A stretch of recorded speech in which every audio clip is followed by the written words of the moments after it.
From the beginning of everything, on a mountain isolated, an explosion of mana takes over the entire landscape, and in the midst of it all, the boy stands near a crater with a sword stuck in the middle of it. And so, the sword speaks to Leon, asking him how worthy he believes he is. The boy is terrified to see it, that sword speaking to him. So, he thinks for a moment and says that as for him, who has always given voice to the irrationality of fate, the sacred sword appeared and said this. Then, the sword tells him that opportunities should be given fairly. So, the boy goes there and grabs the hilt of that sword, shining in the lightning of the day, having part of his armband destroyed. So, the sword asks Leon if it's not right. So, a little earlier I said that that world is extremely irrational and the boy is fighting another guy, a wooden sword fight training. So, that other boy, Blondie, manages to disarm Leon very easily, knocking the boy's sword away. As the sword flies off and falls to the ground, he feels a sharp pain in his wrist. He then tells the other man to take it seriously, asking if he's saying he's not even worth fighting. The blonde man says of course not, because he's not the only person in that Royal Academy who would fight him, other than Leon himself. The boy says it's because Blondie teases them all the time, just like now. He says it's actually true, saying he went easy on them, but compared to before, Leon has improved. But hearing that, he's not happy, but rather very angry at the boy's insolence. He runs to his sword, grabbing it again, saying that his descendant attitude is what he hates most about him, and launches a surprise attack. Blondie manages to calmly parry the boy's attack while he was joking, and the people watching from afar think that Leon is incredible. He's the blonde Leon, but they think that the other Leon is no match for him. But they say that he's been holding out for a while, because everyone except him was defeated with a single attack, and they wonder if it's because they have the same name, saying that although Leon is more handsome, they both have the same spelling in their names. A detail written in a footnote is that the protagonist is Leon and the other is Leon. But as Leon continues to attack Leon, his sword gets lost again, and they notice that the boy has lost once again. And Leon is in the corner completely defeated, and he thinks that it has been 3 years since Leon transferred there, and he couldn't surpass him, no matter how much he trained, and despite their names being written the same. Leon is different from him in every aspect, because the boy is more handsome, more skilled, and is also much more liked by the other girls. And he says that his appearance and personality came straight from a protagonist from a fairy tale, and the story that he is a commoner is probably a lie. He should have gone to the noble class. And Leon wonders why he is doing this in the commoner class, asking if it is so much fun to get in his way. But Leon goes to them extending his hand and asking if they are okay, man. This Blondie is kind of weird, guys. Look, I already have almost 20 hours of the Spear Hero. That trap that was there fooled me. But you're not going to fool me. You're not going to fool me. I'm feeling it here. You know, it's hovering here in the air, and there's something there. There's something in that lump.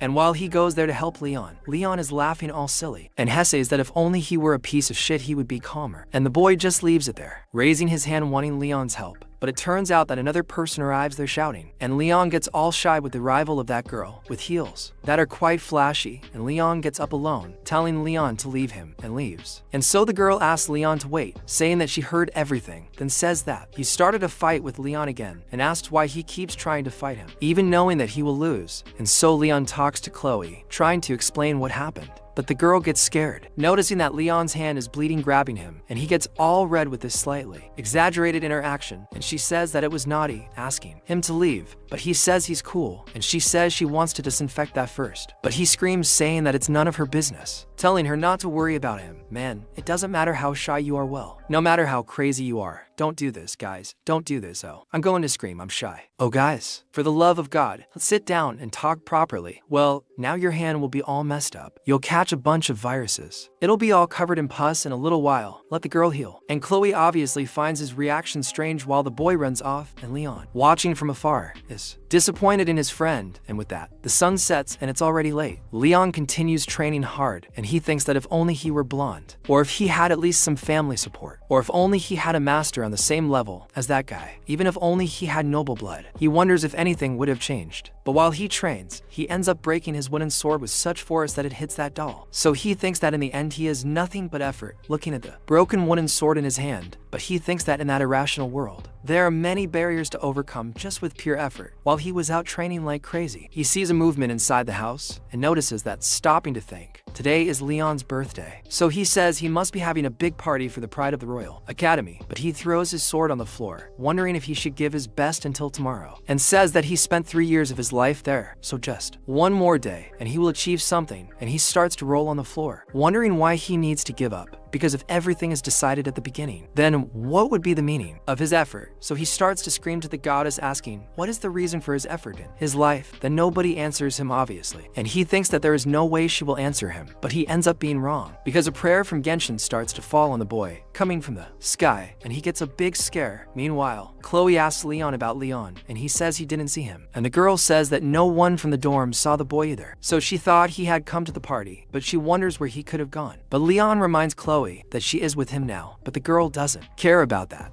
saying he's going to look for him, and Leon stays behind. And it turns out that another butler appears, saying that it seems he was rejected, calling Leon his highness, and indeed the guy was noble. And he tells them not to call him that, even if they are alone, talking to Gilbert, saying that if anyone heard this, it would have been pointless to hide his identity, and he says that besides, he has no right to hear that title. And Gilbert says that someone is destined to shine more in their trials, congratulating him on his 17th birthday. Then he thinks that there is only 1 year left until the prophecy passed on in the imperial family comes true. And on the day that he and the member of the imperial family of the great empire Clyde become adults, the life of supervisor of the current emperor, who is afraid of the prophecy, will come to an end. And then he says that the citizens will witness the advent of Roderick, the ancient holy king. And the boy asks Gilbert if he is talking about the great Arai Roderick of 300 years ago, saying that the expectations on him are very high. And he says that they will find out in the next year, but until then, he has a special talent, is already learning 4th level magic. And Leon, a hardworking man who has a mental strength greater than anyone, he would like to have both by his side. And so Gilbert thinks about this prophecy, because it is said that on the day the man who bears the name of Leon comes of age, a sword that destroys evil will descend from the heavens. And indeed, this sword is apparently in front of our protagonist, Leon, shining at him. And he sees that sword that fell from the sky right in front of him, is very impressed by it, and the sword shines looking at the boy, and ends up telling him to get up. And when the sword speaks, the boy only says shit himself. So he asks who is there, and the sword says that it is in front of him, asking if he is not seen. And the boy is even more horrified and thinks that this is a strange situation, because this sword that shines as bright as the sun, and to make matters worse, speaks as if it were human. And he comes to the conclusion that it would be a holy sword, and that the sword says that's right. And he called the line, and Leon asked if he called, and the sword says that as he always thought, the world is unfair, and he remembers Leon and the fame he has, and says that while those who have everything gain more, those who don't lose everything. But he says that opportunities should be granted fairly, and those who don't try hard have no right to blame the irrationality of life, and only those who fiercely put their lives on fire are worthy. And he, Leon, who questioned the goddess of the irrationality of fate, receives a question from the sword, which asks if he believes he is worthy, and the boy thinks for a moment and answers yes, and shouts to her, saying that he is worthy. Then the sword simply tells him to hold on, because he will give the chance to prove his words. And so the protagonist thinks he knows very well what it means to hold the holy sword, but he can change everything with that sword. And he thinks that his reality is really unfair, and he starts to think about the time he threw a tantrum alone, leaving his friends behind. And he thinks that even so, all the training he did, without missing even a day, is something that makes him think that this is indeed unfair. And he says that until now he has been classified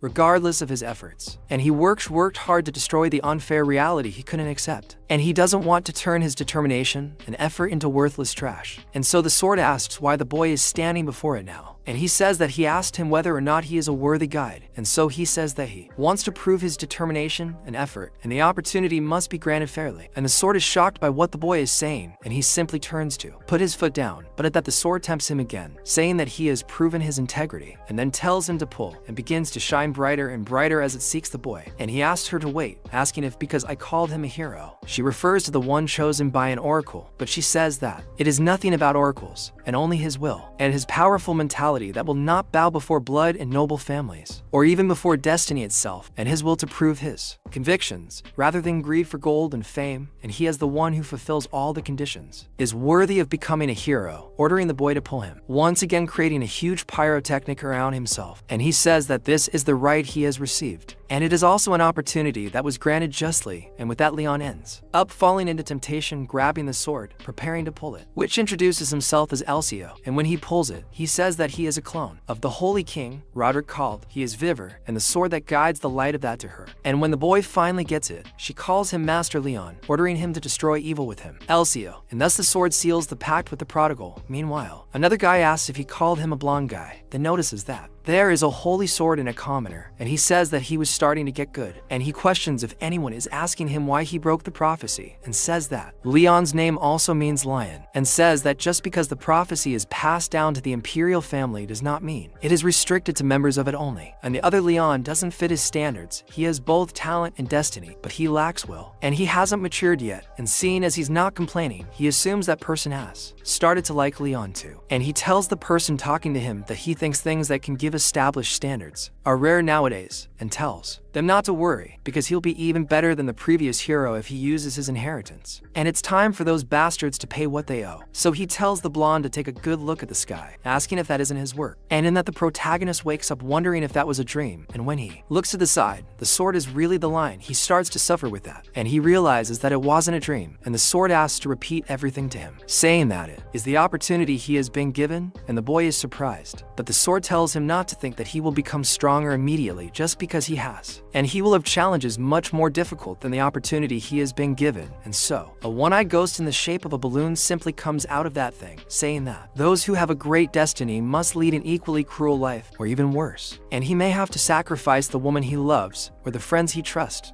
And he chose this thorny path in his own to live a special life. But Leon thinks for a moment and asks if the thorny path wasn't an opportunity, and so that one-eyed thing thinks for a moment, saying that the boy spoke very well, telling him to get ready to go to the training room, immediately telling him to demonstrate how he handles his sword because he needed to know his current level to be able to teach him properly, saying that this is a test. And with that, Leon starts to get excited, and outside the one-eyed ghost thinks that it's really dark, asking if the sun hasn't risen yet, also wondering why the boy has been so restless since early. Comes back with Leon, who is shaking and scared behind him, and he says that even though it's dawn, they're still in school, and he stands out too much, and he says he has no idea what kind of excuses to make if he bumps into someone with that real sword in his hand, until he thinks of something, and the one-eyed ghost says that he did absolutely the best he could in the environment he was in. And then he asks what kind of master would blame his student for the things he wasn't taught. And so, the boy picks up the wooden sword again, and this time assumes a much better posture to be able to attack, and when he throws the sword everywhere, in all directions, he wonders what this is, because something is different, and he's done those movements hundreds of thousands of times before, but still, the strength is flowing to his brothers just because someone trusted him. But then, the one-eyed ghost tells the boy to stop, and he gets scared and freezes on the spot, and then he asks what happened, because he was just attacking, and the ghost says that his sword won't last like that, and when he looks, the sword is completely breaking after having attacked, and he is surprised by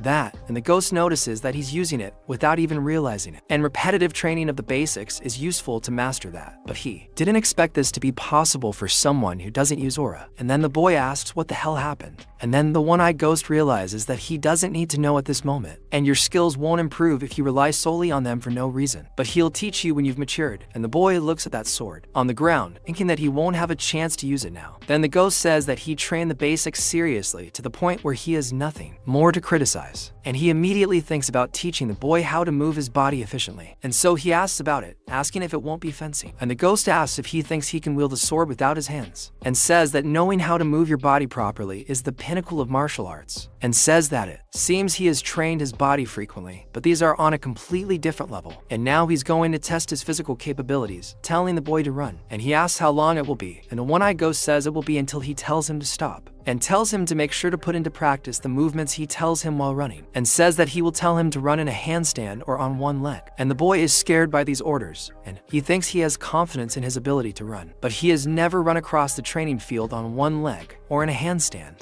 and even though he has no idea what it is, for if it is to get stronger, he will do it. And so the blonde boy watches from afar, thinking that this is an incredible canvas, saying that it is worth painting it, and says he has heard that the East has there's an old saying called late blossoming, and Leon is like a complete vase, and all he has to do is fill that vase to the brim. And even if he inherits only a small part of the swordsmanship from the experience of the ancient heroes, he will at least be able to become a master swordsman. However, after 300 years, he would never allow his aid to remain only in the master realm, and he soon thinks that he should be able to kill a dragon easily, and he doesn't know how powerful the demon king of that era is, but half of his power should be enough. So he asks why the ghost is so surprised, because he has already decided to tell him to take a good look, but he already warns that for Leon, it will probably be like the gates of hell opening, and already in the classroom, the boy is dying of sleep, and the one-eyed ghost goes to him, and Leon wakes up out of nowhere saying that he is listening, saying that he certainly didn't fall asleep, and when Leon looks, the class is going on and everyone is quiet. He thinks he is using everything he has to pay attention in class, but he thinks he wasted a lot strength in the one-eyed man's test. But aside from that class, he thinks that not missing any of Asad's teachings is crucial, and the ghost says that he realized where he should start teaching me, but he asks Leon from his point of view what he lacks, and the boy thinks it must be swordsmanship or aura, thinking it's one of the two, but the ghost says he's wrong, saying it's his eyes, and the boy is surprised. Then the ghost says it's a proverb passed down in the East: eyes, feet, courage, and strength. And he says that the ability to observe is the most important, and then the movement of the feet, followed by courage, and strength comes last, and of course, it's not as if it doesn't matter, but it just means that the other means are more important. But he also says that there are some things he doesn't agree with, but the eyes are more important. And the protagonist thinks about the eyes, as he's never heard of training the eyes before, and he wonders if it means his vision will get better if he rolls his eyes. And he tries to do that in an absurdly weird way next to a girl who is scared by his madness. And the ghost says that from now on, he will learn to see. He will show him how useless his eyes have been until now. It really is, you will show, because you only have one eye, and it is very big. If you are not a master in using this eye, then it is a joke. He is very surprised by what the ghost is saying, because he does not understand much, and so he keeps thinking about how to see, wondering if this is it. And the ghost tells him to look forward, saying that using the teacher in front of the blackboard is a point of focus. He must focus for 10 seconds and memorize. So the boy starts to do this, thinking about the dark blue blackboard, a middle-aged man with gray hair and green eyes. And he is holding a stick made of wood, and has some strands of white hair mixed with his gray hair, and the pills in his nose are also showing. And so, the ghost says that time is up, telling him to close his eyes, and then asks him how many lines were written on the blackboard. And the boy didn't even know there were lines there, because he told him to look at the teacher, and he says that he told him to use him as a focus point,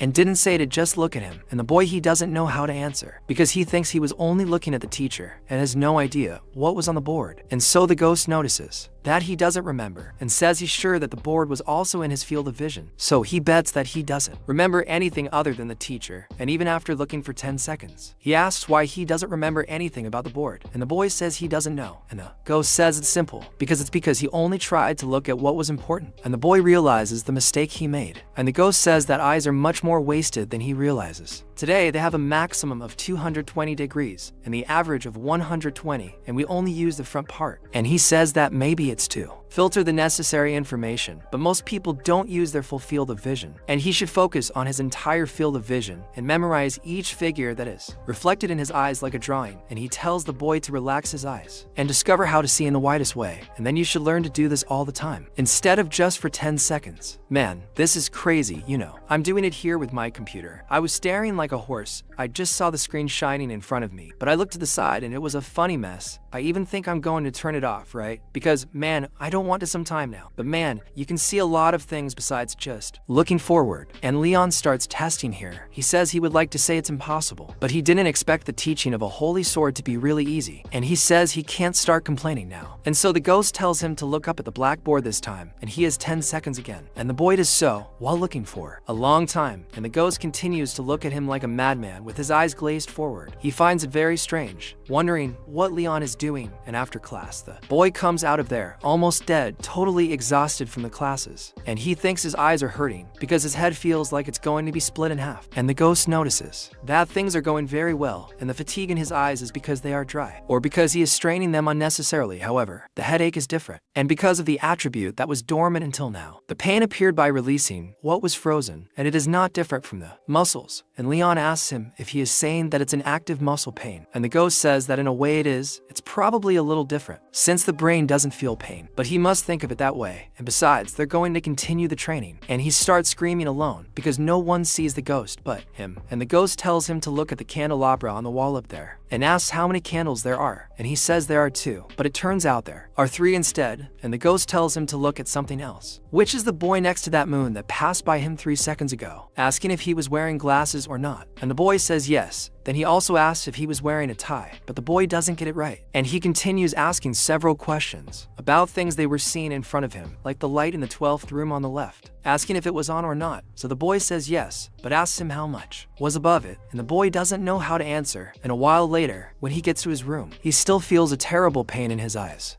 And the ghost says that it is even acceptable for first day, and says he thinks he can be commended for not asking to stop or rest, and asks him if the ghost would have let him rest. even if he had asked. So of course the ghost says no, and he doesn't ask himself how long it's been since he was pushed to his limit like this, and says it's been a long time since his mind felt so weak. And the ghost says that getting used to it can also mean that he's stagnated, and it's the limit of how far he can go if he just keeps repeating the same training. And even if there are advantages to repetitive training, it would be a big problem if his body finds an easy way to do it. And so he asks about the body finding an easy way, and the ghost says it means that the body will get used to its own training method, and training by switching methods is absolutely necessary. And so he notes that the instructions about running on one leg or doing handstands must have been for the same reason, and the ghost says yes. Speaking here because it needed him to be aware of things he's not used to, and humans, based on how they train and live their lives, develop their bones, muscles, and nervous system differently. So, navigators develop a sense of balance, tracers develop a sense of direction, and nomads develop an exceptional sense of vision. The protagonist begins to understand this, because basic training is to enhance strengths and compensate for weaknesses. Elsa decided to start with this part before everything else. The ghost says that his strengths are his stamina, improved by the absurd amount of training, not to mention his mentality. The basics are fencing, by training the fundamental movements. He says that his weakness is his rigidity due to the repetition of the same fundamental movements. In other words, the boy lacks flexibility, both mentally and physically. He asks about this, but also asks about the aura or fencing. The ghost says that, after all, fencing is the way of wielding the sword, and if he can apply the fundamental movements freely to suit the situation, then that is fencing. Of course, there are fencing styles, extremely powerful, but who the hell would teach something like that to someone with nothing more than a promise of loyalty? And the boy realizes he's right, and the ghost says that in terms of aura, there's nothing he can say, asking if Liam defeated him using aura, saying that not only that, but someone like him, with no history of learning aura, would suddenly raise suspicions from many people. Therefore, he will teach him aura when he leaves the academy, and he should focus first on mastering it as he sees it for now, questioning whether he doesn't want to defeat that guy or how soon. So Liam agrees with him, all excited, saying that he's getting more and more excited, but the ghost says that's not enough, and the boy asks what he is talking about, and the ghost asks him if he didn't tell him, saying that he will get used to the repetitive training, and even if he focuses on what he sees with all his strength, he is bound to get tired of the same training method. Then the spirit laughs at him, and the sprout begins to feel a bad feeling, and asks what they are going to do, and he says that it is nothing big, because they will only give him a punishment every time he answers wrong.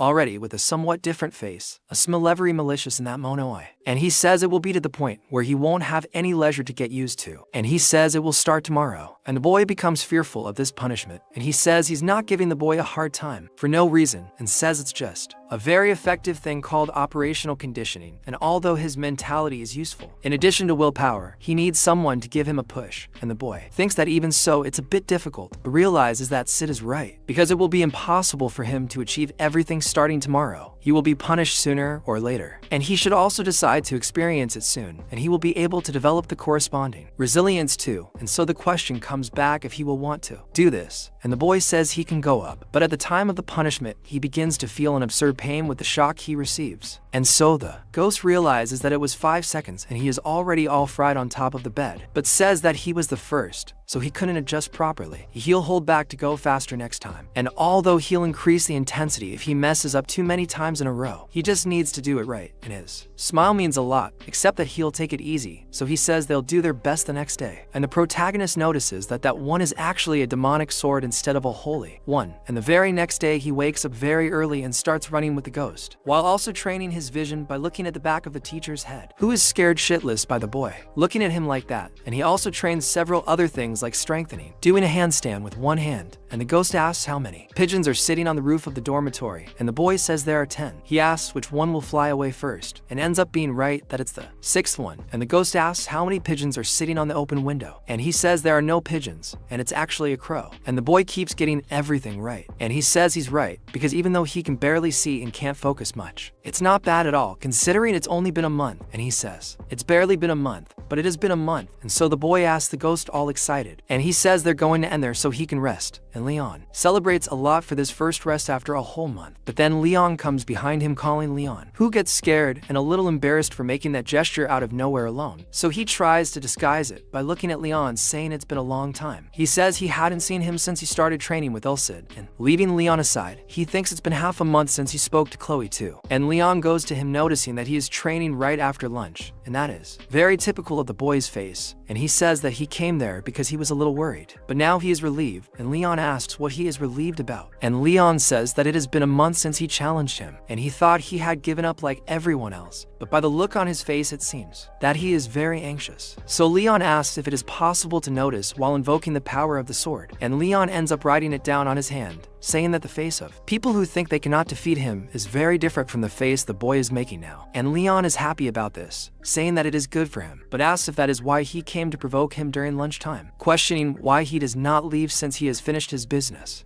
But Leon says he is very cold, and already it's been a while since they talked like this, asking why he doesn't talk a little more. So Leon asks what they have to talk about, and Leon says that only 10 minutes is enough, and the boy gives in, sitting next to him, and the two stay side by side looking at the clouds until Leon starts saying that he must have heard the rumor, or what he says here and there, that he's not a commoner, and so Leon thinks about this rumor, wondering if there was really any need to talk about it, since it didn't seem like he was trying to hide it, or maybe he should start talking to him in a more formal way. And Leon says that he didn't start the subject for that. So Leon asks what it is about, then Leon asks him to please understand what he's going to say now, telling him to think of it as coming from Leon who is hiding his identity instead of his fledgling. And so the boy is surprised and ends up agreeing with him. Then Leon asks if he knows that he accepted his duels for a reason, and he says that he knows that because Leon doesn't, he wouldn't be affected in any way if he refused, and he could have just run away from the duels without even using his identity, and the continuation of his duels is due exclusively to his kindness, and he thinks that nothing more than the generosity of the victor compared to him. As long as Leon dedicates himself to this, he can become stronger and stronger. But then Leon talks to the boy, saying that they will end it, and Leon is a little surprised by what he's saying and questions about ending it. And Leon says that he's not talking there now, and they will do it in their next duel, the last one with pure fencing, without aura as always. And in exchange they will use the real sword instead of the wooden one, and the boy becomes more and more surprised by Leon's words, and he says that if he wins that duel too, he will become his subordinate, and Leon wonders if it's just a declaration to decide the hierarchy, and realizes that this is a bet, but asks what guarantee he has that he will keep the promise, because it's not a magical contact. It's a verbal promise that can be broken at any time, and Leon says that would be the case if it were with anyone else. But the person in front of him is an inflexible man who came all this way with pure pride, and then Leon asks if it is a compliment or not. And Leon says that he is saying that he will believe the boy's word, because he is the type of person who will keep a promise no matter what, and Leon likes what he is saying that if he loses he will become his subordinate, asking if that is the condition. And the boy says yes, but he asks what will happen if he defeats him, and Leon, seeing the boy all excited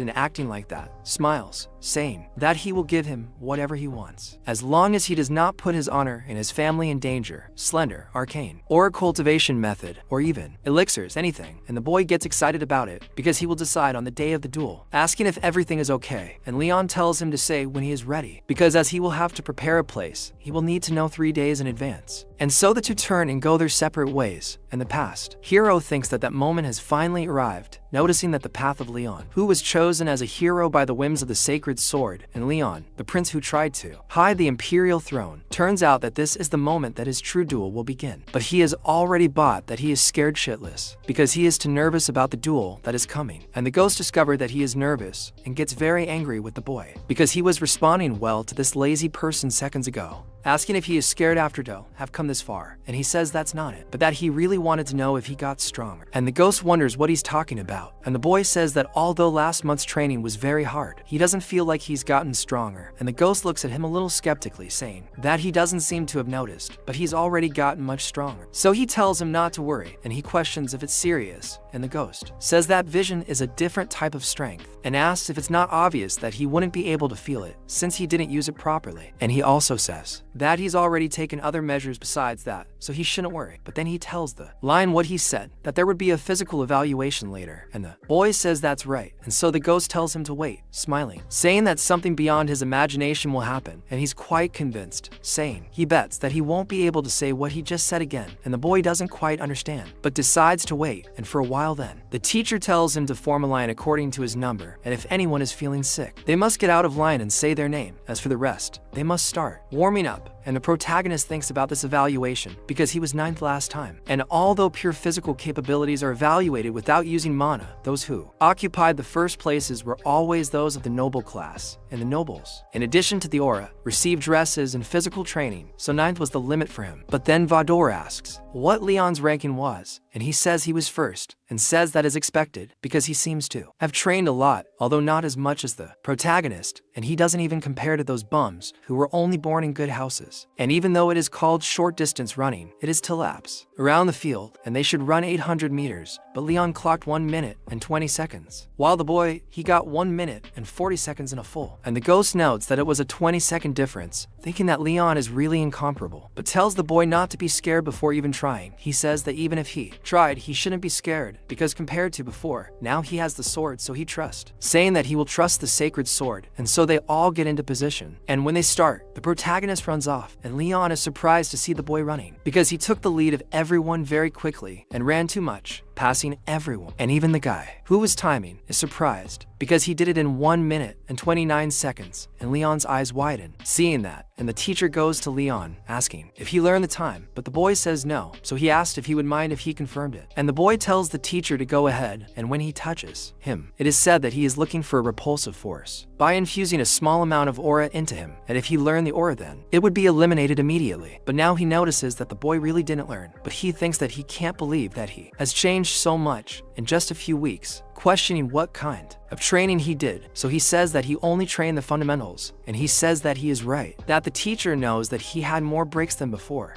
He says that thinking about his volume of training used to be abnormally high, and he wonders if the boy's body has improved drastically from rest after several years of hard work. But he thinks that doesn't make sense either, and the boy just walks away disguising what happened. But Leon keeps looking at him, and he talks to Sid, questioning what the hell happened to him, and the ghost asks how it was, because he said he had improved. And the boy tells him to stop laughing and just answer, but he says that before that, he needs to ask the boy where he thinks strength comes from biologically speaking, and the boy assumes that it comes from the muscles, and so the ghost says he is correct. And in this world, most methods for training the body focus on increasing the size and density of the muscles. However, this is only half the whole picture if they don't understand the myo-neural connections. And he asks if he knows the concept of the nervous system, and muscles obviously have neurons connected to them, and the force that muscles can exert depends on the development of these neurons. And the reason why strength doesn't depend solely on a person's physical appearance is because of the myo-neural connections, and Leon thinks he's never heard of anything like that, even from the gym teachers. And the ghost says that muscle density is mainly decided by limited factors, and in terms of size, there's a limit to how big a muscle can get. While the boy has already trained to the point where he reached his limit, so he focused on developing his nervous system, then the boy begins to understand more or less what he's talking about, asking how exactly he did it, since he didn't do that kind of training, asking if he did something to him while he was sleeping. But he says it was the punishment he's been giving the boy, and he's even more surprised, remembering all the shock he received, and screams. But everyone hears the boy freaking out of nowhere, and the ghost says that since he released something that had been dormant for over 10 years, it's obvious that it would hurt as much as his muscles being ripped apart pieces. So he thinks that the extreme pain he felt every time he failed the vision training was the process of developing his nervous system. But he wonders why he didn't find it, and the ghost says that it's because that way he would be more depressed. And the boy realizes what he's talking about, and the ghost says that the reason he mastered the vision more or less was to escape that pain. But if he had heard the reason for the punishment and realized that it was something he had to go through no matter what, he questions if the boy would have focused as much as yesterday, and he thinks not. And Leon begins to realize that he is right, and the ghost says that he should feel free to thank him because he only did what was expected of him with a holy sword after all. But the boy isn't liking it at all, getting really pissed off at the Phantom, and the Phantom himself is laughing all smugly, saying he feels great after seeing things so well. But Leon starts to think that shitty sword is more like a demonic sword than a holy one, and he wonders if it's really a sword fused with the soul and personality of the great hero Roderick, thinking that it means Roderick was a great villain, not a great hero. But then he hears some people shouting next to him, and those kids seem to be cheering, and they think that as expected, Leon is totally amazing because he broke his own record. And Leon looks at Leon with a very smug look, and the boy ends up in second place. He in the end thinks he couldn't beat Leon, but the Phantom asks if it wouldn't be strange if he could surpass him in just a month.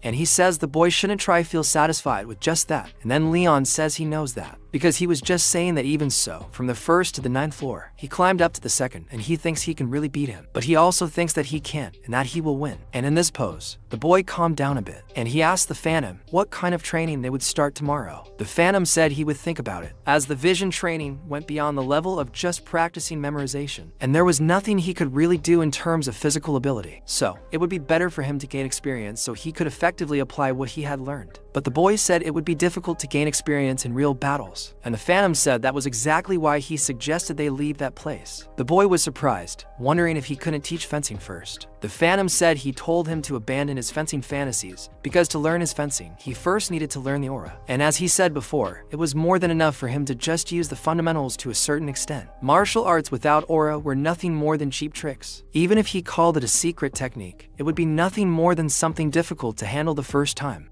And he would become easy to counterattack once his movements were read. And he questions if the boy thinks that an orthodox swordsman, like Leon, would fall for mediocre tricks. So he asks what the Phantom wants to do, and he says that he should use his emotions. Because a sword trained with effort for a long time is powerful, but now that his physical capabilities have increased to a similar level, no other Leon would be able to defeat him. But he says that the boy really needs real battle experience, asking if there is anyone who would start a fight with him. He even thinks of some tough guys, but the boy says that this is not a slum, and there is no way the academy has people like that. So he asks if he acts like that too, but he says that was what he discussed with that idiot. However, someone who can pick a fight appears, asking if the boy is the commoner named Leon, and already together with some guys who seem to be pickpockets of some kind. He thinks that he limps the uniform of them. It shows that they are from a noble clan. So they ask how the mere commoner got second place, saying that he is very arrogant, and says they are sure that he used some trick, that he even fooled the instructor, but they scream at the top of their lungs that they will not be fooled.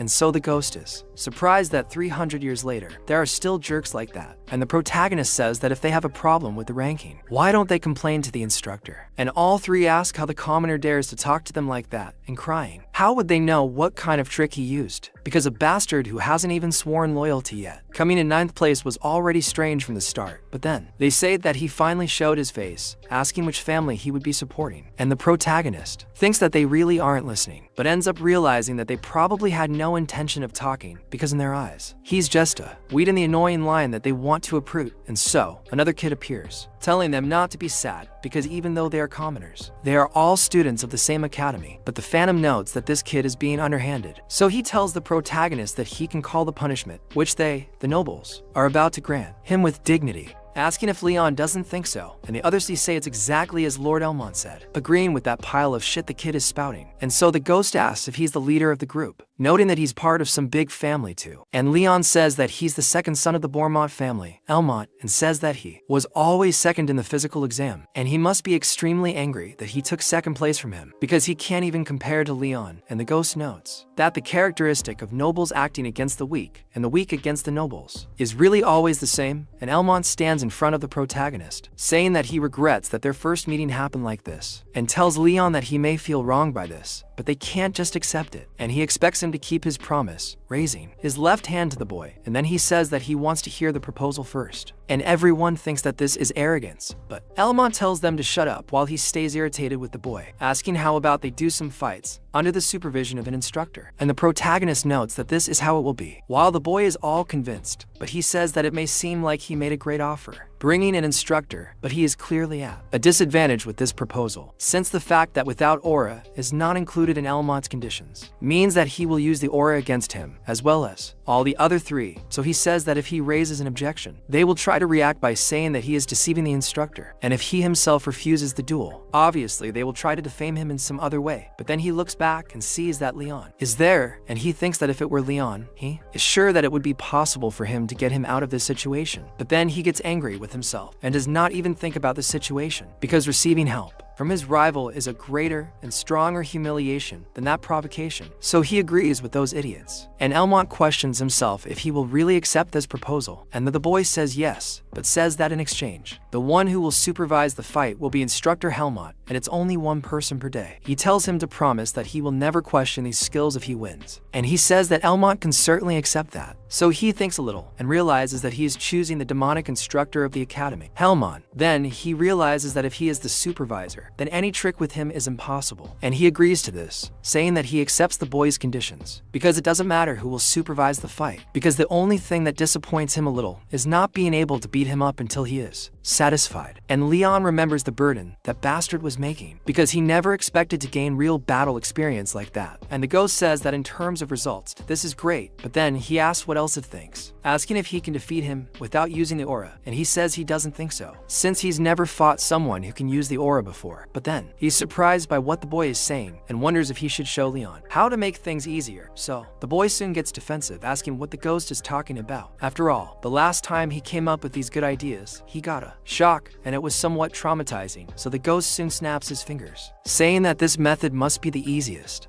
showing the boy a selection window. Then, say that his title is a hero who still can't use the aura, and his level is 18, with strength of 119, stamina of 124, agility of 115, and aura 0, and his skills are mastery with the basic sword, maximum level, Roderick's vision level 1, and martial exoskeleton is at 1, and the boy is surprised to see that, and asks Elsa what that is, and he asks what else it would be, because that's what he's capable of doing now, and those stats are from that brat helmet, and his title is like a brat who is blinded by an inferiority complex with level 15, strength 97, stamina 89, agility 82, and aura 63. Besides that, his skills are mastery with the basic sword level 6, fencing vision without any kind of information level 1, and beginner aura user level 3. Then the protagonist says he wrote this based by his own standards, so it's not very additive, and the boy is very surprised, because that brat helmet is that weak, saying that if he is the second son of a Kant family, he probably got all kinds of elixirs, and he should have gone through a round of training to get stronger. But the ghost says that even if someone with a ton of elixirs, if he couldn't manage and then become a normal nutritious food, and his training probably can't be considered what the boy went through, they might think that if he doesn't use the aura, and 99 the limit of his physical abilities, is like a ranky of 99 points. But he can overcome that limit with everything the boy has been through and done, all with his help and his own hard work, and says that even without aura, he is able to face all of them. And the protagonist, who is already saying that he will not lose in terms of physical abilities, saying that everything is fine, because it is as Elsa said, and thinks that from now on, he's going to point to the top, not the bottom, thinking there's no way he can lose to someone like Helmet. But he straightens himself out and asks the ghost why, if the title is like that, how can Helmet still not use aura? He says that if he doesn't like him, he should get stronger. And so, a while later, the boy gets all ready to go to the duel, but the professor goes to him, and Helmet calls the boy over. Then he notices that it seems the boy has changed a lot in a month, and says he would even stop him if he was acting recklessly, but it seems he didn't need to do that. He asks Leon if it's not true, and he says he's not sure what the professor is saying, but then Helmet thinks he's feigning ignorance, telling him to just do his best, and says he's telling him not to even teach those idiots a lesson, and guessing if the boy understood. Leon understands what the professor is saying. The two of them enter near the arena, and the boy, as he leaves, notices that there are a lot of people around, and one of those jerks calls him, asking how dare he. The same commoner makes him wait and tells him that he is acting as if the rules do not apply to him, and Leon doesn't give a damn about what the kid is saying, telling the instructor that it will start now, and he agrees. Then he says that Jeff and Leon will have a duel, and they will both be putting their name and honor in that match, with him as a witness, and he talks to Jeff, questioning what he wants from this match.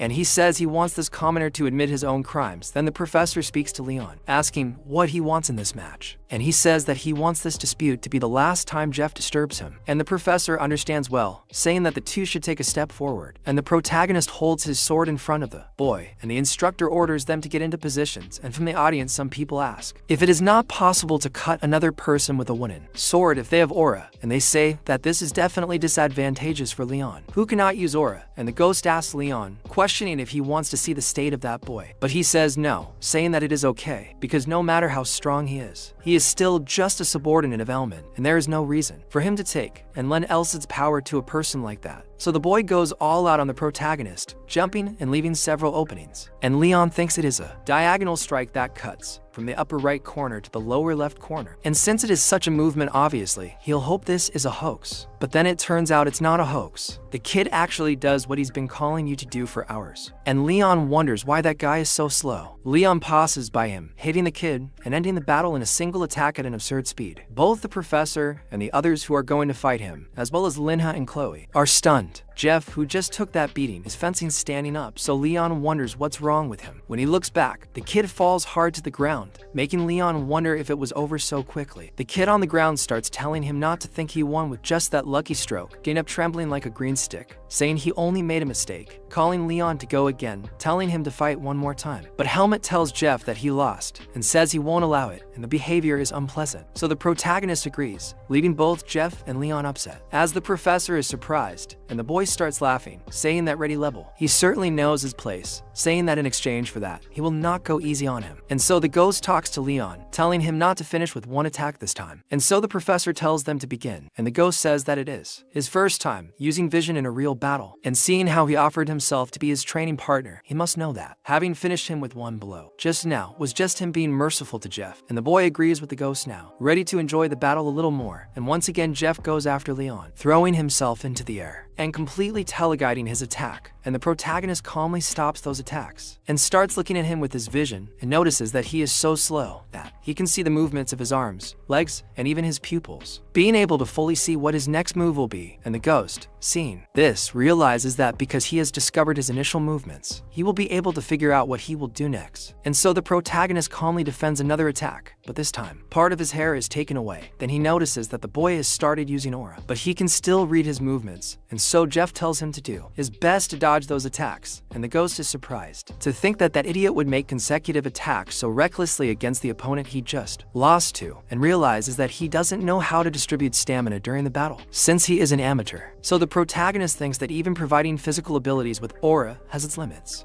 Then the boy starts to tremble because he doesn't is holding on any longer. And so he notices an opening and throws his sword with everything at the boy's leg, hitting his thigh. And he certainly feels it, jumping back because of the pain, and starts to tell him that he is a fool, but that he is wobbling and trembling himself, saying that he should have finished him now because he wouldn't be able to take him down with that kind of attack. But the protagonist goes after him, contradicting what the boy is saying, hitting him in several parts of his body. And so the ghost asks what Leon thinks, and says that it is as he said. If he wants to use vision in training, a moving target is the best. And at that Jeff starts to speak, who gives up on the ground all broken, and really once again gives the victory to Leon, raising his hand, and Chloe is all happy, while the others are shaking with anger and fear. And already during the night, everyone is talking about Leon's duel, and Alma's annex, saying they didn't know that Leon could fight so well, and says that he started challenging each of them, starting with Jeff, and they all lost, and had to be sent to the infirmary. And the only one left was Elmet himself, but they think that Elmet wouldn't lose to the boy either, but that the one-eyed ghost himself thinks they are too easy opponents. They were using such Leon fencing, but without any soul, and he can hardly believe that they are at that level, despite using aura, and he says he is sure that that day will be a little different after all. Elmet's time has finally come, and the ghost says that it is important that he does not let his guard down, and when he is face to face with the conceited one, Elmet is already exuding aura, and the ghost realizes that, apparently, he has stopped being pretentious, and Leon immediately notices what seems to be the case, and says that Elmet uses aura, and is stronger than him physically, and there was already something in the status window, which else had showed him, the fencing vision, and he was only at level 1, and it shouldn't be very powerful, but unknown techniques are very scary to him, and he really is full of hate, looking at the boy, and Leon thinks he has a chance, that he won't be able to live through this, with Roderick's vision. And Elmet starts to say that he didn't think his turn would really come, and the boy asks if it really is, because he himself already knew that this would happen, and Elmet gets more and more pissed off with the brat's arrogance. And Leon thinks he will be a perfect training opponent for the duel against Leon, and realizes that although he has great physical abilities, even without aura, he is weaker if the aura is taken into account. And if he is at the level where he can grind aura into his sword, then it will be dangerous even if he blocks his attacks with a wooden sword. And he wonders if in this case, he should avoid a direct fight, try to provoke him first. Then the teacher shouts, ordering them to begin. But at the exact moment the teacher finishes speaking, an attack passes close to the boy's ear, almost tearing it off, but taking away some hair, and then he notices that that is the energy of the sword, which came out of the tip of Elmet's sword as soon as he extinguished it in the direction of the boy. And Leon soon begins to imagine that perhaps he will not be able to face him, because the difference in speed between them is quite gigantic, and Elmet becomes increasingly serious. And Leon thinks that he is still a direct descendant of a Count's family, even if he is useless. So he has to have something going for him, and Elmet is smug, saying it's no wonder they lost, because he would have trampled them if he were just an arrogant commoner. But that's a different story if he's someone worth recruiting, and says that if he manages to join him right now, he can forget about trivial feelings and accept him on his side. But Leon goes against him, showing it not with words, but with action, attacking while he's talking too much, and almost hits Elma in the face, who needs to go all out, but still he gets cut on the cheek, and he gets pissed about it, because the boy is certainly arrogant, just because he got some useless skills. So Leon asks if he really is, but the ghost hears that his skills are useless, gets pissed, talking to Leon, to that weakling, who just called his technique useless, and he seems like he definitely wants a little revenge, and he talks about something they even say, when rivers and mountains change in 10 years, but after 300 years ago, he was being ridiculed by a brat who still wet the bed. Leon noticed that he had a very threatening feeling, and he spoke to Leon, asking if he could see the white-toothed kid. He said yes, saying that the only insult the teacher could receive was being reprimanded by the student. If his teeth remained safe in that mouth until he was finished, the one who would be punished would be Leon himself. He thought that one or two teeth wouldn't be enough, saying he would pull out as many as he could to satisfy that madman. He became very focused, and Elmont, noticing that kid like that, asked what that vigor was. And Leon went all out on him, forcing him to defend himself from that barrage of attacks. They then noticed that Elmont was being pushed, and Leon said no, saying that Leon was on the offensive, but Elmont hadn't been thrown out yet. Leon began to wonder if he was pushing himself too hard, because if it weren't for the aura, then everything would be easier. If Leon thinks that if things continue like this, Leon will fight a battle of attrition, then Elmont calls him persistent, and tells him to stop at that last inconvenient position and end up on the ground. But Leon tells him to look at what he is talking about, and thinks that he will compensate for his lack of strength and speed with his vision of Roderick. 2. Anticipate the opponent's actions, and if he can see this a little faster, he will be able to compensate for his inferiority, and he should be much more accurate and faster, also being wider, until the opponent in front of him is appearing to be moving underwater. Then he goes again for the boy, but ends up being pushed back. However, it still works, and Elmont gets more and more pissed off because he can't even use the aura, and the professor thinks he didn't feel any aura from Leon, and despite this, he can't believe that he managed to push Elmont so much. So he says he can't believe it, that he's being forced to use this against the boy, and Leon realizes what it is, noticing that he's using arcane fencing, and he wonders if it's going to be the stabbing, the cutting, or even it could be him throwing the sword, and he thinks he can't waste a single second activating his otherworldly vision again. But it turns out that Elmont goes all out on him, and Leon notices that he's using the stabbing and thinks he can dodge it, and he actually gets ahead when Elmont throws his sword, but to his surprise, the boy manages to turn his neck, almost hitting him. And he notices that that stabbing was just a spot, and that technique assumes that his opponent will dodge, and it's the secret bourbon technique. A blow he feels, and Elmont is happy about it, and the protagonist realizes that he's going to strike directly at his chest, and even if he tries to dodge as much as he can, he'll hit his ribs. He won't be able to fight with broken ribs. He can see the trajectory of the sword with his vision, but he can't dodge it. He'll be hit, and he'll lose, but he thinks about losing, activating everything in his being, forcing his body to move in every way. So he digs his foot so hard into the ground that he breaks the weight and manages to jump over that attack, and Elmont can't believe it, with the protagonist coming down hard, hitting his shoulder, breaking that part of his body, and with his arm already a limp, Leon ends up behind him, and when he turns around, they realize that he only hit his left arm, and since it's one arm against two, that's a clear disadvantage. But Leon, he tells him to forget about his injured arm, because he's sure that the shock from the Arcana scream from his family failing is much more dangerous, and they think it's not over yet, because after that he'll take advantage, because he has two hands for a frontal attack, and when he does that, the durability of the wooden sword will reach its limit due to his aura attacks, and if he manages to break his sword, even though he only has one arm, Elmont thinks he'll be able to win, and he says that he was dancing in the palm of his hand all this time, attacking the protagonist from top to bottom. But Leon manages to counterattack at the base of the boy's hand, knocking the sword out of his hand, so Elmont can't even see what's going on. But Leon doesn't stop there, hitting with everything, and this time knocking out some of the boy's teeth, and when the teeth fly out, everyone is happy and vibrating, as is Chloe, and the professor finally gives the victory to Leon, while Elmont is lying on the ground, already with some good windows in his mouth, and a while later the ghost is all happy, saying that he did a great job, because since he was defeated by a useless technique, he is sure that from now on, he will choose his words more carefully, and the protagonist wonders if his character will be better after being defeated only once, because since they made an oath on the winner of the duel, everything should be fine since they are in the academy, but the ghost thinks that instead, he should be very surprised, and the protagonist does not quite understand,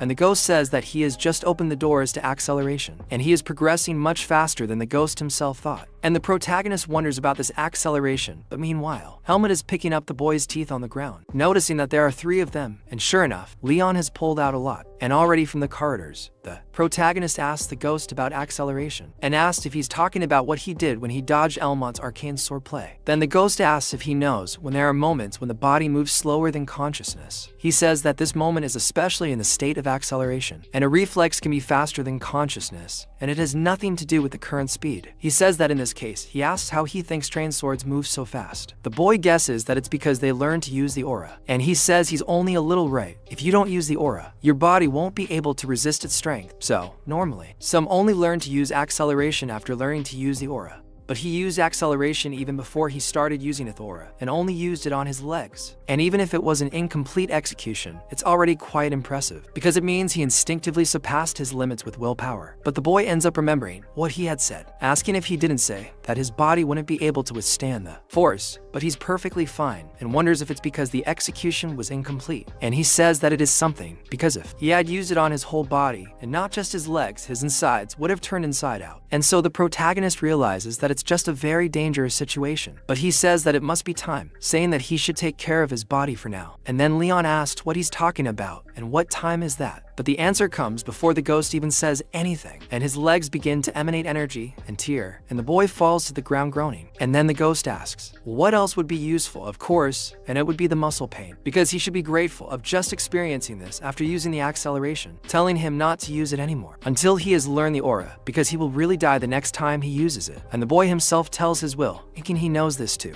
Sometime later, he is walking through the corridors and everyone is gossiping about him. And Leon is very uncomfortable with the situation, and some start with the rumor that he was exploited by a respected family and fed with elixirs. And others say that in fact, he exposes his true identity and that he is a secret weapon, that the palace is careful, and others say they heard that he learned from Ramarkana, an unknown swordsman, and everyone is gossiping because he destroyed those 4. And he says, what it seems, those guys spread rumors like wildfire, and the ghost Saponka, and they will appear with all kinds of excuses for having lost, asking what happened to the pride of the nobles. And the protagonist says that his nobles, if they really had some pride, they wouldn't go to him. And the ghost thinks that's a very reasonable point. But then Leon looks ahead, noticing that Chloe is there, and she goes to talk to him. And he's quite surprised that the girl is there, and that to go out, sit on a bench outside, and he asks how she is, because she should be in alchemy class right now, asking if she's skipping class, and she calls him an idiot, asking why she would skip class, because the alchemy teacher is sick that day, so they don't have class at the moment. And she asks if he thinks she would skip class just to be able to meet him, but she's happy, saying that something has changed in Leon, and asking him what she's talking about. And she says that he's been avoiding talking directly to her, asking if it's true, and says that then has been fighting nobles consecutively out of nowhere, asking if he knows how. Worried she and Leon are about him, then the boy gets a little downcast, wondering how much time has passed, because for him to talk to her in such a comfortable and open way, that's it. And now he thinks he knows what it is, how he feels about her, and he's jealous of where he ended up, because Leon stayed by her side,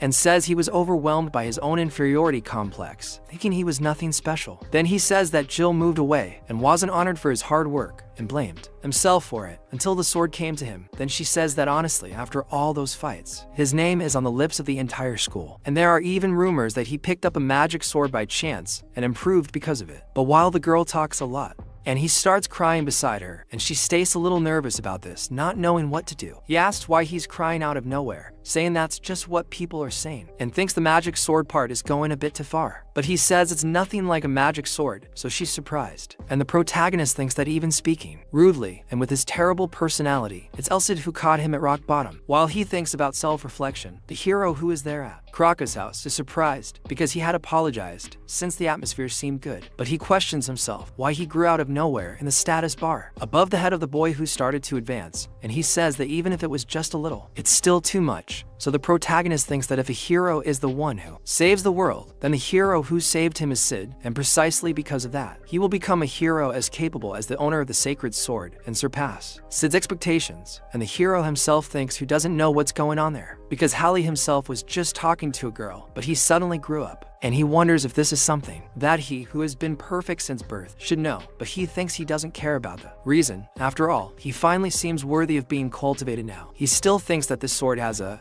villainous streak, right? But let's leave it at that, because Leon himself feels a chill with the sword's plans, and at night in his dorm the boy is lying down thinking, and begins to feel that he has really changed. He remembers Chloe saying that he looks much better now. He doesn't understand, but she says that it seems like he's not nervous anymore, and now he can look clearly ahead, and says that he looks like Leon, but there's still a difference, and she thinks it's like the difference between someone who looks up and someone who looks ahead, so she turns to him saying that it would be nice if he could talk to Leon occasionally, and says that there's no one in his grade who could be honest with his feelings and be there for his side. Then the protagonist says he will do what he can, but in the present he is apologizing to Chloe because he thinks he can't do it, and his next duel will be the last one he wants to win, and already with Leon, he keeps thinking about Leon. And sometime later, the boy continues training hard until he breaks another sword, and the ghost says that the wooden sword won't even last in its complete state. And in addition to the technique's proficiency training, it is so powerful that it puts a lot of strain on the sword, and besides, a training sword is usually weaker than a real sword, so he has to be careful. But the protagonist thinks he tried hard to succeed once, because the card in a person's hand can only be shown once, since it is obvious that he would be fought by a genius like Leon if he used the same technique many times, and he will overcome his techniques and see what he is thinking and finally beat him. And the ghost asks him to see Leon's status window. A few days ago it irritated him so much, and the protagonist is really very irritated because Leon's class title is a swordsman who only has talent in his lineage, and his level is 25, with much greater strength along with skills, with mastery with the basic sword at maximum level, mastery with the intermediate sword at level 5, cane fencing at level 4, quick steps at level 2.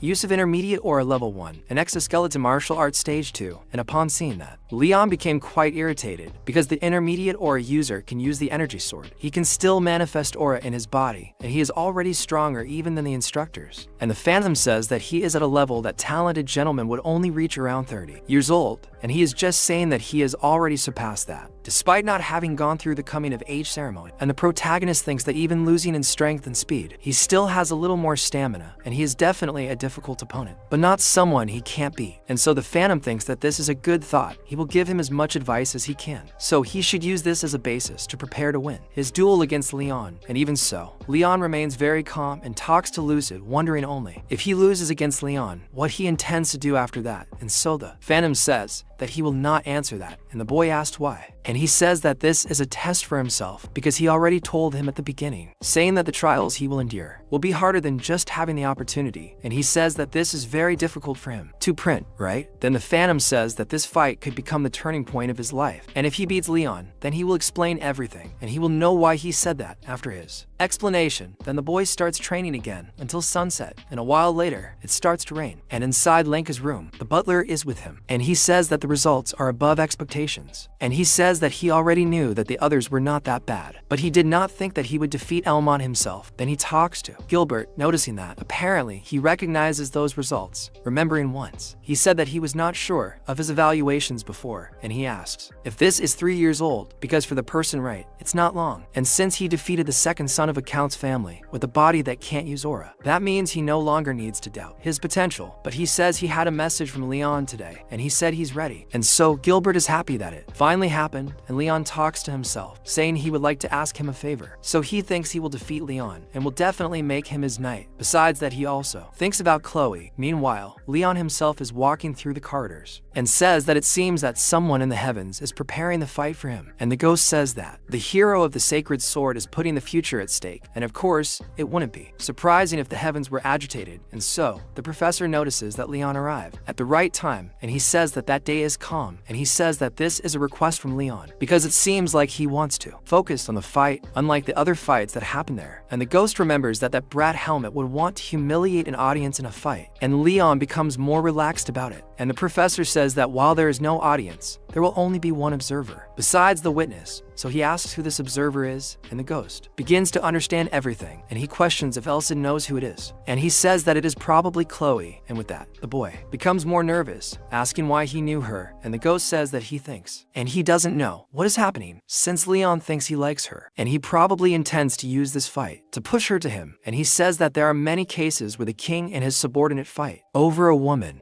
And Leon remembers when the boy said that if he won this fight, he would become his subordinate. And he gets angry with Leon, just knowing this. You know, 3 friends, 2 men and a woman. The chance of a love triangle, it's gigantic. Yeah, you're kidding. You didn't see this coming. Because you're slow, right? It can only be. And he thinks about the X1 with Leon and remembers everything he's been through so far. Remembering that if he loses, he will become his subordinate. And it's a good enough reason for Chloe to become an observer because he's drawing a clear line of who will be the leader and who will be the led. And it's a truly meticulous plan that Leon would execute, but he thinks that of course. This way of doing things disregards what Chloe and he feel. So he thinks he imagined this. But Leon is really a high-class nobleman, someone who tries to manipulate the relationships and emotions of others. And it's a political technique, which doesn't treat others equally. And he wonders if this is the way to a nobleman, saying he's really disgusted by this while he's very angry. The ghost observes this, asking if he's angry, and the boy clearly claims he is, thinking he should never have done that, and tells Leon that he'll have to teach him the lesson he took. And when they stand face to face, Leon says that Leon is late, but the boy says he's the one who's precocious, and asked where the observer is, because he heard that he called someone. And he says they're in a place they can't see, because it wouldn't be fair if he made a mistake because he was distracted, and says that this will become an excuse to. So the boy asks if it's really true, calling to start right now. But Leon says that before that, he has something to do. He takes something. Then the protagonist asks what the hell is that thing he just ate. He says it's just a pill that suppresses the aura. And even though he said he wouldn't use the aura, it could end up coming out unintentionally. And if that happened, this whole fight would be a disaster. And Leon feels like he's talking. It even makes sense, considering the level he's at. And so he hands the boy a real sword, asking if they should start and to get into position. Then Leon thinks he's totally serious, unlike his normal self. And Leon keeps looking at him with a very different look. But Leon thinks that when it comes to concentration, he won't lose either. And so the teacher tells them to start.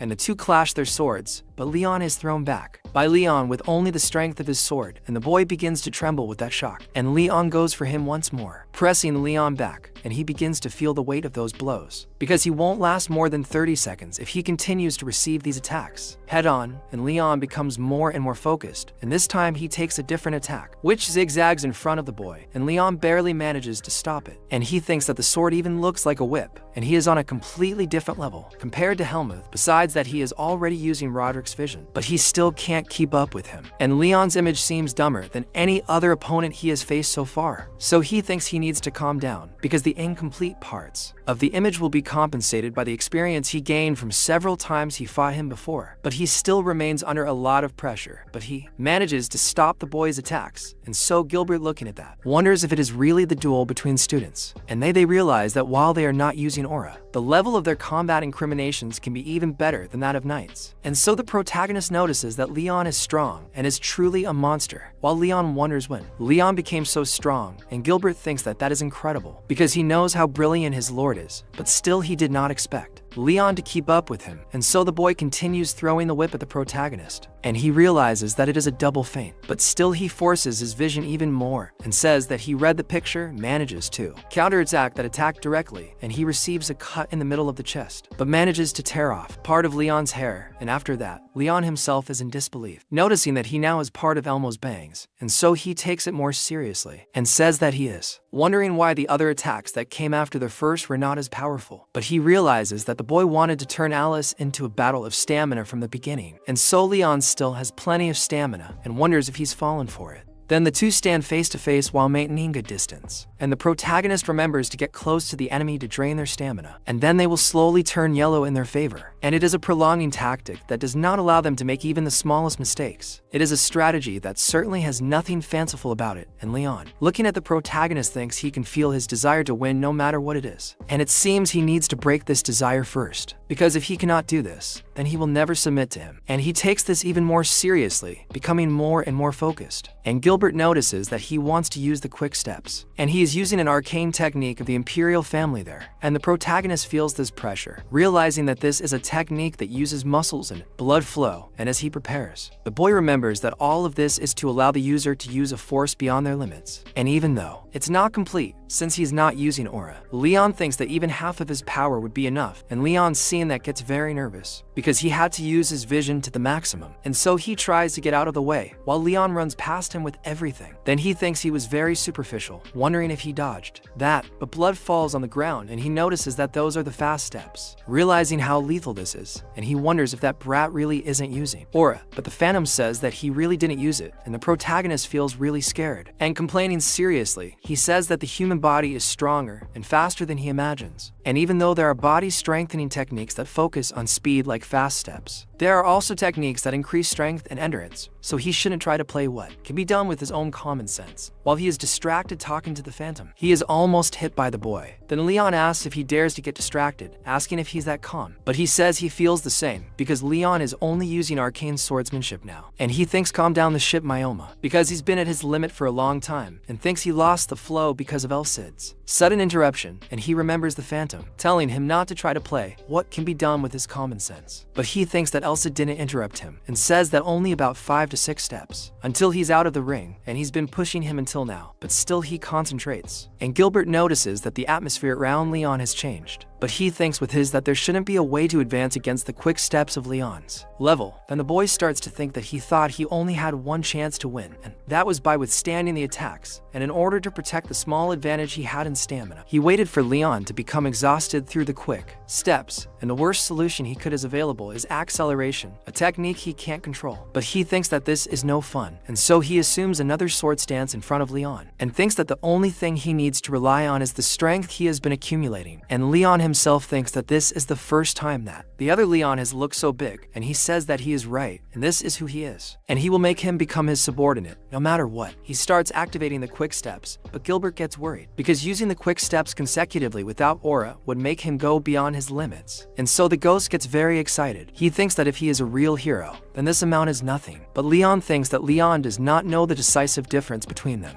for he was born with an innate talent, and he, who wields his sword every single day, has something different in the to go at each other. But it turns out that one sword ends up broken, and the broken sword is Leon's, who is surprised by the outcome of this battle, looking at it in amazement, asking how this happened, and the ghost says that his hard work was rewarded, and the boy agrees with this, and says that what decided this duel was the tip he took from Elmont's rising blow when he did that spin with his sword. He says that it is an unconventional sword technique that disturbs the timing of his upper limbs, and he says that more important than that is the different number of swords they break, and because he is so talented, his physical body can surpass its limits, but he will not be able to reach him who knows the limits of a sword. But he thinks that if he were using a real sword, the result could have been different, and with that he goes to Liam, declaring that he won with a smile on his face, and Gilbert says that he confirmed it, saying that the victory is his. But the ghost remembers something, because if Liam had lost, he would have become Liam's subordinate. But he asks what the boy asked for if he won, and he remembers Liam's promise, saying that he will grant him whatever he wants as long as it doesn't affect his family or his reputation, and he says that things like teaching cane fencing, or training, or making elixirs are all possible. He thinks now that he really doesn't have something he needs, and Liam says that he lost after all, and since this fight was something he decided and agreed to, he will have to accept the consequences, and says that a promise is a debt, asking what he wants, and he says that he will say later, and Liam is surprised. Then the protagonist says that he has nothing in mind for now, and he says that he will say as soon as he thinks of something, asking if Liam is okay, and they are both very surprised by the boy's decision, and Liam can only agree, and some time later, he says that he managed to finish the fight without using acceleration, but it seems that he tried too hard, since his opponent was Liam. But then, someone uses healing on him, and it's Chloe, who is healing the boy without even saying anything, and he says he feels lighter, and is happy that the one healing him is a rank for healing mage, and he also thanks Chloe for being the observer. But the girl gets a little sad, saying she can't understand either him or Liam, and asks what the problem would be if he lost. But she says he got much stronger and intends to leave the academy, and then he asks how she knew, and she says he knows it like the back of his hand, and he's very stupid, and the boy is happy about that, and says he thought she would stop him, but she says she can't believe he dared say that when he wasn't even planning to listen to her, and says he's always been like that, and always challenged the limits that people thought were possible to break, and he ended up succeeding, although it took him a little longer this time, and he thinks he was pretty fast considering the difficulty. But but she says that he took a long time, and so they just start laughing. And the protagonist says he's fine, sending her and beating Leon for him. Then she asks if it's not, to heal him, but Leon says that that brat may not express it, but he's probably very depressed and shocked, and an attack from his girlfriend that he hears would make this defeat a nourishment for his future growth, and says he will leave Leah in your hands. Okay, the protagonist has matured. The guy has accepted. He has accepted defeat. He knows there's no way he'll beat the blonde guy. Yeah, man, F in the chat. Guys, F in the chat. And the girl, looking at him from behind, shouts to Leon, asking what he will do after leaving the academy, and he says that it is still a secret for now. And so, she stays behind, praying for him. And the Phantom is surprised, because he never thought he would see a magician who does not believe in gods, praying for someone, and he says that she is truly a good person. So there are more questions left, and he is already finished with everything, and he says yes, because the Asia he longed for had become a special person. But in this, he questions about a special person, and the boy says that, desperately, he gave his best in everything he did, and wanted to become a person who would not lose to either of them, and he was not able to overcome barriers like social status or talent right in the end, and he thinks he lost his way in front of these two special people because he felt he was not good enough. But finding Side and going through everything he went through ended up freeing him from his inferiority complex engraved in the depths of his heart, and he allowed him to escape the shadow of those two, and he says that now he has become a hero. After all, who in that world would be more special than him? And the Phantom is surprised, because that is a very materialistic person, and the boy asks if he was a little disappointed, but he says of course not, asking what is wrong with wanting riches and honors, because what is also wrong with wanting to be famous? Because ambitions are a central part of human life, and having dreams takes them forward, unless one goes down the wrong path. Because ambitions are what makes humans human, and that is why he chose. Because the person who should become a hero was not him, but the other guy, Liam. So Liam is surprised, and the Phantom reveals that he is the legitimate son of the Imperial Clyde family, the sword that will build the corrupted empire once again. And his full name is Liam Callum Gladius von Clyde, and he was designated as the hero 150 years ago. And so the boy is surprised that he is the perfect protagonist, because based on what Else had said, he is not the Liam who should be the protagonist, but he remembered that Else had said that this was a fight that was also a test for him, and he says that he did well, saying that there is no rule that says that a hero must be someone chosen by prophets or oracle. That being the precursor of someone's future with his own strength and willpower is also something that a hero does, and Liam is wrong about that part, and so Liam gives a smile, and the ghost asks if he is feeling guilty for having stolen his opportunity or something, but he says that of course not, because it is not like he lacked anything compared to himself, and asks why else it had blamed someone who was born with a silver spoon in his mouth, and that's impossible, and the ghost is surprised by this. And Liam says that it's his fault for losing to someone like himself, and he has nothing, despite having everything he needs, and the ghost is even more surprised. Besides that, Liam says that he was the one he chose, the soul of the great hero Roderick, and the sacred sword Elsed chose him, and if that's the case, he's just living up to expectations, and the ghost likes this answer. And so the next day, he asks to leave the academy, and his instructor,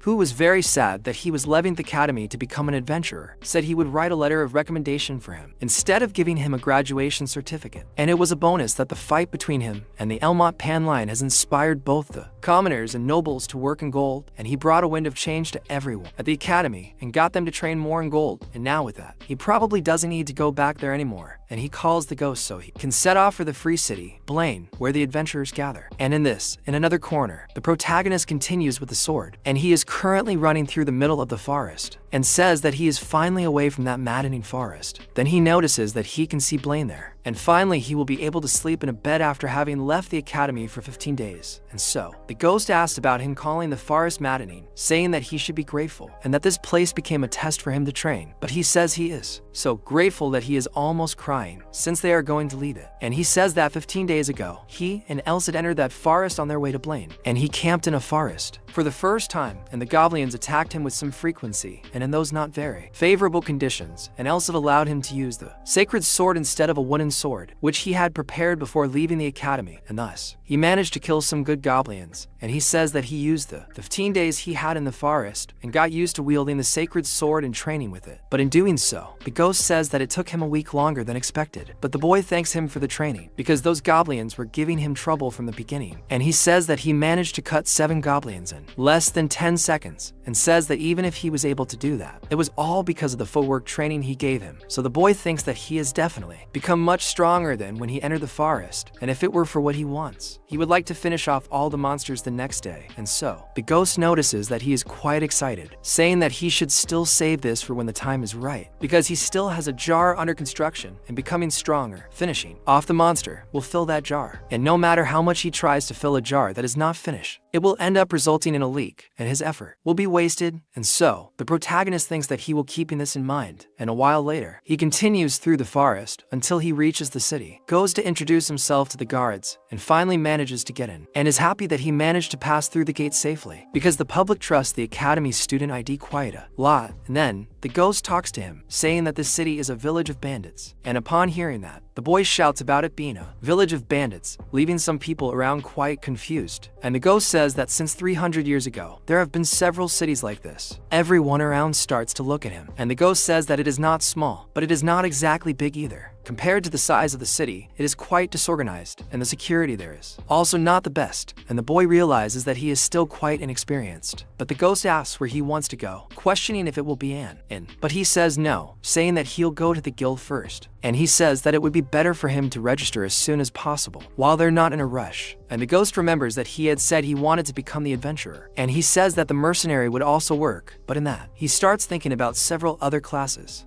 but says that compared to the adventurer, it doesn't seem like would have a lot of freedom. He doesn't want to get involved in power issues among the nobles, but more importantly, he wants to use the privileges of a hero, and believes that adventurers who take requests to finish off monsters would be better. However, the ghost says that it will still take a long time for his seal to be released, and the boy thinks that besides training in the forest, he was able to learn a lot about Sid, and also why he descended a year earlier than the oracle declared, and says that most of Sid's authority with a holy sword is sealed, and normally, the owner of a holy sword recovers so quickly, almost as if he were immortal, and would experience an immense strengthening, and would begin to be able to deal fatal damage from existing demons, and as a bonus, would also be able to become stronger by multiplying the aura and holy energy. And he thinks that for someone like him who lacks aura, to be able to use the holy sword to its full power, he needs to first become stronger. And so he arrives at the guild, and registers as an adventurer. Then, the attendant says that she confirmed his enrollment in the academy, as well as Helmet's letter of recommendation, and says that if he registers as an adventurer, he will start at rank D. Then, he asks if her name is Rise, speaking about this D rank she's talking about. He doesn't really know, and she says it's a rank in which he can take on real jobs, not just random tasks, and based on the recommendation letter, he should be able to rise to C rank quickly if he shows good results. Besides, he'll need to be at B rank to show he can use an aura weapon, and it will probably take a while to reach the core of the guild's forces at A or S rank. So he thinks. He can't believe the aura weapon is a rank requirement, and beyond the level of just circulating aura, the aura weapon is a level where someone can control the aura outside their body, transforming it into a sword that can break stone, and even cut through steel, and it's the real beginning of a superhuman, and for him it's impressive to think that reaching this level would only allow him to reach B rank. He wonders how strong an A rank or an S rank would be. Then, the ghost begins to say that this is a more interesting organization than he thought it would be, as it seems there are many humanoid races around. There, then, the protagonist observes everyone who is there looking, being some elves, some people with fur, and some people even with tails, and observing those types there. The ghost thinks that there are werewolves, elves, and even Rye elves. He can't believe that they are working with races that were busy fighting 300 years ago, and the person who created that organization must be very good. Then, Rise looks at him asking, what was it? He says it was nothing, and so she says that they finish their registration, and if he officially wants to be an adventurer, he'll need to complete a quest without any kind of reward. So the boy already notes that he'll have to do the work for free, and she says that's right, because he needs to be recognized by the guild to become an adventurer, and of course, he needs to pay a price to receive this recognition. And the ghost says that the world is not always an easy place, and he shuts up and agrees to do that. And already outside, in the city sewers, the boy is killing a bunch of ratmen there, and says that it's the first time he's seen rats fighting with a sword. And the ghost says that his sword techniques are strictly for hand-to-hand battles, and to get past those guys,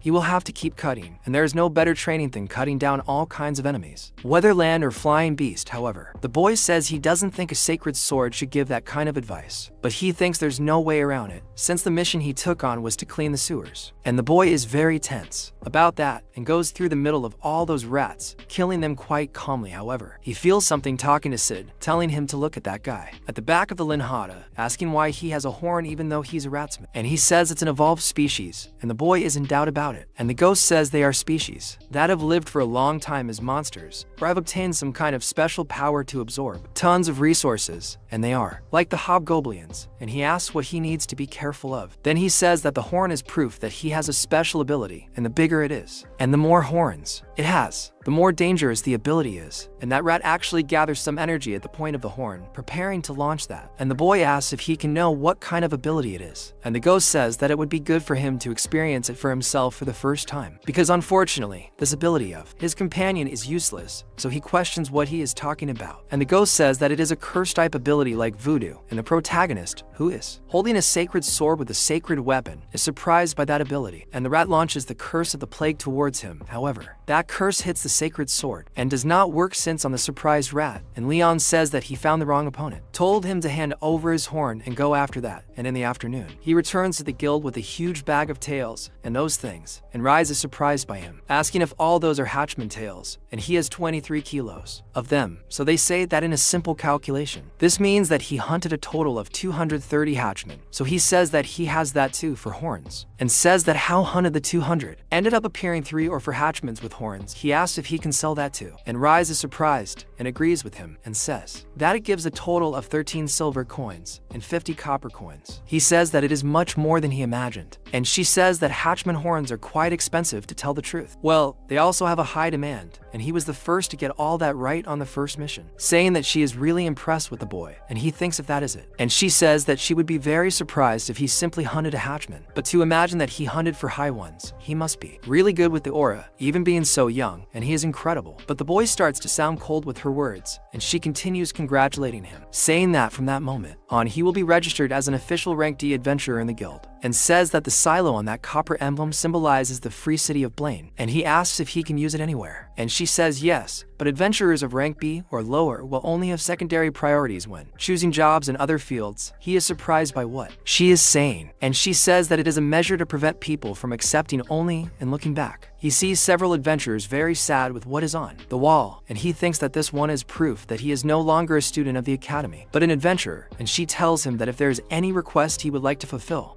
he must warn you, and even if he doesn't having a lot of authority, she might be able to help him to some extent. So he thinks that in this case there's a yes. And from outside the ghost starts laughing, saying that the receptionist seems to have mistaken him for a holy knight, and he asks why. And the ghost says that he took the mission that doesn't pay well and is difficult, and as they say, the holy knights of the past kept their identity secret before being officially named, and went on a journey to help others. But he thinks that since the hero is also a type of holy knight, she's not entirely wrong, and he asks if she really is. And the ghost says that she'll probably faint in the future if she finds out the truth.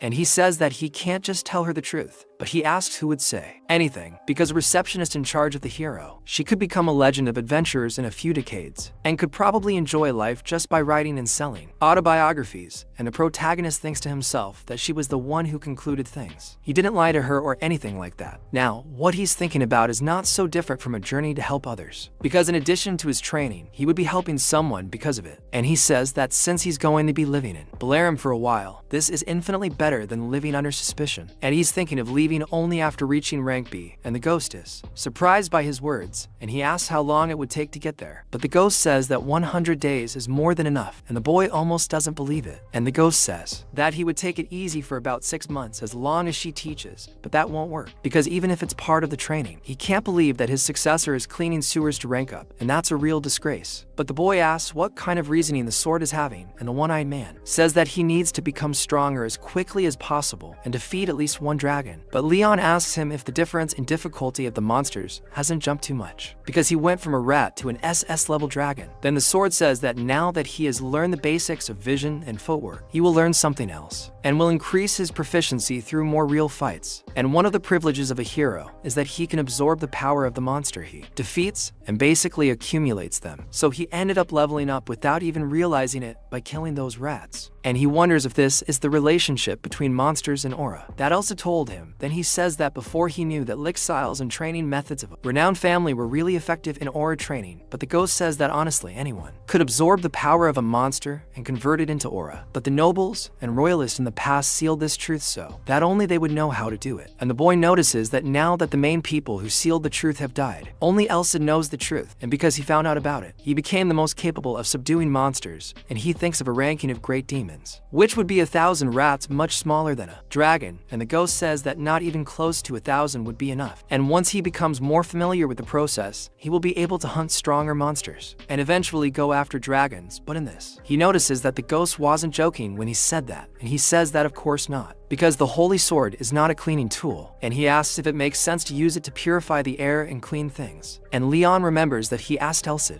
purify him when he came out of the sewers, and he realized did this to leave the boy clean, and says that apparently he was brooding over it, but he questions why he is insisting that he hunt dragons. And Elsa says that it is because they need to go to the Titan mountain range in the future, and the boy is even more surprised because this is an area of dragons that he would not dare to go, as it is a land ruled by the laws of giant kings, and he asked why he would go to the demon realm in the past, where countless kingdoms failed to conquer. Then he says that he will definitely be able to help him because his body was left in the area. He lost his memories, so he does not know much, and they will make it their goal to reach these lands in 6 months. He asks what the boy tells him, and the protagonist realizes that he wants to go to this place to look for something. He has no idea what it is, but the ghost says that he will be fine because it is not as if he will play around until he gets there. He just needs to be able to protect his own body and trust the rest in him, for he is the holy sword, and Leon agrees with this because even so far, nothing he trusted has gone wrong. And the ghost says that then they will begin the infernal training now, and the boy does not like the infernal part in that sentence at all. And sometime later in the guild, everyone starts to tease the protagonist, asking if he is going to subjugate the Ratman again, and they start gossiping that he has been stacking a mountain of Ratman cups every day. And the protagonist says that maybe it is because he became a famous Ratman hunter, if the nickname in the guild ended up becoming Cat, and he goes back there to deliver more tales, and Rice starts to get sad with him, noticing that the amount is smaller than usual, and he says that it is, having not encountered many Ratmen, and the ones that attacked him were very few too, and he thinks that they are starting to get scared of him. Then the girl says that even though the Ratmen seem stupid, they have some intelligence, and he says that that's why I'd like her to check out other missions. She gets all excited, saying she knew this day would come, so she handpicked for missions. The boy starts analyzing all the missions with the sword. He notices one, because looking closer, the mission documents look quite old. The ghost says that this shows how unpopular those missions are, and also means it's never been renewed. The protagonist says he'll take one of them, and it turns out to be the rock slime hunt. He comments that their habitat is found inside the earth near the wall because they eat rocks. Also, if they let them live there, the walls won't last long. He realizes the mission is from Blaine's defense captain, so he thinks there's no chance he'd take advantage of him. But upon arriving at the location, he talks to the guard about the subjugation mission, but he says he didn't even ask for that, and the boy asks how that can be, because that one there is an official mission document from the guild, and he thinks there must be some mistake. But then another guy comes asking if he is the cat guy, the adventurer who cleaned up those rats from the sewer, and so the boy agrees that he is, and that guy starts laughing, saying that he is amazing and they need more adventurers like him, then says that they can't believe those guys who only take easy jobs and want to call themselves adventurers, and they are ridiculous. Then he asks if the boy doesn't agree, and after agreeing, he is at the bottom of a sewer,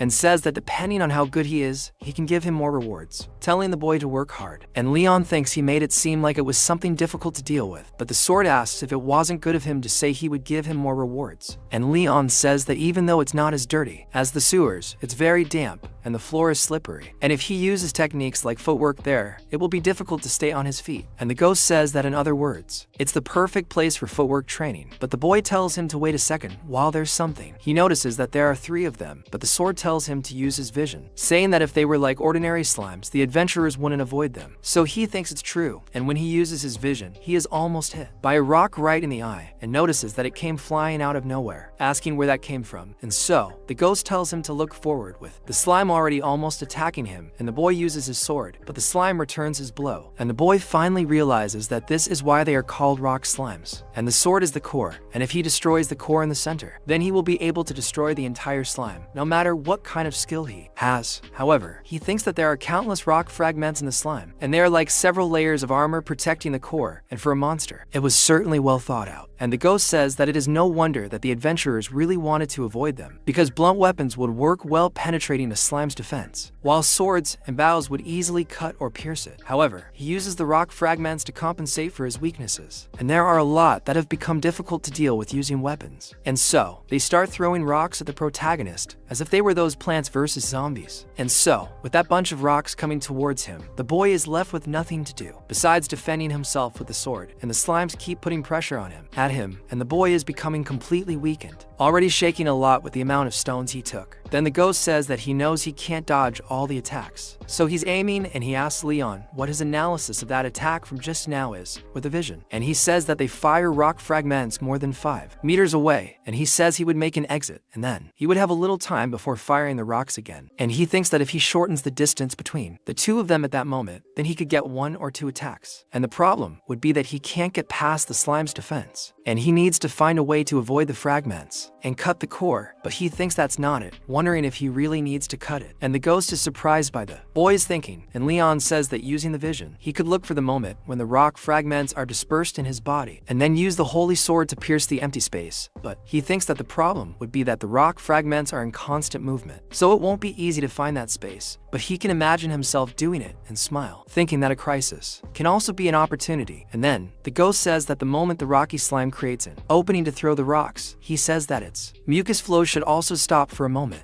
And based on its ability, there is no other method for him to destroy the core with precision. And so, he realizes that the ghost thought so far when he chose the stone slime. And the ghost says that, of course, and the boy agrees with him, saying that he will give it a chance, going after everyone. And he uses the vision in both eyes to the maximum and manages to break one of the slimes at the right moment. And he thinks that if the team loses, even for an instant, he will be the one who will be hit, and he manages to finish another at the right moment. And the ghost says that they already detect what is around them through vibration, so he needs to reduce the amount of pressure he puts on the surface as much as possible to move, and says that this is definitely possible with his footwork technique. Then he is shot, but dodges everything he can, and he starts to imagine that he can do it, because as I said, it is possible to use footwork techniques there. But while he does this, the boy ends up slipping very narrowly, almost shot by all those rocks. But he uses the acceleration to turn around quickly and take another path, going straight to that slime, completely breaking its core. And the ghost comes up behind him, saying that he doubts he did it consciously, but well, in the end it worked. Then the boy asks what he's talking about. All of a sudden, in the seed disco he just did was level 2 of the footwork technique, and the boy is surprised. And the ghost talks about finding a balance on flat ground and reducing both vibration and noise, which are the basics of level 2, and says that if there are other things on the ground, he should also know how to use them, and whether it's a frozen ground or a boiling ground, and being able to use an environment as part of his power is the main point of the footwork technique, and says that this is becoming adaptable enough to transform a disadvantageous environment into one that is convenient for him. And even if it was by luck, he changed to a position where he opened his legs to lower the centers of gravity, and in doing so, he abandoned his standing position and was able to flexibly change in any direction he wanted to go. And if his environment changes, then his posture must also change. And until now, the posture and movements he was using were only suitable for flat terrain in a place with a low ceiling and wet ground. So he needs to move appropriately for that place, and the boy notes that a lower posture definitely allows him to move more comfortably. And the ghost asks if he doesn't think his training is progressing better, because he is experiencing all of this personally. So the boy calls him a demon's sword for doing this to him, and the ghost asks which one it was. And then the boy notes that this is only level 2, and he can't believe that this is the standard for beginners. But the ghost thinks of something, remembering just now that he shouldn't dodge attacks, even though he's gotten a little more used to the footwork technique. Then the boy asked what he means, and he says that he won't die just because he was hit by some pebbles, and it's better to practice the way he gets hit, taking less damage, so he can then use that in a real fight. And he says that he'll need to use his body to take the damage he was trying his best to block, but couldn't. And also he shouldn't use only impulses, and if he finds the perfect timing, he'll be able to cut them, and he can't use impulses if there are 2 or less of him. So he sends the feather to ask him to die, calling the seed a demonic sword again, and the sword says that all of this is for his own good.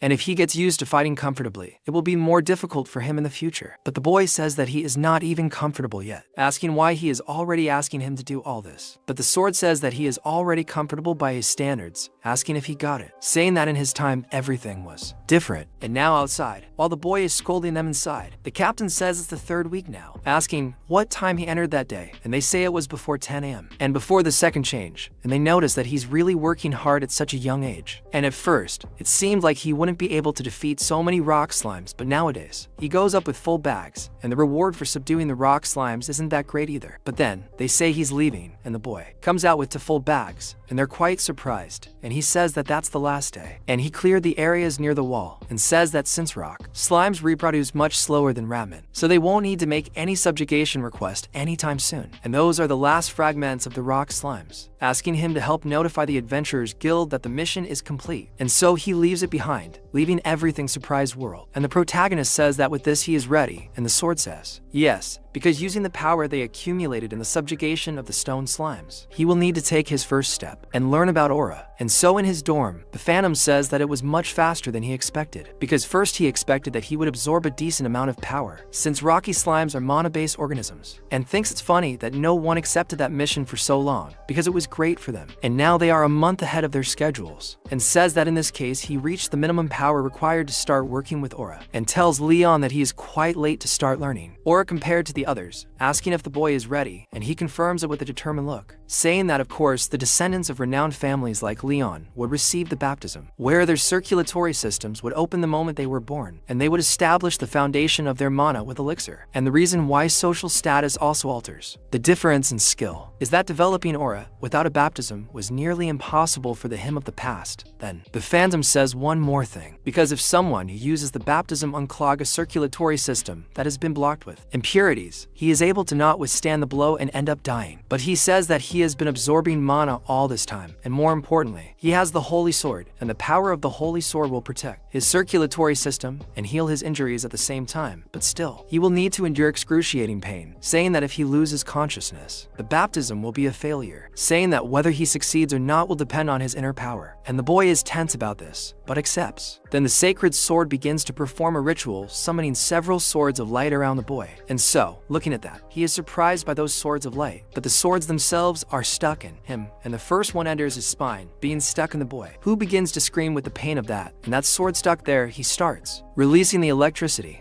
that passes through your entire body, and the other swords are also thrust into the boy's body, who begins to cough up blood from the pain. And the ghost is surprised to think he could withstand 10 swords, so he is left all stabbed and bloody on top of his own bed and almost faints. And the ghost thinks that while it is time for Leonho to wake up, he looks back and says that it seems that the presence of people who were hiding in the city has become much clearer. And so, when the boy wakes up, he is surprised that that is the time, and says that he can feel the flow circulating outside his body. A refined power is circulating in his heart, and says that it seems that he received another bag, which contains power different from his physical abilities, and he feels as if he could do anything at that moment. But the ghost says that he is mistaken, completely breaking the boy's joy. Meanwhile, the former hero thinks that he is truly incredible, because even if he considers an awakening based on inner strength, he still exceeded his expectations. But in this, they ask why he looks so sad, because he was told that the hero's training is something that would be in charge. And in the end, everything worked out well, and the stronger the hero is, the better for him. But the problem is how he does both, and even used a shortcut for him to put in the Holy Sword. And he says that he is the Holy King Roderick, and Leon is his successor. So he asks how about he keep the rest of his opinions to himself, and make sure to observe everything that is happening from heaven. Besides that, the ghost says something else, that he thought he could handle at most 5 swords, and only use the baptism to unclog the large vein, and if he wants to use the time properly, he will also have to train his small vein. I confess that when the old hero appears to be able to say something, I don't understand a damn thing. It should be shown later, however. Come on, let's move on. Let's leave it there. Keep moving. Keep understanding. At most there is a balloon with an eye, talking to a schizophrenic boy, and he says that he is just a child who is overflowing with a little power, and still has a long way to go, and Leon says he knows this. But still, he says that while there is no change in these physical abilities, he can feel the energy that is flowing through his body, and it seems like he has nerves outside his body now. So, he says that this is the aura sense, saying that if he focuses and uses this flow, he will be able to analyze his surroundings, and the boy's eyes shine, thinking that this sounds cool. cool. So, the ghost says he knows that now, but first, he needs to explain this aura to him, and asks if he knows that aura also contains attributes, and says that there are 5 common attributes that are normally seen in humans, which would be wood, fire, water, iron, and metal. And the attribute he has is not in one of these 5, and he's a little surprised, because he got the same aura as his. And the boy asked about his aura, and the ghost says it's the aura of the sun attribute, which has the attribute of light and heat, the high-class attribute that represents splendor. And both the boy and I are surprised. Yeah, that Naruto talk. Oh, you have to try hard, effort beats talent. But in the end, there was a 9-tailed fox on his ass. You have to see, and the boy is all happy about it, saying that he has the same attribute as the legendary hero, and the sword says that they should summarize before getting to the main topic, and then shows him the title, level,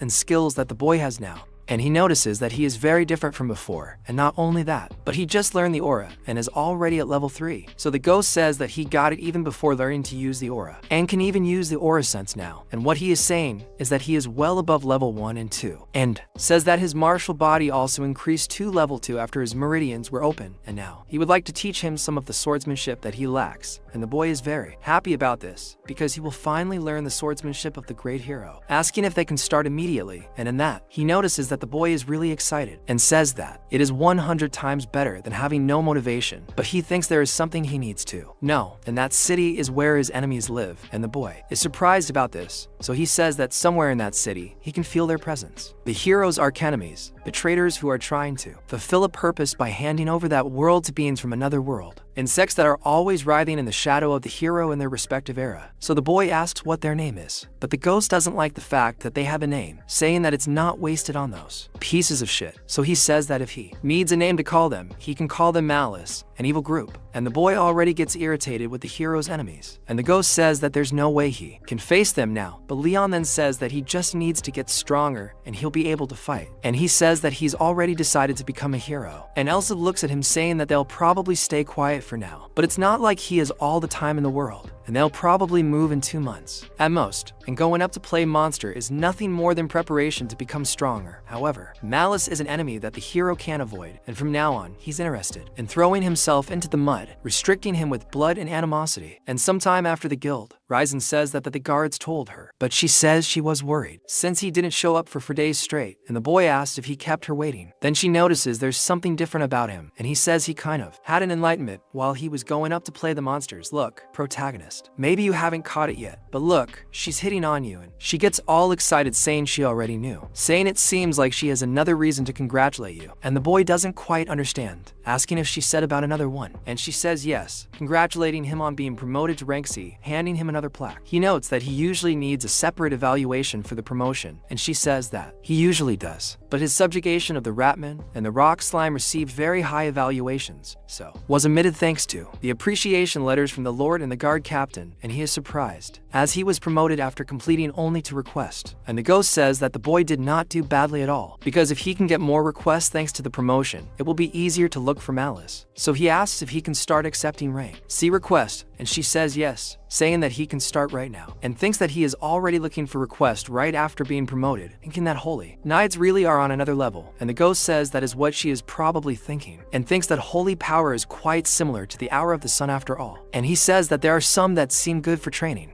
but he doesn't see any related to Malice. So he asks if he should just focus on training until he finds some clue. But the protagonist is actually talking to himself in front of the girl, who doesn't understand anything. And she asks if he wants to show her some request from a different category, because she thinks that only taking rejected request is a bit too much. And he says that it's nothing like that. Then asks if she can show him request related to the favelas, or request with places with a bad reputation. And the girl is quite surprised that he wants to go to the favelas. And he thinks that the favelas are usually the place where the poor gather, but the favelas of Blian are a little different. Thieves, informants, convicts, fugitives, and smugglers, murderers, and people like that. It's a zone where people who broke the laws of various countries occupy. And if it's in a lawless zone formed on a large scale and with the characteristics of a free city, then there must be someone from Malice. But the girl says that there are no requests related to the favelas, since this is a job for mercenaries, not adventurers, and that the protagonist is surprised, as adventurers don't get involved in human disputes. And he says that disturbances that occur in the slums are mostly disputes between people, but he thinks he can't become a mercenary full of restrictions after coming this far, and if he starts investigating the slums without reason, he's sure they'll start keeping an eye on him. So she asks what about a request for him, and when he picks it up, he notices it's a subjugation of ghost armor in an abandoned mansion. She says that the ornamental armors that were left behind in an abandoned mansion have become living armors, and it's become property that can't be put up for sale. Not only is the reward low, but there aren't many ranks that can destroy living armors. The protagonist thinks his holy sword shouldn't have any problems with that. The girl reinforces the request, saying that since the mansion is close to the slums, she thinks she's sure it will be helpful to go to the nearby area, and he thinks that, indeed, having an apology is crucial, and no matter how powerful the forces in the slums are, there's no chance of them picking a fight with the Adventurers Guild, having to face high-ranking adventurers if they mess with the wrong guild, as ranks above are forces controlled at a national level, and the girl smiles as she helps him, and he notices what she's doing, thanking Rise, saying that he'll definitely reward him next time, so she tells him not to worry. After all, that's his job. Besides, the girl remembers to also give him the reward for defeating the Rocky Slime, saying that the captain of the guard added a bonus, so it's actually good. When the boy gets it, he asks if he can ask, and she says he can ask. Then, he asks if she can tell him where Blaine's church is. The girl is surprised, asking about the church. He says he has business to attend to there, and she becomes a little fearful. Then, he says he knew she would react that way, because if Rise imagines that he is a holy knight, just as Elsa says, then even with holy knights and his penance, I cannot request help from the church, except if enemies of the church appear. He thinks of heretics, in other words, those who condemn the goddess, and says that, regardless of affiliation or faction, the church gathers all the power to fight them, and that is the only reason why the holy knights of the Iron Chain, known for their cruelty, are dispatched. Then, she says that it is at the end of the Prima district in the northeast,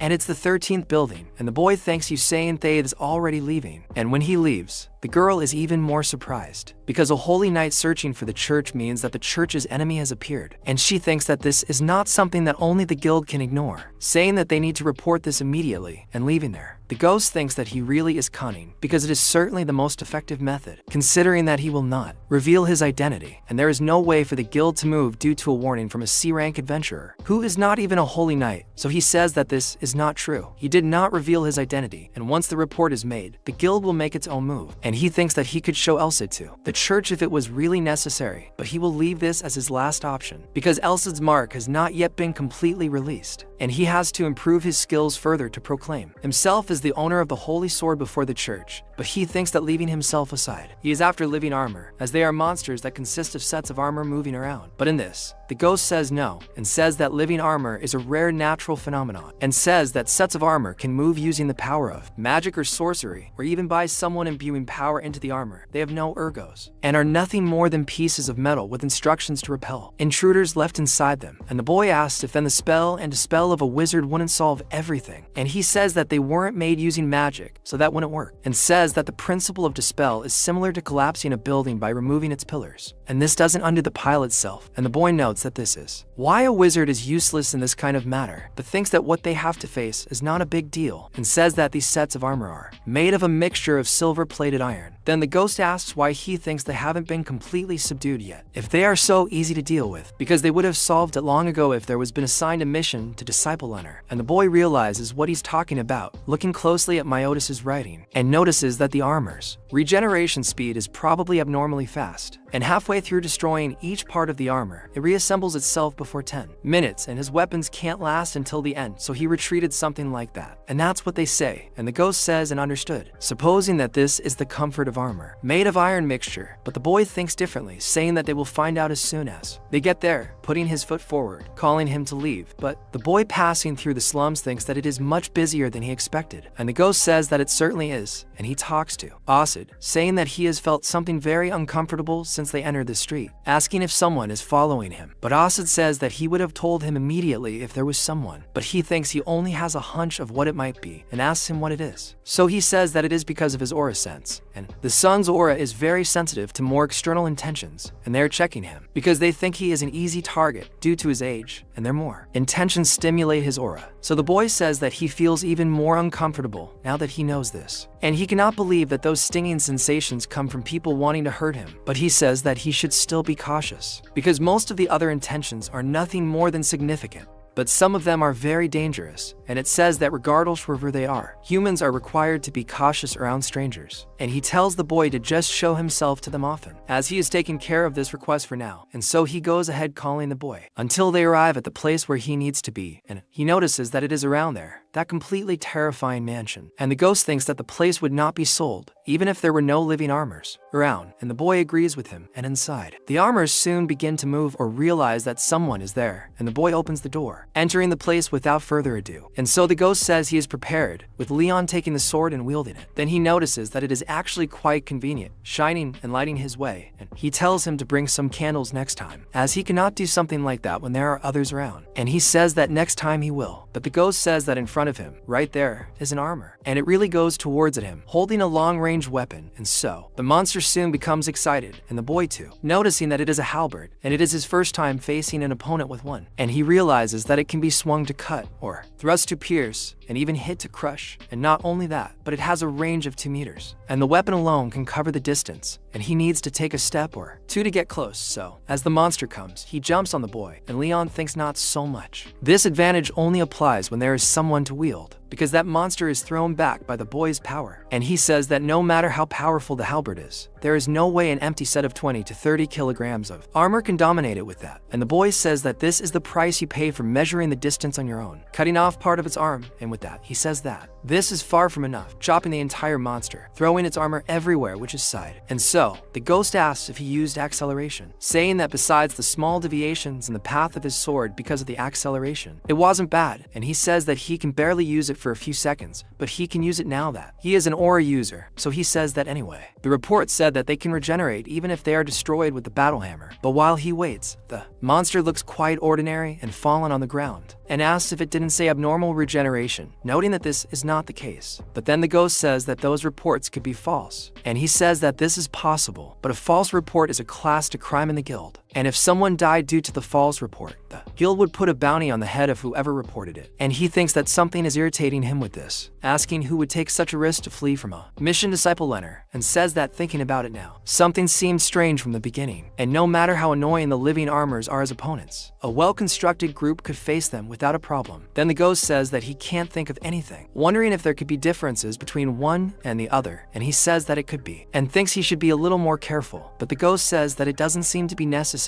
because they came to him, and several of them walked towards the boy, and he says that he can't see them well, and the brightness can no longer be increased. And the ghost gets mad at the boy, saying he no longer knows if he's a holy sword or a torch, and increases the brightness strongly, illuminating almost the entire place, turning golden in the boy's hand. And he thinks that this is incredible because it is shining, but it is not too bright for his eyes, and it is a very comfortable light. But on the other hand, those monsters are blinded by that light and start screaming in front of the boy, and he wonders what the hell is that, what they have. And the armors, for some reason, get very angry with him, going all out on Leon, and he defends himself from each of them, and notices that those bastards are attacking together, and the attacks are even easy to read, but the movements are perfect. However, he says that it would only be a problem if they were real gentlemen, and for how long does he think those repetitive movements will work on him? But the ghost screams at Leon, and he almost gets hit, losing part of the top of his hair, falling down and jumping back. And he asks which was the proceed, and he says that those things are not living armor, and he asked what they are, and he tells the boy to use his vision because his eyes will be able to see them. And he puts his vision at the maximum of 2 eyes, looking at those things, and inside them he sees a kind of incarnation, something like a ghost smiling at him, and he wonders why is smoke. Then the ghost says that this black smoke is a type of evil energy, and it will devour his vitality as soon as it touches his body, and he says that his solar class will be able to resist, but nothing good will come from touching them. And so he asks if that is why they reacted to the light of the holy sword, and the ghost says that it was more or less like that, because if they were only composed of evil energy, they would have just been purified, and living armor has no intelligence, emotion, and certainly no vocal cords, and are beings for whom the act of screaming is impossible, and there is absolutely no reason for them to tremble before the light of a holy sword. And the only things that feel the light version of purification are evil spirits, and they are phantom armors, and they are born through the inner armor of a restless skeleton, with its stupidity degenerating into hatred against the living. And the boy remembers what happened to that armor he cut, and notes that this is why the one he cut could not regenerate. and says that armors controlled by evil spirits cannot be destroyed until their hatred is exhausted, and no matter how much force is used to destroy them, they will continue to rise. And the only ways to subdue phantom armors are to expel the spirit with powerful magic, break the connection between spirit and armor using the power of the aura, or purify them with holy power. And fortunately, he possesses the holy sword, the greatest of swords. But he thinks there are a lot of them, and if they are phantom armors, then it's best for him to retreat for now and return during the day. But the one-eyed ghost says the numbers are strange, because there's no way so many of them could appear by coincidence. The boy thinks about it, and he says that the creation of phantom armors has a low success rate, and even if a good magical enchantment is used, whether artificial or coincidental, that many of them being there after countless failures would mean that hundreds or thousands of spirits float into this mansion. So, the boy thinks that's not possible, which would mean that many people are dying in the city. My friend, you're on the side of the crazy thing, from the criminal faction to everything. People like crazy, every bad element in the city. And you're surprised that so many people died there. You're kidding. And now face to face with all those monsters. The ghost speaks that the activity level of an evil spirit is not that great, and they cannot travel long distances or stay in this world for a long time, and they cannot even travel to a different district of the same city. And then the protagonist that there is no other place than the favelas, a place far from law and order, and the only place that meets the conditions is the favelas, where you can get anything you want simply by using money and violence. So he thinks he can't let this go. But as someone who doesn't yet have experience as a hero, this isn't something he can handle at the moment. He says that even his final card, to make the church move using the holy sword, is useless if he can't discover the objective and identity of the secret organization. He wants to eliminate the option of returning in the morning, going after those things. And he says that at this point, fighting the strongest opponents in a dark environment will become the basis of his growth. So he kills those armors one by one, cutting them all down and making mincemeat of all the enemies in front of him. While he's at it, the day dawns, and the ghost says that it looks like they've been kind of finished off, and protagonist stars with him after killing several armors throughout the night. He says that fighting while intentionally surrounded is not so bad either, after all, already with a dead look in his eyes, and the ghost asks if it is because of his blind spots, and the boy says it is, because his perception within his field of vision is almost invincible, but at the limit for the human field of vision. Then, no matter how much he turns his eyes, he cannot see behind his head, and it is not as if he can fight with his back to a wall all the time either. And the ghost, seeing this, realizes that the boy is right, and he says that someone third-rate is controlled by the conditions, someone second-rate adapts to the conditions, and someone first-rate uses the conditions to their advantage.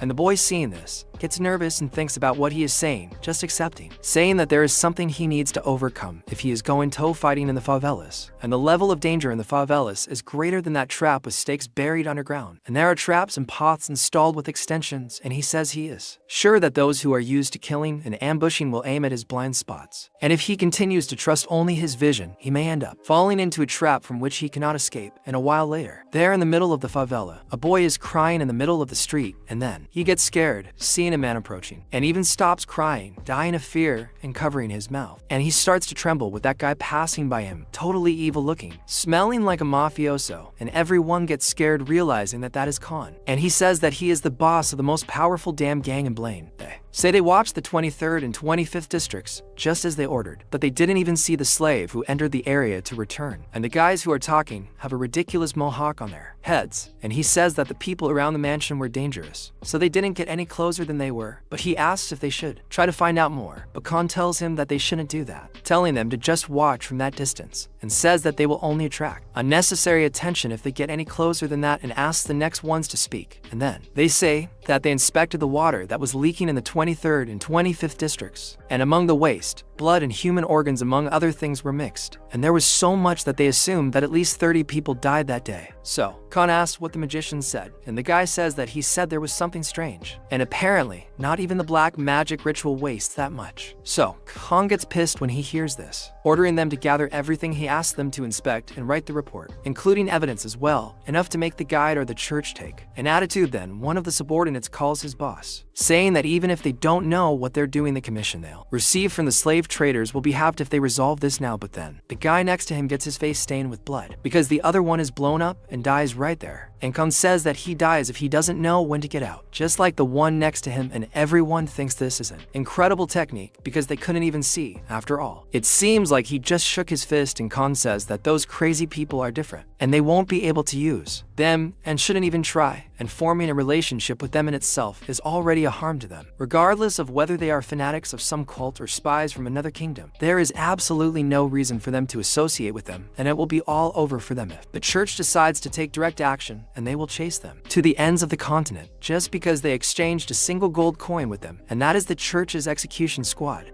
the Holy Knights of the Iron Chain, and they'll leave the subject asking if there's any other news. And the bald guy says yes, saying it's about the abandoned mansion at the entrance to that district. He heard that there's an adventurer who frequents that place often because of a request, and Khan becomes interested, and the subordinate states that he's been doing this for over a week now. He received a nickname because of the frequent subjugation of monsters like ratmen and stone slimes, and the first nickname was Cat, and these days he's being called Janitor. He believes it's because he's accepting rejected requests, and Khan thinks this kid is quite interesting because he's an adventurer who deals with requests that aren't worth shit, and says he might be able to use him. And already during the night, the protagonist is training in his room, and his window is shining like a Christmas tree, and inside he's training his sword technique until he falls to the floor exhausted in pain. Then the ghost asks how it was, and if he felt the movement of the aura flowing through his body, and he says yes, saying that it seemed very mystical, and the ghost says that a sincere man on average is better than a sloppy genius, saying he's impressed that he's keeping up with his training, and Leon says it's as if he's died and come back to life every time he gets a pass, but he doesn't feel like he's grown at all because of this overwhelming sense of relief. The ghost then says he can see for himself, showing the boy's stats, which have gone up quite a bit, and he's surprised that, apart from mastery with the intermediate sword, he asks why there's a low-level aura user and wonders if he wasn't at the initial level before. And the ghost gives that smug little smile, saying how fast his growth rate is. And it was to be expected since he's the one teaching, and he's learning things that other people spend hundreds of days wasting time trying to learn. But the boy says that the 7-star sword isn't there. So the ghost says there's no way he can say he learned fencing if he can't even understand the first technique, saying he should know it if he has a conscience in his head. And it's said that the 7-star sword, also known as Great Chariot, it is the arcane fencing invented by Roderick in his time, and they say that you can only truly call yourself a master when you can use all 7 forms of arcane fencing consecutively, and he says he wants to learn at least one of these forms before facing Amalis, and the ghost looked at him, silly with what the boy is talking about, and he says that if you unite the 7-star sword with the Holy Sword, he could probably gain the upper hand regardless of the opponent. So the ghost says they would die if he wasn't master ranked, and he says that's enough. And Leon says that since it's impossible for him to become strong enough to beat anyone in the slums within 2 months, he needs a trump card he can use in emergencies, and even if he knows how to manifest the aura weapon, it's meaningless if he can't use it properly. And the ghost begins to see sense in what the boy is saying, and he calls the ghost to start right now, saying he'll continue training to his limit. But the ghost says he's happy, he's full of enthusiasm.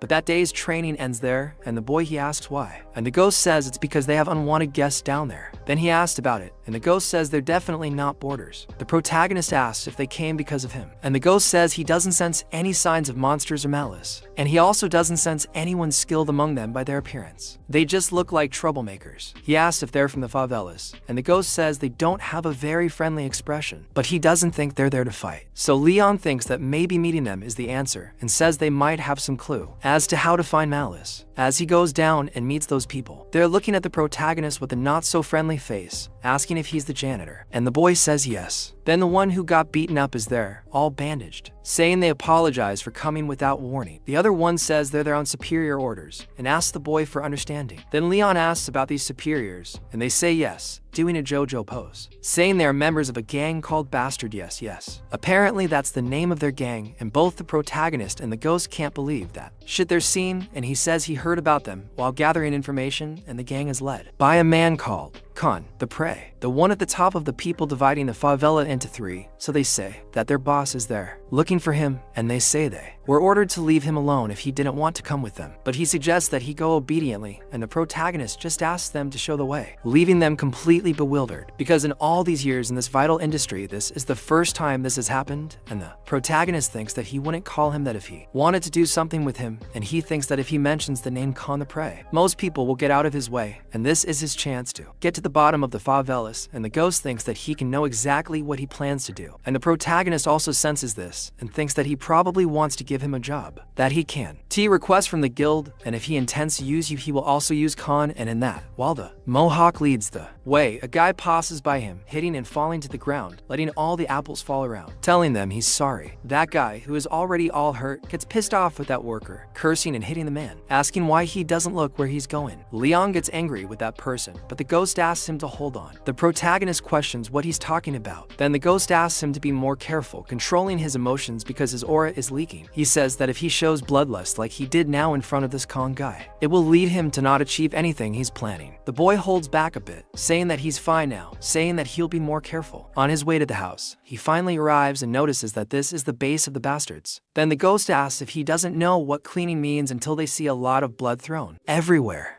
And notice that they are very recent brands, and Leon assumes that they don't clean on purpose. And the ghost says it's a classic way of showing dominance until Khan appears behind the boy, asking if he's the one they call the janitor, and Leon gets a big scare and pulls out his sword, turns against Khan, but he defends the boy's attack quite easily and starts laughing and thinks that this is a very inappropriate nickname. And at that, Leon is surprised at how easily he stopped his attack, and Khan prepares to return the same coin, preparing a huge punch in the direction of the boy. And Leon thinks to himself that he will surely die. But with that punch coming in his direction, only the wind passes through him and Leon remains standing in the same place, and with just that pressure his nose starts to bleed, dripping everywhere. And Leon thinks he couldn't dodge because there was so much power just from the wind pressure that if he had continued his head would have been blown off. Then he asks if Khan is the one they call prey, and Khan says he has courage because he thought the boy would be just a piece of shit since he heard that he is C rank. But that is enough, and he takes the boy out of the way, saying that he is the one who chose it. Then Leon asks why he chose it, and he says that it is obviously for his request, questioning if he didn't already suspect since he went there, saying that he will give him what he wants. Then Leon asks what he wanted, then Khan says he is sorry, but says that he has already done his research on him, and in that Khan talks about him having been a student at the Royal Academy, and he was the one who was always second in the commoner class, and the man who got the ass of those immature nobles with pure effort, and says that after giving up he registered in the Adventurers Guild Leon, only took requests that were rejected and became known for the big guns of the city. And the protagonist is surprised that Khan from the top of the slums even has informants from the alleys on his side. Then he says that he kind of understands why he left the academy, saying that he had no intention of becoming a knight, saying that he did not intend to bow down to the nobles, but the two are confused about what he is talking about, and Khan says that then he gave a hell of a beating on those nobles and became an adventurer different from those suckers who only seek profit. He returned from the scenario and landed as an adventurer who can be useful to the big guns, and that's why he managed to rise to rank C after fulfilling only to request. Then he questions if that wasn't the boy's path to get there, and he thinks that it's obvious that it wasn't, and they both think that, and Khan says that if he wanted money he wouldn't do something like that. He supposes that the boy had a single goal from the beginning, and he understood it right away, and that goal is simply fame, that which nobles cannot influence, that which increases their status regardless of their origins. Fame, and he is sure that the reason why he did not hesitate to answer his call is that, despite being in the slums full of dangers, that is why he is also there. And he says that if the boy accepts his request, his wish will come true, and so the protagonist understands, but questions what the hell is wrong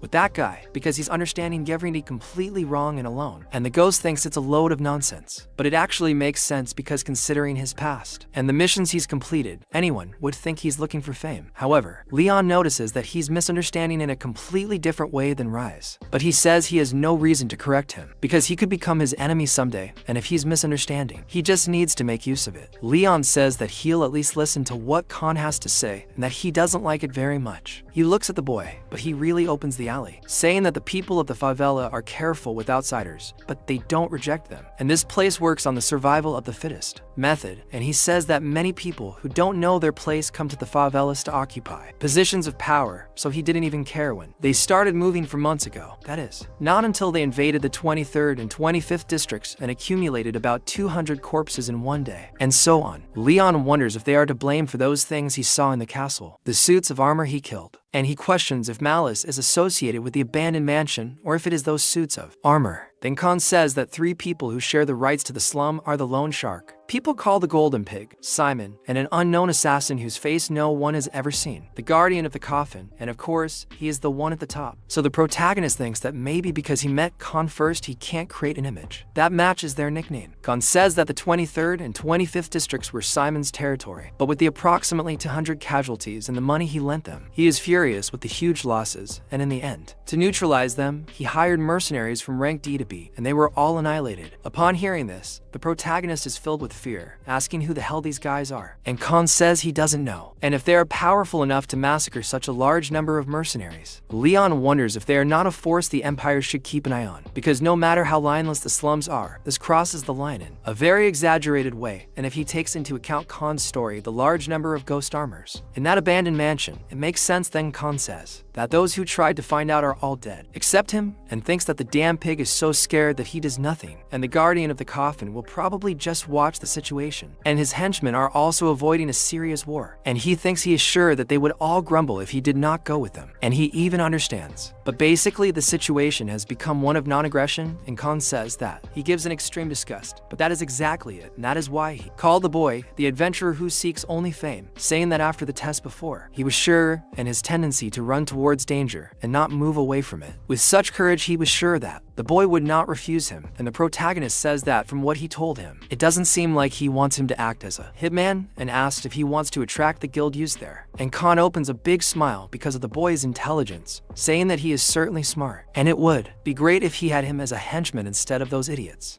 But the protagonist apologizes, saying that he doesn't really like gangs, and thinks that in short, he doesn't want to lose power to those dangerous bastards. To borrow external power, he's using someone who's become famous in the guild recently. He thinks malice is a much bigger problem now, but this man could become an even bigger threat someday. The protagonist agrees, but questions how he'll make the guild move. Khan tells him to take a look at those documents. When the boy reads them, he's surprised, quite surprised, noticing that the document Khan showed him was full of evidence of people in the slums being sacrificed by malice. The ghost thinks about it because there are hundreds at worst, and it could be thousands. The protagonist feels a terrible sense of nausea because since these people live in a lawless zone, there's no way to know what's really going on even if they disappear. There's no way to know if this evil act has continued to happen in Blaine. So the ghost talks to Leon, who's shaking with fear, hatred, and the boy asks Khan if he can't deliver this to the guild, and he says no, because the guild superiors are more stubborn than he thinks and says that they would never believe something coming from such a suspicious source. So the protagonist says that's why he needs him, and he says that's right, and he will turn him into enough evidence to make those guild superiors believe that those pieces of shit are real, living, breathing proof. But Leon notices that he is too brazen because it's okay for him if he makes a living report, or if he dies and becomes evidence. And it works either way, and Khan starts laughing and questions if the boy isn't. And Leon replies that he is willing and to think that it's a shame, but it's not easy to hear information in the favela, and above all, he can save hundreds of lives by fulfilling this request. So Khan orders him to get both a dagger and a small bag, and he asks what that is. And that dagger is a dagger with his mark, and he must show that to anyone who tries to pick a fight with him, and no one will dare attack him except the guardian of the coffin. And so the protagonist says that, and he replies saying that he doesn't want to throw that thing aside, and Khan starts to curse him, and he says that he also has magic scrolls in that bag and he should use them when he needs them, and he can also sell them if he wants. He says that he should think about it with an advance payment, and then Leon asks to ask one last thing, remembering that Khan prepared that punch and threw it towards the boy's face, stopping centimeters from him, questioning if he intended to stop that punch from the beginning. And Khan becomes completely serious, but says that of course, obviously lying. And sometime later in his room, the protagonist thinks about the expression Khan made, noticing that he is absurdly strong and he needs to train even more and get stronger. And he talks to Sid, asking if anything caught his attention while he was reading the documents. And he says that some things did, but he needs to do more detailed research considering how malice does things if something doesn't go according to their plans. The chances of it ending in disaster are high. And Leon notices that he is saying that he needs to see it with his own eyes.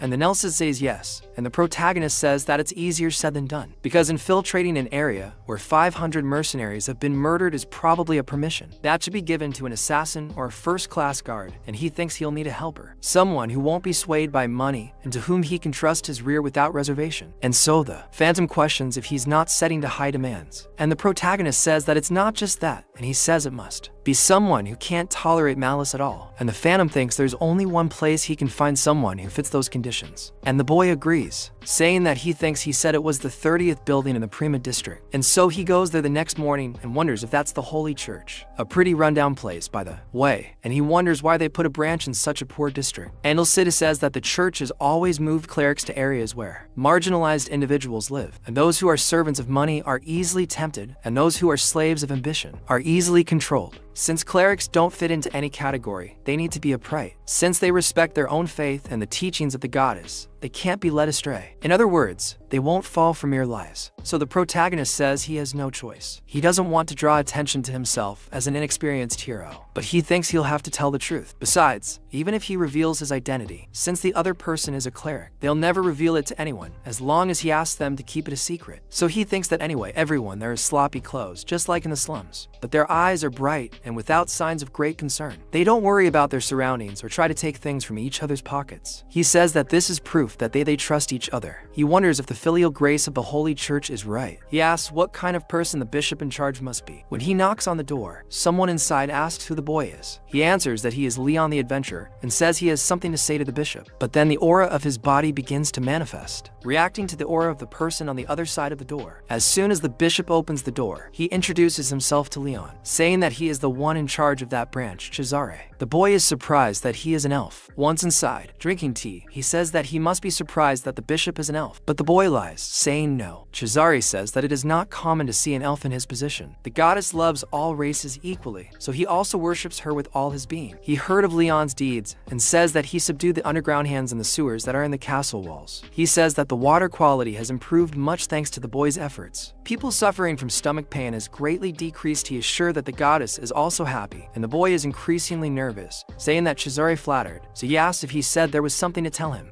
In that relaxed tone, that Way's conversation changes completely, and so the boy asks if he can take a look at those documents first, and when Cesare notices that, he gets irritated reading it, and says that it is a problem in which the church must act directly. However, the source of the information is the problem, and this source will be considered suspicious, and the central parish will ask a trusted person to investigate again. But if that is done, it will take too much time to deal with the matter. So Leon says he also thinks the same, and says that is why he is looking for someone to investigate the 23rd and 25th districts with him, asking if he could introduce him to someone suitable. And Cesare thinks for a moment, but tells the boy that he is sorry because his branch is no one who knows how to fight, and he is already sad about that. And Cesare says that there are some who have learned the art of healing and of giving support, but he does not think they would be of much help in a mission like that. And Leon questions if it is really noticing that this was his last resort. So Cesare says that since the parish is inevitable, he will go himself with the boy, and both are quite surprised by what the bishop is proposing. He says he can't let others take care of business-related matters, so he and Cesare himself will go with the boy. He says that just because he's a bishop doesn't mean he can't do the difficult work. Leon is quite surprised because he thinks a bishop is willing to follow him, and says he expected at most a few paladins. But he asks Cesare if everything is really okay. Cesare looks at the boy and asks if he looks like someone he can't trust, holding his hand, preparing to show what he's made of. So he turns his palm to the side and begins to summon his own aura. Just by the crazy man's hand, you can see that he's not foolish. With that movement, he summons the aura fire in front of Leon. Here he is the aura phenomenon that has reached its density limit, leaking and burning the surrounding atmosphere. A technique that can apparently tear mithril to shreds as if it were paper, and so Usaid speaks. Which, seeing how quickly he manifested it, he must have probably mastered it through several battles, and in terms of strength, he must be on par with Khan. And then the protagonist notices that he is not a bishop for nothing, and Cesare questions what the boy thinks, saying that he will not slow him down, and he says that in fact, he thinks that he might end up slowing Cesare down, and he starts to laugh, asking him not to praise him too much, and he says that he was a member of the Holy Knights of the Iron Chain 50 years ago, but is nothing more than a retired soldier now. So the protagonist is surprised that he was part of those Knights of the Iron Chain, and notes that he was a member of the most powerful force on the continent, so he tells Cesare that he will be under his care, shaking his hand, and he says that, of course, and he should be the one to tell him that. But he asks the boy to wait a moment, as he will get his weapon, asking if he could wait for him in the front yard, and the boy agrees, being surprised that he will join forces with someone who is from the Holy Knights of the Iron Chain, as it seems like he even has an army or something like that, and aside from that, a weapon from his Holy Knight days. It must be maybe a cool bow that matches the Wood Elf's tribe. Butelcid says that the boy is very innocent, asking if he didn't see the calluses on his hand. So Leon doesn't quite understand. But soon after, he has the revelation of what Cid was trying to talk with that really heavy iron mass in the hand of that silly-looking elf. And the protagonist and Elsa will sit there quite surprised by that. Then he starts swinging it with absurd speed, a monstrous ferocity, throwing it at a rock that was nearby, completely breaking it. He says that this is good because it has been a long time since he had that feeling. He will never forget how accomplished he was, that they crushed the skulls of the heretics with that flail. But even now, long after he has retired from the front line, it still makes his blood boil, and they are both terrified of that nice bishop who is anything but nice. Then Cesario says that they destroyed evil, and also their sins. He is sure that the goddess will also oversee their holy battle, asking if Leon doesn't find it completely intimidating, and the boy says that she probably does, and he says that he has no doubt. Then, at night, the protagonist walks through the slums and notices that the bishop is following him closely. Andal says yes, and the protagonist says he asked him to change his clothes into something more suitable for wearing in the favelas, since he can't be walking around a den of criminals dressed as a cleric. But he thinks there's something strange, because he can feel his presence with his aura, but can't feel him or any of his other senses. Andal sees that this is a type of aura ability, an ability that erases presence using the aura, which is a difficult ability to use while moving, but he is quite proficient at it, and a drunk ends up hitting the bishop while walking around, wanting to get into trouble, asking where he is looking, but when he looks to the side, Caesar is no longer even next to him, and the ghost says that he must have a lot of experience in infiltration missions. But the protagonist questions whether he is able to sense him with his aura, and Alcida says that it is probably because of his aura attribute he shouldn't be able to sense him, since he erased his presence using the aura skill, but these restrictions can be overcome, according to the characteristics of the aura. Then he says that by the way he responds being of the sun attribute, his attribute must be moon, and he can sense the presence of that elf because his attribute makes his stealth less effective for him, since he has the aura of the sun. And the protagonist thinks about the sun and the moon, wondering if it is a coincidence or also fate, and so they finally arrive in the 23rd district. And Alcida says that gangster dagger certainly helped, and Leon agrees with that because just by showing that dagger everyone got out of his way, became very tame. He says that all the gang members they encountered along the way obediently opened the way for them, full of fear of that dagger. Then the elf says he can't believe they got through the slums that easily, saying that he is as incredible as he heard. And the funny thing is the boy, he can quickly throw those impertinent beings who insult life without even knowing how to thank the goddess for her grace. And the two are very scared of that bloodthirsty bishop wanting to kill. So, Leon says that from then on it is malice territory, and says that it is dangerous to infiltrate up there then. They go through the sewer path that Khan told him, and they start walking down a staircase, and walking side by side with the sewer. And while Caesar is fulminating the path, he suddenly turns off the light, asking the boy to be quiet, and they hear a voice coming from above asking if that's it for today. And another person says that they couldn't meet the goal because the sacrifices started to resist, and they say they had to get rid of 12 more. But to be honest, 70 people a day is a bit of an exaggeration, and Leon is shocked by what he's hearing, and they say that even if they start getting rid of them at dawn without stopping, they will finish by the end of the night when the ritual ends. And the other complains, saying that they are only making him clean everything, cursing his superiors. And the protagonist is surprised that this ritual needs 70 people in a single day, wondering if they have been killing so many people all day long for 7 months, and thinks that this is unforgivable. But while he was about to say something, the flail begins to generate, and the bishop says he'll go ahead with Caesar invading everything, breaking and going after the guys, killing the first one with a single blow, and going after the second one. And then Leon calls him, and he says they were supposed to infiltrate anyway, so he moves things forward. And so one of those men starts releasing some kind of liquid, wanting to put them to sleep, but Caesar throws his flail in that crazy guy's face without even giving him a chance to do anything. But he realizes that something is wrong, because that guy used a shield to stop his weapon, and Errol's shields appear in front of him, and he says that blows don't work on this external armor, questioning how they dared to infiltrate that place, saying that they must have lost their minds, and saying that they were running out of sacrifices, so they arrived just in time. But before he could finish talking all the shit he had to say, his head disconnects from his body, and he doesn't understand what's happening, with the world turning cold, and simply who killed it was Leon himself without letting him speak, and he is really very angry. And the other asks who the hell is he, questioning if he has any idea who they are. But the bishop grabs that guy and twists his head, killing him too. And with the two fallen on the ground, Caesar asks if he has already taken care of them, and Leon says he doesn't think he should say something like that, but says that those bastards were using great blades. And Caesar is surprised that he stole a weapon from him, saying that must be why he could ignore the arts of the heretics. But Leon asks Celsius if everything everything is really okay. And Cid says it's all according to plan because he put a unique spell on his appearance. So he must look like a normal sword to others with the ones they're carrying, and Leon thinks that the holy sword would really stand out a lot. But if there's someone with a lot of knowledge of the Holy Church or the Holy Rhino Roderick, he thinks it has nothing to do with what he did, since they might discover that this is a holy sword with this appearance, and Leon tells Caesar that you can't call this a successful infiltration. But since they discovered the true nature of the enemy,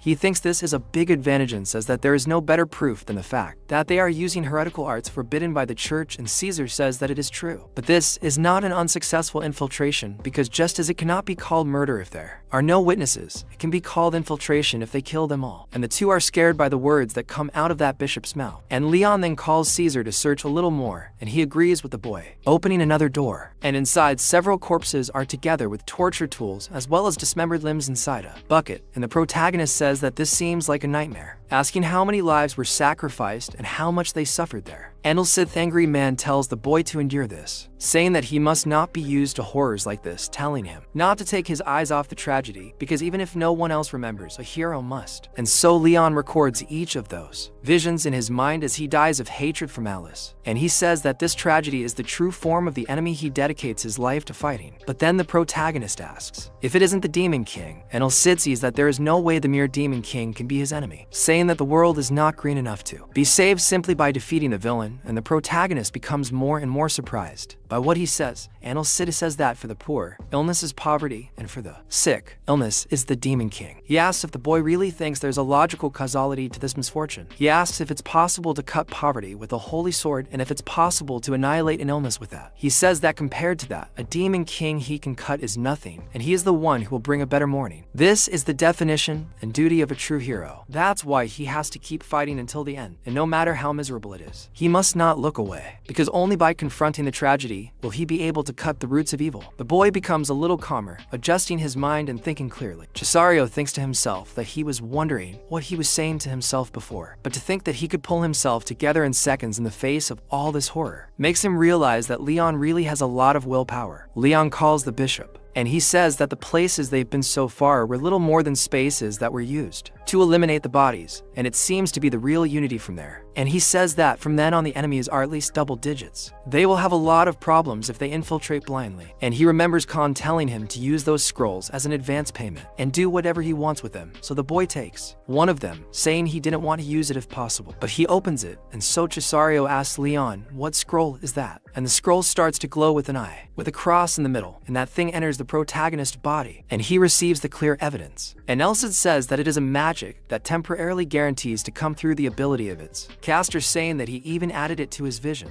And the kid actually gets an eye power from the kid to be able to use an even more stolen hack. And he starts to see all the rooms in front of him, being able to see the exact location of where his enemies are. So after using that, he spits blood out, and Cesario is surprised by this. And the boy says he doesn't think this facility is that big and has 20 for people who can be considered enemies. And they are in the order of east, west, south, and north, and the quantities are 10, 5, 5, and 4. And there is a room with one in the center that he couldn't see, and the entrance is from the east. And he wonders if this place is the key. And then Cesario says that it possibly is. Or it could be a trap for people who have come to this conclusion. And a basic element of any strategy is to catch your enemies off guard. And there is no trick more common than when a place that was expected to be the weak point is actually the strongest. And it is possible that this place is just an empty shell where bodies are buried, and the real deal is in the 25th district. And Leon is getting nervous, and then he says he must be right. But he says he only wants to move if he's absolutely sure, and security won't decrease if they come back next time. So that day is their best chance, and Cesario agrees with him, saying that in that case, now that their main objective has been established, they must take care of them as quickly and quietly as possible. So while two of those guys are guarding, the bishop's chain goes around their necks and begins to detach, killing, suffocating each of them, and Cesario says that was the 12th as he falls to the ground. He says that his body is finally warming up, and Leon is afraid of that guy. And Cesario says that he has reached an age where he can no longer be as wild as before. So, as they continue, they reach the wall where Leon couldn't see through, and he says that he wonders how to open it, noticing that it doesn't have a handle, and it doesn't open when you push or pull, and he notices that there are unknown inscriptions there, and the dark red light seems to be Sandy coming out of a wound, and the Cesario behind him, completely excited, asks if he can excuse him for a second, and the boy is scared to death of this crazy guy.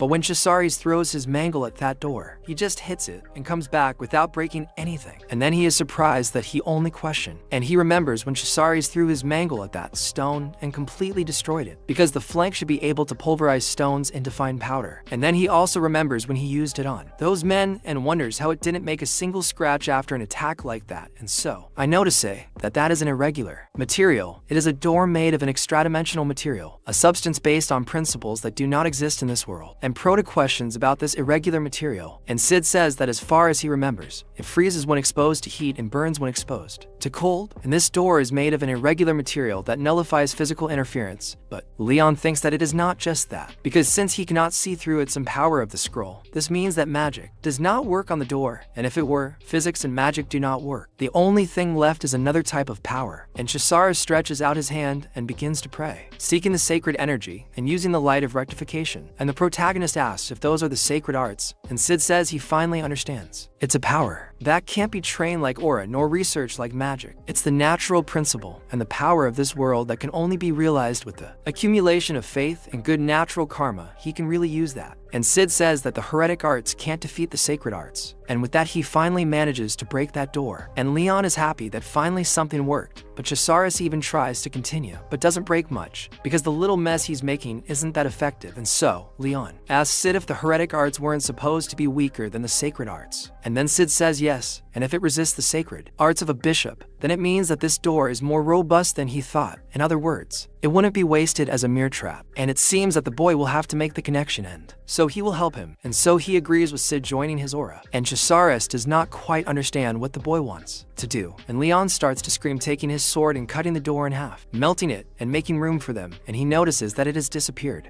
And Sid says that means it wasn't not even for that to exist in this world. And then Chisaris says that that attack was splendid, because it seems that he underestimated Leon's ability. And he says that Chisaris leaves him awkward, saying that he did all the work. But the bishop says that he doesn't feel anything behind the door, and it seems that they left it empty, except when they use it for rituals, and he says that it is too dark to see. But there is a smell of blood there, and Chisaris raises his hand, illuminating the place, and he gets a big scare. They get a scare when they see what is inside, and in that a mass of flesh connected by some wires is in front of them. And Leon questions, what the hell is this? And the two are horrified by what they are seeing. And it is a mass of flesh with eyes and teeth everywhere, and it looks like a monster taken straight from Stranger Things. And a piece of that thing walks towards the boy, and he notices that they are alive. Everyone is alive. Then Sid says that he finally understands, and they cut the flesh, extract the blood of intelligent species, and process them into pieces of meat with ignited vitality essence. And based on how many there are there, their objective is clear. It's a heretical art that involves a monster using a huge number of sacrifices as bait, because it is known to devour an entire city just by opening and closing its mouth. And he says that this calamity has a name, and Leon asks what its name is, and he says it's the devourer of cities. Then he says that it requires a great amount of time and work to be prepared, and Leon becomes more and more terrified as he speaks. But in other words, he says that it cannot be stopped once it starts. And it is an extra-dimensional being that even a transcendent wouldn't dare face, and it will be summoned into this world, simply returning to another dimension when it finishes devouring the city in one bite. And it is the free city of Blaine, and the city will become his dinner. And Sid says that since this ritual would obviously attract attention, he fails 99 times 100, but the problem is the catastrophe that will happen if it works. And Prota asks if it has worked before, and Sid says there would be no record if there wasn't. And the thing about heretical arts is that no one knows what phenomenon will happen until they activate it. And the countermeasures of the heretical arts that the Holy Church has are formed most of the time after the fact. So he asks what the countermeasure is for the City Eater, asking if they can't face it without a plan, and Sid doesn't answer the boy, but he starts screaming the ghost. And Sid says that this is not good, because the facility doesn't seem to be anything more than a place to process the sacrifices for City Eater, and even then it's not enough. The security there is to lax too.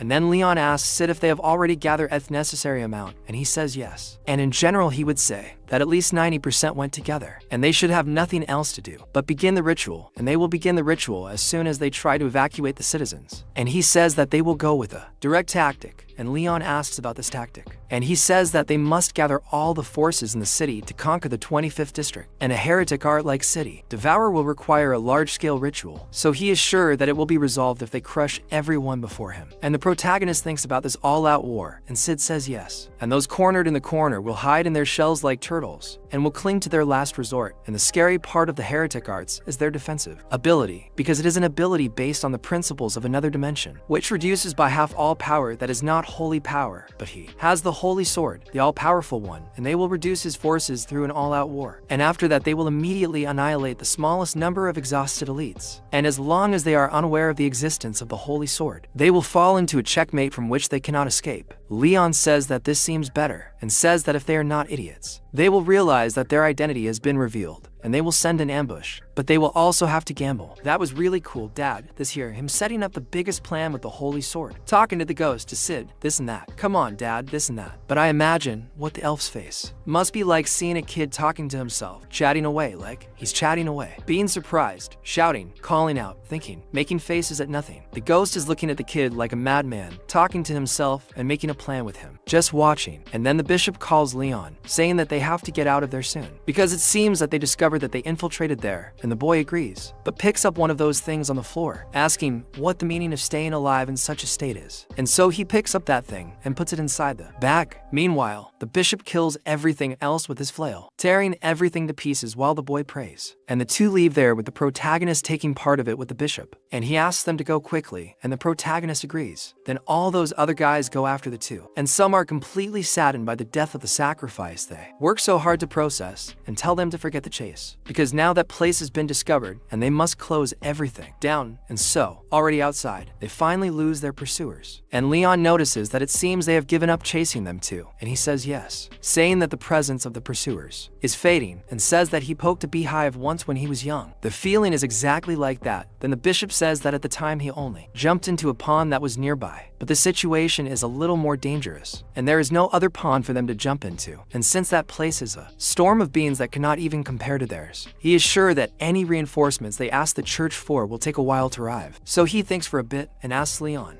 what he thinks. And Leon thinks to himself that the initial plan needs someone with enough power of speech, and he was thinking of showing the holy sword as a last resort. But only your excellency should be okay, but he would like to avoid showing it to other people. And although he may have understood the idea when they fought together, if he really wants to hear your opinion, then he goes along with it, and he says he thought of a great plan. And sometime later, with the two of them together, he shows what he brought to the table. Then the bishop thinks for a bit, saying that there are some uncertain aspects, but it's worth a try. After all, he doesn't have any other idea besides that. And the issue of this is serious, and he says yes, and he's happy about it, because it's very difficult to give an explanation that makes people believe. So he's sure he would have honored his current strategy if he had heard, since the information about the city devourer could be highly confidential, even in the church, and he will simply pretend it was a deduction to deflect suspicion. While as a way to nullify the barrier, he says he's going to exclude the holy sword keywords, and there's no other way but to make up an excuse that solar time is more effective with other heretical arts than they think. Then the bishop says that even in the holy church, solar time is famous as something that should be prioritized in recruitment, and it's so rare that he's never seen anyone other than the boy have it. But he thinks he finally knows the reason for this. He says he's decided, saying they'll have the guild and the army mobilize and lead them to the enemy base, where a small number of elites can infiltrate and attack. Then the bishop says that in this case, they have two prerequisites, having the guild and the army mobilize and forming a team that will infiltrate their base. The protagonist thinks the first part is simple, since the bishop can speak out against the occult. But then the problem is that they need people who can face the elites of the heretical arts, and the team will need to be made up of people who are at least ranked by the guild's standard. The boy thinks about that, but there's an idea questioning that maybe they recruit strong people from the favelas, and he questions about being from the favelas, and he says that even in the favelas, there are to people who are of ranking, and the prisoner and the guardian of the coffin would be good additions. And since they were also trying to fight fire with fire, they will certainly cooperate. So he says that his skills aside, he asks if they will also participate, and he says he's sure they won't have a choice if he talks to them. And so the bishop notices something, noticing that he understood with the recruitment, and he says they will give an opportunity to do great work for the church, and he's sure they will give in as soon as they show the sacred bosom of the iron chain. And the two are thinking about the same idea without any scruples. And Sid realizes that he would certainly be stabbed if the people he is talking to heard this. And he immediately remembers how Khan received him and says that he is certainly not taking revenge for him making his nose bleed. And a while later, there in the Adventurers Guild, everyone is scared to death when they see those people, and even the attendant doesn't like it. Just welcome to Leon, and also one of those guys with the iron chain, and they keep asking if he isn't one of their knights. questioning what work they have with the guild, and he speaks to Ryza, saying that he is not there for a ransom request today, but for business. And Cesare introduces himself as Bishop of the Holy Church and says that he requests the guild's full support in the name of the Iron and Holy Chain. And everyone is surprised. And so, the head of the blind division, Bernard, goes to speak to him, saying that although they have never done any business, he will be under his care. And the protagonist thinks that Bernard is even greater than Khan and heard rumors that he was rank A in his prime, but retired due to a leg injury. And Bernard says he fully understands the gravity of the situation. And since it is important enough for a member of the Holy Knights of the Iron Chain to request a meeting like this, it must be important. And the protagonist thinks it must be because of the experience with the guild master. But the discussions about the explanation of the circumstances and measures were very quick when they showed that thing, and despite that, his expression hardened when he learned of the little time left and Danny's estimate on scale. And according to the guild master, among the for current rank A active and blind, only one adventurer can be mobilized, excluding those who are in the middle of missions. They left matters concerning this adventurer in the hands of the guild master, while the bishop and he went to the slums to recruit Khan, and also the coffin guy. And well, the encounter between Khan and the bishop was more threatening than he expected, as the two were bound to fight right there, and he says that it must be because he was suspected of helping Malice, even if for a moment. But he had no choice but to accept the recruitment, so Cesare says that if he refuses, he will put every last one of them on the list of heretics, and he will have to do his best to run to the ends of the continent and find a hole to hide. And the protagonist thinks that Khan must have given up because of the threat, and Khan thinks he fell into his own trap, as he thought it would be his chance to exterminate them and screw the guild at the same time. But Cesare says that this recommendation does not apply only to him, but to the guardian of the coffin as well, and if he does not want to suffer all this alone, it is better send the message to him. And Khan questions about it, saying that it will be just him and the guardian of the coffin. And he says that two are enough for the essential forces, and for the rest, they must evacuate and distance the citizens before the subjugation begins, and that is enough. And Khan asks if he is thinking of cutting off the snake's head with a small number of elites. And Cesare says that he is quite smart for a mere gangsta, and while the two are understanding each other in a very strange way, the protagonist says that in any case, they cannot afford to exclude Khan from this, and they have to unite against the city devourer, regardless of what happens, and it's better than everyone dying anyway. And a while later, the protagonist thinks that even though they said all that, and to think that so many people gathered in just 2 days is too much, and there's the neighborhood of an army formed there. And Rise says that they sent in emergency requests to all members rank C or higher of the guild, and most of them decided to join. And the master says that there are approximately 1,500, and that's what he would truly call an all-out war.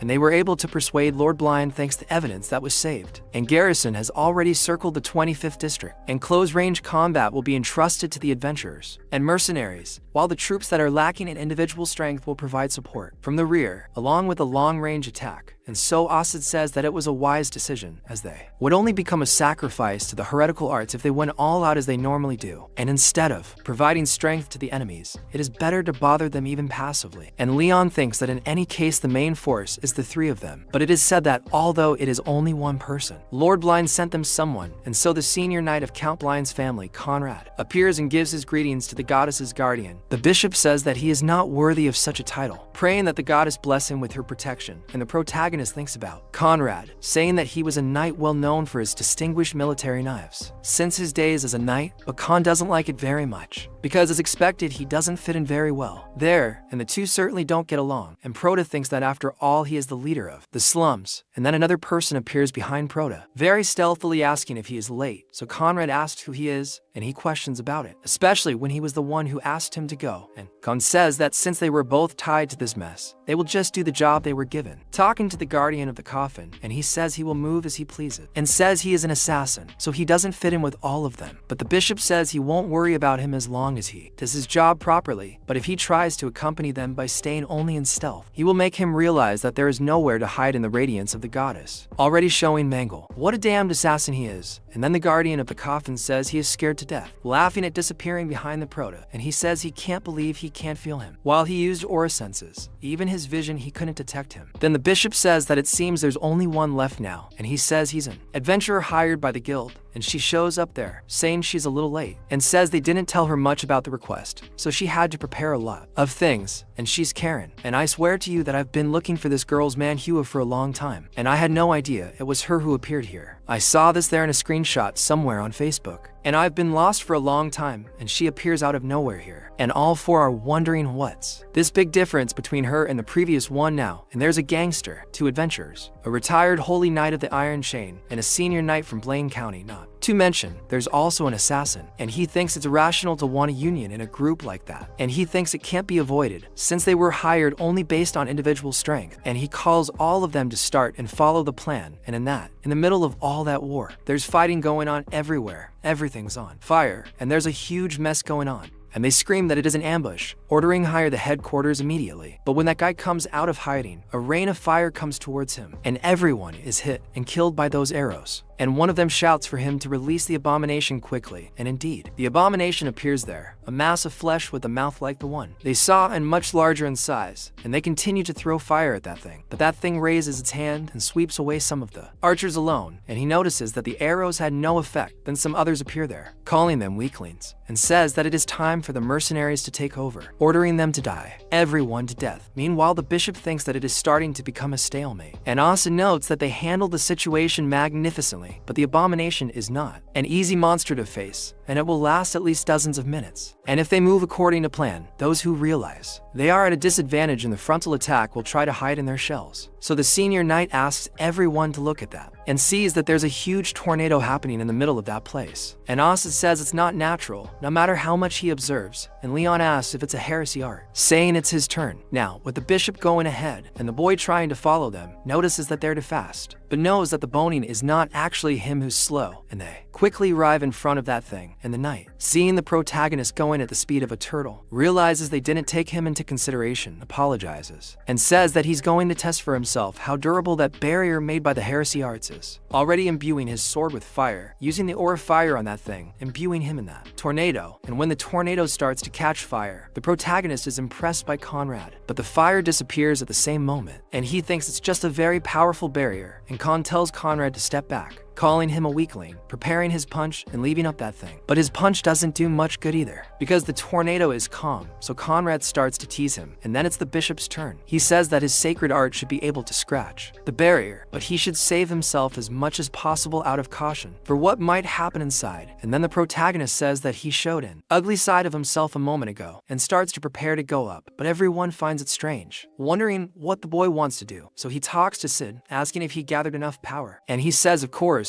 more than enough. He's overflowing with power, thanks to that son of a bitch he destroyed before. And so he takes his sword, preparing. And Sid says that absorbing the power of a single Heredia artist is more effective than thousands of monsters, and he doesn't need to hold back, telling the boy to give it his all. And Leon agrees, but tells him not to get so excited that he undoes his transformation. And so he prepares a slash in front of that thing, imbuing all his aura. And everyone is surprised by what the boy can do. And he launches just one slash in the direction of that tornado, undoing it completely, and the air's barrier is destroyed. And they think now is their chance of throwing himself inside. You could see that in a 6-meter race the kid even loses, but he goes hand in hand with him, so you can see he plays. And inside they start walking through a maze full of water in the corners, and they make their way ahead. And in that the animal asks if the guardian of the coffin is there, and he appears right away in the shadow of Proto, who is completely scared. And he thinks that what it looks like he and Six managed to get inside safely, and besides, these two are wearing full chainmail. But he doesn't hear a single clang of metal as they move. And so Sid says that it means that his basic movements are on a completely different level, and Leon notes that he still has a long way to go. But Karen asks them to wait, as there is an entrance that leads to the underground right ahead, and Chisari thinks that is suspicious, with Kant questioning if it isn't a trap, and Conrad says that even so, they can't completely ignore it. But Karen tells everyone, saying that this is probably the only entrance that leads to the underground, and she thinks they should try to enter for now by throwing themselves in, and he wonders if it's that easy. But the bishop talks to Karen, asking if she can detect the presence of traps from up there, and the protagonist remembers that the guild master said Karen was a rogue, and she says that's difficult looking down there, and thinks that the area of the stairs is a completely different space from there, and so she can't explore the area before they enter. And with that, the bishop calls everyone to be able to enter then, because the situation will will only get worse if they waste time there, and it won't improve anything. And Conrad tells them to go quickly, and they start going down the stairs, and the protagonist says that he doesn't feel the presence of the guardian of the coffin as he walks, and he says he can't tell if he's following him or not. But as he steps on the next step, something activates, and the boy begins to fall alone in another corner and completely change his environment, being alone, and notices that everyone has disappeared, and he can't feel anyone's aura, and he knows Sid says it's the labyrinth formation, a classic technique which distorts and expands space to increase the base area, and the others must be separated, but somewhere in the labyrinth, and they will find them soon if they are lucky. But Karen appears behind him, and they meet like this while separated, and he gets a big scare from the girl, while Sid thinks he got lucky, and she says it's a relief, because he would supposedly be anxious if he were in a dark place like this. Then he is surprised by her calling him Johnel, and says that she was also alone, and she says no, saying that there is a dark guy trapped in her, and Proda is surprised by this. And the guardian of the coffin asks who she is calling dark, and she says, who else would it be besides him, and says that if he didn't like it, then he should get out of her shadow, asking why he is writhing around with a freak, and he says he can go wherever he wants. And Proda says it's a relief that he is regrouped with Karen, a rogue, and to be honest, he doesn't even need to worry about his excellency Cam or Conrad, so he says they should move quickly. And she says she likes his confidence, asking if she can trust the boy, calling him Johnel all the time, Melisinha, and he says that he certainly won't disappoint her. While they walk there, they arrive at a place with 5 doors, and she tells them to go through one of them, and he thinks that she's moving faster than she would instinctively, and if the matter is really okay, keep following her, yes. And Sid says that she hasn't made a single mistake, so he should keep following her, because that Karen's tracking skills are superior to those of the Wood Elves, and he wonders if she's that good. Then Sid says that maybe it's because of her time attribute, because the fact that it's dark there is working in her favor, and she just raises her hand in front of Proda, leaving him a little curious. And with that, she asks him to wait, saying that feels the presence of an enemy, and indeed, right in front of them, there is a group of enemies, and she says there are 3 of them, and there is no chance of dodging, asking what he wants to do. And Froda says that his aura sense is telling him that they are much stronger than those from the 23rd district, and his victory is not certain, even with the power of the Holy Sword, but he calls her to eliminate them, and she says that he is quite audacious for a mere rank C, and asks if he knows that it will be humiliating if he asks for help after having said that. And he says the same, because she knows it will be humiliating if she loses to her junior, so she agrees, wanting to compete with the boy, and so he notices that she has a green aura, and she quickly moves like Peter Park, and sticking to the ceiling, and he questions if that ability is also aura, and Sid says yes, and she sticks herself to the wall using aura, and seeing how competent she is, she probably must have gone through very rigorous training, and he'll need to focus even more on his footwork if he wants to keep up with her speed, and she really does run across the ceiling, and he tells Sid he knows this. So with the enemies, she throws a small stone near them, and when they look up, she's there assaulting them, and they scream that there are intruders, but they are all killed by her kunai with a single hit, and this is quite surprising, because in Naruto the kunai would never have hit, and Leon thinks this is incredible, because she can throw that fast like that, but those guys come back to life, and this time they've turned furry, and they get up ready for combat again, so they'll have some idea of what this place is.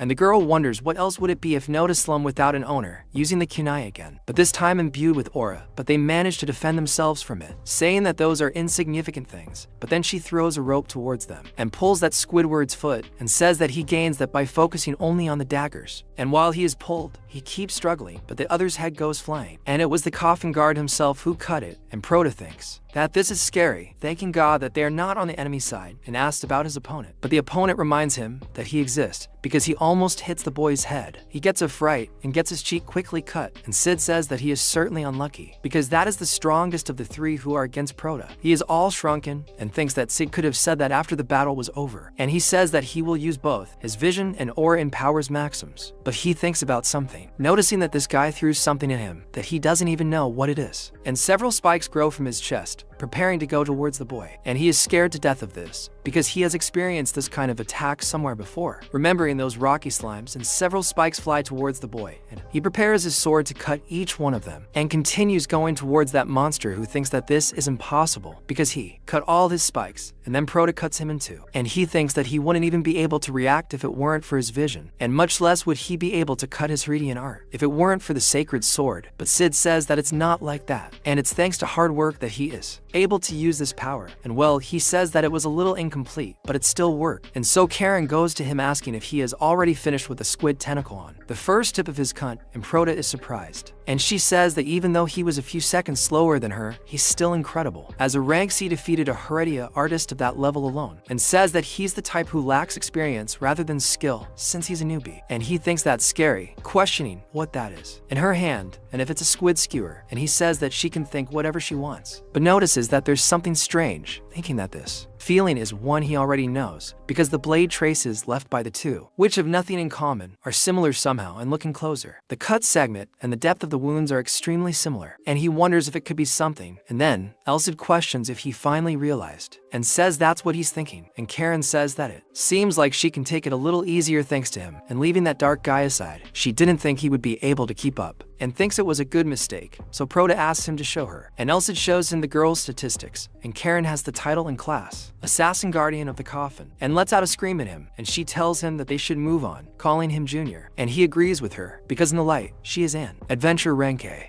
Karen, and in the darkness, she is the special class assassin guardian of the coffin, one of the 3 C's of the slums, and an explorer of the labyrinth. Thinking that the girl is definitely dangerous, it's a bunch of guys. During the day she's Maria, and at night she's Juo. It goes on, and Proda thinks that the beautiful adventurer, with a cheerful air around her, is really one of the 3 slum bosses, and no one would expect this story. And he says that it didn't seem like Khan knew, and the guild master would have discounted it if he knew to, and leaving him aside. He would never be able to deal with the consequences if he deceived the bishop, and that means that he is the only one who knows Karen's true identity. And even if there are others who know, there is no way she can leave him in this situation, and for an assassin, his identity is his most important secret, to the point of silencing anyone who finds out using any means necessary. So, he must be as careful as possible, because he has to be careful not to let his expression change even a little, because the assassin will continue watching him. And then she says that on the next left there is another enemy, and it is a being. I don't know if it is a brain, because it's a 4-eyed dog, a strange creature, with some tails around there, so he starts drooling seeing them, and the barbarian of that thing is acidic, and she says he's not cute at all, and that prevents her from fighting him, and the protagonist says he doesn't think it's simply because of aesthetic preferences. And Sid says it would be difficult to land a good blow, no matter how many daggers Karen throws. And if it's a monster summoned through erectile airs, it will also have regenerative capabilities, so he asks if they can avoid it, and she says they can, but it would take another 30 minutes, and she can't guarantee that the other pots won't have monsters like that. And Leon ends up realizing he'll have no choice but to fight.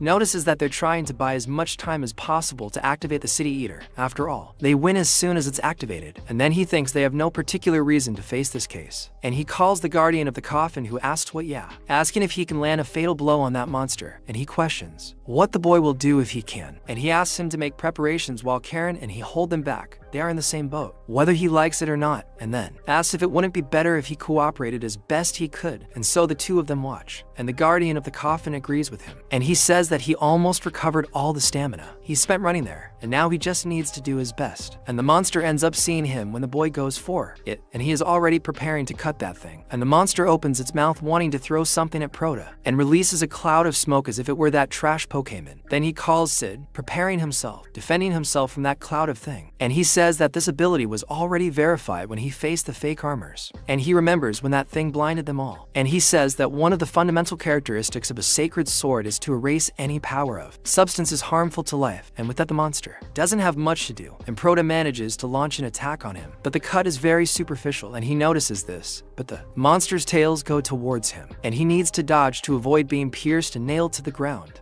And he says he won't be able to dodge the next one, and tries to use his vision, saying he needs to block them at least once. And Karen arrives to help the boy, calling him to go one more time. And he wonders whether he should trust her or not, but he goes for it. And the two of them go one way, and those tails come at him, but her dagger passes by the side of the boy's head, stopping one of the tails, and he prepares to hit that monster again, hitting both the leg and the neck of the creature, but still the attack is very shallow again. And he realizes he should have been faster, saying he should have been stronger too. And the monster is all bristling towards them again, but he gets scared and looks back. Then he notices that the monster's movement has been paralyzed, and several stakes appear in the shadow of that thing. And then the guardian of the coffin appears there, preparing to kill him. And spikes come out of the shadow, sticking into the monster, completely piercing it, turning it into a sieve. And he thinks that this is incredible, wondering if this is what a rancor is capable. And Sid notices that the wounds are not healing, and it must have been an attack that surpassed his regenerative powers. So it is a lethal move made to annihilate a single entity, which are those black light swords. And he realizes that that is a true assassin assassin's move, and Karen touches his shoulder saying that they did a good teamwork for an improvised team, questioning if the boy doesn't think so, and he says she is right, and says that thinking that she would strike the tails with her daggers was completely out of his expectations, and she says that it was nothing because it is very little compared to that killjoy, and she didn't think that an assassin would be capable of using that technique, and it was worthy of being called the ultimate assassin's move, asking if it isn't, saying that he is certainly not one of the kings of the favela for nothing, and she is totally convinced and calls the boy to continue because he doesn't have time to rest, and he agrees with that, saying that the essence of that subjugation is a battle against time, and it all depends on whether they arrive before the ritual is activated or not. As they continue forward, she looks at the path and notices that there are 4 or more people there, 8 in total, and asks if they didn't arrive too early, as it seems a little difficult to solve this time. Prota thinks that in terms of being able to measure the difference in strength between them and the enemies, there is probably no one more notable than her on his team, and each of them is strong enough to give chills. He says that, however, even those who came before him would have been difficult to deal with if he had to face 2 or more of them at the same time. He says that now that they have reached this point, they should wait for the others to regroup, or else go meet them themselves. But she says that both options are quite problematic, because either they might arrive too late, or they might end up missing each other, and then she gets nervous about it, saying she can't believe they have to make a bet after coming all the way there. And Prota says she looks much more like a normal adventurer now, and is a little confused about her true identity, but he gets a fright, and everything there starts to shake while he thinks it's not far from there. And Sid says that this was a shockwave from the clash of two great powers,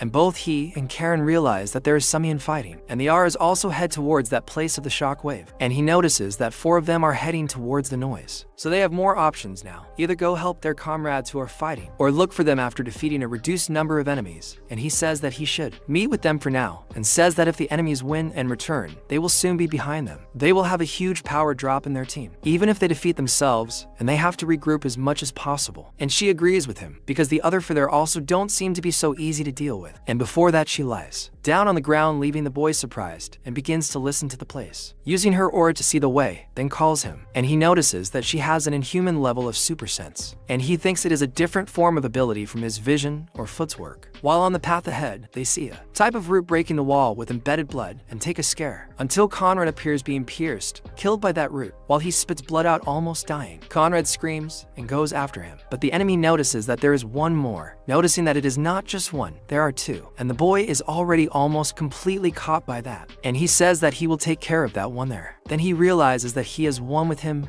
and with Karen, and it seems that Conrad defeated the ones on the ground, and so Sid says that he does not need to worry about her, and more importantly is that his enemy is very strong. He will have to put all his focus on the opponent in front of him, and that thing begins to gather power in the name of love and justice, casting its magic upon Prota, and he notices that blue fog, so that thing tells Prota to be honored, saying that he will turn to dust with just the slightest touch, and the fact that he is using this errant fury on types like him means that he is gifting him with a generous death, and so Sid says that he is a summoner, and Prota questions about this, and Sid says that the Hereti artists are divided into 2 categories. Those who activate their Hereti arts in their bodies, like the one he faced a moment ago, are called mutants, and those who summon extradimensional life forms or principles are the summoners, and says that none of them have any sense of sanity, and so Prota takes his sword, questioning about the generous death he mentioned, saying that this is his damn speech cutting all that power in front of him. Then the heretic of the guys says that he is very foolish, saying that there is no way a physical sword can work in an astral body, but if that thing is actually cut, he gets a big scare. And Prota says that there are always exceptions, and says that the sacred sword can interfere with astral forms, and that heretic doesn't believe what the boy is doing because not even a weapon with aura would be able to break his heretical art, and he says that it is not worth forgiving him doing another jutsu, summoning a demonic magic circle on top of him, making a demonic form with 6 eyes come out from there towards the boy. But Leon is completely out of ideas and breaks that thing in half without even having a chance.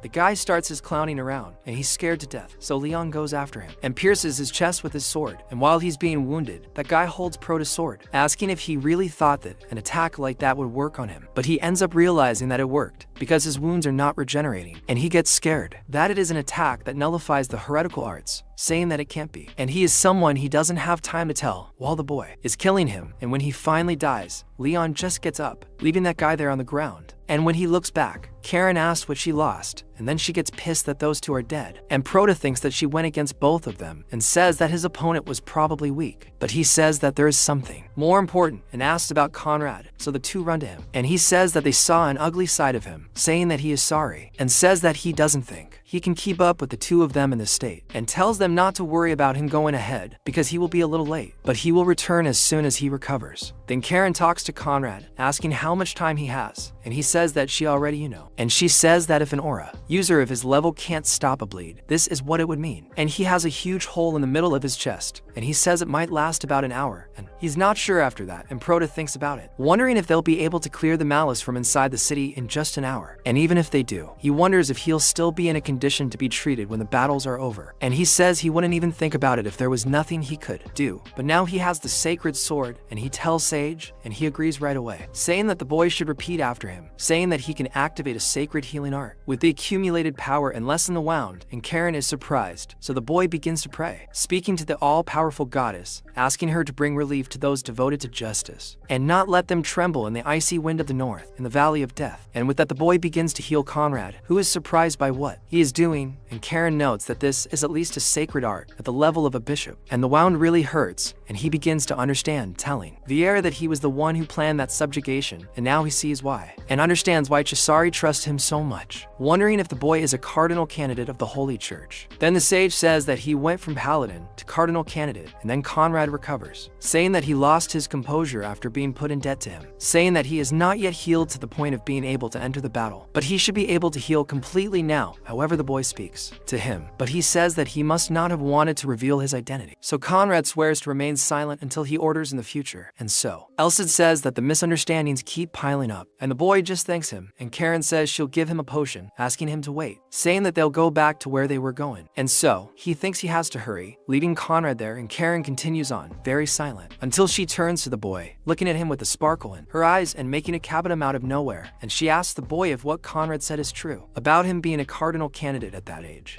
questioning whether this isn't completely unheard of. And the boy becomes uncomfortable as she says she thinks her aura's solar attribute and sacred art of that level are to be expected. Not to mention that he's also very good at using the aura weapon. She asks him who he learned it from, and he says that unfortunately he's not a cardinal candidate. So she asks if he's an apprentice of the Holy Knights of the Iron Chain, asking him to tell her, because she can't contain her curiosity. Wow, he's using his little cat eyes to get what he wants. This idea is too low. Prota thinks he would have fallen for it if he didn't know her identity, but he says he'll tell her if they get closer. Then she says he has a very strong defense, and asked if all the people in the church are like that, and says that most men tell her everything when she asks something. It's also difficult to defend the guys, there's no way. And Leon thinks he won't fall for such an obvious honey trap, and says that they'll leave the jokes aside and start thinking about what they should do, or if they should look for the others, or just the two of them, and she talks about it, saying that he doesn't need to worry, and he asks why not. And she says that he'll see when they arrive or continue on, but some people are being defeated, and Cesare notices that Leon is there with Khan, and they made quite a mess there. And Leon himself starts to feel a little sorry for the Herod artist, and Cesare says that he's glad that they're both okay. But then the shadow clone asks if Leon is happy for him, and he says that he didn't even know he was there, and just agrees and follows her on. And Leon says that Conrad won't be able to move because of a serious injury, and he'll be fine after an hour or two of recovery, but they don't have that much time. And then Cesare says that there's nothing to do, and they should just go the five of them. But Khan asks if Karen shouldn't have useful magical tools, if she's an adventurer, and tells her to hurry up and get them, if she doesn't want to die while saving them. But then she asks why he doesn't take what he wants that he is hiding, because a mere parasite that keeps himself alive by sucking the poor shouldn't say anything. And they start to get angry, and Khan questions what she said, and Cesare tells them both to calm down, because they will explain their next plan of action, and says that he, Cesare, will be in the vanguard, because he has the resistance and art of the Herods, and Khan and Karen will be in the middle, and Leon will be at the end as his trump card. And Khan wonders if that adventurous brat is his trump card, and the boy feels this pang, but says that everything is fine. And other than that, he asks about the guardian of the coffin, and the boy says that he will do his part if they leave him alone, because he was very useful while they were together. And Karen says that is right, and she assures him that he did his part. And then Leon notices that his desperation is clear as day, and in that Khan says that he thinks it's better to leave those who don't listen to people alone. And so Cesare calls them so they can go, and then they go ahead, and Khan feels a sinister energy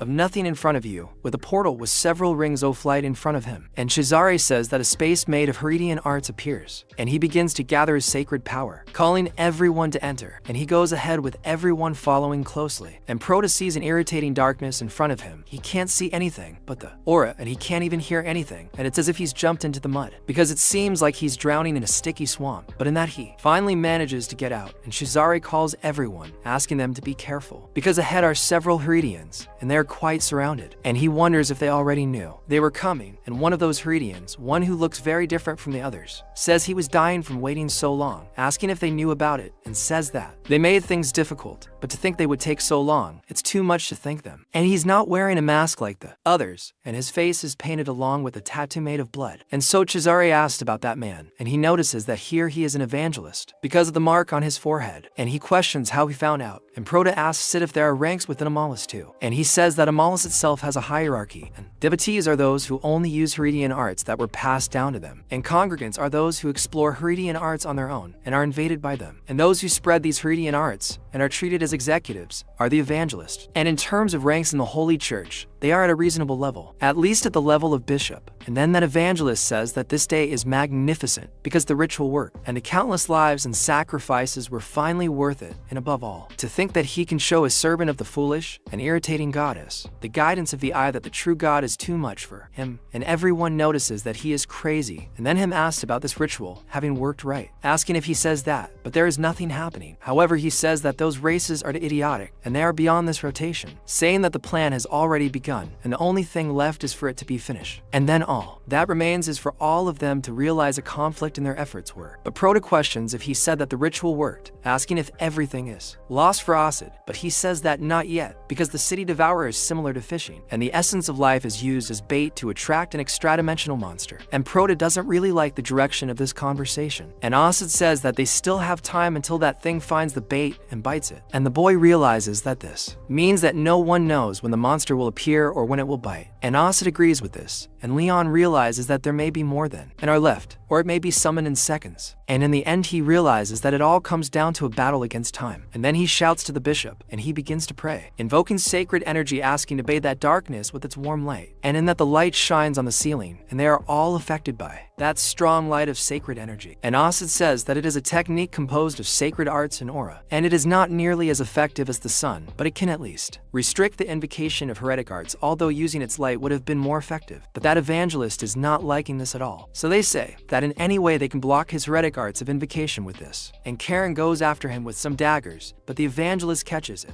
one of the suckers who is on his side, and puts Zano as a shield. And Caesar and Cam step up in aggression too, along with Prota, who is beheading everyone in front of him. And they notice that the evangelist has not yet entered the battle and is just standing there, watching, and that means the place he's protecting is the center of the ritual, and they have to destroy that altar, while they still can't use the heretic arts. But the evangelist calls them all idiots, asking if they really believed they could stop his enchantments with just that. He actually uses several heretic arts circles all over that place, and Prota is surprised with several hands coming out from behind them, and several demons are summoned, and he asks how come they're all so ugly. And Sid says that the summoning of heretic arts is blocked, so he created chimeras with incomplete heretic arts, and they will self-destruct soon because they are incomplete. But it's more than enough to buy time, and the evangelist stands there looking and smiling at them, while Leon wonders if the activation of the ritual is instantaneous. Meanwhile, Kim gets mad at those damn small fish, hitting them all and destroying those things. But while he's using his hand to destroy those things, the blood ends up being corrosive and hurts him even if he hits. And Karen, when throwing her poison kunai, notices that her poison has no effect, but she also realizes that that thing doesn't even feel pain. And Chisari thinks that this way it will end up being a battle of attrition. They will be in greater danger as long as I last. And Prota realizes that he is right, thinking that they need to overcome the situation as quickly as possible. But he should not use the full power of the sacred sword, however. Sid says that it will become a big problem if they become aware of the hero's existence. They will do whatever it takes to hold him by the ankles, even at the cost of their lives. And he must keep in mind that this situation can only be changed by catching them off guard, and he says he knows this, because the only role he can play now is a final attack. Meanwhile, the evangelist is happy with that development, but he looks deep into the boy's eyes, who is scared like everyone else there, because the ritual is beginning, and he says that they have finally arrived. The apostle of God has answered his call, and that ritual is coming to fruition and becoming stronger and stronger. And the boy puts his hand on his chest, because his heart is beating madly, and it is an overwhelming fear that he has never had before. And he wonders if that is the city devourer, and he calls Sid. And he says that it is not yet time to use the sacred sword, but they need something to overcome this situation. So they will use the sacred art with half of the accumulated power, and he questions about it, and Sid says that it will be difficult. But he had a brilliant idea, thanks to the moon Shazari created. So he says that both the sun and the moon are necessary to completely reproduce the symbol of the goddess. And it just so happened that they had people who possess auras of the sun and the moon there in that place. And not only that, a combination between a bishop who can use composite sacred arts and a hero is truly regrettable for Malice, and he shows a status to the boy, telling him to read it. And so he begins to recite that the sun and the moon, the two pupils of the goddess who look over everything, are coming together, and they should always be grateful, for their eyes are their divine love, and their closed eyes are gentle kindness.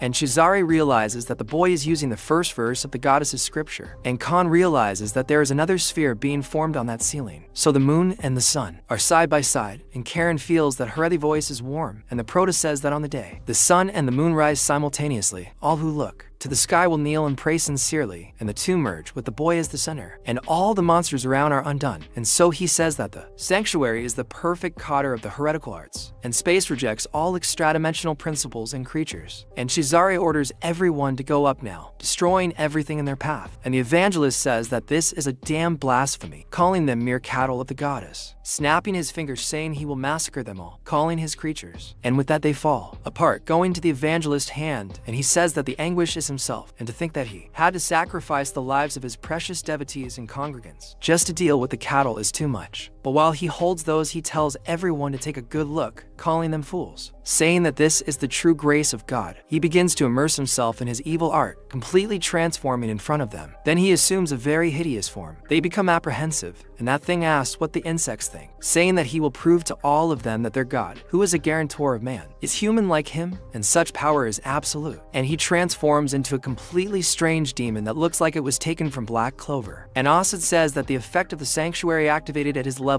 will not last long. And if he is so powerful inside the sanctuary, he will be no match for it once it disappears. And with that, both Khan and Shasari go after that thing, trying everything to kill it. But the monk remains calm, receiving those attacks, and asked if that's all they have, saying that now it's his turn, launching all his paws at those things. And they really take a lot of damage from all those attacks, with Khan receiving a large part, Shasari being thrown back. He notes that the difference is too great, and he has overwhelming attack power, and his regenerative capabilities and defense are far above that. And the only method of attack that would work on him will be the full power of the Holy Sword. But he wonders if he will be able to kill it with a single attack, and he keeps looking at that huge devil in front of him as a doubt comes to his mind, because if he couldn't, then they would end up losing the only option. They have to stop it. And that thing starts talking about how it's overflowing with power, saying that now they truly look like a bunch of insects. And Proto looks to the side, seeing Shasari all messed up along with Khan too, and he gets irritated by this because they need to find a way to defeat him with a single attack, but he wonders if that's even possible. And when he looks to the side, he sees Karen all broken thin. He asks if she's okay, and she says she probably is. And leaving that aside, they're in a difficult situation because none of the Coffin Guardian's attacks or his are effective, and he thinks about it, thinking about Karen and the Coffin Guardian besides the Shadow Step, and he asks her to help him, saying he needs her strength. And she asks if he thought of something good, and he says he's going to go around him and destroy the altar to stop the ritual, and defeating him is not his priority. But she says no, asking about getting behind him, asking if he thinks he's a wizard, asking if he can teleport, and he says they can just jump through space itself. So she asks how he's doing, but then he loses his temper and yells at her, Coffin Guardian, asking if he can make it happen, saying he'll keep her secret, asking her to help him this time. And the girl starts to lose her nerve and says she doesn't know her circumstances, but everyone will die if they fail, saying that she, he, and everyone there. And she steps back, changing her appearance, and he starts to get scared, and she ends up accepting, saying that she will help him, but asks how long he knew, saying that he should have told her before, that he already knew, saying that he will die of shame. But he says that this is nonsense of her, saying that she would have tried to kill him if he told her. And she really puts her kane on his neck, saying that of course she would do it, because a woman's secret is very precious. And while Chisari is down, Khan goes to the bishop, asking how long he will stay lying there, calling him a weakling. Then the elf gets very angry, saying that he will kill him, and the two start to fight. Meanwhile, both the guy and he run away. Then she says that they are the furthest he can go, saying that he will have to go alone from now on, indefinitely. He will catch her if she is hidden, but Linha, hearing her, just smiles, asking her not to die, and the girl is really moved this time, because she can hardly believe that one day she would see someone from the church worry about her, and so she wraps him in that shadow of the coffin guardian, and Sid says that the shadow step is a technique that jumps through space, but says that since long-range movements are difficult, even for high-ranking mages, he is sure that it only goes as far as necessary for the assassination, so it is more than enough to get behind him, and the boy really goes after that thing, and he notices that it is the heart of the city devourer ritual, and notices that it is the essence of life, and Sid says yes, and it is the result of the sacrifice of more than 10,000 lives, and the boy takes his sword, saying that it is unforgivable, and invoking his aura. Then Chisari shouts to Leon, and the boy gets scared, but before he could do anything, one of that evangelist arms pierces his shoulder. But you're also an idiot, right? You appear behind the beast, staring, thinking, talking. Wow, is this what the deal is? Wow, it's unforgivable. I'm going to summon my aura. Draw attention. It's obvious that the beast is going to attack you, or am I an idiot? So he almost dies with that attack, and Sid shouts to Leon, while the monster tells him to give up,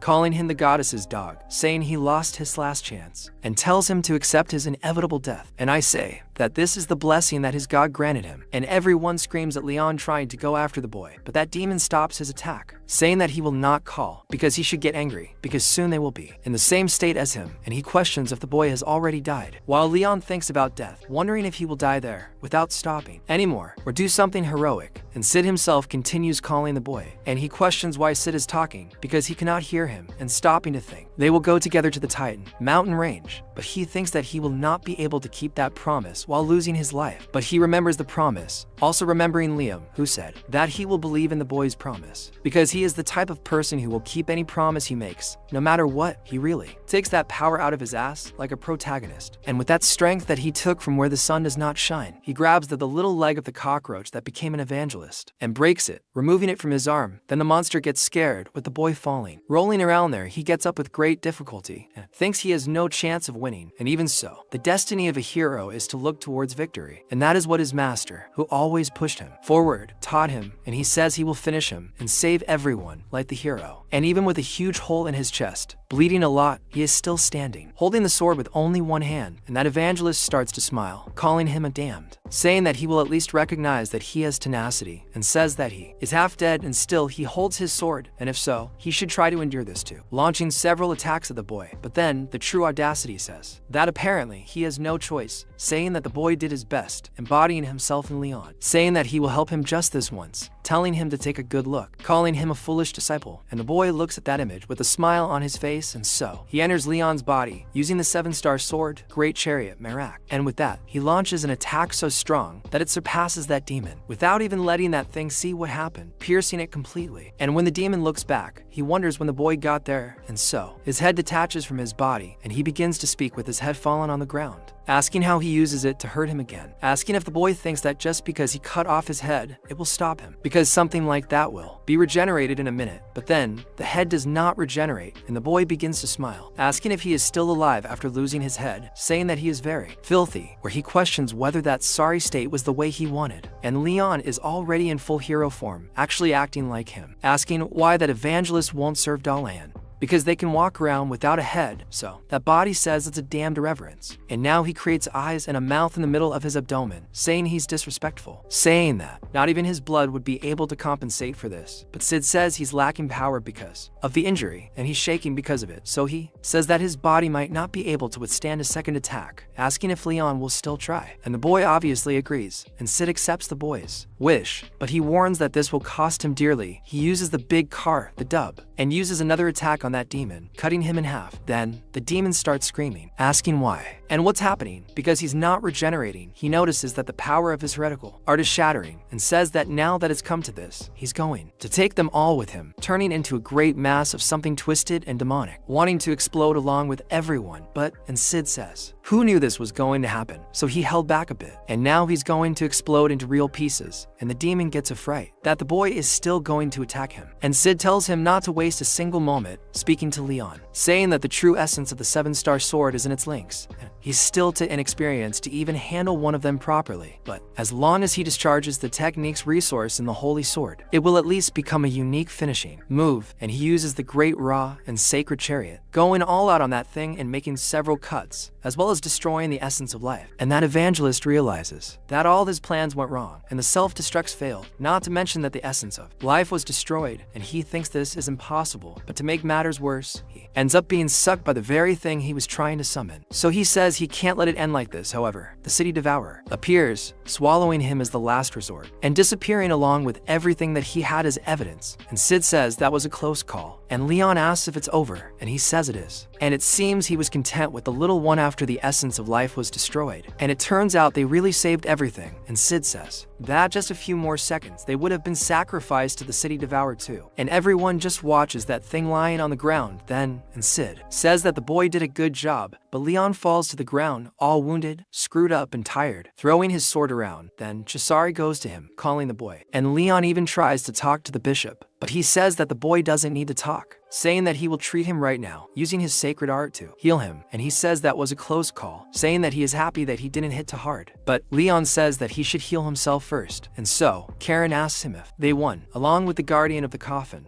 that is serving as a pet, and says that at the moment she arrived, something shone and disappeared, asking if he was the one who defeated that thing. Then Khan complains about it, asking what happened with that ritual. I don't know what, asking someone to explain to him what happened. Then he says that they stopped the activation of the city devourer, and the evangelist was swallowed by the ritual, so he must be 100% dead. And in that, Leon tells the bishop, shaking all over, saying that he thinks he's going to faint soon, so he leaves him in his care. And everyone is scared with the boy falling Doro there, while Sid thinks that the boy did a good job. And then, after the battle is over, the whole place starts to break down, and both Cesario and Karen are scared, and she wonders if it's collapsing or just her imagination. And Cesario says it's probably true, since the person who created the space died. And Kim says it's over there, calling everyone to leave, and then the girl says they have to take Lord Conrad too, who is all broken down in the corridors of the place. But Kim says he's going crazy, and when they finally manage to get out of there, the hero starts talking to himself, saying that this time it was a little dangerous, because Leon hasn't yet learned to use aura completely. However, even so, he managed to defeat the heroes before summoning the deliverer of the city, and thank goodness he wasn't alone there. But this is like child's play to the boy, and he questions what happened, but says it wasn't a joke, asking the boy what he would do if he ended up dying, saying that he should protect him more. But he says that anyway, that the worst is over, and this kind of crisis is normal for a warrior, and this was a good lesson for Leon. However, he questions himself about this punishment and says that there's not much he can do, saying that it is a shame that his power is still sealed, but he hopes the boy will be okay, because if he keeps practicing, he will soon reach rank B. So, in about 2 months, he should teach him how to use the 7-star sword skill. So, the hero does not agree with this very much, saying that in any case, he needs to get stronger before they go to the Titan Mountains. And apparently, the order of the techniques are 7-star sword, 7-star sword, and Titan Mountains, and the Titan Mountains. And in the guild hospital sometime later, the protagonist finally wakes up and takes a dirty, wondering where he is, but as he gets up, moving too abruptly, his whole body begins to hurt, and he screams there, feeling an absurd pain, writhing all over. Then, he remembers when he was impaled by that creature, and also when he managed to remove part of it from his shoulder, and the techniques he used at that moment, and is surprised by this, and remembers talking to Cesare too, and notices that he had passed out, and must be in the guild's recovery room, but it is a very luxurious place for a rank C like him, and he talks to Elsid, asking if he is there. And then, Elsid starts to get out of his hand, and he notices that he is different from normal, and is kind of falling apart. So, Elsid asks Leon to pay attention, because if he is listening to that message, it means that he is okay, and has regained consciousness. And first of all, he congratulates him, and since it was all thanks to him, he will not celebrate his victory much. So, the protagonist already gets pissed off because of this, and Elsid says that leaving jokes aside,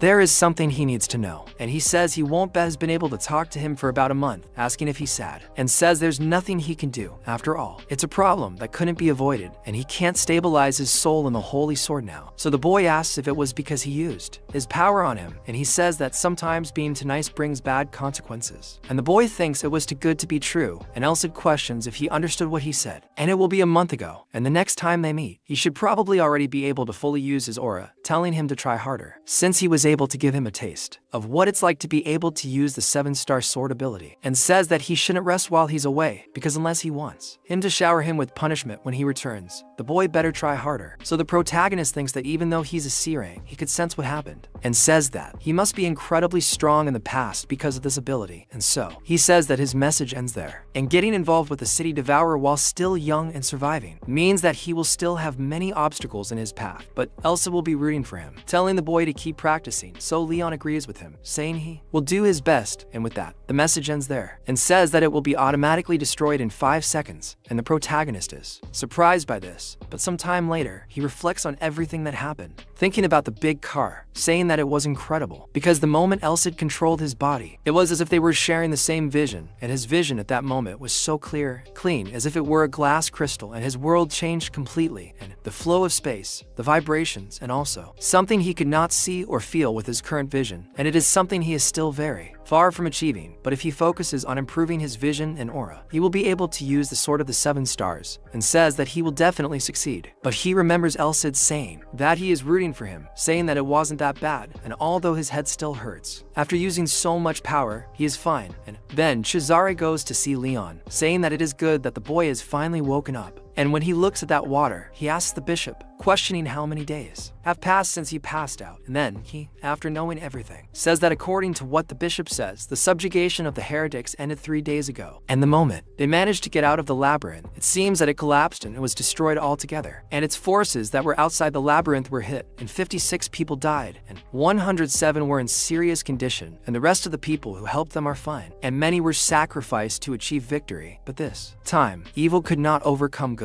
Then they can consider that they have won at least. However, Leon still regrets not being able to save more people. He says that there is, agreeing with the bishop. Cesare says that they are still investigating the city devourer and how it all happened, and they must prevent something like that from happening again. It was thanks to him that they were able to prevent chaos from happening in their city. However, Leon says that it wasn't like that at all, and it was thanks to Cesare and all those who came to help. But upon seeing this, Cesare wonders if it really was. After all, if the hero hadn't been there, they would all probably be dead now. Then, when Leon hears what he's saying, it starts to sound like a hot dog. Then, Cesare says that he seems very surprised. He questions how the bishop knows, and he says that he confirmed it when they met in the labyrinth. In fact, Leon thinks that he kind of imagined it when he first saw it. He says that at first he thought it was a member of the Holy Knights of the Iron Chain, and he says that he experienced many things as an elf, since his race has a very long lifespan. So, Leon thinks that for a long time, he thought he was a person who deserved nothing and was envious. No matter how incredible the Hour of the Sun is, it is difficult for someone to master it as easily as he did. So, although the boy's skills are still too immature to call him a master, Leon says he knows it is still a shame, but the bishop says that it is not that. He is just impressed at how he could defeat such a strong evil creature with such immature skills. But the skill he displayed in the end was incredible, and it was the skill of the best knight in history. The 7-star sword invented by the hero, and the 7 stars, the great chariot. He remembers seeing about this skill in a book that told about the heroes of the past. Since he died, no one has used it, and if someone like that appeared again, the meaning is quite obvious. So, Leon thinks he cannot lie to Azori, and he speaks to the bishop asking if he remembers the sword he used in the labyrinth. Then he says that when he saw it, it disappeared at the same time. He couldn't even touch it when they left the labyrinth. So the protagonist thinks he can summon the holy sword, even if they had or thirsted it. So he asks him to grant the blessing, pulling out the holy sword. And the bishop, seeing this, is beyond amazed with the boy wielding that thing, and he kneels in front of Leon, praying to God. And he says that it is a great shame of him, apologizing for being rude, not recognizing his divine power before. But Leon also apologizes for hiding it. Then Azori speaks, calling him a hero, asking if he intends to continue hiding his identity in the future. And the protagonist says yes, saying that most of the power of the holy sword is still sealed, and his skills are still not good, so when he is no longer a disgrace. As a hero, he will reveal his identity, and Azori says that in his opinion, he is already good enough, but the boy is very humble, and since he is like that, he will keep his secret. However, he says if there would be any problem if one more person knew the secret.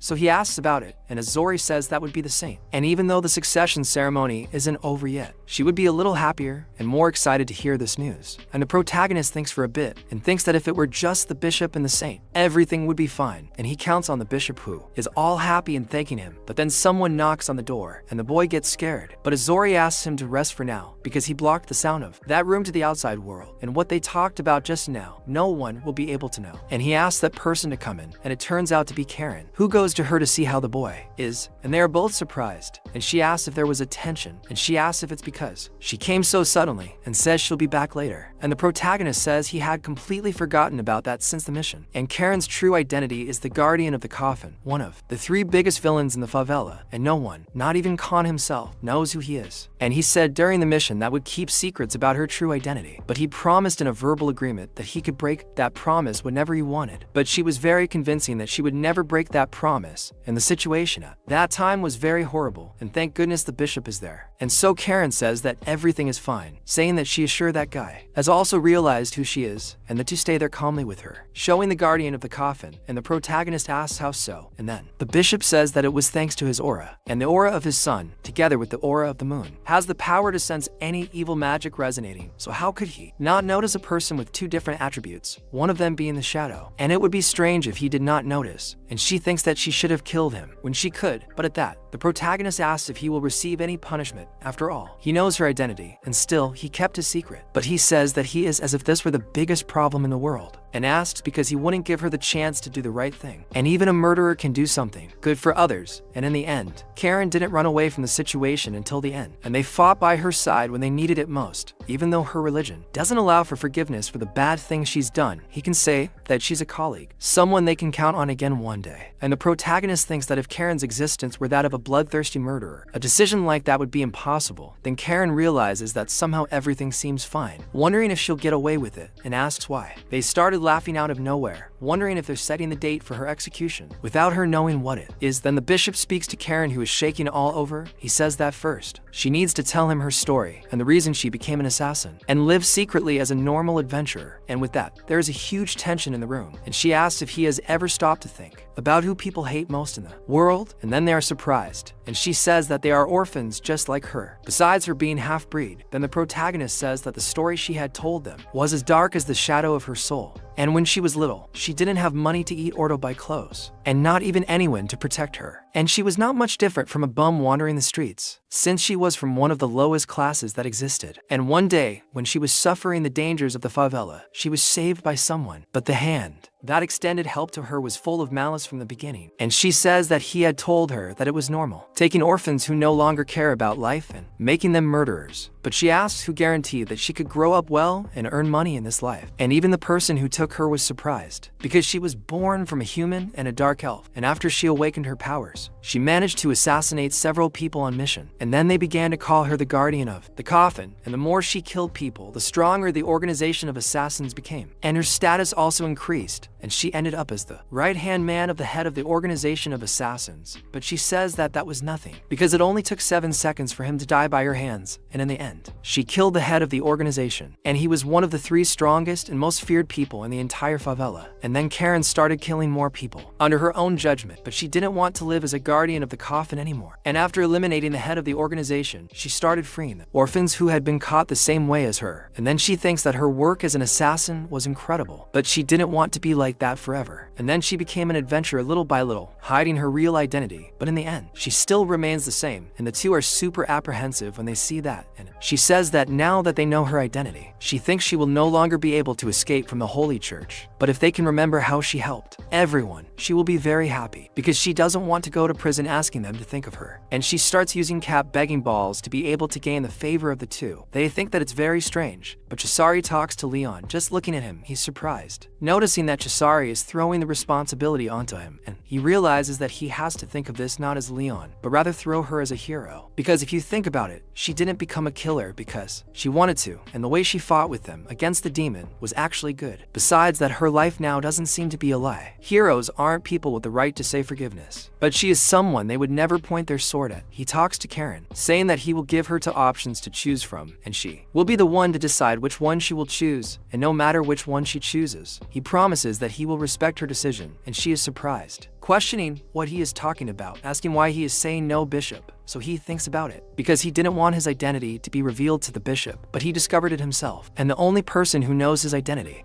is himself and the saint, but they will still put that on the bill. So he thinks that the guardian of the coffin, or Karen perhaps, is someone he can truly trust with his true identity. The bishop asks if this will be okay. After all, this could end up impacting his future. He talks to Leon, so she asks Broda again what he's talking about. He tells Karen that after she sees that, she must choose carefully between the two options. He begins to take the sacred sword from her fist. The girl is surprised. He then says that after he recovered and was able to leave the guild, a week has passed since the confrontation with evil. He thanks everyone for their help earlier. The boy says he only did what he could to help the city. It was enough for him. The guildmaster then talks about what he told him before, asking if the boy is really okay with it. Leon agrees. The master chuckles, saying that it was still good to meet such a kind and young boy like him. If he ever gets an idea, he should tell him immediately, because as he knows, he is one of the most famous bards in this world. You see, and your name is your story. We'll arrive on the other side of the continent in less than 2 months. And Broda thinks this is a bit too much, but as he walks, Karen is waiting for him, and he's already dressed in his robes. He goes to meet him, and the girl is moved by that, asking what happened, asking since, when he has so much confidence, and the boy questions if it's really, and she talks about something, asking if he met with the guild leader after he left there, and the boy says, yes, saying that he went to talk about his reward, but he says that he was really nice to him, compared to the first time they saw each other. So Karen asks what the reward was, but the boy says that he wanted to raise his status to adventure rank, but he refused, and she is surprised by this, questioning what the hell he's talking about, and the boy says that besides that, he also wanted to introduce her to the king, but he refused again, and the girl doesn't even understand why he decided that, saying that the boy is very stupid, and she says that he had a great opportunity in hands, asking if he didn't think before refusing, and Leon says that the result of his actions will be shown in his battles, but perhaps the rest of the evil groups already know of his existence, and he had never used the power of the sacred sword like that, and he can't even take care of himself yet, so he has to train to become strong enough to be able to use it. But then the girl asks why he had made her that proposal, and she remembers when he revealed that he is the hero of this generation who was chosen by the sacred sword, asking if she would like to be his ally in the name of it. And in the present she says that she gave him time to think, and asks her if she has already decided, and she says that it must be good they're taking him to another corner. And she says that the forest and trees are something sacred to the goddesses and the elves, and this applies to her too, since elven blood runs in her veins. In that time when he had made her the proposal, it was like asking her if she wanted to be free to walk in the sun and come out of the shadows. So she says that before making any decision, she has to be honest. She does not regret the blood that was spilled by her hands, because it was the only way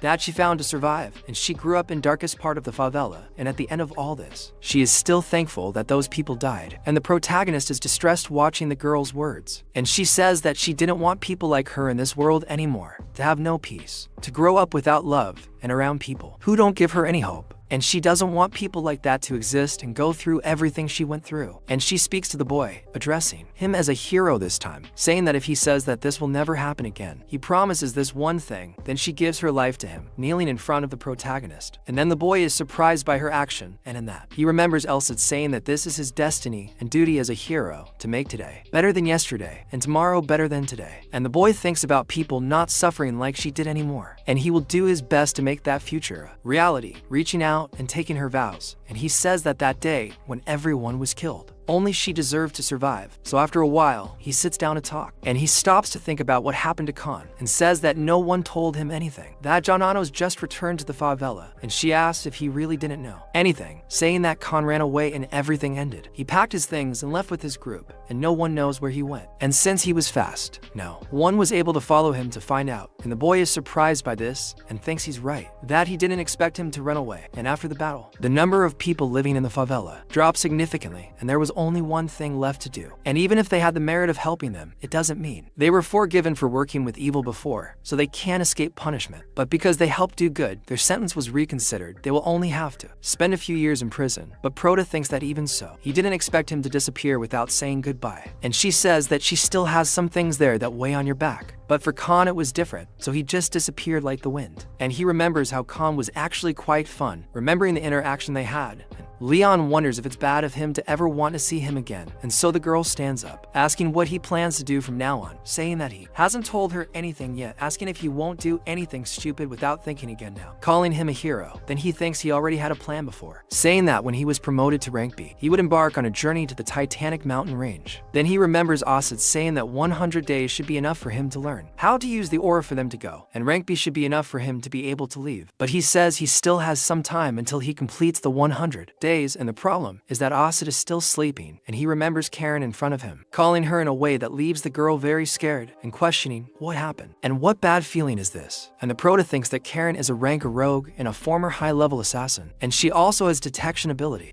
Besides, it can even transform your environment in his favor so he can move. And he remembers everything she did during the mission and smiles at her with a big smile, saying he hopes she can take care of him for a while. And the girl questions what he's talking about, and he says they're going to visit the bishop because they're going to need help. And she questions again what he's talking about, because if he doesn't tell her, she'll get anxious, wondering if he's doing this on purpose to provoke her. And then he says he still has 3 weeks, and today is until Ulside wakes up. And so he still wants to train and perfect his skills using aura, and when he passes the basics, he'll be able to learn the 7-star sword skill. And then he asks Ulside to wait for him, because he's going all out. And in District 13 of the favela, things are very calm, and they say it's good that they have plenty of food. And they also say it's all thanks to the bishop and the church, and they're serving bread to some sheltered people. And a guy asks the girl to get one more, saying which is for his children, apologizing for how he treated her when they were in District 23, and that lady just thanks him. And that guy tells the little boy to help his mother carry it, telling him to get it, and tells them to thank the church and say a prayer to God there, because if it weren't for them, they wouldn't be standing there today. And so the church really is brighter, and they think that things really are different from District 23, and it's a relief. But in the middle of their prayer, a racket starts inside the church, scaring everyone, and I can even imagine what's going on inside. And Lion starts saying that he still has 3 weeks and today is until the UCI wakes up. So he still wants to train and perfect his skills using the aura, and when he passes the basics, he will be able to learn the 7-star sword skill, remembering how he performed at that moment. He tells the UCI to wait for him while they already have good plans. Sometime later, in the church, he continues fighting her, but he notices that the girl is not weak at all, disappearing from his sight and appearing behind him. He wants to kill her like the assassin she is, but as soon as he turns his head, he notices the blade and plants his foot on the ground. She asks if he thinks he's good at using his feet, since he managed to counter her attack. She tells him he needs to think more like an assassin. The poor boy is shaking all over after that beating. She says that his current skills aren't that bad, and he knows the basics perfectly, but he's still too immature for a battle. She disappears again, coming at him, but this time with a clone of herself. The protagonist, seeing that, thinks she used her vision to see her movements, but he thinks she's too fast. However, he manages to keep up with one of them, seeing that one is more translucent. Another one is firmer in front of him, and he notices that the fake one is on the left, and attacks from the right, almost cutting off the girl's head, who ducks in great fear, asking how the boy saw him, and the protagonist stares at her very firmly. And she says that she didn't use much of her aura, but that was already surprising, and says that it's great, and wants to see how far he can go. And she prepares to leave again, and so, she creates several illusions, and the protagonist is surprised, and even manages to see some of them, noticing that before it was very clear which one was fake, but he wonders if now it's a shadow clone technique. And so, she asks if she can go, and the protagonist thinks that even though she is slower than before, this technique makes it very difficult for him to see. Even using his ability, he can't even get a sense of the distance where she is now, and if it's to the right, or to the left, or if it's in the position where she herself is. And he thinks that the muscles in his eyes are hurting a lot when trying to keep up with her speed, which seems like they're going to explode. But then, the girl appears right behind him, putting that kunai to the boy's neck, and says that he couldn't, saying that with this there are 100 victories out of 102 attempts, and he simply gives up, asking if it's not too much of an exaggeration for an adventurer who isn't even rank B. And she says that she didn't exaggerate, and said that she only used the level of strength corresponding to her aura, and didn't do anything too much, but asks if he isn't tired of fighting in an open field. And she says that this isn't being advantageous for him, asking if he isn't tired of losing, making fun of the kid who is all sad in the corner, and he thinks that her words hurt more than the blows, and he did a good job when they faced Mountain, remembering all those cuts and monsters that he defeated very easily. So he says that he thought he had gotten stronger, but the difference between him and Karen is still huge, and besides, she didn't even use all her strength against him. But he asks if she got stronger now, and she says that of course, a little shy, because she is lying.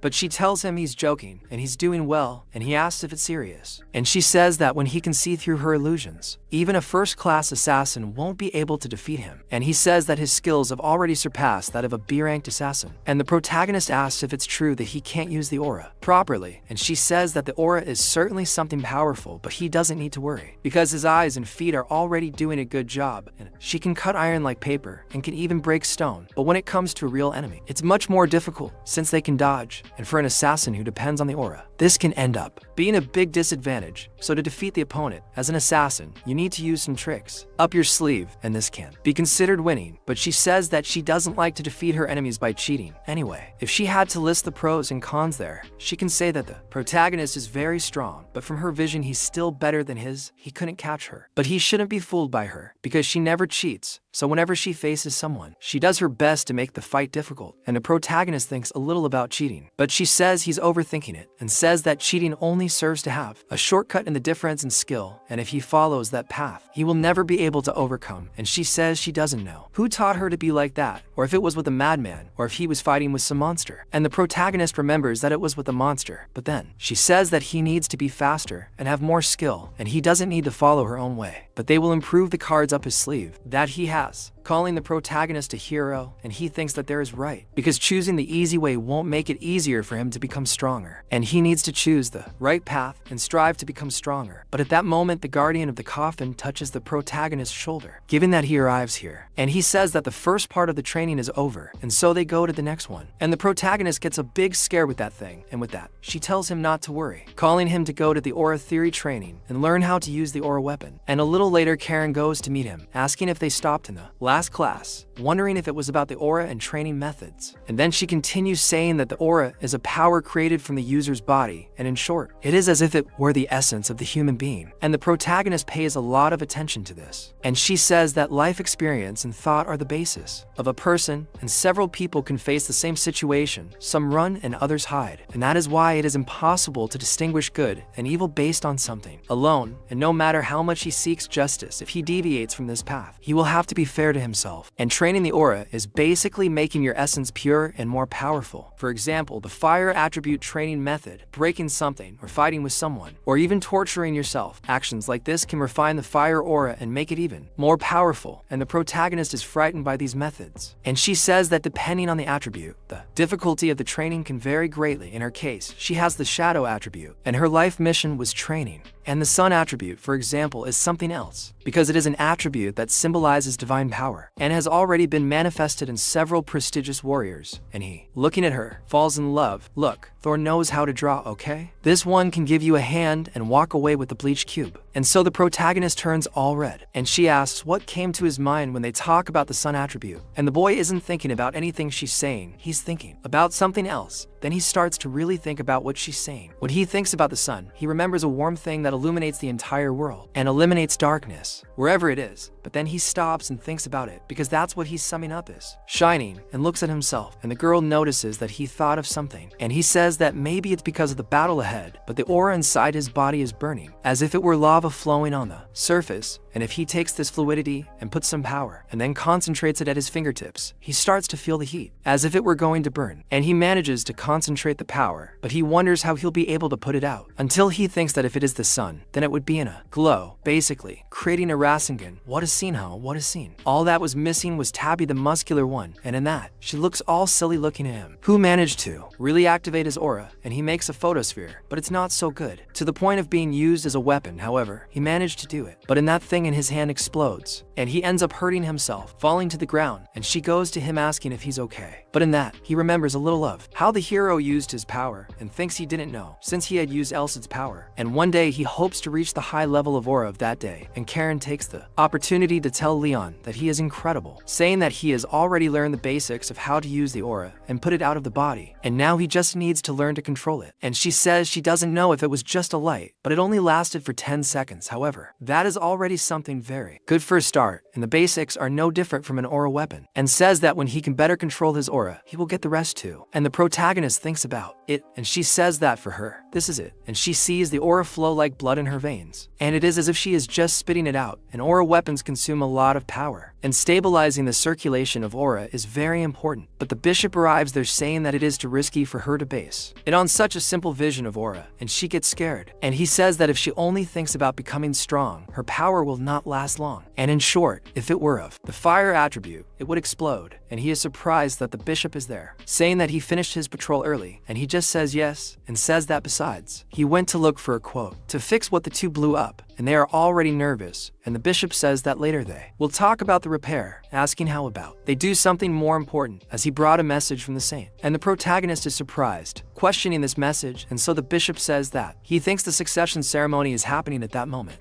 And far away from where they are, in the middle from a snowy mountain range, something is happening to the pillars there, and they begin to glow, and the saint is also glowing. And the bishop says that the saint must receive divine power in the presence of 10 bishops, and a normal person, even a master, could not bear to receive that kind of power. And some saints from other generations have died during the succession ceremony because they were not suitable, but she is the 8th saint, Elahan. The strongest saint who will support the hero is being born, and she truly obtains sacred power, even having a cross shape in her eyes. And inside that place there is a mask stuck in the ground. And it is said that 300 years ago, when the hero appeared, the first saint who accompanied Roderick ended up being killed due to his impotence. And he only prayed wishing for the hero's safety. But it is not only faith that will keep the hero standing in a war, and the saint himself must have the power to defeat evil, and that is why their ancestors created the Holy Knights of Iron Chain. And currently they are one of the strongest military groups of knights on the continent. And in the name of the goddess, the saints of other generations are appointed as sub-captains. And being a saint is the same as being a warrior, and if he thinks so, he blesses him in the name of the goddess. And the power to fight with the hero is something that his ancestors dreamed of doing one day. And the girl accepts this, and so he wants to go to the final test, speaking to her, telling her to prepare for battle. And the girl takes off the sleeve of her clothes and begins to transform, putting on her battle armor, changing completely. And so she picks up that mask that was stuck in the ground, lifting it with only one hand. And everyone notices that she is holding the weapon of the holy ancestors, the morning star. And they say that it is beautiful. And once outside, they go to the edge of a cliff. And it is said that this is something that the ancient hero left them, a mark of his sword. And they say that he made these marks in the stone with just a blow, and the other fine marks on the other. Stones are what the other saints made, which even he made some of them. And now it's the girl's turn to leave her mark, speaking to her. And so, in the midst of that biting cold, the girl stands in front of that rock and thinks of the hero, saying that she's heard a lot about his deeds. And she thinks about when the protagonist destroyed that typhoon alone, and also killed that devil's messenger there using the hero's power, and thinks that she still has half a year left until the day the oracle predicted, but he's already there. And she says she's ashamed of herself for only becoming a saint now, thinking that the protagonist is a very brave man, and she too will become a saint worthy of accompanying him. And while she thinks, she gathers an absurd power, raising a very strong aura, preparing herself, and attacking that stone, making a hell of a noise, scaring all the bishops who were there. Because the girl opens a huge hole in that canyon, completely changing the landscape, and she continues thinking about the hero, asking him, please, to wait for her. Look, maybe the protagonist is waiting for you. You're strong as hell, my friend.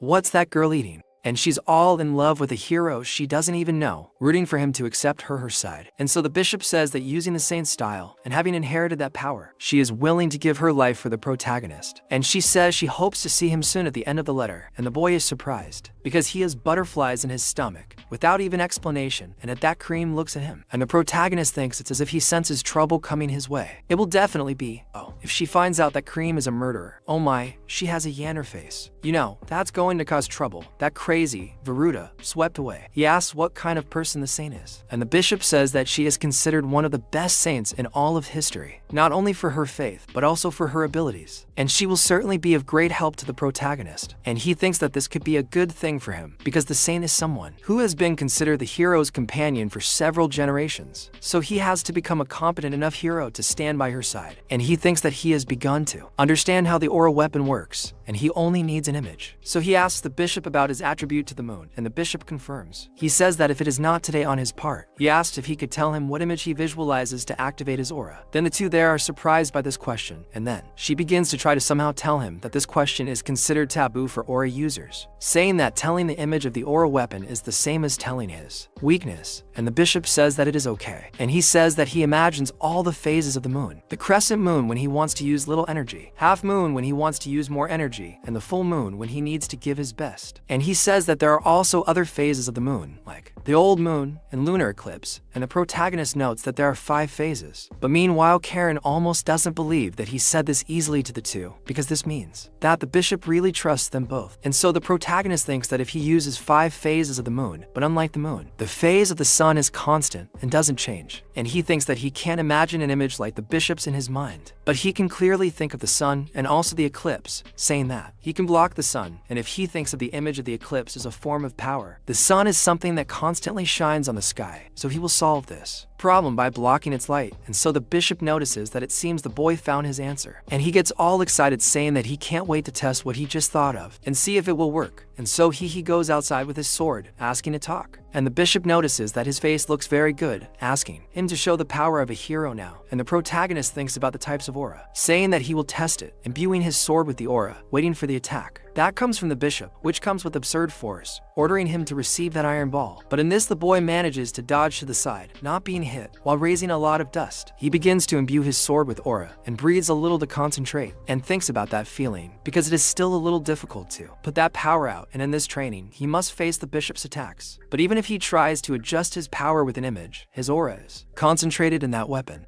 And if he messes up, he can get Yao at any moment. And the bishop's weapon comes at the boy once again, and he thinks it's difficult to dodge or block his attack, and he needs to predict its trajectory and look for an opening. And as it gets closer and closer, the boy thinks he'll keep his distance until it gets close and follow the current, and so he dodges it, passing underneath and approaching the bishop, and says he'll get close enough to be able to block his attack, and first he'll dodge. But then the bishop's weapon curves and begins to surround the boy, ready to wrap him up. And the bishop questions if he really thought he could escape his attacks, provoking the protagonist, calling him a hero, and the boy becomes frustrated, wondering if this is possible. But he refuses to give up, thinking he has to try, digging his foot into the ground, and then imbuing his weapon more and more with his aura, making it manifest. And the bishop gets scared, because in the middle of that whirlwind of currents, the boy is shining there, and Leon thinks he can't use the 7-star sword. But still, he'll make his own way by making his solar eclipse sword. My friend, my boy is shining. And Leon thinks that what he must do first is reach the power of the 2nd star of the great chariot, the Merak. And so, he really thinks about doing this, because that power killed that monster very easily. And he says it's a bit difficult, since this power manifests on its own. So first he must compress the aura, accumulate it all in his blade, and thus suppress it. And before, he couldn't release this power. And the solution he found for this problem was the eclipse sword. And the boy is already throwing aura through his eyes, and the eclipse actually forms on his sword, right in the boy's hand. And the bishop is surprised to see that his ball is split in half along with his chains by a swing of Leon's sword. So he asks the boy what that was, and Leon thinks he did quite well, despite being an incomplete skill. But he says he is far from being able to use the 7-star sword, and for now, he will perfect what he is now. And despite being an incomplete skill, he can say that he was the one who just created it using his own power. In addition, he even managed to block his opponent's attack, and the boy is very happy with that. And so, the bishop tells him that that was very cool, but in that the protagonist apologizes if he hurt him, because he ended up cutting the bishop's mask. Meanwhile, Karen appears there, saying that there is a visitor for Leon, and the guild girl herself calling him. He notices that it is Rise who appeared there, and they go inside the bishop's house, and she says that it is the first time they have met outside the guild, asking if he is better, and the boy reveals that he is, thanking her for worrying about him. And she says that since she was worried, she even brought him a potion, saying that there is something else, a reward given by the Lord. It is a bracelet that was enchanted with subspace magic, and it is not a big deal, but I hope it helps. And so, Karen is surprised by this bracelet, saying that it is worth hundreds of gold coins, and if its shape was beautiful, it would be worth more than 1,000 coins.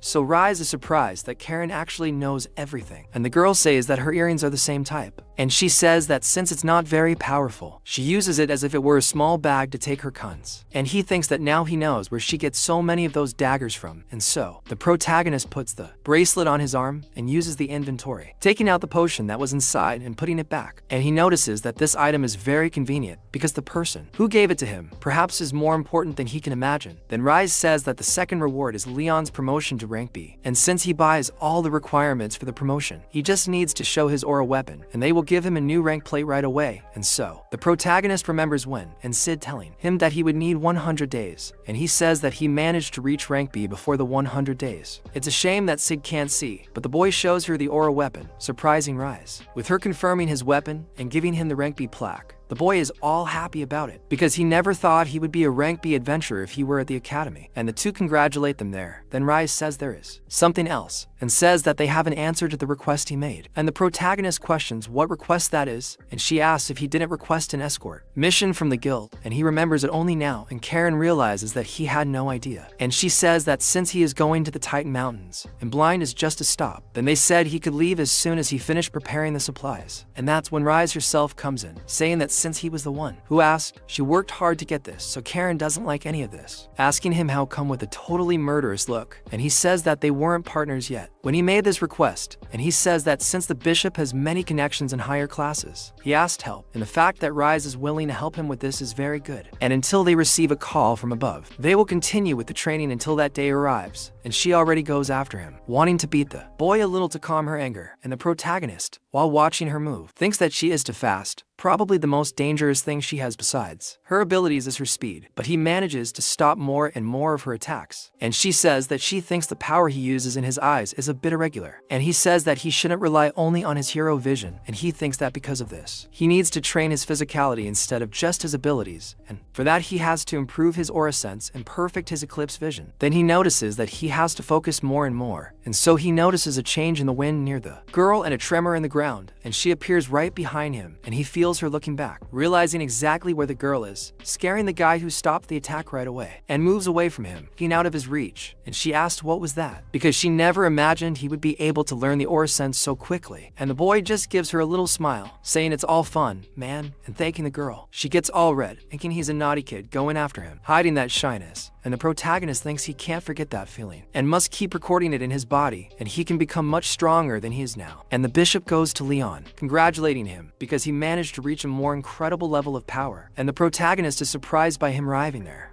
And the bishop says he has great news to tell to the two of them, and he arranged a meeting with his boss for that afternoon, and the place where the high-ranking staff stays is not very far, so they can take the opportunity and go there to meet them in person. And the two are amazed at how the bishop does things for them, and after a while of the game, they arrive at a small village, noticing that it is there, and the protagonist asks if they should go in at once, and when they go down to the camp and go to one of the tents, they ask if the two are from the guild, and the protagonist says yes, saying that his name is Leon, and that he is in rank B. Then Arnold of the Thunder Clan introduces himself to the protagonist, and says that the line is not very long, but he hopes that he likes it, and when the boy touches Arnold, he feels something, and the protagonist too, and he says that they are different from his hands. His are deformed from holding a pen for too long, and he must have used a pen more than he held a sword in his entire life, and so Arnold says that the boy has the hands of someone hardworking, and he just starts to get along with him, but the two really get along, and begin to trust each other, saying that they are very similar, and Karen finds this strange, but from afar, so he says that this means they will need a seat, but Arnold says that they are on a limited budget, and does not know if he can pay more people to escort them, but the protagonist says that his goal is to go to the Titanic mountain range with them, but in this, Arnold still remains a little hesitant, but the protagonist asks if he is aware of the dangers they may face on the way, and Arnold says he does know, and Leon then asks if on such a dangerous path, how good would a rank adventurer be to escort them? Then he is surprised and says that normally they are very strong, but their service cost a lot of money, and there is still the value of the life insurance. Besides that, the rank A adventurer probably would not accept to escort such a small company. However, Karen shows her a big hug, saying she forgot to introduce herself, and her name is Karen, a rank adventurer, and he almost turns white seeing the girl show something like that, so calmly, and starts to say that he didn't notice such a strong person in front of him, and he says that even though he has the eyes of a merchant, he thinks he still needs to learn a lot, but she tells him not to worry about the money issue, saying that she is there to accompany Leon, so she can pay him as if she were a rank B adventurer, and he signs the contract on the spot, and says that, even though he doesn't have enough money, he apologizes for taking advantage of her consideration, and next time he promises to pay with the amount that a rank A deserves, and she asks him to relax, as she is the one who apologizes for intruding, and he says he will put them both in the most comfortable wagon, and they will also help them with the food, and the protagonist asks if they can arrange all of this, and she says of course, since her rank is A, and then he talks to Karen, asking if she is really okay with this, and she says that sometimes rank A adventurers don't really care about being hired for a low price, since they receive so much comfort at those times, but the protagonist notices something there, noticing that there are mercenaries, and she asks if it's his first time seeing a mercenary, and he says he's seen them from afar, but not so close, and that during the subjugation, the situation was different, so he wasn't that shocked, since they all seemed quite strong.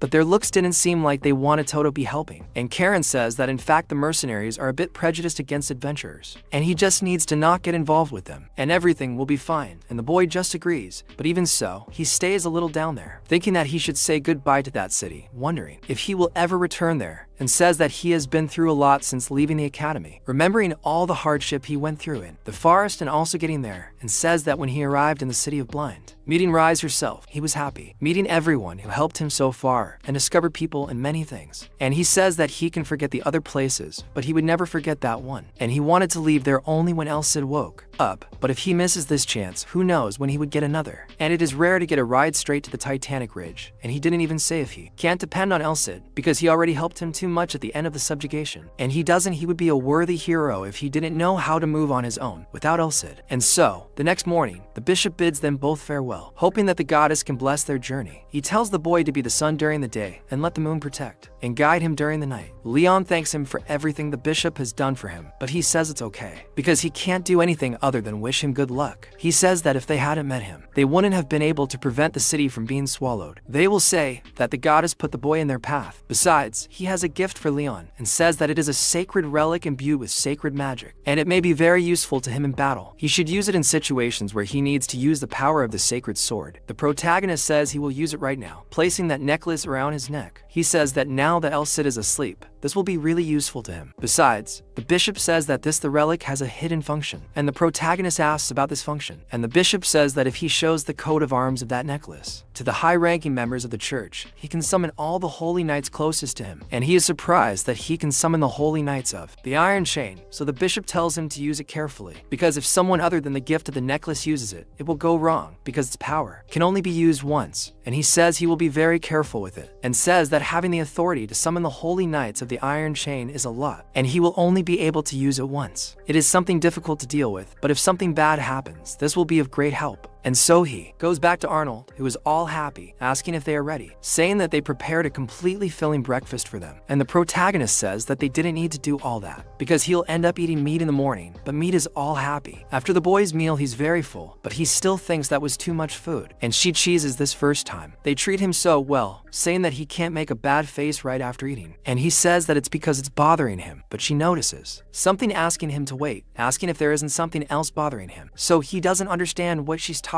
about, and when he looks back, he notices several other adventurers looking at him with bad faces. So he realizes that he thinks this is going to be a little complicated from there onwards, and the girl says that what it looks like has very annoying people around. And while they continue, everyone stays in their carriage, and the protagonist still gets mad at them, and he says it's faster than he thought. But the girl says that although they have horses, the wagon is enchanted, and he asks if it's with magic, and she says that a spell to make things lighter is very common and useful, and besides being cheap and highly durable, and is quite convenient, but it's not perfect, because in the case of wagons, as they are already weak, they can't withstand any impact. Besides that, near the Titanic mountain range, the road is terrible, and so they're going to deactivate the spells there. So now they're fast so as not to waste so much time, and so, some time later, they stop to be able to camp. Then she says that what it looks like, they're going to set up camp there. And night falls very quickly where they are, and the protagonist asks if they have to get off, too. But she says she'll pass by saying she's not hungry now, so he can leave without her, and asks him to call if anything happens, and he says that's fine, leaving her sleeping there. And when he leaves, he observes the people doing their work there, and says that he has to make preparations anyway, before it gets too dark to be able to camp, and he thinks that seeing all these people walking together, as if they were one, is as if they have been working together for a long time. But he gets a fright with something, and sees some mercenaries going after him, and those people don't seem to have good intentions, and he says that as he expected, those guys came after him alone, and he asks what they want with him, and so, the most arrogant and ugliest one starts to get angry, saying that he doesn't need to talk to them like that, because it's as if he were a skittish kitten, and the protagonist says that if that's how he sees him, it's not his problem, and that guy doesn't like the answer very much, asking if the boy is about to be born just because he has a ranked adventurer accompanying him, saying that you can tell what he's thinking just by looking at his face. But the protagonist doesn't like it very much either, and asks what's wrong with him being with someone of that level, and so he tells them to be honest, because they're angry that they're not being treated so well because they're weak, and since they're mercenaries, they're below adventurers, and that guy starts to explode, dying to insult the protagonist, but the boy looks straight at him, but in that someone calls the two, and Karen appears asking if they're not too big to fight with someone younger, saying that if they think they're so badass, she can test their strength to confirm. And they're surprised, asking if it's serious, and she questions about it, asking if they're scared now that she got involved in their little game, and they're scared shitless. And one of them says that's not it, saying that if he's willing to measure his strength fairly, he'd like to be able to duel with her friend there, and then she agrees, asking if it's okay for Leon to go with him now. And then since she's there, he goes, and says that it's exactly as Karen said it would happen, because if the mercenaries there get angry because they're adventurers, all they need to do is change their thinking by using force. After all, it's the only thing that matters to them, and the boy wonders what else it would do if he were there, but he starts to imagine, thinking that it's not the time for that. After all, that crazy guy would agree. Sure, and the three of them stare at the protagonist. And Leon remembers that they are rank B mercenaries, but he won't lose to them. And he remembers the two pots that divided the population, talking about the problems between adventurers and mercenaries that are very old. And even more so a rank B like him. He must have been pissed that he was hiding behind a rank adventurer, but that's not the only problem now. Because Karen is basically making bets to see who will win, and everyone is putting coins on the mercenary, with none of them wanting to bet on the protagonist. Because the mercenary seems much stronger than the boy, and he is disappointed by this, because right now his companion is sitting at a betting table. And so the protagonist talks to the rank B adventurer, who is the same as the rank B mercenary, and she watches the people to know who will win the duel. She asks Arnold if he would like to make a bet too, and he complains, Ken, telling her that he will bet everything on the protagonist, and so he complains because they're looking at him like that. And after all the bets, the duel is about to begin, and he comes face to face with Leon versus Hankson, the representative of the Steel Claws mercenary group. And Karen talks to them before the duel begins that, as she was saying, direct attacks using aura weapons are prohibited, and weapons that she didn't mention before are also prohibited, as well as enchantments using external items, and these are her rules, and there is no time limit, but they can't leave there until it's over, and if they hurt anyone other than the challenger, she will consider it a defeat, asking if they understand. And so they begin to move to get into position to go to the duel, and the protagonist sets up his guard, while the other stays on his shield throw, aiming at Leon. Then he notices that he is using the aura on the shield. He is not rank C, but it is very rare for someone of rank B to use a shield, and the boy notices something, noticing that there are several scratches on the front of his shield, making him wonder what material it is made of.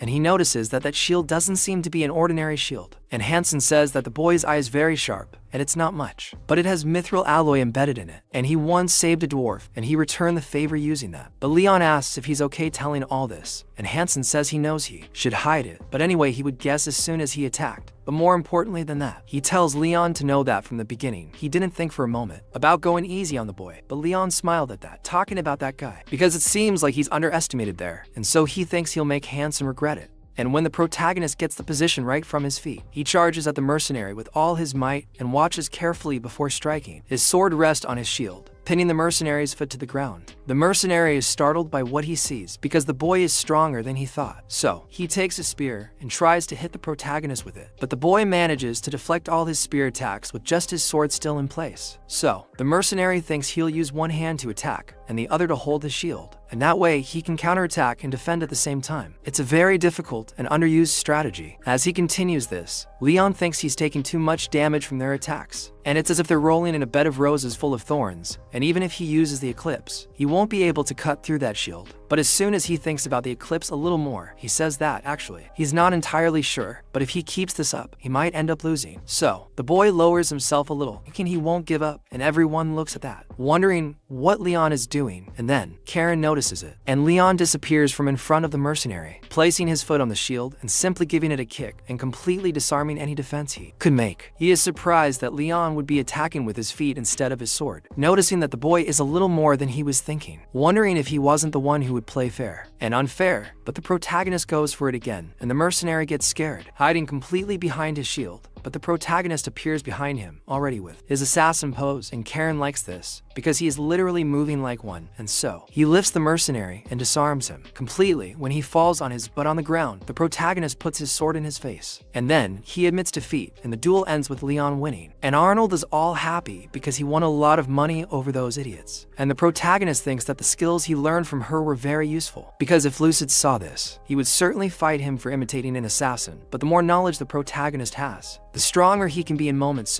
and he wonders if there is a person stronger than the first hero hero who could win everything and everyone with a single blow. But the other mercenaries don't like this at all, because they are next. However, Captain Gustav arrives asking them to stop, and he says that they saw the duel with their own eyes, and asks if they think they can change that result when one of their companions was giving his all, and then they even think so. But they end up agreeing with Gustav and leaving it there, and the protagonist wonders if he is the leader of the Steel Claw mercenaries, and then the leader lowers his head to Leon, apologizing, saying that they misjudged him because he was a kid. They were blinded by their ignorance, and he takes the blame for them being so childish and fighting despite their age. And Leon almost didn't believe it. And then Gustav says that, to be honest, he was also angry that someone as young as him was in the same rank as all of them there, and besides, they are all men and are traveling in the same wagon. While he was all happy with the beautiful woman by his side, there's the reason for the envy, right? He says that this was hurting his pride as a man, and Gustav says he sincerely apologizes for having been so immature. And so both the protagonist and Karen let it go, and then he calls them to deal with it, and they all see the boy shining as if he were a deity or something, almost blinded by the boy's kindness, and Gustav shakes Leon's hand, saying that he will owe him one and hopes to be able to pay it back one day. But the protagonist says there's no need, saying that he really doesn't need to go that far. But Gustav says that when a man owes another, it becomes a promise from the heart, and even if he doesn't want to, one day he will pay him back, so the boy can count on him. And so they invite Leon to drink heavily that night, and during the night they begin to celebrate, but the boy continues to refuse the beer they have to give him, but ends up falling into it, getting a bit of a mess. Meanwhile, Karen watches the boy closely, all proud of how things are going. But the next morning, the protagonist is very bad, and she asks how funny it would be if everyone knew that Tom Waits for Hero is lying there and moaning after drinking. But the boy doesn't even care about her provocation, and he says that after the reconciliation with the mercenaries, the atmosphere there changed and became much better than before. They ended up earning a lot of money too, and Hansen was a mercenary in the Northern Army and taught him how to deal with mountain orcs, especially for the place they are going. And it is good that they have some information about what they may end up meeting along the way, and not only Hansen, but all the other mercenaries. He showed him the way they fight, their strategies and monsters they faced. And the protagonist is surprised to see one of them muscular, saying that if he has any questions, he promises to ask him. But then that guy asks if he can ask him a question too, questioning about the protagonist's partner, asking what the relationship between the two is, because apparently the protagonist sleeps side by side with Karen, and the boy doesn't quite understand the question. Well, I'll say the protagonist is lucky. I understand a little the guy's envy, and thinking a little about how vulnerable Karen stays by his side. The protagonist wonders about the relationship between the two and asks why they are asking this out of the blue, and the two of them start to curse him, saying that he is hiding something, because a big kid alone with a woman like that already says a lot. And the protagonist says that this doesn't make any sense, but they certainly don't believe it. And so the other asked if they have some kind of relationship in mind, and the protagonist gets all blushy, and he says that not only that, but their movements are also similar. So it's not an exaggeration to think that they are in a relationship. But it doesn't seem like they feel anything at all another. And the protagonist wonders who that guy is, because he says he was a forest ranger, but his powers of observation are incredible. He only saw her pack once and already matched her movements. And the protagonist explains that they knew each other while doing a mission together, so they don't have the kind of relationship they're thinking of, and he says they don't yet. But the protagonist asks them to stop it, but Karen stands in the distance listening quietly, all read under the conversations, because it certainly crossed her mind. And the protagonist says that maybe he's not good enough to be next to someone of rank A, because it's as if she were a babysitter for rank B like him. So they'll always think that kind of thing, but he thinks he deserves to be misunderstood as a guy who hides behind a strong woman like her, wondering if he should prove the opposite to them, thinking that he can't waste time for nothing, because the time they have outside the wagons is very limited, and normally they eat while camping, so he has to make the most of the little time they have left. And in this one he goes to Gustav, and a while later, the protagonist is already receiving a very strong attack that makes his mouth bleed. He is crushed to the ground, but still manages to stop the attack. And Gustav is with a great sword throwing all his weight on the boy, and everyone is surprised, because it is Gustav against that boy, the boy Leon, and he is incredible, because few of them would have the courage to duel against the captain of the mercenaries. And Gustav thinks he is really strong, but he thought he would face his sword, but Leon says that it was not quite what he wanted. But it seems that the ground watered, but in that Gustav asks how many guys he thinks lasted that long in front of him, saying that even if he didn't do it on purpose, the boy did very well, and says that he caught him by surprise and didn't think he would dodge and try to retaliate, putting his sword on his shoulder. But Leon says he doesn't regret having tried, and in that Gustav thinks this is strange. But he starts laughing and says that with each passing minute, he likes Leon even more. And Leon thinks that responding to strength with strength and speed with speed is something stupid like that it was possible because it was training. And if this really were a real battle, he would already be dead because of his horrible defense. So he thanks Gustav for listening to his request. And he learned some things thanks to him. And he was the toughest opponent in all the fights so far, as he is a B rank worthy of keeping up with an A rank. And Gustav says that of course, saying that the boy can call him whenever he wants, as it is also a good learning experience for him to fight with someone strong like the boy. But in that, he soon thinks that peace didn't last long in that place and the pro is this strange. And then Gustav says that it looks like they're going to go through the forest very soon. And if he makes too much noise in a forest like this, some annoying little guys will come and attack. And Leon understands what he's getting at and asks how long it takes to cross an entire forest. And Gustav says maybe 3 days, but he thinks it will be 5 at most. And he asks if they will be forced to fight monsters, and Gustav says that's exactly it. He doesn't know the exact level of the forest monsters, but it's at least average. And even more so if there are monsters of average build, and they will certainly attack. And the protagonist asked about this thing about average build monsters, and Gustav explains to him, saying that there are many trolls along this path, and this immediately scares the boy. And Gustav says that they are normally 4 to 5 meters tall, and the shape of their bodies makes them very agile, and they may seem heavy, judging by their appearance, but they can even hang from trees. And the protagonist is even more surprised by those trolls hanging from trees, and Gustav remembers this, saying that many people don't believe this because they've never seen it. But all the trolls that live in the forest are used to it. But the boy's eyes shine with this information, and he says that he didn't know anything about what trolls were like, and the things Gustav told him were completely new to the boy. And it seems that they attack in group, but when they are alone they use the orcs and goblins as subordinates, and the academy didn't teach this. And these are things that are difficult to learn if he is not in the right place. And he thinks it's great, because it's a good thing he chose to follow this path. And with that, Arnold speaks to everyone, saying that they will now enter the forest path, and those who are charged with escorting should please do their best in this work. And the protagonist thinks that after all that boredom he will finally do something, entering that forest full of monsters, already activating his aura, thinking that he has to stay focused. But then she asks if it's time to work yet, and he says that they are entering the forest now, wondering when they will attack, completely tense, ready to draw the sword. And she looks at him, saying that he is really a newbie in this kind of thing, and if they appear it will be in the morning or noon, calling him to rest. And the boy is surprised but just agrees, and since Karen is calm then he should stay too. Besides, he is still tired from the fight that had against Captain Gustav, and he stops to rest a little, and he thinks he has to improve his body before fighting the monsters. But while they sleep into the night, the carriages continue forward until Karen calls Leon, and he gets a fright. And so the guy on top also notices this, smelling a smell and looking to the side, already drawing his bow ready to shoot. And he shoots a magic arrow upwards that makes it shine and light up the night, and several goblins appear. Then they shout that they are going to attack, and Karen comes out from inside, calling Leon to do his part.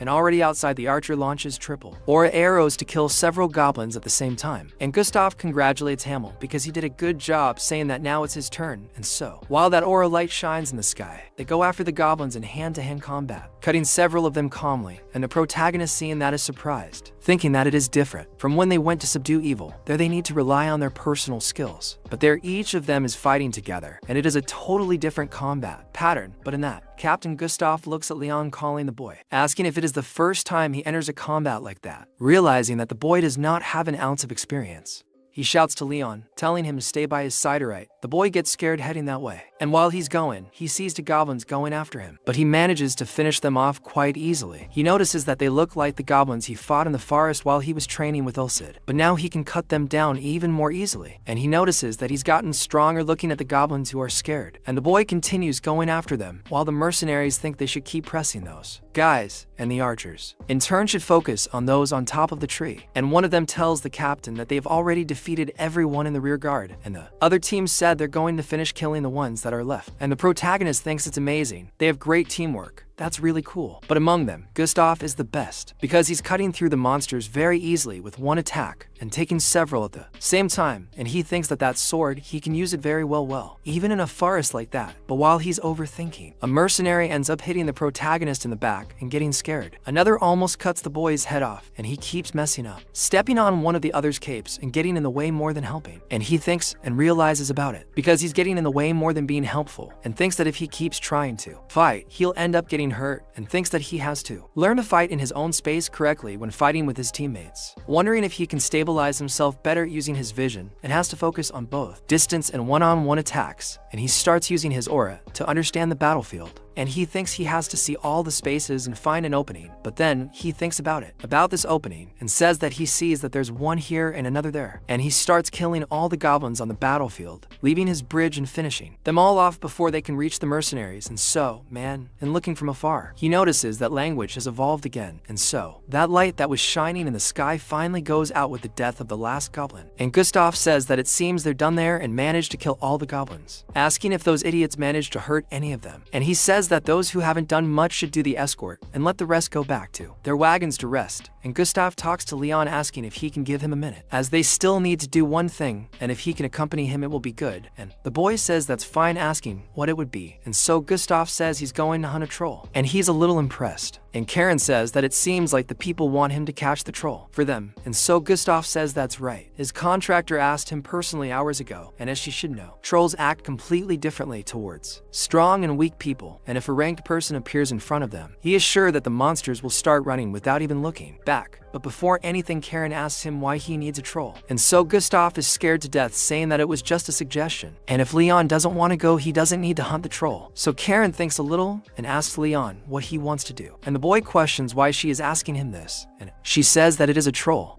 and asks if he has never fought one, and Jong and Doi if he will miss an opportunity to fight one. And the boy thinks a little, because they live in the forest and swamps, and are strong, medium-sized monsters that have a unique regeneration ability. And this may be the only time he will see a troll in his life, and it is different from any monster he has ever faced, and even that apostle monster. And he thinks it will be good to gain some experience fighting something like that. After all, it is not always that the power of the holy sword will work on monsters, and he has to get stronger and be able to deal with the monsters using his own abilities too. And the boy agrees that he will fight, and Karen says that she already knew, but in this she says that she will go with him just for safety in case something goes wrong, and they do not need to worry if they get into a direct confrontation with him. But she says there is a condition, saying that as soon as they see the troll, Gustav must let Leon fight alone against it first. And the boy is startled by her suggestion, and he is shocked that she wants him to go one-on-one against the troll. And she says that if he agrees, he will help in the hunt for the troll, asking what he will do. Besides that, she says that if Leon wins against the troll, they will give all the payment to Gustav, and he says okay, and I think the merchants would agree too. And sometime later, already at night, as they continue walking, Leon says that it has been for days since they entered the forest, and on the first and second day there were goblins, and then there were gnolls, and then kobolds, and he can't even imagine what kind of monsters might attack him now. And this fighting pattern is not at all normal, and even the monsters are afraid of what is to come. And he says that besides, they have been walking day and night and haven't even reached half of the forest, and he wonders if the troll knows where they are, and if he is the one who is sending all those monsters in their direction. And it is not so scary when they attack them by surprise, but to solve this soon, they need to catch whoever is behind this. And he asks if it is possible that the troll do not attack them after seeing your power on the battlefield. And she says that what can happen is something else, but she gets scared, noticing something, and the protagonist asks what it was, while a huge rock comes towards them, hitting the wagon where the two were, and everyone wonders what that was, because a rock fell from the sky out of nowhere. But in that, they say that one of the members of the caravan died instantly, and nothing like that happened in the last fights. But now 3 people died out of nowhere, and the eye with the being that can do this is a monster, entering how strong. And so they notice that eye patch and remembering the boy who died, and the protagonist does not like it at all. And Karen says that she is coming, asking him to prepare another huge rock coming towards him, and everyone thinks for sure it's the troll, and he's the one throwing those rocks from there. And there are more rocks coming, telling them to get ready, and so they think they can't know where it will fall, and they scream that they don't want to die. And the protagonist immediately grabs his sword, thinking that he must be throwing those rocks hundreds of meters away from them, and it's as if he's using a catapult. And some tell them to dismiss the attacks or try to dodge them, but the boy wonders if he can use the eclipse to cut that rock, thinking he can, but he needs to do it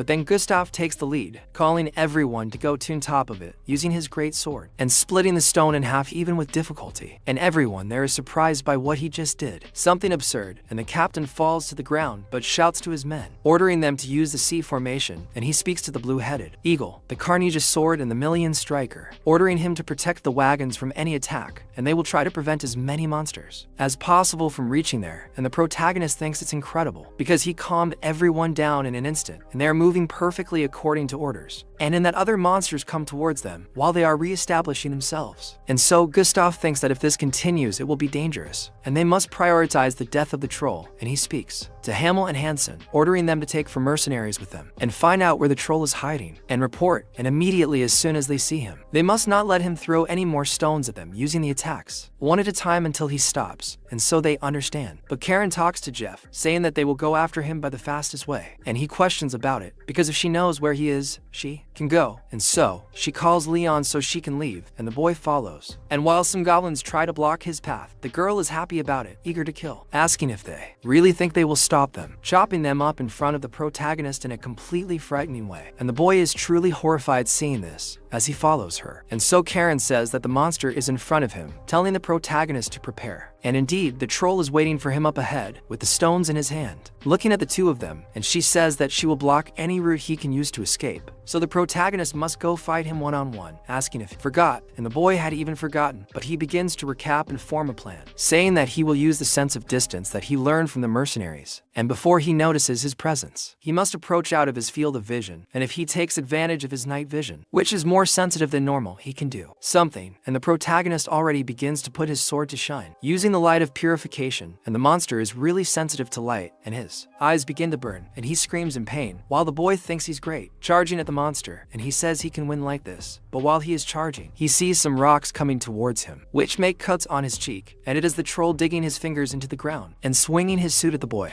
both to blind him and to injure him. And he wonders if the monster has lost its sight and is attacking randomly, but thinks he has to do something even in the situation, and he recaps the plan so far, as the light of the holy sword's purification blinded him for a moment, but he ended up with his finger on the ground and throwing dirt at the boy, and he says he's going to take advantage of this and win once and for all, and he has to do it, and it doesn't matter how, but he finds something strange, as the troll has apparently already regained his sight and is covering one eye with part of his hand and leaving only the other free, and the protagonist thinks this is incredible resistance, but the monster stops being defensive and starts to grab his gun to head towards the direction in offensive, very angry, raising that huge club ready to crush the boy. Then Leon wonders if he will attack, because it seems to be just a piece of tree trunk, but if he takes an attack from that, it will be lethal, and he has to use everything he learned on that trip, supporting Gustav's attack and also in the fight he had against him, and he thinks that from now on. But no mistake will be tolerated, and the monster lowers its club towards the boy, who goes towards him looking to dodge and attack, and in that he actually manages to get out of the way of that powerful attack that breaks the ground around him, and he thinks he is very fast, but he will not be left behind, and he needs just a little more speed. While the monster attacks him again, the protagonist jumps, escaping its attack, and when it attacks from above, he also manages to dodge laterally and continues to shorten the distance between the two, and he thinks he has to get a little closer. But in that moment, the troll again sticks his finger in the ground, raising dust near the boy, and he almost blinds the protagonist, who needs to put his hand in front of him to avoid being hit. But then the monster attacks him again, wanting to crush him, and Leon begins to realize his strategy because he focused too much on the weapon, and he simply threw dirt at him with his other hand. And he begins to think that this is annoying because this will be impossible for him to get close, and he only has 2 more steps to get close to him and attack. But he gets into position, closing his eyes and concentrating, thinking that this will be difficult, and this skill is not complete, so he didn't want to use it, and his sword begins to glow with his aura being imbued, and the boy concentrates even more. But the troll, seeing that, realizes that something is happening and finds it strange, but knows he needs to attack right away, going all out towards the protagonist, jumping close to the boy to be able to crush him before anything happens to him. And Leon says that besides requiring a lot of focus from his aura vision, it is a blow that he needs to land along with his own physical strength, and that's the way and the time has come, using the eclipse on the monster, taking his sword and breaking the troll's legs, leaving him without support, and the legs fall to one side while the body and arm fall to the other. And the protagonist says that the attribute of his aura weapon is the sun and represents heat and light, so just apply brute force and focus on the image of the eclipse, and he becomes more powerful, and the monster's leg already falls cauterized. But even with the only foot in his hand that remains, he starts to run like a dog running away from there, and the protagonist gets irritated, questioning if that monster really thinks he's going to run away after making him go there, and says that he used all those weak monsters as if they were chess pieces. And while the monster jumps on the trees, running away with everything he has, full of fear and crying, the protagonist gets pissed that he is abusing his power over others and doesn't have the courage to face the problem that is in front of him, and he gets angry, increasing his aura, imbuing his whole body with it. He asks the troll if he thinks he will let him go like that, and remembers everything that happened with those mercenaries, and says that he wasn't with that guy for a long time, remembering the guy with the eye patch, also remembering him dead and crushed by that rock, saying that he doesn't believe that anyone has to die in vain like that. And with all that hatred, the boy's aura goes to the maximum, and he curses that troll, ready to go after him, leaving like lightning in search of that monster.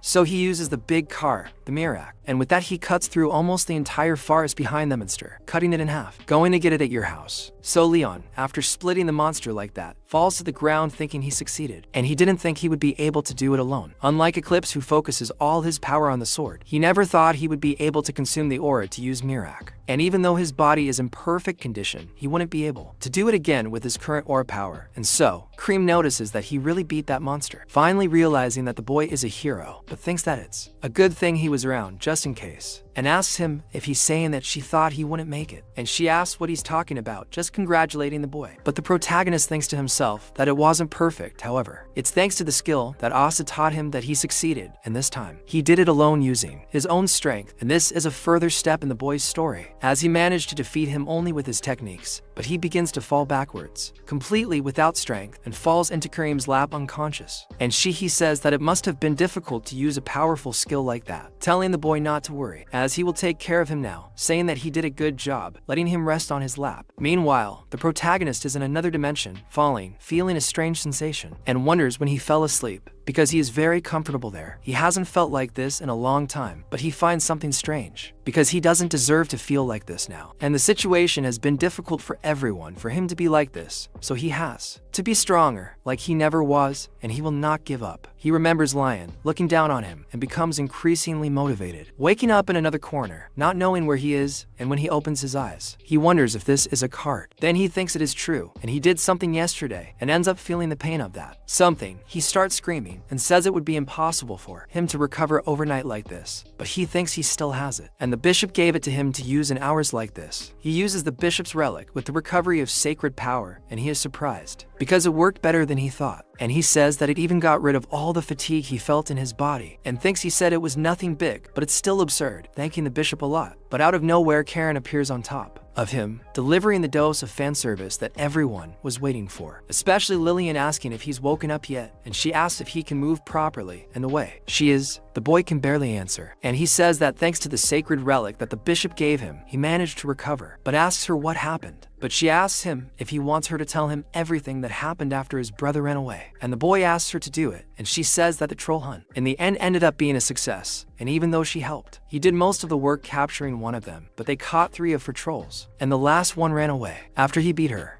his partner, by force. But he is sure that he won't return to the forest again. And the protagonist says he hopes so, because they're a bunch of cowards. And she says that everyone lost yesterday, so he doesn't need to be angry about what happened, but he questions what that is over there. And she shows him the bodies of the trolls they killed. And there are 3 of them, but he killed one alone, converting it into money. It's probably around 90 gold coins, and he's surprised that trolls are worth so much. And she says that their blood is a rare material that they use in some potions, and wizards like to experiment with their bodies. But she gets mad at him, asking if he knew that they will only receive half of his winnings, because since he split his body in 2, the best part was already gone, so it will only be 30 gold coins. The boy says that he was completely scared by her, and she just tricked him, while the protagonist looks back and says that the first one seems to have been hit with several different weapons, and the second one was him, but the other one, he knows exactly who did it, because it's completely disfigured, and he thinks it was probably Wusoff, with that gigantic weapon crushing the monster's head. But then, they welcome him, and Arnold appears calling Karen and Leon, and so he says that they certainly did a great job last night, especially Leon for not having caught one of them, and Karen for having prevented most rest of them from escaping. But she says that she only did what seemed to be her obligation, and he says that she doesn't need to be so formal. But the protagonist stays quiet there and asks to speak to Arnold, asking if he can know how many were injured, and they both find this strange. But Arnold responds saying that there were 8 deaths and 21 are injured, and none are in serious condition, but they will leave them in the next city, and the boy is dying of anger about this. But Arnold says that the guild will help with the funeral process, and they want to do it as peacefully as possible, and Karen just watches him and asks them how much they're going to get. And Arnold gets more excited, saying he'll pay him well, and he manages to pay 30 gold coins for one. But since the body was cut in half and there's not much blood left, 30 gold coins is a bit much. But with that, she says she'll do it for 15 for him, but he says he doesn't need it. And she says she doesn't want to take advantage of him. 15 coins is already a great amount, but he says he wants to have at least 25 coins. And the girl, since she's not stupid or anything, just quickly agrees. So he asks what happened to her, because soon she's refusing the money like that, saying she thought he was going to try to get as much as he could, but she calls him an idiot, asking who he thinks she is to extort money from someone so generous, and says that when someone does you a favor, one day it will be your obligation to return that same favor. And she learned this from Elion himself, and the boy is surprised by this, and she says that thanks to him, she doesn't need to depend on anyone else.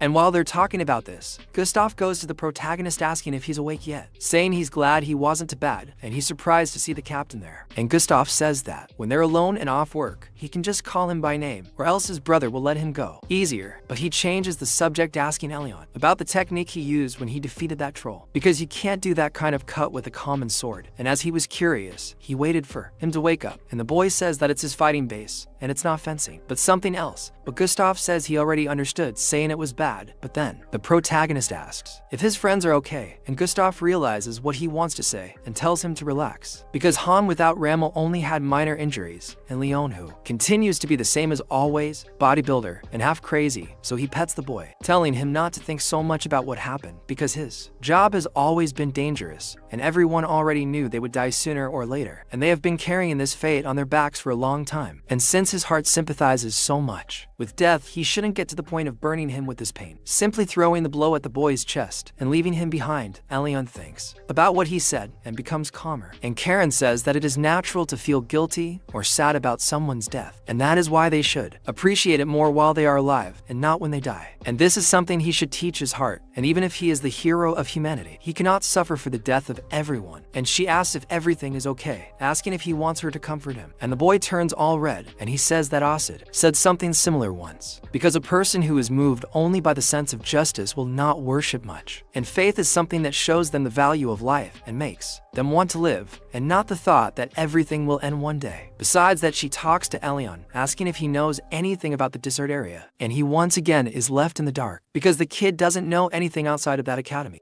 It explains a little about the desert. It's a place covered in sand and nothing else. It's a place where it barely rains and the temperature remains high even at night. It's practically torture for anyone to live there. However, there are nomads who still roam this immense desert and live off killing countless animals that have adapted to the place. Kylan says he's been there before, and the desert area on the edge isn't very big and can be crossed in a week by cart. He then thinks that this desert doesn't seem real. He asks if they don't stay in a city for long, they can cross that desert in less time. She says that, according to her calculations, it should take about 5 days. He thinks about it, wondering if Sid will finally wake up by then. He says he hasn't seen him for a month and is starting to miss him. However, she notices something and wishes goodbye to that forest, saying they've finally left there. Meanwhile, already in the desert, they set up camp and the protagonist wonders where he put the map. However, he feels that the sword's energy shines, and it shines brighter and brighter. Sid leaves there all happy, saying he's back. The boy gets scared, screaming, and finally notices him there. When they look at each other, he asks what happened, asking the boy if he was that scared by his return. He says he was surprised that he appeared out of nowhere screaming. However, he questions the screaming, asking if he imagines being forced to fall asleep for a month and then suddenly being able to wake up. He asks if he wouldn't want to scream when he feels free after all this time. The protagonist says he already understands why he came screaming, trying to shut that crazy guy up, and says he wouldn't want to stay still for a whole month either. Sid says he did everything to teach and please his disciple, and that's how he welcomes him after not seeing him for so long. He says he has no idea how happy he was every time that Bishop beat him up. But that's it. His master is finally back in the area and says he should treat him with a little more respect. But then he asks if he also had a master, and he says no, saying that he was self-taught, so he is lucky to have him, and the boy gets irritated telling what he thinks of himself. But Sid asks him to stop with that nonsense for now, saying that it has been a month since they have seen each other, asking if anything important happened, asking what the boy thinks about telling him everything he did while he was not there. Then the protagonist gets excited to catch up on the gossip, and Sid is surprised that Bishop discovered that he is a hero, amazed by all of this. Besides that girl with a double identity who pretended to be the adventurer is also now his partner, and he says that everything is fine with her.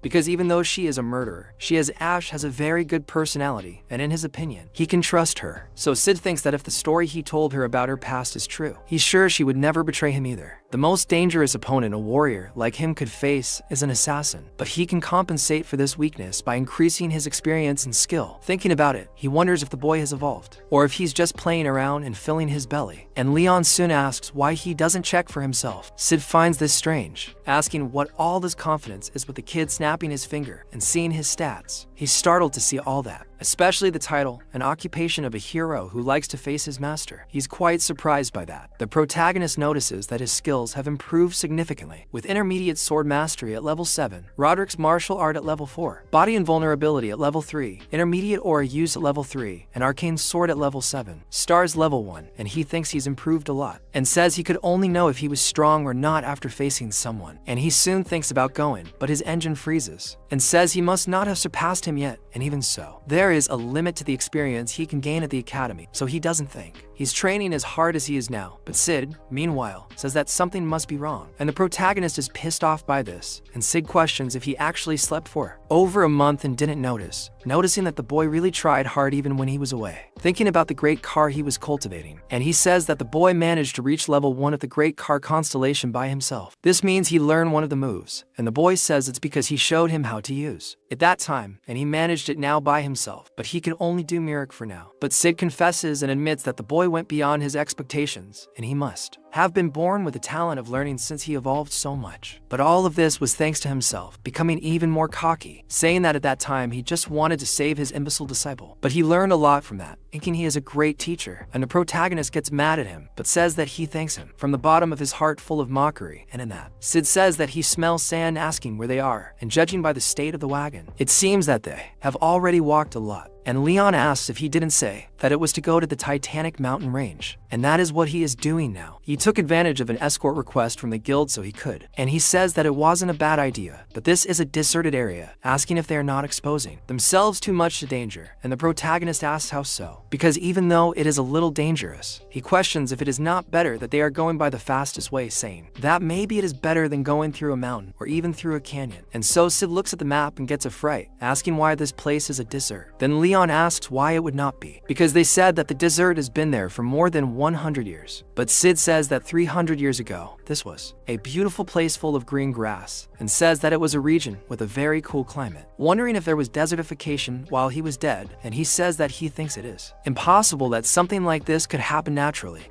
unless a person has managed to transform this in a desert, and the protagonist asks if it's possible, and he says that it happened in a short period of time, since no one remembers this place, and if it were natural, it would have taken much longer, and someone must have done it on purpose to make it look like a natural phenomenon. And he wonders about a desertification by man, a magic so strong that it could destroy a city, and people would notice that it's impossible for someone to have transformed this place. But in this, Sid even agrees with him, but still finds it very suspicious, and the protagonist wonders if Sid is sure that someone is behind the desertification of that place. But in this, and Sid begins to realize that he doesn't know anything, because too much time has passed, and it will be useless for him to look for an answer now, so they will just stop worrying about it, little lady in this case. But the protagonist gets pissed, asking why he made all that fuss over him, and he says that he won't stop thinking it hasn't been that long since he disappeared, but it was enough to make him miss moments like this, wishing Sid a warm welcome. And while he talks to himself, Karen watches him, all schizophrenic, talking to a wind right in front of him, and after the trip continues, Karen says she's dying of heat, almost unable to stand it, taking off everything she has to take off, but she looks to the side and notices that the protagonist is all happy and not caring about anything, and she tells Leon that he seems very well, asking what he's doing now, and he wonders if it's because Sid is back, because he won't think about it, not even for a long time. But that trip is taking forever to end. After that, Gustavo tells them to stop quickly, saying that they're going to camp there, ordering the wagons to stop in the opposite direction of the wind, because they're going to light a fire and have dinner. And the protagonist finds it strange that they're already stopping, and Karen says that the nights in the desert are colder and darker than he imagines, and if they don't prepare now, they'll face a big problem later. So the boy begins to understand and calls Sid to go with him, but Sid remains standing in the same place, and he says that it is just a desert and not a single piece of what he remembered from that green field remains, and he didn't know that 300 years could be that long. But while he is in that nostalgia, he apologizes to the boy, asking if she isn't calling him, and she calls Leon to go quickly, and they go near the soup kitchen, and the mercenaries call him so they can have dinner, and Sid finds this strange, while Leon is talking to Karen and several other people, forming friendships with everyone. So he is happy because he worried for nothing, and it is just a dessert, and he says that there is no reason to care, because the person who is living in this era is him, Leon, and not the ancient hero himself. And after a while, after they put out the fires, Leon is sleeping peacefully until he feels something and ends up getting up and wonders what this strange sensation is. But Karen is already awake, asking him to be quiet, and they get strange. Meanwhile, some monsters come towards their caravan, and she says that they have a large number, asking the protagonist what, and he questions if they are enemies, and the girl confirms, and says that she didn't feel their pressure until they got very close to them. But he doesn't know if they want to fight or not. But Leon asked about the guards, and she says that it seems like they are moving under the sand, and unless they are strong, they probably won't even notice, and they are getting close to the wagons, and she is thinking about attacking like that.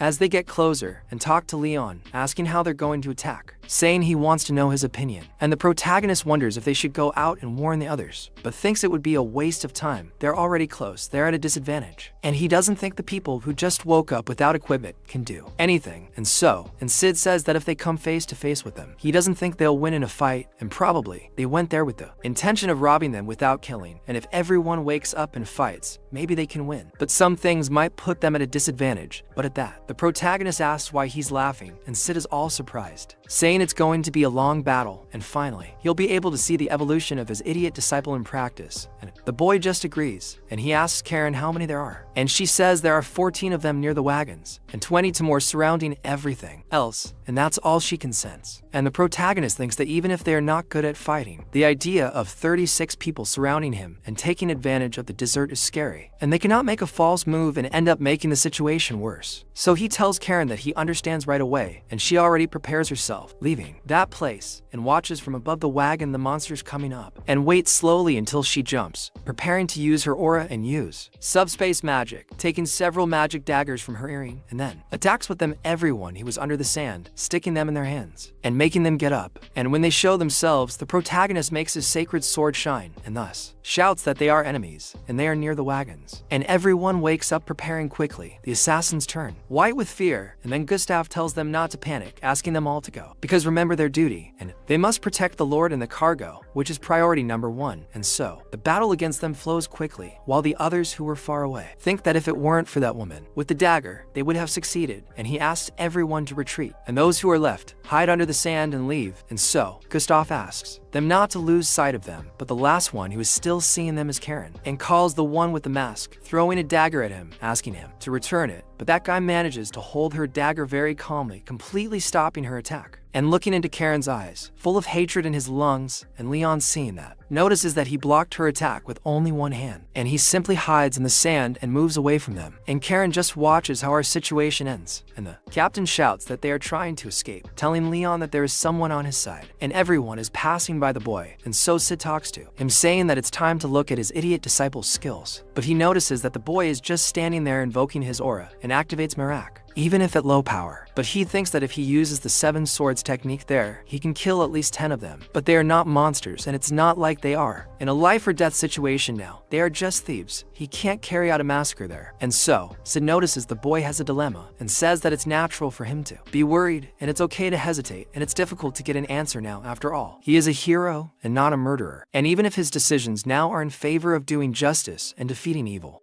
he is still himself. And so the protagonist says that all he needs to do is decide between right and wrong. But he knows that one day it will be his duty to punish those people. He can't judge them and kill them all for being thieves. And he needs to do this without taking the lives of each of them. He has to put his word above his action, and that's what his heart desires at that moment. It's different from having to decide whether to do something right or not. He thinks he recognizes his own worth and knows what he needs to do. He says he found his own answer. Meanwhile, 3 of those thieves are brought face to face with the expedition leaders. Arnold says that during the attack, some of those things were stolen, and they complain seriously. Gazabel says that they were watching all the thieves, and they were trying to escape the whole time, asking when they stole them. Karen says that there was a guy who seemed to be their boss, and he seemed to be very strong. He was stealing things while the others fled, and she almost didn't find him using her magic detection, and says it was very strange, because no one has ever managed to escape his magic, wondering if he was using an artifact or something like that. But he thinks that at least they managed to capture some of them, since they came in large numbers, and they think it's true, because it makes no sense for them to have come in groups since only one of them stole.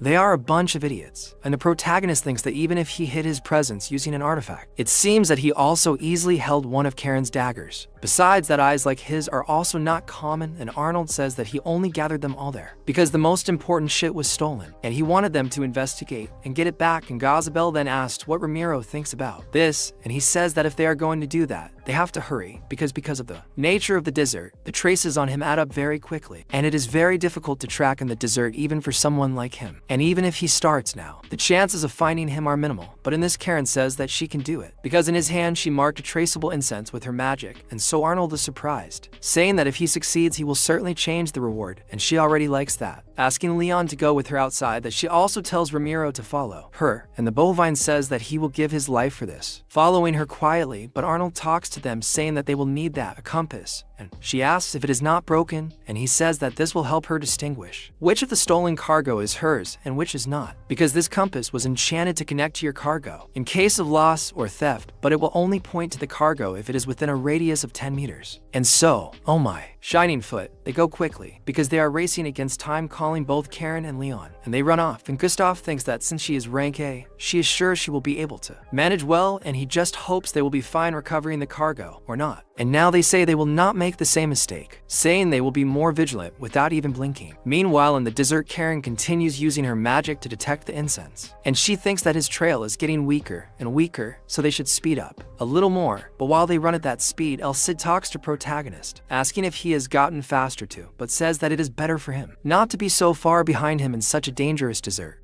And the almost dead boy says he knows about it, saying he stays quiet because the boy can't run anymore. But Karen raises her hand, asking the two to stop because they have arrived at a place, a ravine where her location magic points her inside. And Ramiro says he didn't know something like that could exist in the desert, so she continues looking for clues, and the protagonist calls her, and she notices that this place is not at all natural and was made by a human, and it seems like it was a long time ago. And Cindy questions if the human is capable of doing that, and she says yes, and says she thinks it's been at least 100 years, asking him to look at the wall because there are engravings there too, and she doesn't know what that means, but it must be some kind of warning. And the protagonist, while she speaks, thinks about it 100 years because it is exactly what El Cid wanted to tell him, and he says that she is right, and it probably has to do with the desertification of that place. And the protagonist questions if they wanted to hide something there under the desert, and El Cid says no, wondering if the mines were also swallowed, because this is definitely not just any place and is probably the center of what they call the Farah's spirit vein. And he says he already understood because they turn this into a land where no life can be born or grow. The protagonist questions if there is someone looking for something in this vein, and also why. And El Cid says that they will probably find all the answers there as they continue on their way. They realize that there is something ahead. Then Karen asks if Leon sensed it, and says that there are only 3 of them, and there are at least 100 of them coming. And the boy is afraid of this, while she asks Leon what they are going to do, and she says that what it seems, the thieves found this place and took advantage of it, and they are using it as a base to try to increase their power in the desert. And apart from those 2 guards, she detected at least 100 of them, and she wonders if she should open the way. And the protagonist thinks about those 100 people, wondering if he really has to kill them all to achieve his goal, because that would literally be a massacre. But then he hears 2 bandits talking among themselves, asking if he didn't get anything done at work today. And one of them tells the other to be quiet, and he says that half of his people died there, Then the boss killed a couple somewhere to relieve his anger, and they think. They already imagine this because it only works when it's a small group traveling, and he wonders if he took too long with his family, because he must have begged a lot for his life, but in fact, one of them says that his son survived, and they question if it's serious, because that's not funny. But the other says not so much, because if you leave a child alone in the desert, it'll be really fun to see him slowly dying in that damn sun. And so they continue laughing at this situation, and the protagonist watches all of this, saying he was looking for a reason not to kill, but he doesn't need it anymore. And Sid says it's okay to graft for him, because it's hard to get a right answer now. And even if his decisions now are in favor of doing justice and defeating evil, he will continue to be himself. And so, out of nowhere, they feel a heavy weight, and the other is upside down in front of his friend, and they look at each other, finding it strange, and the protagonist uses the eclipse to split them at once. And Leon says that this is his answer, and Sid likes it, noticing that the boy is very determined, and they invade the place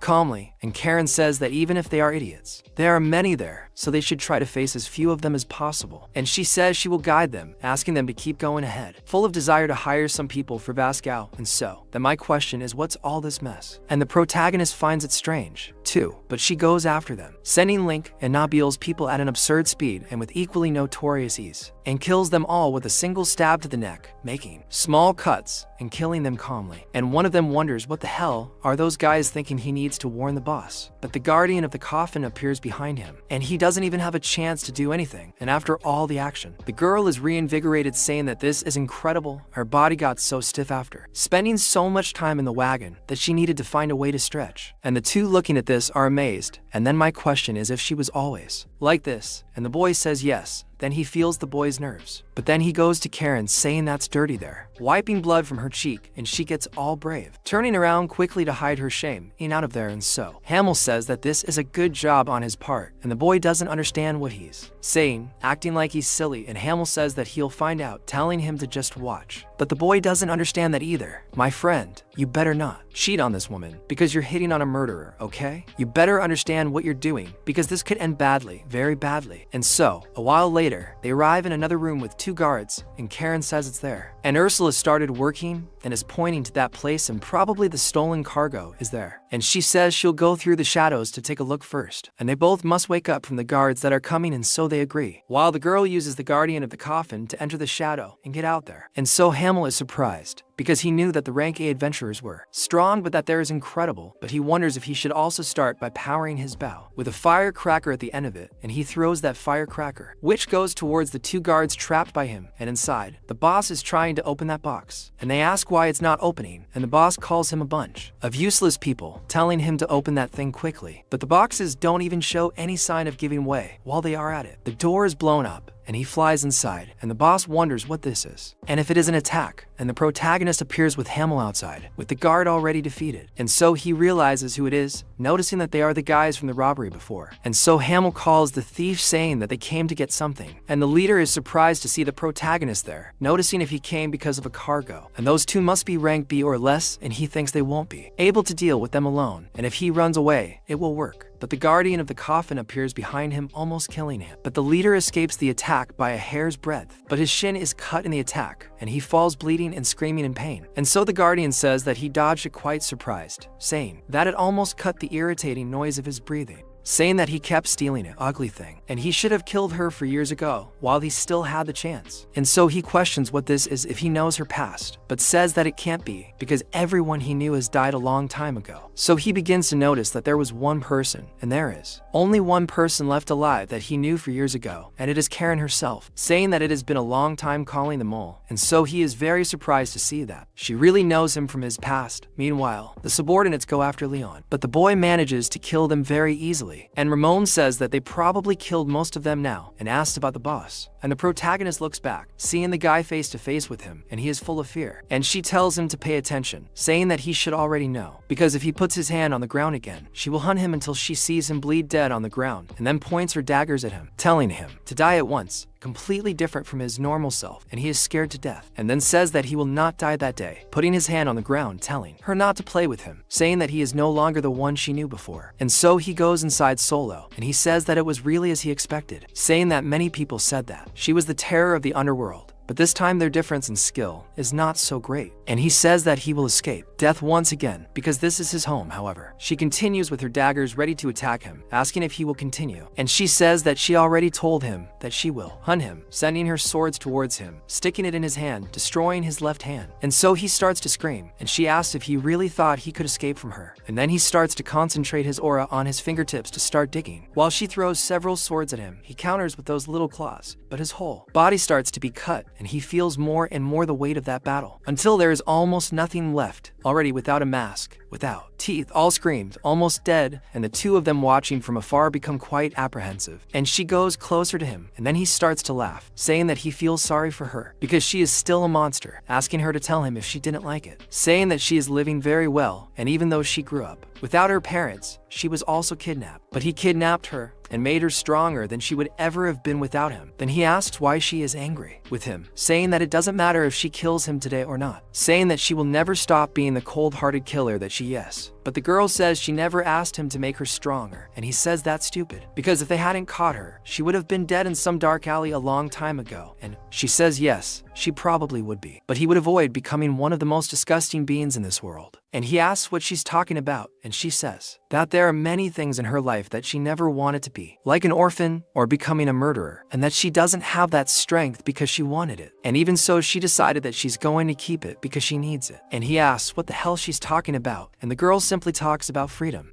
leaving him stunned, and he starts laughing about it, saying that she doesn't know how much he would like to have that damn freedom, but asks if she really thinks he needs to stay there, listening to that shit from her, saying that she never wanted that either, but she'll never get what she wants. And he remembers when he threw that kunai at those kids, and says that all he had there was a knife, and there was never any other way or any hope, and she just wanted to survive. And so he says that he didn't choose to be in this world either. And with that, Karen goes to him hugging that guy, apologizing, but says that this is the result of having ignored her own feelings all this time. And she looks at Leon while the boy is stunned watching everything, and she thinks about him too, saying that if only he had been given a chance like she was, and says that she will give him a chance, saying that this time he must live, leaving him behind, telling him to find a better purpose, leaving him alive. And so the protagonist talks to Karen, and she says it was bad asking if he took too long, questioning about the merchandise. And he says that it seems like it's that one over there, saying she's going to take it and leave, but then she asks if she should go soon. But the whole place starts to shake, and when she looks back, she sees that that guy was definitely not trustworthy, and he pressed a red button that was right below the sand, and he says he doesn't need a chance. And Leon tells her that it looks like a bomb, saying that they have to get out of there soon, and the whole basement starts to collapse, while he continues sitting in the middle of it all, while being swallowed by the sand. And a while later at the camp, the captain realizes that they are coming back, and all three have returned from their mission, safe and sound.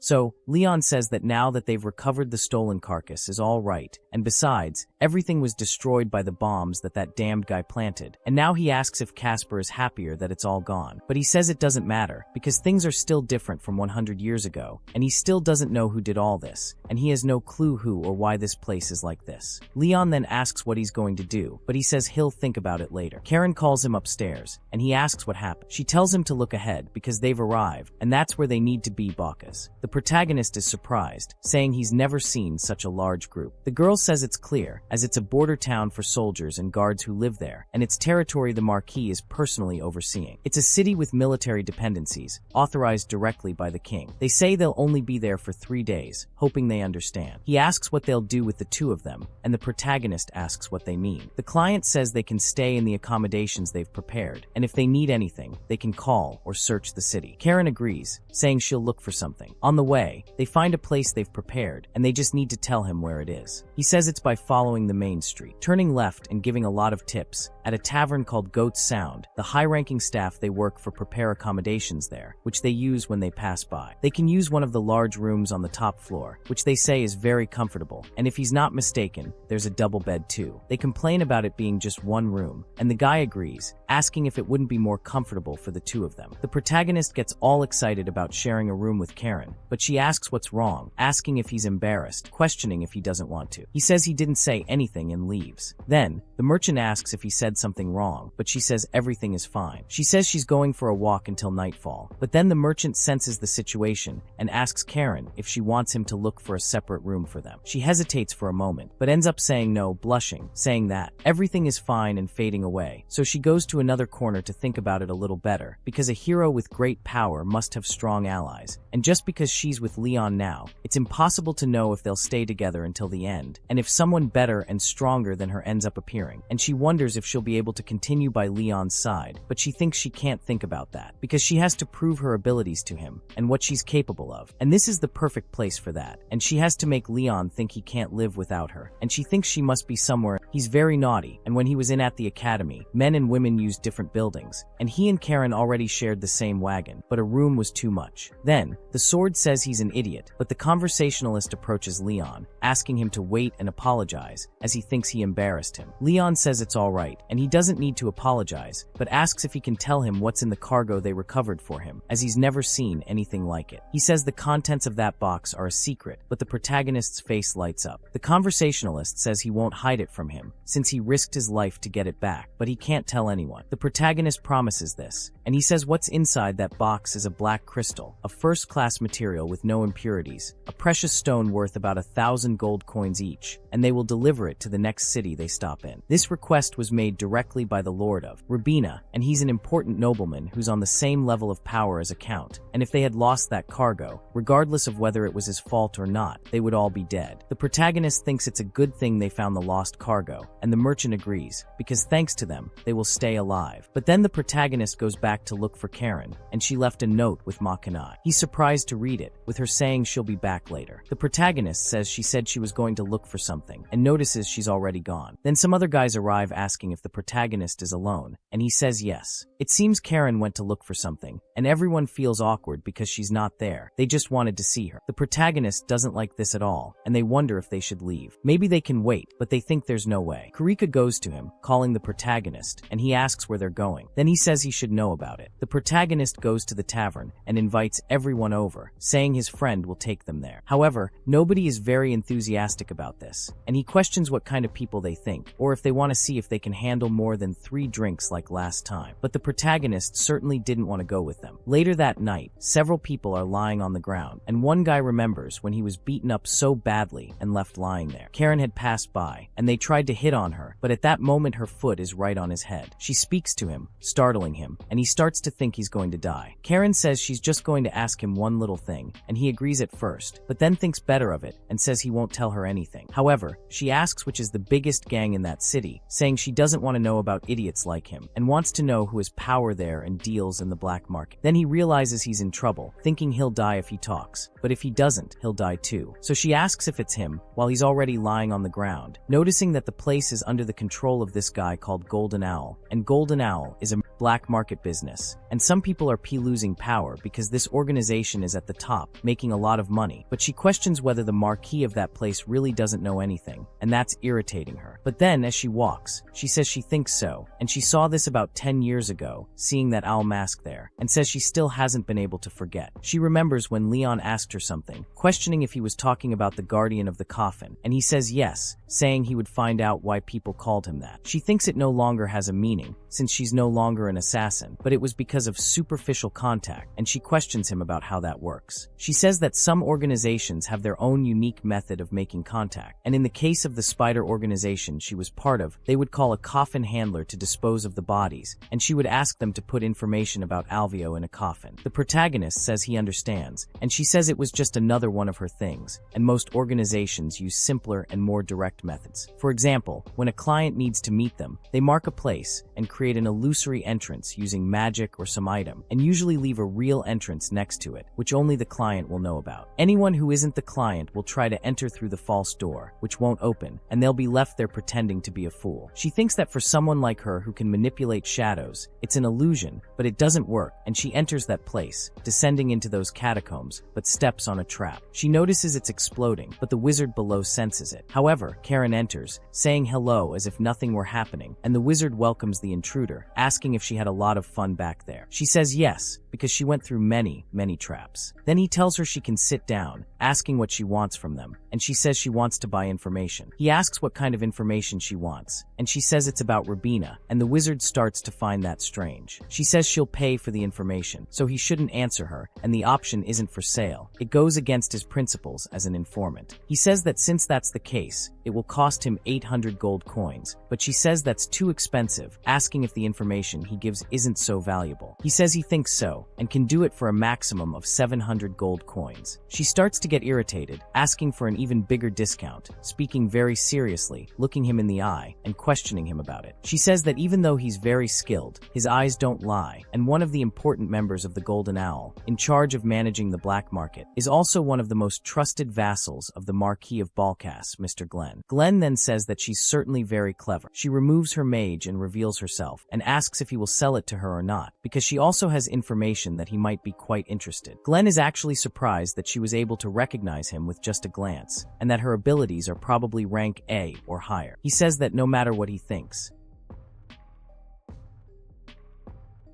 wondering if this woman is an adventurer Dan, some guild member, saying that if he stays quiet it will be complicated, so he asks for 260 gold coins, just like that, and she says that's great, and he says that Rabina's current situation is nothing more than a shot in the dark, so the girl asks what he's talking about, and he says that's it, and it means that if he goes in there now, he probably won't be able to get out, and so the protagonist is downing beer like crazy, along with everyone else. And then that attendant woman says that they seem like mercenaries, asking where they're going next. Then the guy asks if he noticed, saying that they're going to Rabina, and she's surprised that they're going there, thinking that normally everyone should go there, and says that they are very brave, and says that she thinks they don't know. Then the captain asks if there are any rumors around, and she says that a monster is loose in the night streets, and they say that there's a vampire there. So both the protagonist and Casper the friendly ghost become interested in this, about this vampire she's talking about. Speaking of vampires, the story is explained. They have an appearance not unlike that of humans, but their power is immense. They are a race with strength and vitality comparable to a monster, and there could be a possibility of coexistence with humans if it weren't for their habit of consuming blood. It's said that most of those still alive hide among humans to survive, and even though the church doesn't consider them a target for extinction, no territory has any real awareness of their existence. Then one of the guys tells her to stop talking nonsense, because it's impossible for any vampires to exist in these parts. They tell them to let them appear there, because they will cut their throats before they say a single word. However, the protagonist thinks that vampires are interesting, because if their strength is comparable to a high-level monster, he questions what he would do with one, wondering if he should kill them and act like a hero, or try to talk to them first. He talks to Evasidio, but Evasidio says that vampires did exist in his time, because he managed to kill most of them. When they joined the Demon King's army, he never saw a normal vampire he could talk to, as he must have been thinking. So the protagonist thinks that the possibility of living with a vampire is still unknown, but it's something that shouldn't be ignored, and as a hero, he's going to find out for himself what is evil or not. There might be vampires who are tired of war, so he's going to see if that's true with his own eyes. But then a guy arrives calling for Gustav, and he says they're having a party at the tavern, saying it's too noisy. Then they notice it's Jerome, asking what he's doing there. But then the leader tells Jerome to be quiet, saying he doesn't want to fight with him. But Jerome asks if he's a child to him, questioning how he dares to handle hordes. Then he says he can repeat himself if he still hasn't understood, ordering Jerome to leave, but he has the audacity to spit on the bald man's body. He questions why, and the captain says he's very persistent, calling him to settle this outside, telling him not to make him repeat himself again. And when everyone goes outside,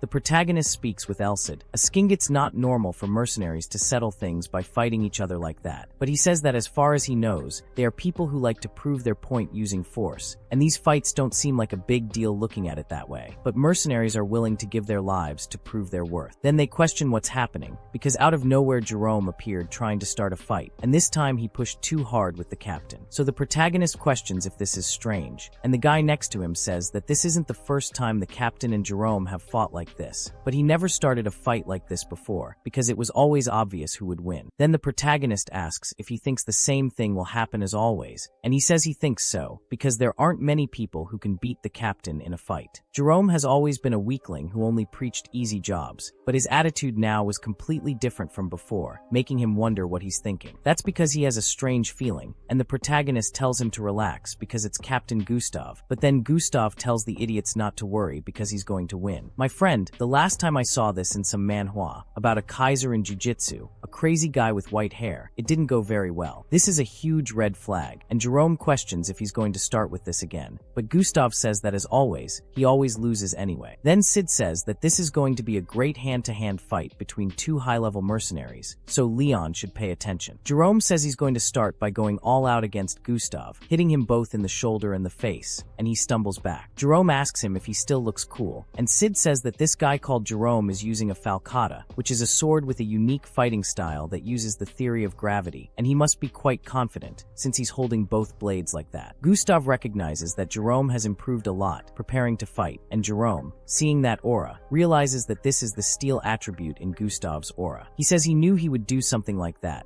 the attribute of his aura is water, and with the new wave technique he learned, he's going to. The protagonist tries to kill him by going all out, but then the fight between the two becomes very intense, and an explosion happens right there. The protagonist wonders who won, and Jerome is on his knees on the ground, while Gustav actually fulfills his promise, standing up after that confrontation. Jerome doesn't know why he started the fight, if he knew it would end like this, because he could end up dying this time. Jerome says he knows that, asking if he really thought this fight would end there, saying it was just a warm-up, so now the real show is about to begin. But then Gustav asks if he really wants to continue, saying that's enough. But then he gets a shock, because Jerome is no longer the same, with those eyes and stabbing him all over, making him bleed and suffer terribly. And he thinks this is impossible, since he cut his iron aura, and he questions why that bastard Jerome has this power, but in reality, he's using his vampiric power, and everyone wonders what's happening, since they didn't see anything, asking how he attacked, since it seems the captain suddenly fell, wondering what the hell is going on, and thinks that no matter how fast Jerome is, that bastard is at most a rank B. But then the protagonist thinks something is different, remembering Karen's movements, and noticing that this speed was the same. Then Jerome goes to him, stepping on the captain's thigh, which is all cut up, and he starts screaming. Then they run to save their leader. But then, the two vampires who were with Jerome stop them, asking what they do when someone interferes in the duel of others. Then they wonder what kind of people they knew.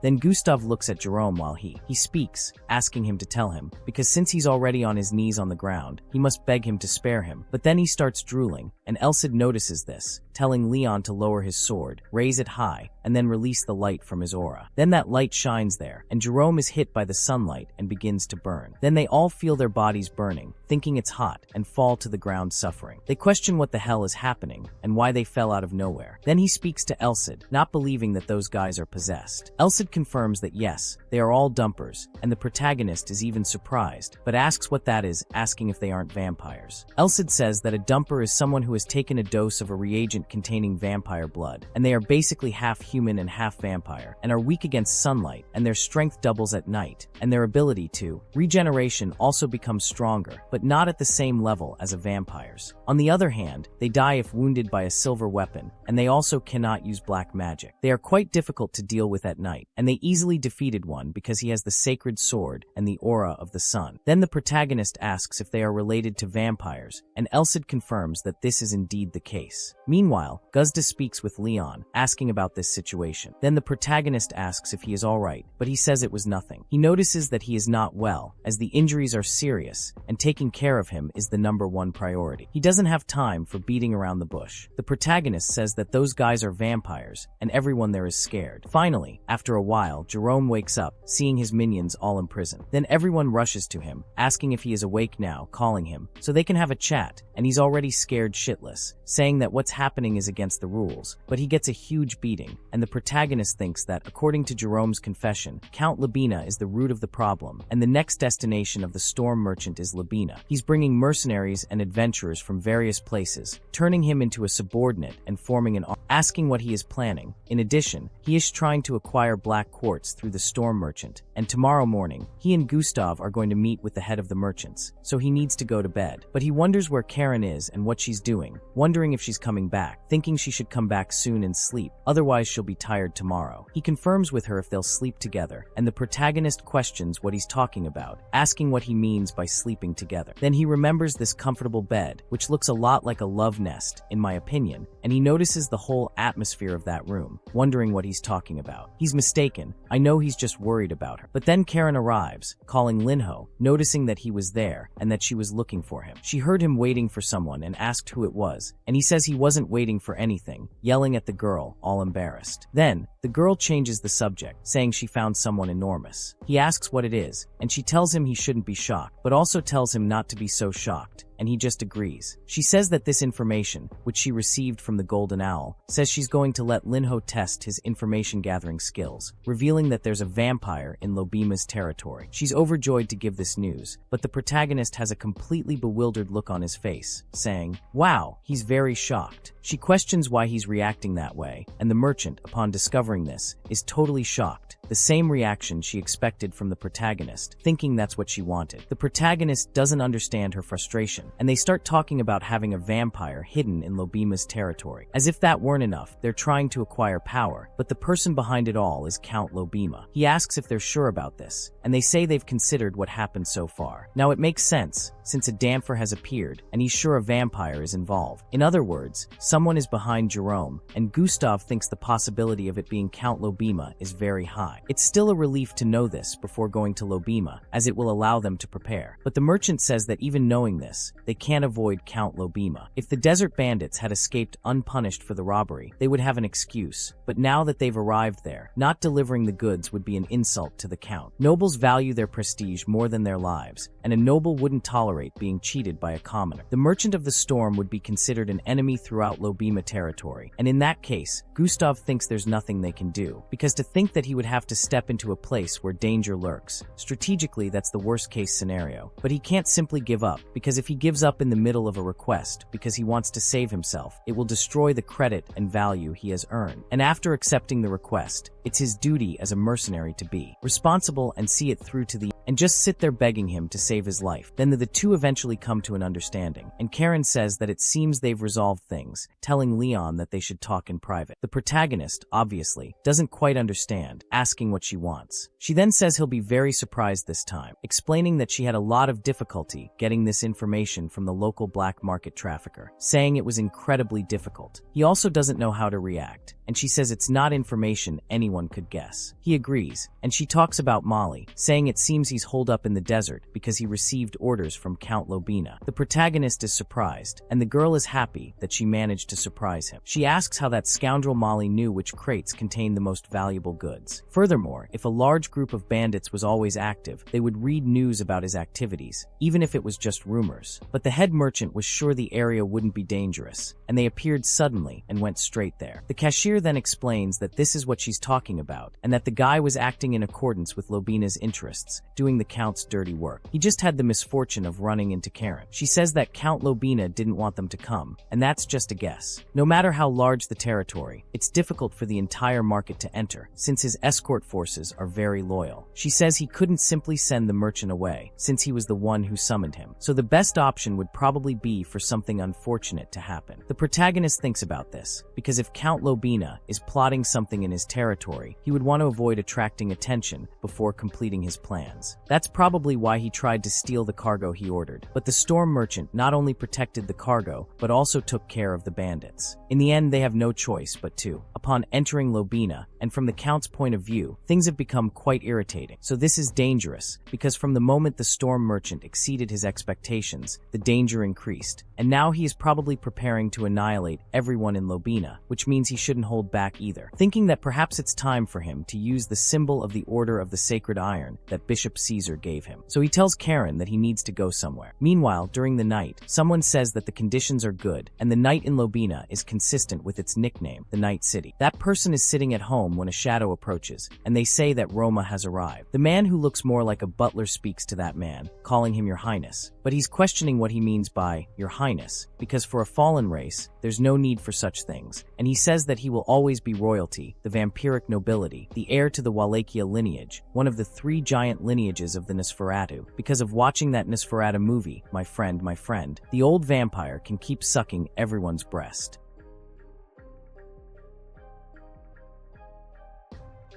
or the horrible scene that's in that movie, but it's a cool movie, a film. It's a cool horror movie. Well, not really horror, it's more of a comedy, but it's cool. The old man calls that vampire Teeps, and he says that there are no subordinates within a kilometer radius, and they can stay there for at least 5 days. Teeps agrees, but questions how they ended up like this, since the only 2 left of their clan are the 2 of them. He says he sinned greatly, and to think that the place he chose to settle brought such disaster to his clan. But then Butler tells him that this sin belongs to the wicked, but he says that even if that person sinned, the responsibility is his, and he says he will save his race no matter what happens. But then he feels something and starts to get scared, and Butler talks to him, but he turns around, looking at him with a completely different look. Butler notices that he used his authority, and after sharing his blood with someone, they connect, and this power allows them to share their senses. And even if he, having shared his blood with them willingly, they will share a mind with Lord Teeps as the center, and he sees that his subordinate has been beaten by someone, and he wants to know what happened. Then, he sees the protagonist raise the light of the sacred sword, seeing his face clearly, and he starts laughing at this, thinking it's very good. He speaks to Roman, saying that it seems the goddess hasn't completely abandoned them. Roman questions what Teeps is talking about, and he says he saw the Count's informants. He asks if he's talking about the Danfins, and he says yes, because they were defeated by someone using sacred power. Seeing how he rendered those half-breeds powerless in an instant, he believes the protagonist holds a high position in the church, and if so, he will know information about it. Roman thinks this means that this is an advantage for his counterattack, and he thinks of Andre Lobima, that despicable wretch. He tells him to just wait, because he's going to tear him to pieces with his bloody claw. And the next day, Sid is talking about chaos, but then he loses track of what he was saying, questioning where he left off, and says that he was talking about the fight between the vampires, and says that in order to capture all the damned soldiers of the Demon King, they invaded Rod's castle with only vampires. But in reality, the protagonist is sleeping while listening, and he says that 90% of the high-ranking vampires died, including Rod, and since then, they have disappeared from the pages of history, and probably, some who survived escaped, and who would have thought that they would reappear after 300 years. But the protagonist tells him to stop, because this is a huge bore. His ears are already bleeding, and he thinks that this is too boring, because it has been the same story since last week. He can't train inside the carriage, and all he's heard is his rambling, asking why the road to Labima is so safe, or why it's too quiet there. And on top of that, he's with a talking swordsman hero, who can only talk nonstop for a week. But then, that is, he asks where he was starting to talk again, and the protagonist can't take it anymore. But then Karen tells Lynn that they've arrived, and he almost doesn't believe it, and she says that they are entering Labima territory, although it can't be compared.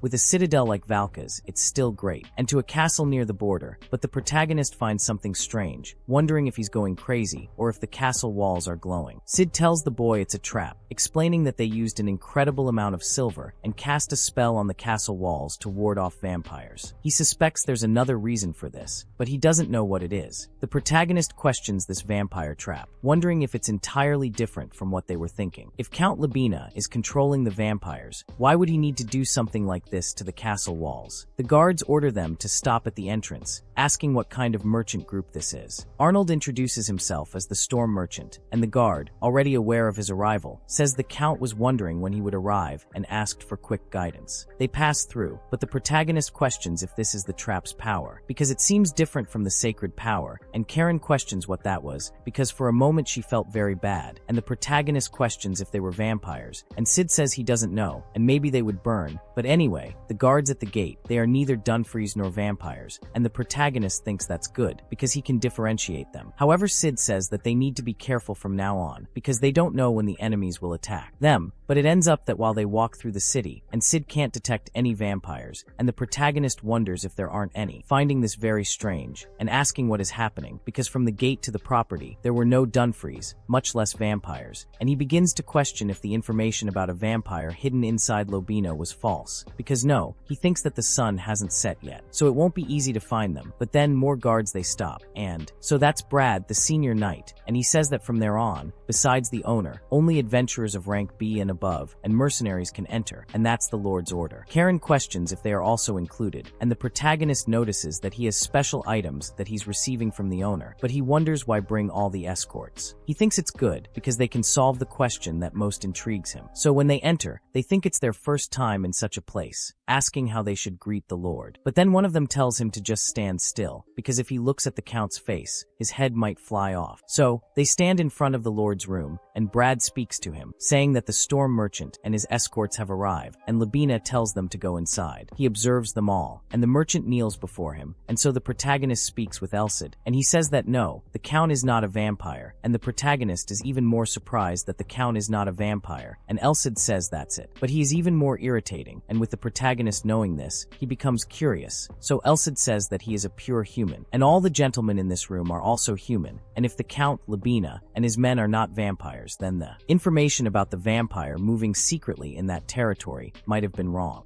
And so, Labina calls Arnold over to him, and the protagonist thinks he can't detect the arrogance of a high-ranking nobleman in his manner of speaking, and his eyes are warm and kind, and no matter how much he looks, he doesn't seem like a villain. Then Labina says that before they talk, he would like to receive his goods. Arnold hands him that crystal, and when he takes it, he thinks it's very good and is satisfied. The 1,000 gold coins promised are right there beside him, and in addition, he will give a 20% discount on everything he buys in that territory. Arnold likes this.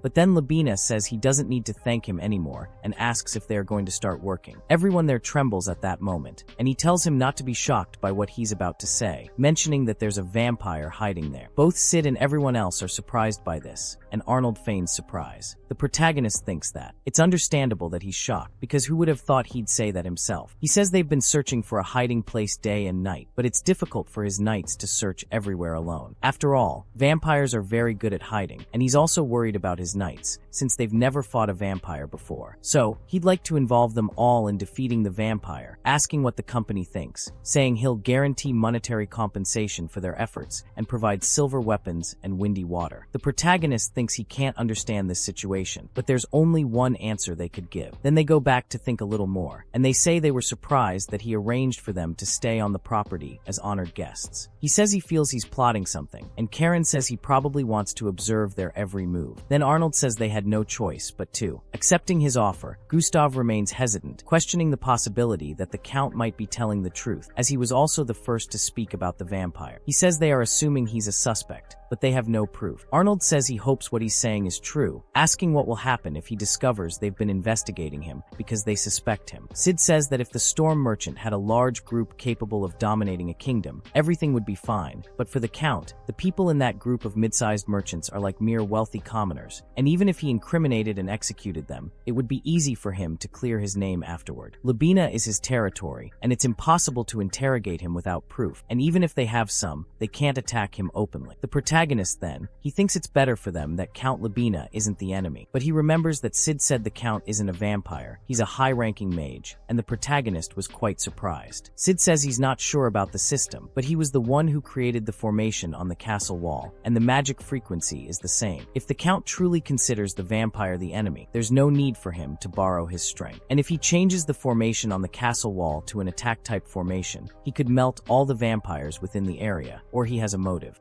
to capture him alive or to exterminate the vampire. However, he wants to prevent the storm merchant from talking about it. And so the protagonist thinks that, as Sid said, he's sure that the Count is plotting something within his territory, and he's hiding the fact that he's a high-ranking mage. Therefore, it makes sense that the storm merchant is on his target list for getting involved in this matter, and separating the merchant from his escort is also part of his scheme. And if you think about the wolf-teeth mercenaries who became Dumfries, there's no guarantee that Karen and all the others didn't end up the same way. He says he won't let that happen, but the biggest problem now is that Sid says the Count is his enemy, and he keeps saying it non-stop. The protagonist thinks it's less likely he'll reveal the Count's existence. Sid isn't confident and manages to explain that Count Lobina, indeed, he is the enemy, and he thinks that Karen is the only one who will believe him. However, at that moment, they are all acting very suspiciously, and she gets annoyed by this, calling everyone to bed, saying she wants to take a bath, and they will do it tomorrow, and they won't make any progress if they are like this. They agree, and everyone falls asleep. Then, in the room, she talks to the protagonist, and he reveals to Karen that the Count is a mage. The protagonist confirms that he is indeed a high-ranking mage, and she thinks this is dangerous because if they have a level that can't detect him, then the target is an expert, and she can't guarantee victory with her current attack power. anymore. So they need to buy time, and the protagonist thinks he is truly happy because before coming there, he used the divine necklace that His Holiness gave him to ask for the help of the Knights of the Sacred Iron Chain. However, he is still worried because he is not sure how many will come and when will they arrive there. They might be in a situation where they've faced the entire castle, so at least 3 should come. But then Karen notices something, and the protagonist asks what it is, but she says it's nothing, telling him to rest well because she'll see him later. Then they each go to a room until she appears inside, and he's quite surprised. The girl falls on top of him, throwing herself onto the bed, and while she's on top of him, the protagonist questions what she wants. Then she simply tells him to be quiet. Author, not today. I know this trick very well. You won't fool me. I know something completely unrelated is going to happen, and you'll say, oh, that's a lie. It was just because she wanted something. Let me make it clear to you. I haven't read it yet, but I'll get the same shock. Let's see what happens. While they're in this awkward moment, the assassin outside is lurking, looking inside with malice and seeing she was kissing Leon on the bed, and he almost freaked out, seeing that scene, simply throwing stones there, and Leon and she are left not knowing what happened, so they think he's gone, and then it was just her shadow that was making that scene, and she says she knew that something suspicious was happening, and there was no way there wouldn't be anyone watching, asking what he thought, questioning if it wasn't realistic, and he questions how he would know, and she says it is, because honestly, she doesn't know either, but then Sid says,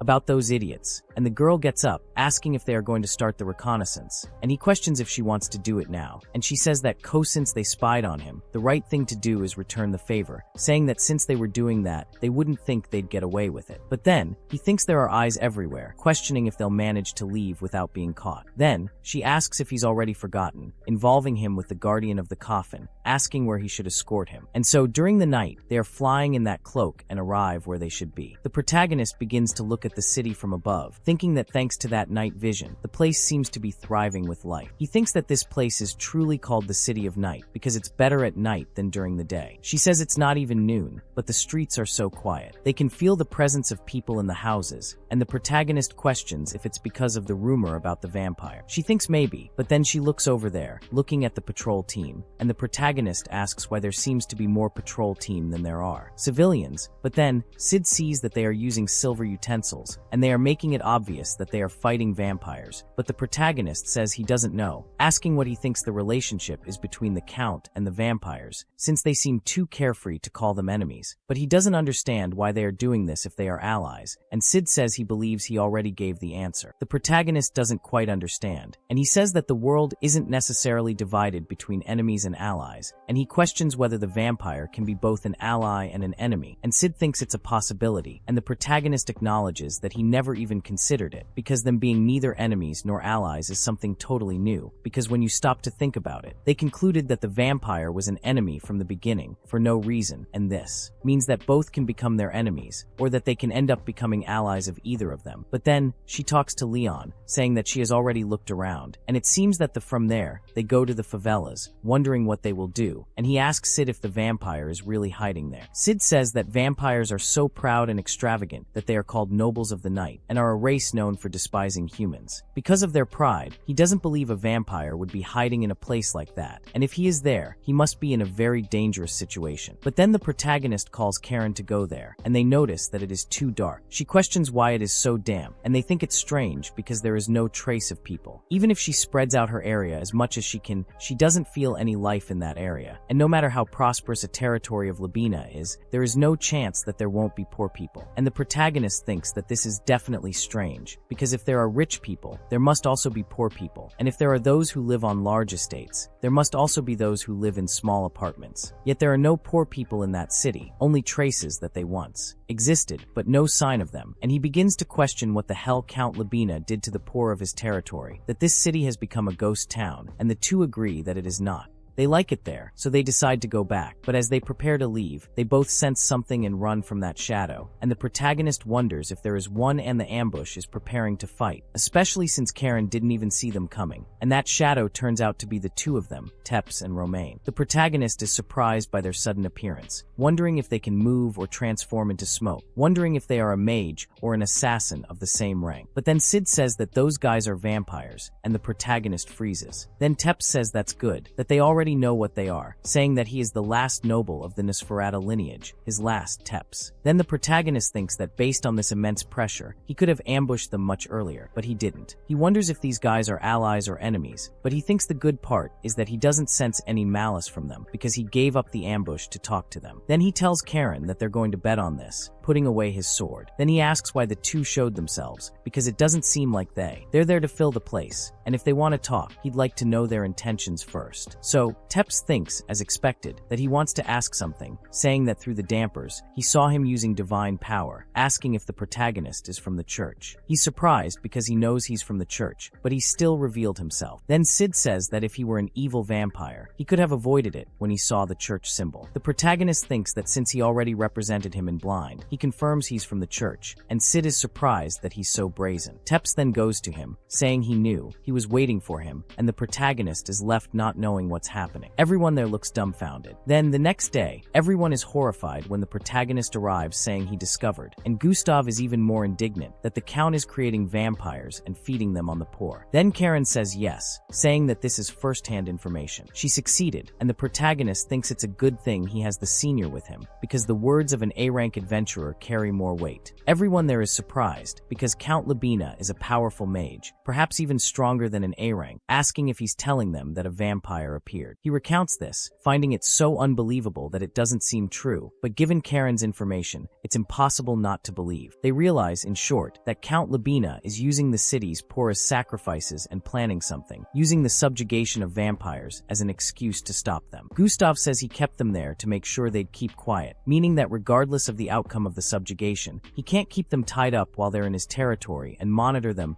So she says yes, but they have to hurry, and she's sure that even if he holds them there, he'll buy them, at most 10 days. In other words, something will happen within that period. But Gustav says that this information could also be a lie, asking how they can believe what that bloodsucker says. Then Teeps appears, saying that they too aren't happy having to live off blood, scaring everyone in the room, which raises the guard immediately, because it has a Viam there, asking how he got in, and Teeps greets everyone, saying that this isn't his real body, so he can move around during the day, and he's not there to take up space, so please they shouldn't be so cautious, and he says he knows that it's hard to believe, but what they said is the truth. Then Gustav says that he can't risk the lives of his companions based on words, he needs proof, and so he says that's fair, telling him to take a look, and Teeps says that it's a certificate from the Holy Church itself, and the proof is that the community service of the Alaxia clan has ended, and so he was surprised that vampires were involved in community service. And Teeps says that 300 years ago, part of his race joined the Demon King's army and abandoned the path of coexisting with humans and sinned gravely against God, and as a result, most of the vampires were massacred by the hero Roderick, and even the Alaxia clan. Those who hadn't joined the army were in danger of execution. However, a clergyman granted them clemency, and in exchange for 250 years of community service to the church, part of their people lived to preserve the lineage. The protagonist thinks this matches what else Sid told him, but then he's surprised that only 250 years is enough, because unlike humans, that time is nothing for immortal beings. He thinks this is a huge blow, because aside from sun exposure or being wounded, and beyond their healing abilities, unless they are wounded by silver in the heart or brain, they are a race that can live for thousands of years. After finishing the community service, Teeps says that he and his clan searched for a place to settle, and eventually decided on Labina, but then he's saying that the Count stabbed him in the back. Teeps says that's exactly it, and Gustav says that now there's no reason to suspect them. They are trapped in a well that they can't climb out of, and he speaks to Leon, asking if he summoned the Knights of the Iron Chain, asking when they will arrive, but Leon also doesn't know when he will arrive, and at that point, Gustav notices that they have no choice but to fight the Count by themselves. But then Karen says that it's impossible, because Teeps' abilities are equal to theirs, and he is in a state where he cannot go against the Count, and mages can wield more power than they possess when they are in their territory, and above all, there is no enemy more frightening than a mage who is prepared, and if it is a mage who has lived in their territory for years, even if the opponent is a master of the sword, victory is still not guaranteed, and it is better to wear down his strength little by little, or have a superior attack power, and Gustav thinks about this, thinking that this greater power has to be divine power, but then Arnold says that all they can do is wait for the Knights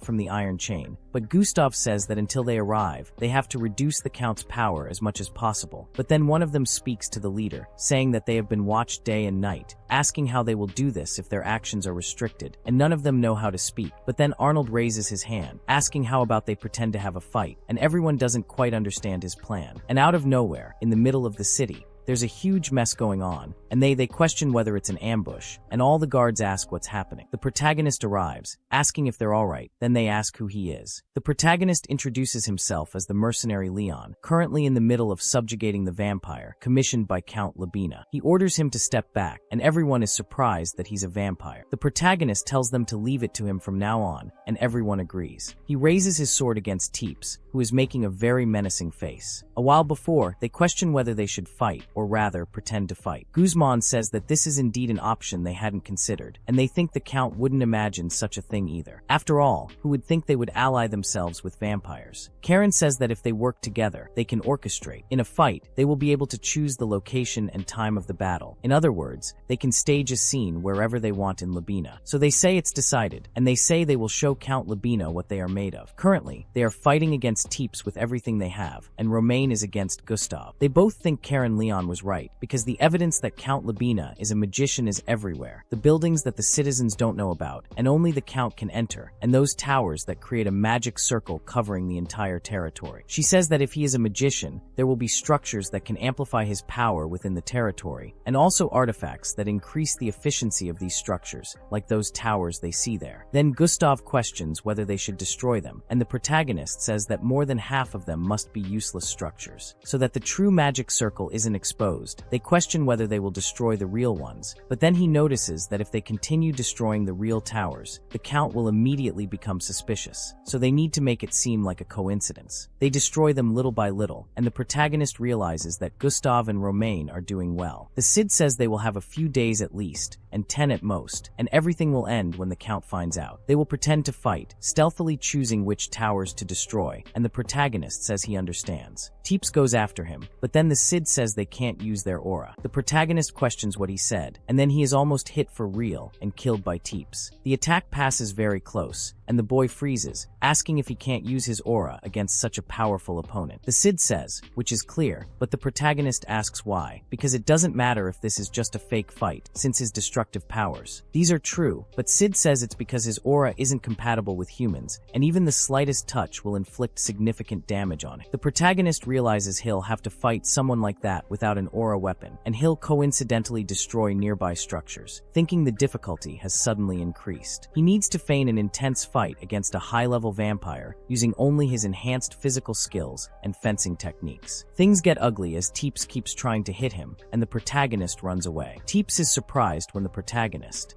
He comes face to face, almost attacking him. Then he dodges the attack, but retaliates, along with a burst of blood, and the protagonist stops with his sword, and directs that, and attacks one of the towers, breaking it, and he's too tired from having to do that, and Cid arrives behind him, thinking this will be an intense training session. But then the protagonist doesn't want to believe that he had already planned this, and notices that Cid is very serious, and so they think it's really dangerous, calling him a damned demonic sword, while running away, and by morning, he's trembling all over, thinking that it's been 6 consecutive days of this. But Cid says that the plan is working without problems, and at least 10 magical structures have been destroyed, and the castle wall formation has become much weaker, and the objective of diminishing its power has been achieved. But while the Count sees that destruction in his city, he doesn't like it at all, getting very angry, and putting on several rings, ready to do something against those damned people. Meanwhile, in another corner, both Gustavo and Lin are talking, and the protagonist says that, so far, things seem to be going according to plan, but he finds it strange that the Count isn't doing anything. Gustavo then says that the fact that Lin hasn't shown his true face means he needs more time, but things will also become more dangerous as time goes on. He asks if Lin has any news about the Knights of the Sacred Iron Chain, and the protagonist says no, but they should arrive soon. However, Karen appears, calling Lin, and they are both startled. She says that the Knights of the Sacred Iron Chain are there, and they have finally arrived. Later that night, she takes him to another place, and he says that a reservation for a restaurant is still expected. She also clings to him, grabbing something soft on the boy, and he asks if they need to go so far. She says it's an act, but in reality, she's throwing that shell around, and says that she told him to. The maid explains that they would be having dinner in the city, and that they wouldn't be following a couple on their sweet date. She says that they could also divert the Count's suspicions. The waiter asks the name of the person on the reservation, and she says it's Noel. The protagonist realizes that it's Lin spelled backwards. They go to the table, and ask them to enjoy themselves. Inside, 2 people are waiting, the Knights of of the iron chain. Both seem very strong, and the protagonist thinks that even though they look young, they are very skilled. As expected, they are the strongest armed group on the continent. They haven't even drawn their weapons, but both are exuding such an overwhelming aura. Sid says that he's gotten better at throwing people around after spending time with Karen, and that they aren't on the same level as Cesare, but they are definitely strong. The protagonist, he says it's a pleasure to meet them, saying he's Lin, someone who borrowed his strength, and one of them greets the protagonist, saying he's heard a lot from Bishop Cesare about him, identifying himself as Damien, and the other is Angela, and he says she can't speak, so they ask for his understanding, and the protagonist asks how much they know about the current situation there, and Damien tells him what he knows.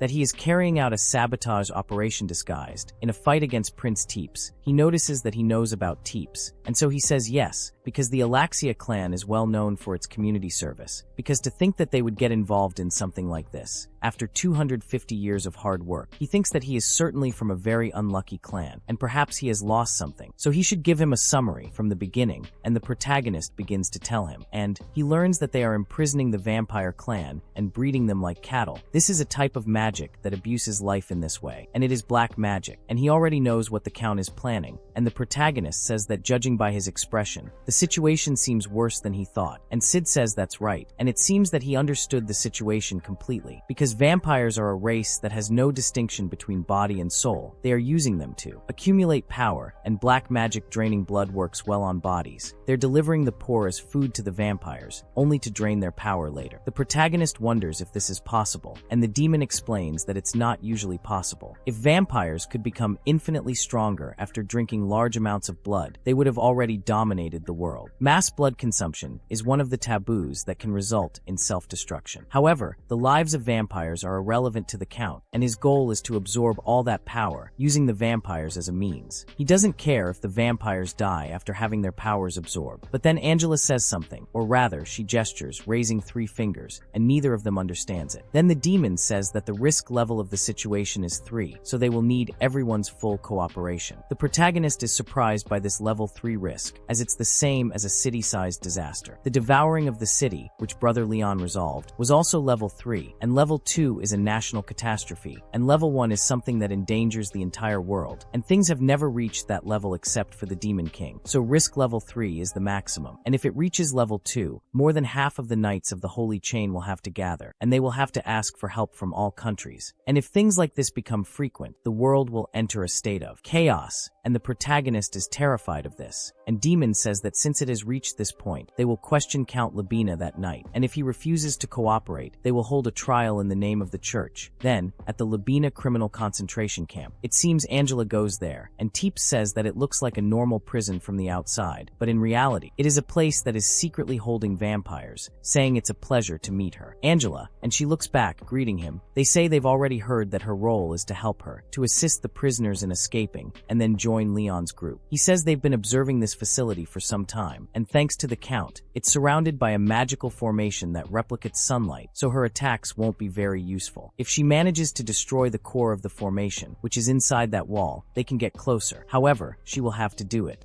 alone, and the girl actually jumps, so she can come. So Teeps is surprised that Angela went all the way there, near the wall, and they don't understand anything. Then she simply raises her hand, using the sacred fist, closing her hand, imbuing it with sacred power, and punching that thing, destroying the entire wall. The two of them are terrified of that girl. Those cartoon princesses don't exist anymore. You see, look at the level that little girl is at. The whole city feels the rumble, and the protagonist talks about the tremor. Everyone notices that Angela, in terms of raw power, is twice as powerful as him, and stronger than several of his superiors. Damien says that Angela alone is enough for the concentration camp, and the problem is the people who will deal with the Count, and that's them. Then Gustav asks if they are the problem, since there are 5 rank B, 1 rank A, and a knight of the sacred chain of. Pharaoh asks if this isn't enough, and Damien says that if they fight well at best, they'll draw, but if at least one person dies or can no longer fight, he can't guarantee they'll win. Then they go to the gate, and the guards ask who's there, since they've come to see the Count out at this hour, and he has no respect. They should leave immediately. But Damien says that they're the ones who need to leave, saying he's the 38th Knight of the Sacred Iron Chain of the Holy Church. He says he's there to investigate a pagan sin, and everyone is surprised that the church is there, since a Knight of the Sacred Chain isn't very welcome. But the butler appears, ordering them to lower their lances, asking them to forgive his rudeness, because the Count asked them to enter and asks them to follow him. But I sense, seeing this, that he's sending his butler to receive someone from the church who's there to investigate. Paganism makes him think that the Count certainly has courage, but inside, they notice that the atmosphere is quite different from when they arrived during the day, thinking it was dreadful, and they say that perhaps there's a trap. Gustav says that now that they're there, there's no turning back, asking Leon if that's true, and he agrees, still standing there. But then, the Count is waiting for them in front of the moon, all pompous, and says that he couldn't receive them properly due to the unexpected visit. He asks if he's there to investigate a pagan sin, so he's not sure if he'd accept tea, asking Damien, who tells him to stop trying to get out of that situation. He says he didn't come all this late to play games with him, and that he's suspected of confining the Elastia clan, who finished their community service with his church, and of using innocent blood to gain power. But then the Count questions how he found this out, and Damien notices. It seems he won't make excuses, so the Count thinks that even if he does, he won't believe them, so there's no reason for him to go along with it, looking at the two of them. But in reality, he focuses on Leon, thinking they tricked him perfectly, and that they secretly joined forces with those bats and destroyed his magical formation. And to the Ininguans, they're quite a brave little group, saying he'll promise that, and that he won't kill them gently. But then Gustav laughs at him, saying that's not funny.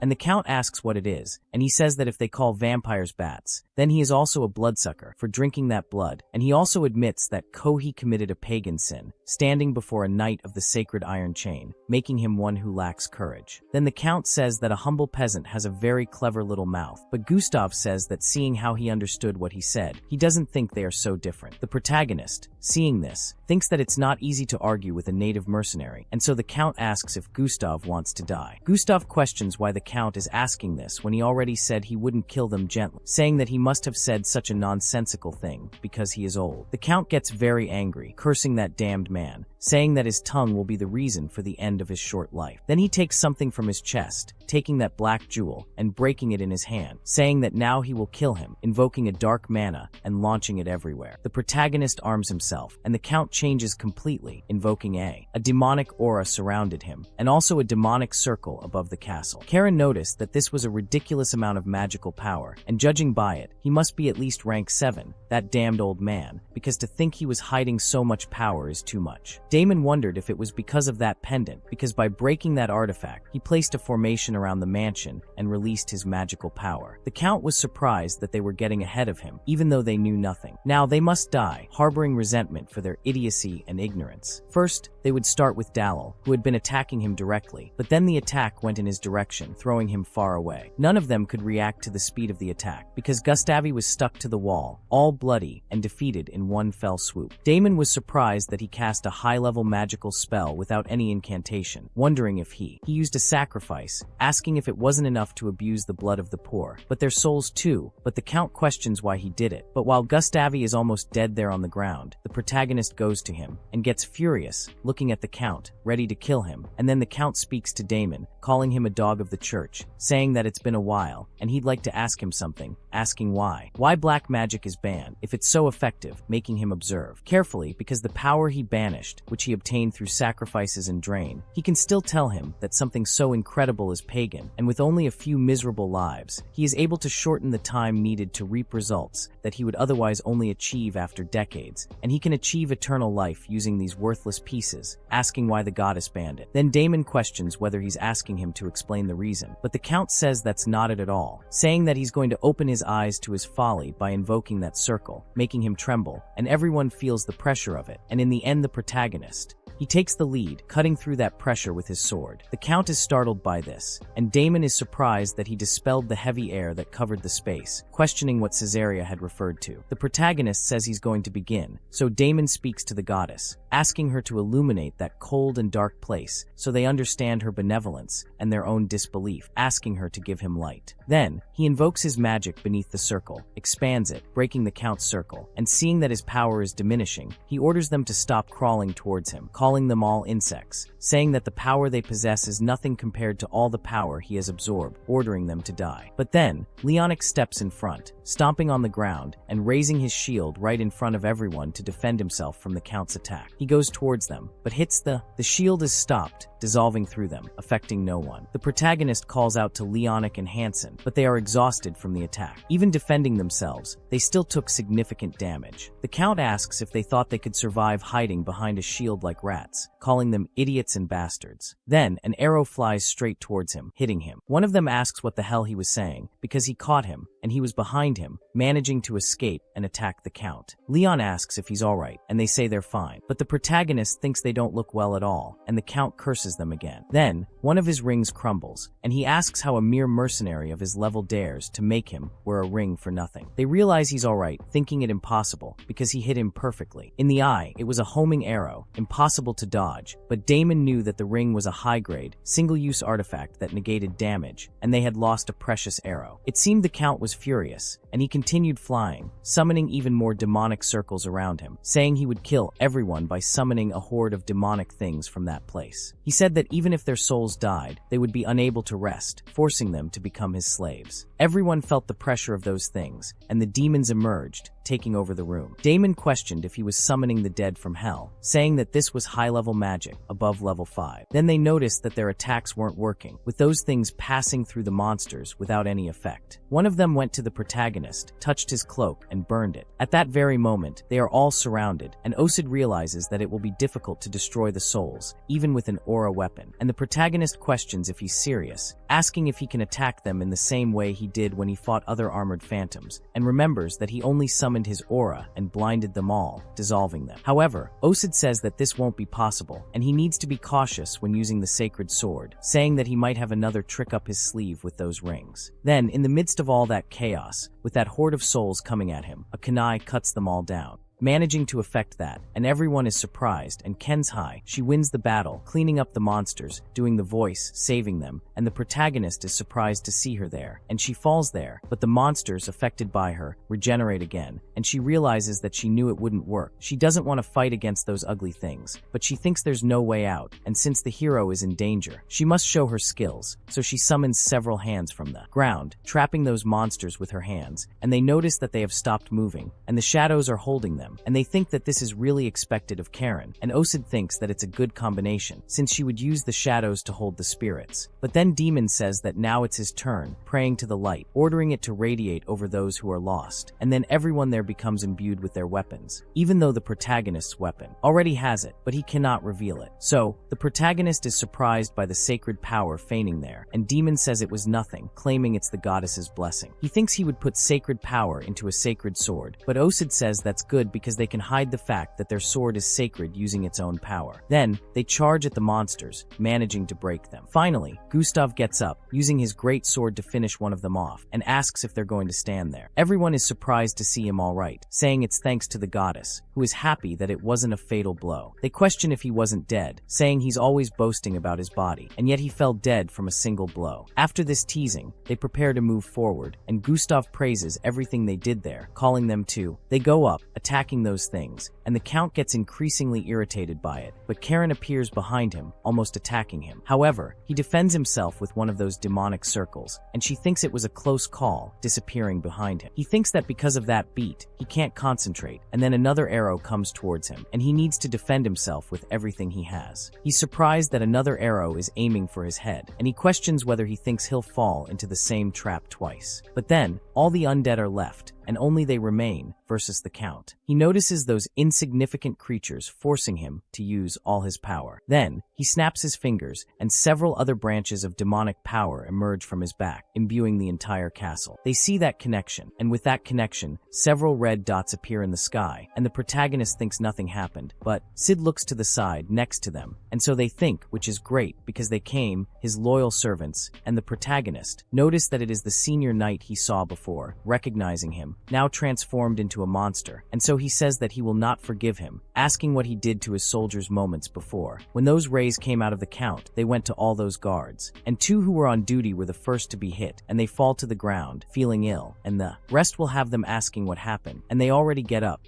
completely monstrously. Then, that captain of the goo demon doesn't have much to do, nor react, because the two behind him also turn into monsters, and he ends up being hit as well. The Count then begins to smile, saying it's great that his loyal servants have come, and the protagonist, seeing this, gets all irritated. Demon says that this is frenzy, a type of black magic that causes the potential power of a living person to go out of control, and this temporarily transforms them into monsters. He is surprised, thinking that he would transform those who protected him into monsters without the slightest remorse. Then he curses the Count, calling him a damned heretic, saying that he used a forbidden spell. But the Count questions this talk of forbidden spells, asking if they didn't decide this on their own, saying that he doesn't know why the church wants to restrict magicians. Demon then says that the decision was made with the consent of everyone on the entire continent is there, but the Count says they didn't agree, and the church only fears that those who possess the power of black magic and potential will rule over wretches like him, the church's dogs, and that will be their end. So, all those guards attack the protagonist and company, and they need to defend themselves to avoid being killed by those things. Then, Ghostby asks, "What the hell is this?" because they are too strong, and he can barely withstand the attack. Then, Demon asks them to be careful because those in frenzy feel no pain and are using their power beyond their limits. They are in a state where their vitality is out of control, and unless it's a fatal blow, they won't die. Furthermore, the power of their auras will increase drastically. Thus, Ghostby thinks that they can only fight them head-on, and they continue exchanging blows, only resisting as much as they can.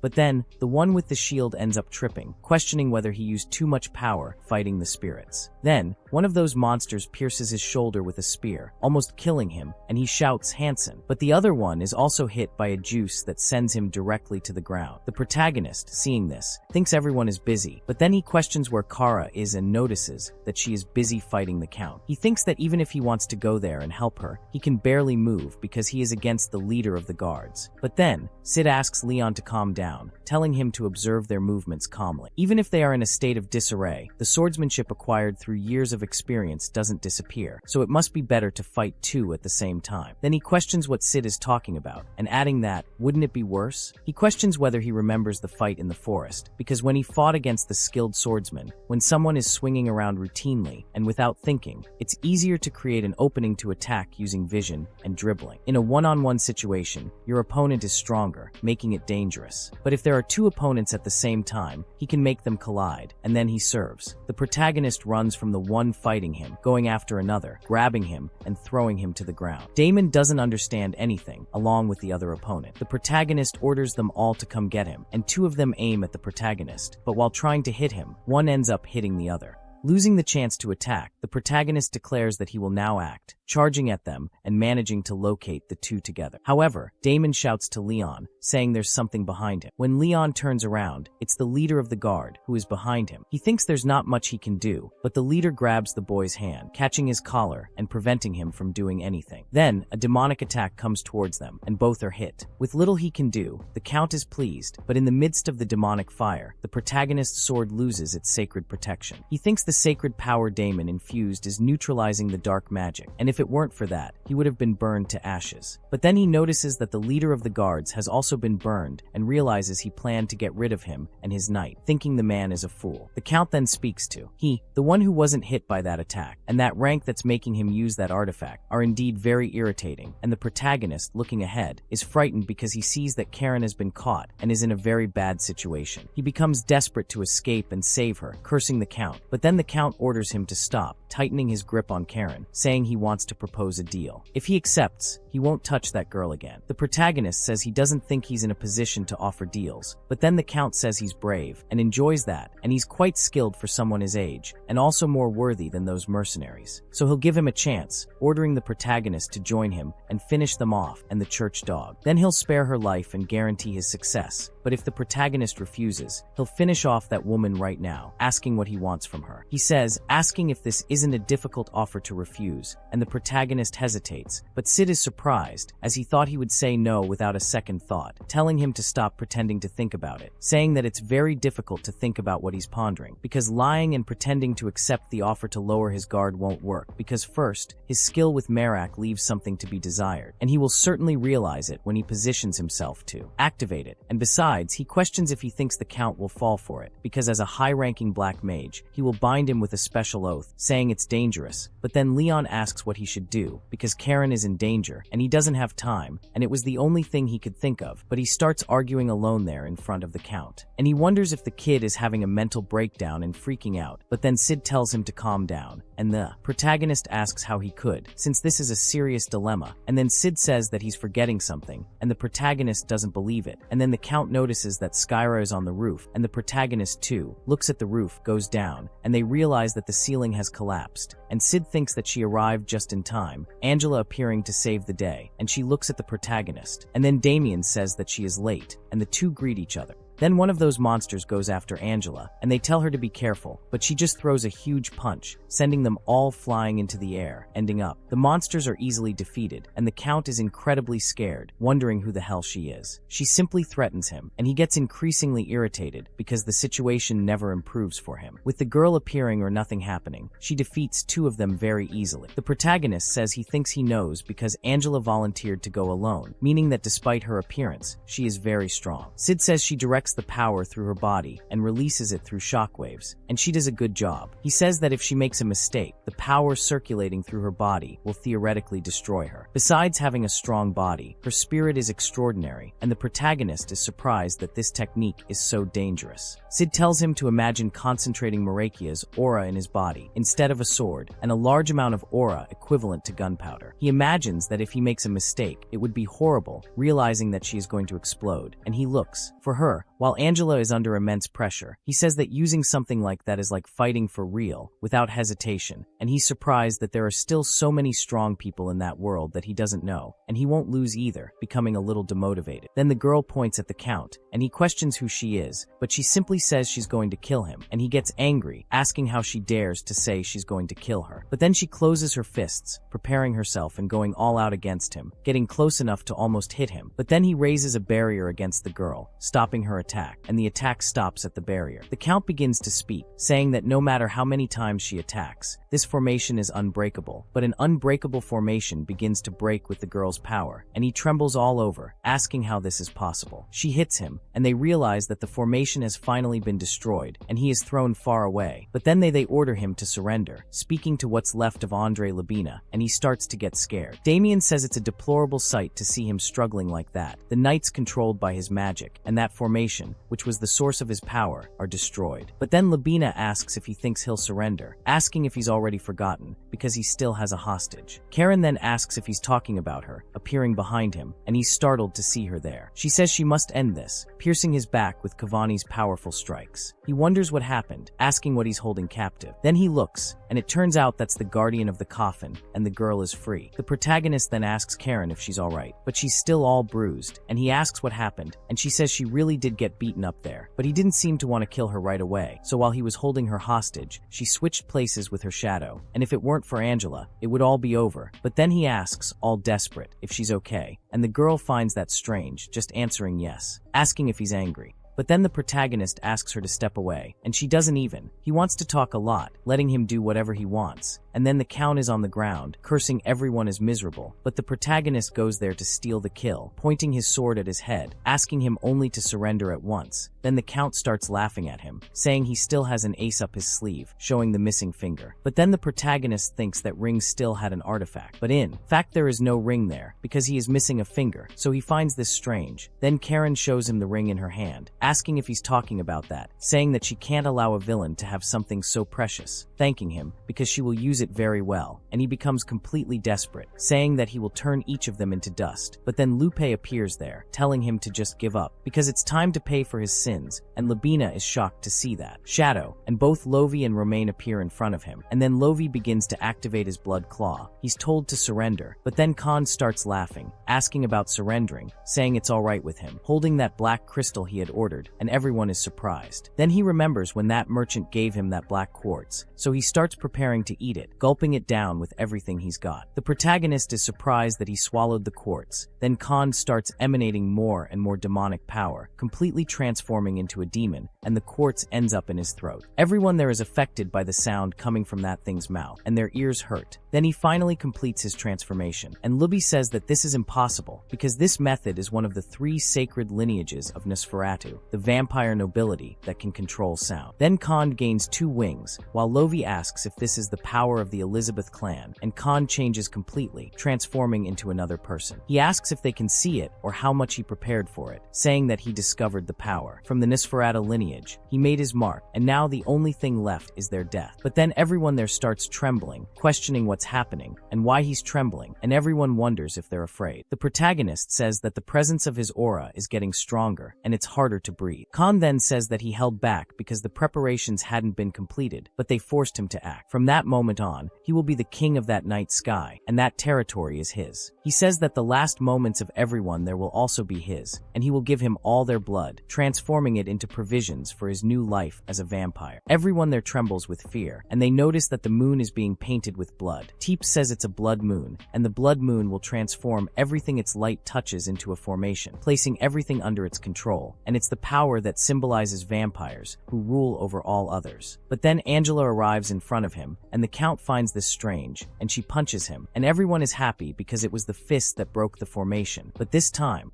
that fist barely manages to touch him, and the Count he stands there, saying it's pathetic, grabbing the girl's head and using his magic on her, attacking her on the ground, already battered, and Damon yells for Angela. But then the Count says it's his turn, and the protagonist notices that what surrounds them is blood, and so Teeps becomes desperate, yelling for everyone to run. And then everyone is struck by a huge lightning bolt from the sky, falling to the ground, and Karen is one of those, who manages to resist, asking what happened, and then the protagonist, who is on top of her, asks if she's alright, because he protected her, and he says he's glad he managed to save her, but she curses him, asking what he'll do if he gets hurt. But he says he needs to ask a favor, asking her to take Teeps and Roman and go as far away as possible, and he questions what she's talking about, because no way, asking what he'll do alone, and the protagonist then looks at her, very determined, and she senses it, and I'm saying I'm alright, but tell her Lion, who if he dies she will kill him, asks if he understands, and he simply agrees with her. After all that destruction, the Count wonders how beautiful it is to use the black quartz to transform him into a vampire, or if it was a success, and the power of life that was gathered for decades is inside him, the king of vampires who disappeared 300 years ago. This body is just the beginning, but then he notices someone moving and asks if anyone is there. It's the protagonist, with the sacred sword in hand, and he tells the Count that he will be his opponent. The Count tells him to stop bluffing, but admits that he is persistent, asking what the boy will do, saying there's nothing more he can try. But behind the protagonist, he sees that Karen is leading everyone, understanding this, saying that he's been doing it since his girlfriend ran away. And even if she succeeds, it's useless because Labina is in the palm of her hand, and no matter what they do, they won't be able to leave the city. And then, the protagonist starts coughing up blood, and Labina says that's exactly right, telling him to feel the pain, despair, and cry, because he'll regret it even after his death. But the protagonist says he's too noisy, asking if there's some rule that obliges him to be a chatterbox to use black magic, and says he wanted to rest a bit. So he listened for a while, but he wouldn't shut up. Then the Count asks what he's talking about, questioning the protagonist's statement that he wanted to rest for a while, cursing him, and creating a Rasengan on top of him, saying that the boy is testing the limits of his patience. Damien notices that there's too much power there, thinking that if it lands, things will go wrong. The protagonist thinks the lady has gone far enough, but he can't sense her aura, which is great. So he starts activating Merak, and then Sid. He thinks that crazy guy is very stupid, since his trump card was vampirism. So the protagonist orders Labina to prepare, invoking the light of the sacred sword, and Labina, seeing this, stands in front of that enormous flash, and begins to burn, and everyone there is surprised, because that vampiric power is extinguished by the protagonist's light. They notice that his wound is healing, and Damien himself finds this strange looking ahead.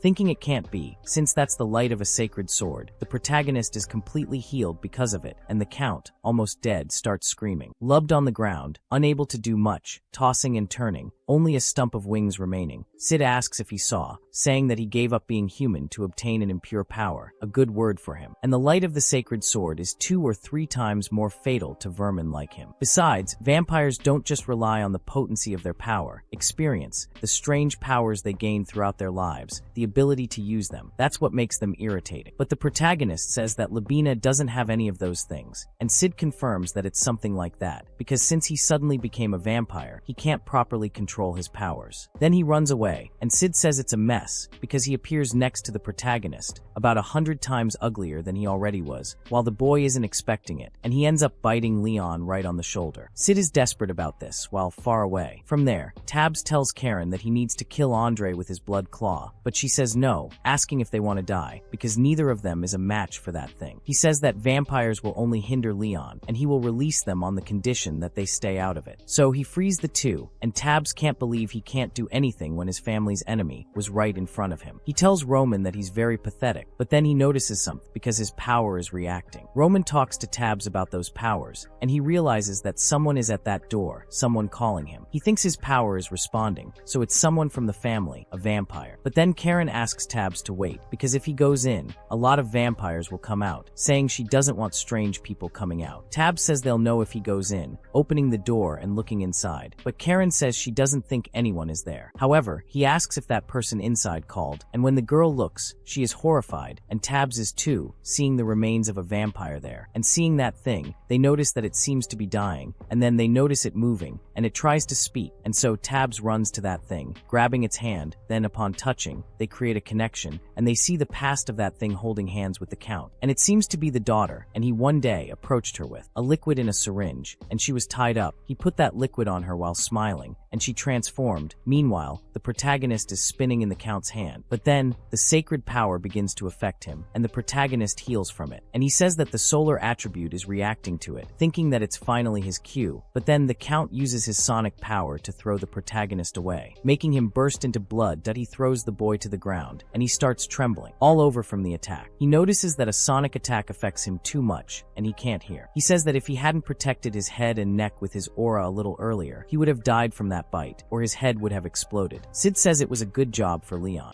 asking if he's okay, and he says yes. As you can see, Sid says that this appearance is indeed terrifying, and that now he's gone mad, and has nothing left but his instincts. However, he may be more dangerous than before, since he awakened as a vampire, telling the boy to be careful. Leon says he's fine, but Sid says he shouldn't underestimate him. The authority of the 3 Nosferatu lineages is Alasti, the blood, Elisabeth, the sound, and Estrago, the shadow. The fact that Alasti's authority doesn't work on him was confirmed during his fight against Teeps, where he blocked the authority of the Elisabeth family, the sound wave, with his aura. The only remaining attack is the shadow of the Estrago family. Thus, the protagonist thinks the Count is injured, but he has already used about 80% of his aura. It's impossible for him to prolong this fight any longer, and he needs to finish it all at once. But Sid says, the boy reacts instinctively to the attack, and if he touches him, he will die. He won't let him get any closer. Leon says he knows, but he has to do it anyway, and Sid confirms. The boy charges forward, while the Count begins to prepare to attack him, using the blood attack. But the Count goes all out, only using his aura to reflect it. He says the blood attack won't work, so he starts using shadow techniques on the boy. The shadows attack the protagonist, cutting him in several places, but the protagonist resists and continues advancing. He notices he can materialize shadows, and they don't react to the sun's aura, but he doesn't care. He thinks that if he makes a mistake with his vision or his steps, he will die. He will focus all his remaining energy on physical improvements and fall inside, and he rises completely with the solar aura, while the Count tries to do something, but the protagonist manages to cut him in half, but not enough to finish him off, and part of his body is still connected. Then the Count begins to speak, but the protagonist thinks that even though he cut him with the holy sword, he is still alive, and so, the Count throws shadows and blood everywhere, becoming desperate, and the protagonist is greatly affected by this. Then, the Count turns into an egg, above everyone, and the protagonist, seeing this, is horrified, and everyone is watching from outside. The question isn't why everyone is there, but they notice that the moon is red with blood, saying they heard an explosion coming from the castle, asking what's going on. But then, one of the Count's shadows grabs them, and begins to eat the inhabitants, grabbing them and sticking to their necks. And Demon himself also suffers from this, and he notices that it is sucking his energy, blood, and in fact, that removed their shadows, and he restricted his movements with them, and thus, he controls the shadows of the entire place from there. And then, Demon notices that egg up there, and notices that it's sucking blood from everyone in the city, wondering if he intends to return to his vampire state again, and they notice that he's desperate to recover from the damage he suffered. And even the Vampire Foundation knew about the dangers of this ability and sealed it away. And then, they say that for an incomplete vampire, they are certain that the side effects will be enormous, and Sid says that it's a forbidden technique, which was triggered by their survival instinct, and if he extends it everywhere, the people in that city will disappear without a trace, and the protagonist is surprised that this is the second coming of the city's engulfment. Then, several of those creatures attack him, but he manages to escape. However, the monsters don't stop until they grab him, and Sid screams. Meanwhile, the Count inside begins to regenerate, saying that his body is rebuilding itself. Soon, they all become a sacrifice for his resurrection, and that cocoon becomes increasingly black. The protagonist thinks he can't move, and is using his remaining aura to protect his body, but it's only temporary protection. He has lost a lot of blood, and he doesn't even have the energy to move, much less gather aura. But then, someone calls for help, and he hears them all clamoring for the hero's help. He thinks he needs to do it, because that's the reason he decided to become a hero, to save those suffering from evil. And then, he breaks free from those shadows, and the Count, seeing this from inside, notices that the protagonist is truly irritating, saying he will concentrate all his power on the boy, ordering the protagonist to die. But then, he remembers Karen talking to him, saying that if he dies, she will kill him. Thinking he's doomed if he dies, he uses the 7-star sword, the Great Carryote, and lunges at the Count, appearing in front of him ready to cut him down. In his little video, he declares that this is the end of the evil Labina, and then uses Mirak on the vampire, finishing him off in one fell swoop, tearing everything Labina had to lose. Seeing this, he remembers his daughter, and how she sees him receive her. He's happy that he was waiting for him, so she asks if he'll play with her, and he confirms that he will. He picks her up, and they begin to be happy. But then, after a while, he arrives home, finding his daughter. Lying on the ground covered in blood, he runs to Leah, begging her to wait for him, saying he will save her and fix her. He is desperate because the incurable disease that infected his wife has also affected his daughter, and even he, a high-ranking mage, cannot find a cure. He has used all known methods, and believes he cannot lose his daughter as well. Even if he has to sell his soul, he will do something. But while he contemplates selling his soul, he finds his answer, invoking the power of demons. He thinks that if it's black magic, he will succeed. So, all the guards go to the favela to gather people, and they begin experiments little by little. Then Labina thinks he has found it, and the butler says he has finally found the cure. Labina says that black quartz is the key, and he will amplify the vampiric power he combined with the black quartz, and to seize the power of the vampires that he so longed for. And the butler says he is happy, because with this he can cure Lady Leah's illness. But he didn't even remember Leah anymore, looking at the butler, asking if there was anything like that at the moment. He is dying in front of the protagonist, disintegrating, and then he finally remembers his daughter when Teeps arrives with that teddy bear, saying that she was waiting for him, saying that's what she said while giving him that bear. Then he remembers what he did to his daughter, turning her into a monster, and she has remained imprisoned ever since. And he wonders if he forgot this because he was blinded by power, and his main objective ended up being forgotten, and he thinks it was for his daughter, and he begins to cry for Leah. And after he finally remembered everyone in the city, he begins to come to his senses, reverting to a human form, and they understand nothing, while Islobina tries to grab her daughter's teddy bear, remembering her, but it begins to disintegrate. Then Teeps says that vampires are a species that does not distinguish between flesh and spirit, and when they die their soul will not be separated from the body, it will remain eternally with it, and this is their retribution for daring the taboo, disappearing into the wind as if they had never existed. Meanwhile, the captain asks if it's over, and the two tell him to shut up, asking if he's forgotten how that ogre whose head was cut off came back to life after he said that, asking why he's so eager to bring the dead back to life. But the captain doesn't understand anything, and the two say that if he says those things, they will come back to life, saying that the captain only does what they tell him not to do. But then the captain changes the subject, asking where Leon is, and they point to the side, and the protagonist is being healed by the two paladins there. So he thanks them, saying he feels a little better, and he's fine, asking them to take care of the others. But they don't stop even so, and the protagonist asks them to stop. But they don't care. Then the protagonist starts to think they're acting strangely, and the two tell him that it's okay if they die while they keep trying, even though they're clearly all messed up. And the protagonist talks to Sid, realizing that they will ignore him even if he tries to stop them. And the Sid says that's what it seems like, because after everything, they're the kind of people who would give their own lives to save his if necessary, and Damien says he was fantastic, and he was wondering why Senior Cesare asked them to cooperate as much as possible with him. But now he understands why, and the protagonist even gets a little embarrassed, apologizing, saying he couldn't tell them sooner, but Damien says it's okay. After all, he wanted to preserve his identity, and they respected his wishes, saying they took this secret to the graves, telling him not to worry and leave the rest to them. But the protagonist ends up saying something that scares him, while they say Karen is back there, just looking at him, asking if he isn't practically dead, saying that he was so confident, so she trusted him and let him go, but complaining about what happened, asking what it is, and the protagonist asks her to calm down, but she says she's an idiot for believing him, and he almost died, saying that's why she'll keep talking. But the protagonist, he starts to faint on her chest, falling into the girl's arms, and she blushes deeply and ends up just comforting him, calling Leon an idiot, and he continues sleeping there in the airbags. And sometime later it is said that the royal family was notified about the Labina incident the following day, and the counts are those who can be called the strongest and most powerful in the kingdom, and since one of them died suddenly due to unnatural causes, there was great unrest not only within the royal palace, but also among the high-ranking nobles, including the Wallachian family, who completed their voluntary service with the church, and those who were falsely imprisoned and had their blood exploited,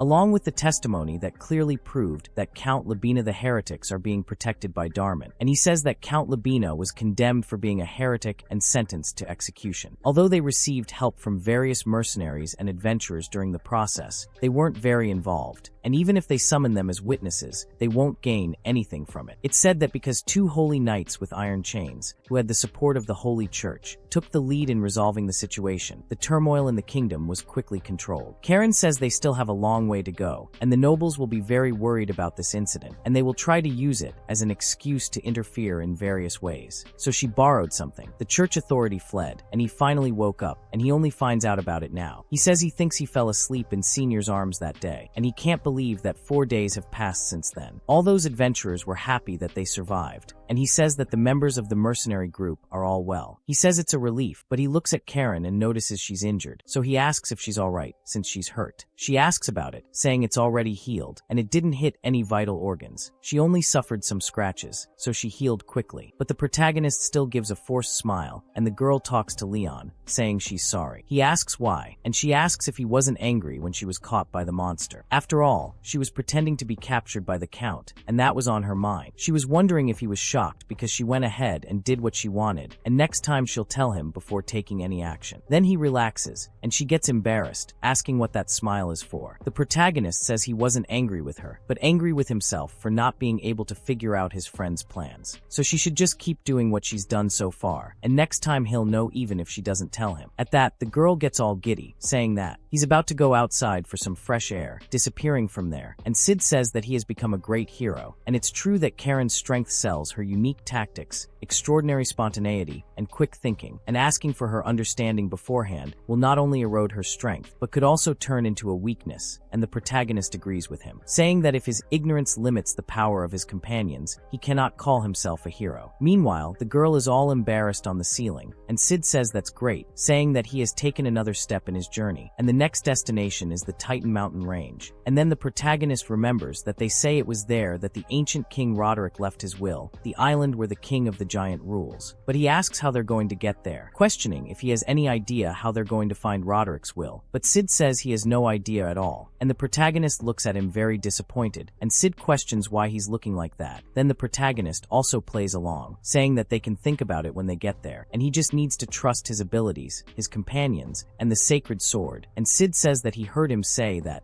he remembered something. There used to be something else. But then, Leon continues thinking to himself, saying that there is still a long road ahead for them, and he can't see the end of the stairs they are climbing. But even so, if they don't give up, he will be stronger tomorrow, becoming more and more excited to go to the Titan Mountain Range. Meanwhile, in the deserted town of Nook, a place completely covered in snow, a land without lords, laws, or order, a lawless city, someone is ejected from a cabin, thrown out and left far away, completely disoriented. A mountain of muscle emerges from the cabin, bundled up in the cold, and starts cursing the fallen madman, asking how he dares attack him, rank A Gene. Then he calls everyone else over, saying that all the drinks for the day are on him, since he took his money. Everyone inside is happy about the action, and they say that Gene is the man, while some others find it frightening. A somewhat strange guy with an eye patch asks if the other saw that, saying that this is the kind of place it is, and he's saying it's not a place for an innocent young dummy to be saying it's dangerous. Meanwhile, he corners a girl, pinning her against the wall, leaving her there, and they start saying she smells very nice, asking if they should go back. But then the guy with the stitched-up face gets straight to the point, grabbing the girl's cheek, asking how he could show her the street of corruption, saying they'll end it quickly so they can sell her, because he thinks she'll be worth a lot. But then two of them get scared, asking if he's okay, and that guy here asking what he's saying, and they talk about his arm, and his arm is completely bent, and he hadn't even noticed, and he starts screaming, and then that girl takes off her cloak, drawing the attention of all three, asking if they want to spy on her sins. Meanwhile, Leon and Karen are walking through a rather difficult place, because there are a lot of wyverns flying in the sky, and they are circling a mountain with an active volcano, and Karen is surprised because there are many rank B wyverns there, and there are the Titan Mountains, saying that the tension from just approaching is insane, and Leon agrees with that. But Karen says that the demonic energy flowing in the forest is intense, and it seems as if she could be crushed by it if she's not careful. So she notes that this is why most guilds don't accept requests involving the Titan Mountains, and there's a variety of sacred and rare herbs and resources that many adventurers have tried to find, and yet not many have returned, and that means it's quite dangerous. And so Elcid says that the demonic domain where the giant king rules is so dangerous that even dragons know they shouldn't fly there, and Karen even says that her instincts are refusing to let her go any further. But then Elcid says that this mountain range is the world of giants and monsters, not humans, and there's no better place to train, and of course, as long as he survives.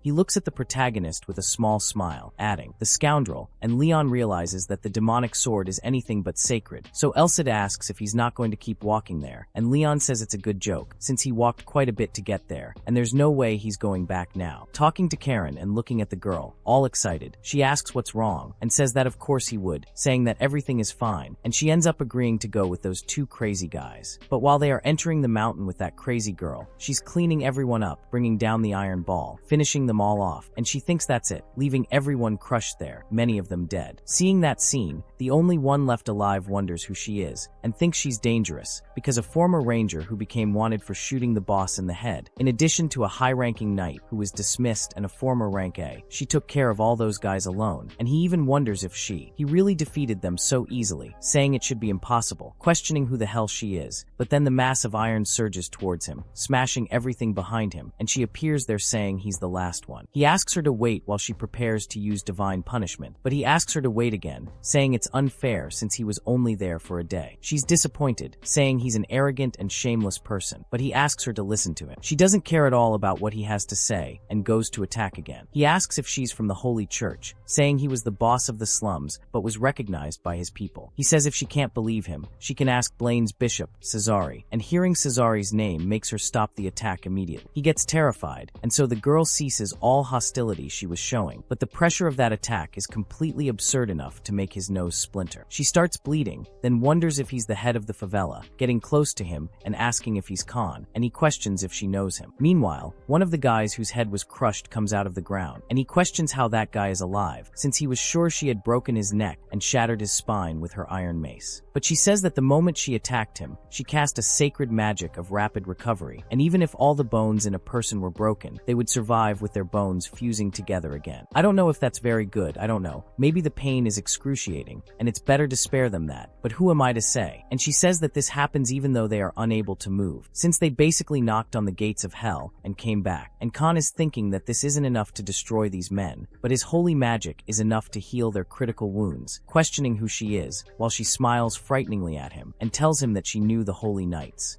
The iron chains were strong, but not that strong that they're so strong, and if she's from the church, there's only one person there who could be that strong. Not believing that the woman is who he thinks she is, she asks if he happens to know someone named Leon who participated in the subjugation. Khan is surprised that she mentions that name, remembering that child, but the girl is shocked that she calls the protagonist a child, not liking it very much. Then she starts hitting him without even thinking about it, and after he's been beaten quite a bit, she says she'll forgive his behavior this time. But then he questions what she's she's talking about. After all, she already beat him up, and she tells Khan to find out where he went and report anything else about him. But then she backtracks, saying that he doesn't need to tell her what he likes or his sleeping habits, saying that's bad, although she's curious. I'm starting to think that this girl from the church has somewhat worldly thoughts, and he doesn't understand anything. She says it's okay, saying that for now he should escort her to Blaine, but he doesn't understand anything she's saying, and she says they're leaving right now, simply grabbing him, and he keeps wondering how it ended up like this. So she just drags him to Blaine, and he realizes his life has turned upside down. Meanwhile, on Titan Mountain, someone is killing a Tyrannosaurus Rex to make lunch, and that person asks his friend if he can fight, and he says his ribs are broken, and his left collarbone too, and it won't be easy, but they both seem determined to continue, and they say that in this condition, going against a dragon is too much, and that gigantic monster is right above them. So one of them says that if it doesn't kill them, then they will kill it by going after that thing. But the monster starts attacking them, and Karen is watching this from afar, saying that those giants are probably from the Titan tribe, and the protagonist also notices that they are fighting the dragon without retreating at all. But the dragon is even stronger, dealing with both of them very easily, and he's basically toying with those giants, questioning if he's really a monster, and Sid says that the way he behaves proves he is a monster, and as long as he has enough power, he has the ability to play with their lives, and the protagonist finally understands. But Sid says that he also has good perception, since he only sees from about 3 kilometers, so he probably knew of their existence from the beginning, since they are the next targets, and questions what the protagonist wants to do, help them or run away right now. And then Karen says that the in-depth analysis of Titan Mountain says that it's a demonic domain, but to think that they would see a dragon on their first day, there is a lot, and it's an S-rank monster, with intelligence equivalent to that of a human, and that's a nightmare, asking Leon what he wants to do, but he sees in his face that he wants to go there and save him, thinking she's an idiot for asking. And then one of the giants grabs his axe and throws it at the thing, cutting off part of its leg and causing a wound, and one of them questions how that is possible. The protagonist, noticing that he hit the target with the axe, seemingly returns it to his hand, but the monster's tail starts attacking him again, and he ends up being thrown far away with a huge blow right in his ribs. His friend is also thrown into the air, and then the dragon gathers them both and crushes them to the ground with all its might, roaring from above. They are furious, saying that maybe they'll really die this time, but the protagonist summons Grancariote's 7-star sword, invoking Merak to attack the dragon and managing to make a cut on its neck with his hand. Then the dragon looks to the side, seeing the protagonist right beside it, and yells for Karen to act. She, who is already on top of the monster, flies directly into the wound the protagonist made on the creature's neck. The dragon starts screaming as it's hit, and Karen says it's great. All the poisoned shurikens hit the target, but then the shurikens that stuck to the wound are thrown out by the dragon itself. The dragon's flesh begins to regenerate, removing all the pins from its flesh, and the dragon turns to them, almost speaking. Karen thinks they are dead, but the protagonist says that, as they expected, he knew it wouldn't be so easy. The two are now face to face with those enormous giants, and he asks them to take it, saying it's small but a highly concentrated potion, so it will be effective. The giants don't understand anything, questioning what the boy wants, but the protagonist says they will defeat this lizard. Afterward, they talk, saying they should be able to fight more, that the giant doesn't even like him asking, getting the little brat up. The other giant also starts roaring out of nowhere, saying he doesn't even need to ask. Both Karen and Leon like their attitude, and they say they will fight because they wouldn't miss this opportunity to kill that lizard. The protagonist then charges at the thing, and Leon, while running, uses his vision, using its maximum release, almost activating it, the Akugan, and in doing so, he looks closely at the monster, seeing something marked in the middle of its abdomen. He is surprised, noticing that all the colors have disappeared, but Sid tells him not to panic, saying it's just a temporary phenomenon that occurred because his mind can't keep up with the speed of his body's reflexes, and it will seem like time is moving slowly for him. He says that if he didn't train his vision, he wouldn't be able to see anything now, and now is not the time to be slow. He tells him to look up, and the protagonist agrees, looking at the dragon, which opens its mouth to attack. Sid tells him to use that time to find a way to attack it, and the protagonist examines every point of its body, and says that its defense is very high. Neither Karen nor he managed to inflict a critical hit, asking where it is, saying he's sure it has a weak point, and that there's a high chance the skin of its wings and its eyes are the weak points, but then the monster's tail comes at them, and so the protagonist first tells them to dodge its attacks.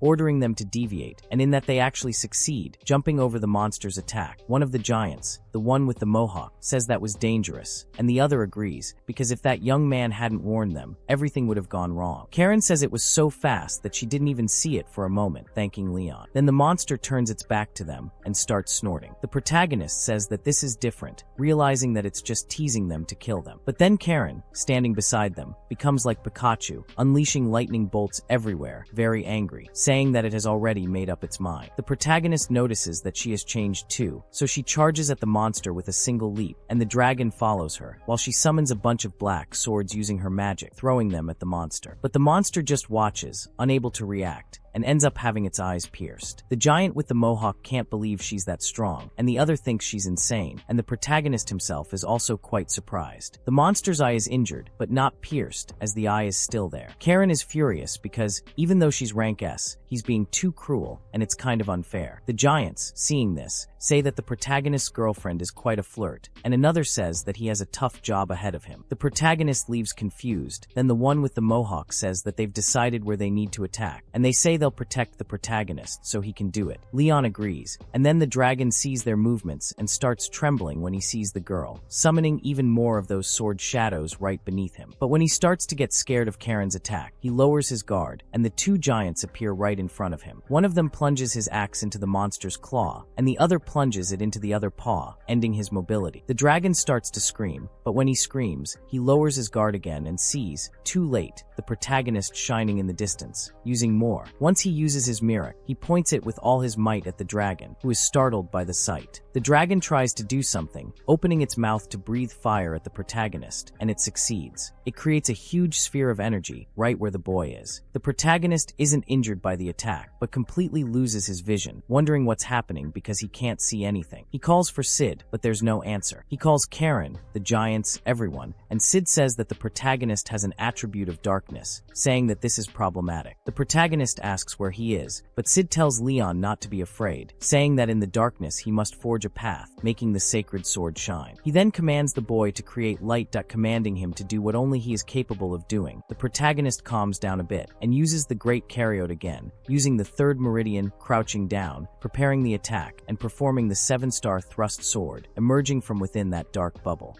Crossing that wall of shadows and going straight ahead, he even manages to strike the dragon with a single lightning bolt, delivering an absurd blow to the monster's eye. Then everything starts to glow as the protagonist dismantles its head, piercing it from one side to the other. My friend, another one, right? He hadn't used that third thrust yet. I can feel it. He's going to master all 7. And sometime later, our sleeping beauty wakes up once again. After having fainted, he looks at the ceiling, wondering where he is, but he notices something, and those white hairs beside him catch his attention. And when he turns around, he sees that Karen is sleeping next to him. Editor, please censor this, because her airbags are about to deploy, and the protagonist sees all this, and is quite surprised, silently screaming. He sees that he's in a huge bed with her, wondering where they are and what happened. Then she finally wakes up, realizing that he's woken up too, still in the same situation. The protagonist says no, that he can, but not now. She talks about it, and he doesn't remember anything, and she's surprised. The sleeping woman doesn't remember what happened yesterday. Karen, this is very suggestive. Stop. This straw here is a family heirloom. And she says she's a little upset about yesterday, and he was a little too harsh. She knows what she's doing. She's a scoundrel, and she knows what she's doing. He's clueless, questioning how he could have been harsh and what he did. Then she starts laughing, questioning what he's thinking, calling him an idiot, saying her fever went over 40 degrees Celsius. Then he asks if she took care of him, and she confirms it, saying she personally looked after him all night, and talks about that dragon, asking if he doesn't remember, and the protagonist's memory returns, and she says that after his attack, unlike what the protagonist and I were also thinking, he only ripped out one of the monster's eyes, and she says she's not sure if it was survival reflexes that kicked in, but he went crazy for a while, breathing fire everywhere, but in reality she thinks it wasn't that, saying that after he made a mess, he ran away, saying that it would be more appropriate to say it that way. And besides that, she talks to the boy, asking how long he keeps fainting after using that ability, asking if he realizes he's in free fall from that height, because the protagonist protagonist ripped out the monster's eye and fell like a ripe fruit. Then he starts apologizing to her, but she repeats that he almost died. And the protagonist starts to realize something. Then he remembers that the only person who ran after him was Karen, who ran to be able to. He holds her back and prevents her from falling. And he remembers the moment she grabbed him while he was still high up, thanking Karen for saving his life. When he thanks her, looking deep into her eyes, she blushes even more, complaining about what he's saying out of nowhere, saying it's obvious she would do that. Then the two giants appear, calling her, wanting to know if the protagonist has woken up yet. But when they enter the place, the two are face to face, almost clinging to the girl like that. Then the Demoicano says what he had said,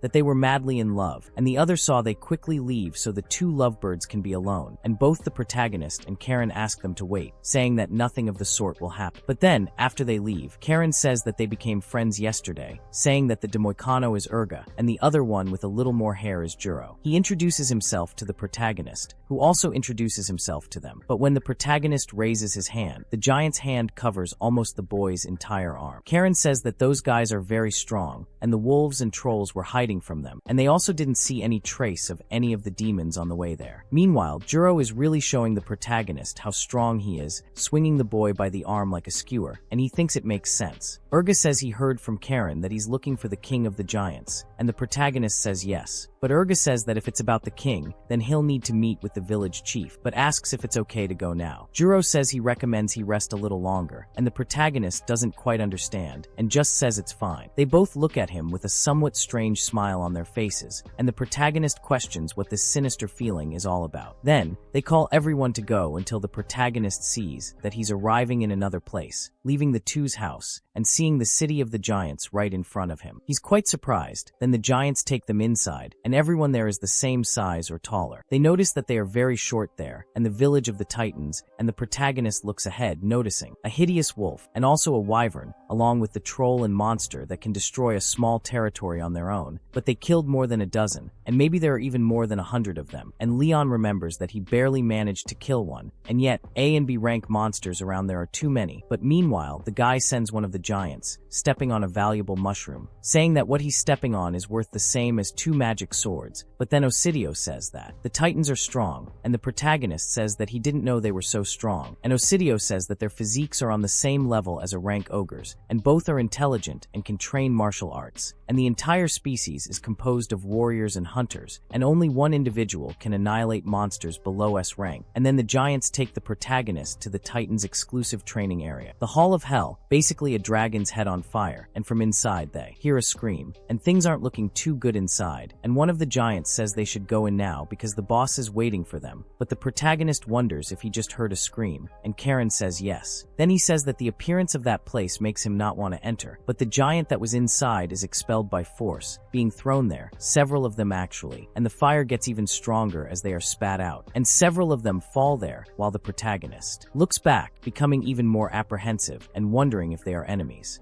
Or they aren't. But then a woman comes from inside. She asks if those two are the guests from that village, and they're shocked to see that menacing figure emerging. She says she's the village chief, introducing herself as such. Then she stands face to face with them, or rather, waist to head, and the protagonist looks at her apprehensively, because the pressure she exudes is overwhelming, noticing that he's clearly no match for her. Then she talks about those biceps and those triceps, speaking proudly about them, but she sees that they're just agreeing with forced smiles. Karen questions what's happening, because it seems she wants them to say something, asking Lion what she should say. He wonders if it's going to be a compliment, and then all the giants there go crazy with her saying she's the best, and Valkyrie's super defined muscles are amazing, and everyone says they wish they had some of those. The two are at a loss for what to do amidst all the fawning, and Valkyrie then asks if the two want to touch those muscles, and the protagonist humbly refuses. She doesn't like it, just accepting it, saying that they're there to find Roderick's legacy, and he says yes, and if she knows anything about it, it would be very helpful to tell her, but she says she can't give him information for free, and he doesn't quite understand, and she smiles in a somewhat irritated way, and the protagonist sees that things are going to go wrong, and sometime later they go inside the arena, and a duel is proposed between the two, and they continue flexing their muscles, and Valkyrie says that that is Lion, a human who is visiting her village, and he is a strong guy. He cut out one of the dragon's eyes, and everyone there is surprised that that little guy did that, saying that the guy is incredible, and Valkyrie Valkyrie tells everyone there that he said he wanted a duel, and everyone thinks the protagonist has courage, but he doesn't even know what's happening, and Valkyrie says that it's all right, saying that she will find an opponent for him, and says that if he wants the answer to his question, then he must agree to the duel. And I know if they say it's an incredible opportunity to learn from her while fighting them, saying that all he has to do is not try to die, and the protagonist questions if he's seriously that incredible, saying he's in, and everyone there thinks he's very brave, saying they like it, and Karen, from outside, sees that fighting seems to be an event for the Titans. But Urga completely breaks her argument, saying no, saying that this is the boss's hobby, and she doesn't even know how to react to that. Then, one of them says that he will be the protagonist's opponent in the first round, entering with a wooden staff, and here it's Cal, and he says that the protagonist is a brave hero, saying that he will be under his care, and Leon says that this should be his line, preparing for battle, and one of them is surprised by a look on that young man's face, because he has changed completely, telling the protagonist not to faint. Until it's his turn, Valkyrie asks Karen how about a bet, asking who will be the winner. Karen, obviously, bets on Leon, and Valkyrie is quite surprised by the girl's statement, but asks her if she doesn't happen to want to touch them, seeing their muscles again.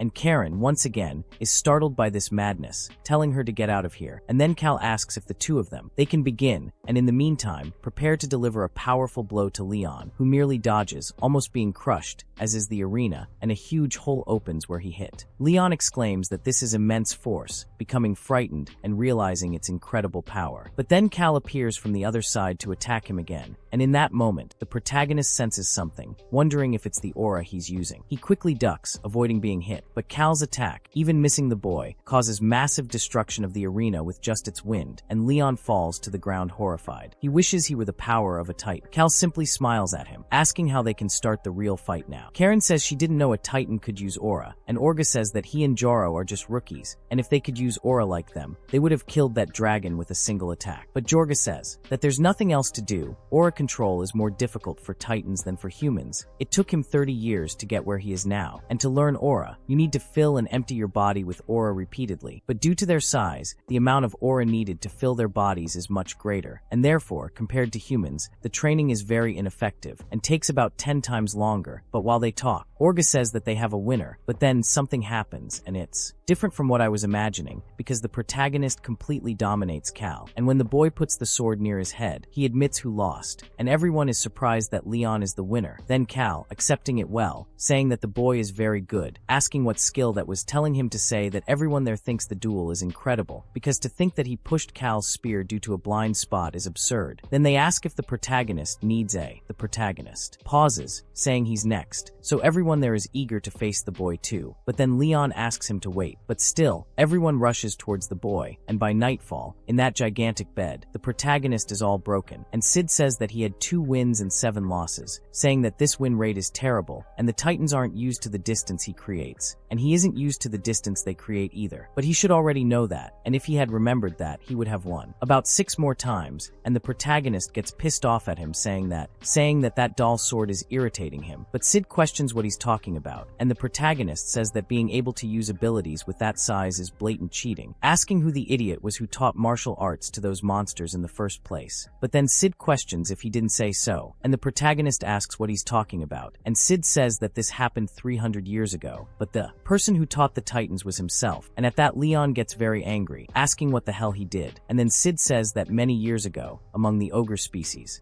there was one who refused to be a monster and ended up receiving forgiveness from the goddess, and that ancestor said that if she accepted them as people of that land, he would give her his life and help subdue the monsters, and the goddess accepted his request, and she gave the blessing of wisdom to the giant king and his people, and gave them the ability to speak and think like humans, and this species, which gained wisdom in addition to its powerful physique, became the Titans, and the protagonist says that he learned the origin of the Titans at the academy, but this is the first time it happened, that Sid taught them, but asks how he appeared in this story, and he says that it's because of that goddess, that idiot, and the protagonist is surprised that he calls the goddess an idiot, and in the past, Sid received orders from the goddess herself, being surprised by her, saying that she made this mess, and now she's running away, and when he looks back, he's surprised that those guys are there to learn from him, because they were just empty-headed, and he's not happy at all. He had to teach them, but he says that now they're doing well on their own, and they didn't understand him back then, and that was very annoying. She just told him she was going to leave them with him, and just left. When he thinks about it again, he gets angry about the situation situation, and the protagonist says that of course, he had no chance of doing it willingly. But then, he just says that he taught those guys very well, and since he gained intelligence without the goddess's blessing, in human terms, you could call him a genius. The protagonist thinks about the beginning of the Titans, then Sid says that his name was Caxim, and he was the king of the giants, and after he taught him, he refined his skills for hundreds of years, and he would have surpassed the title of master. The protagonist is even more surprised, because that's already too much, and Sid says that for now, he should focus on his duels with the Titans, since he doesn't have many chances to fight aggressively, and the protagonist agrees with that, saying that what he can do now is what he should focus on, and he says that before meeting him, he trained and trained to increase his abilities, and before Roderick's legacy, which was guarded by the king of giants, was given to him, he needed to prove that he was worthy, and being worthy there means being strong, so he prepares to train. Meanwhile, that girl with pink hair continues to be angry with the others, saying that they should be planting their own food, but instead, they are stealing from people who are suffering from hunger, and Khan remains silent, letting her do as she pleases. She says that they should be ashamed of themselves, burying the heads of a few more people in the ground, while she unleashes her divine punishment on everyone. Then she says that making a mess in front of the city is unacceptable, but remembers that Khan is there, asking if he hadn't said they were almost there, asking where it was, and so he tells her to go up and look, and when she does, she sees that they have finally arrived at the city free of Blaine, and then, the two make their way all the way to the gate and enter the city, and the girl is surprised that the place is very busy, and she is happy about that, because if the evil act of swallowing the city had been successful, everything would have gone wrong, and the destroyer of worlds,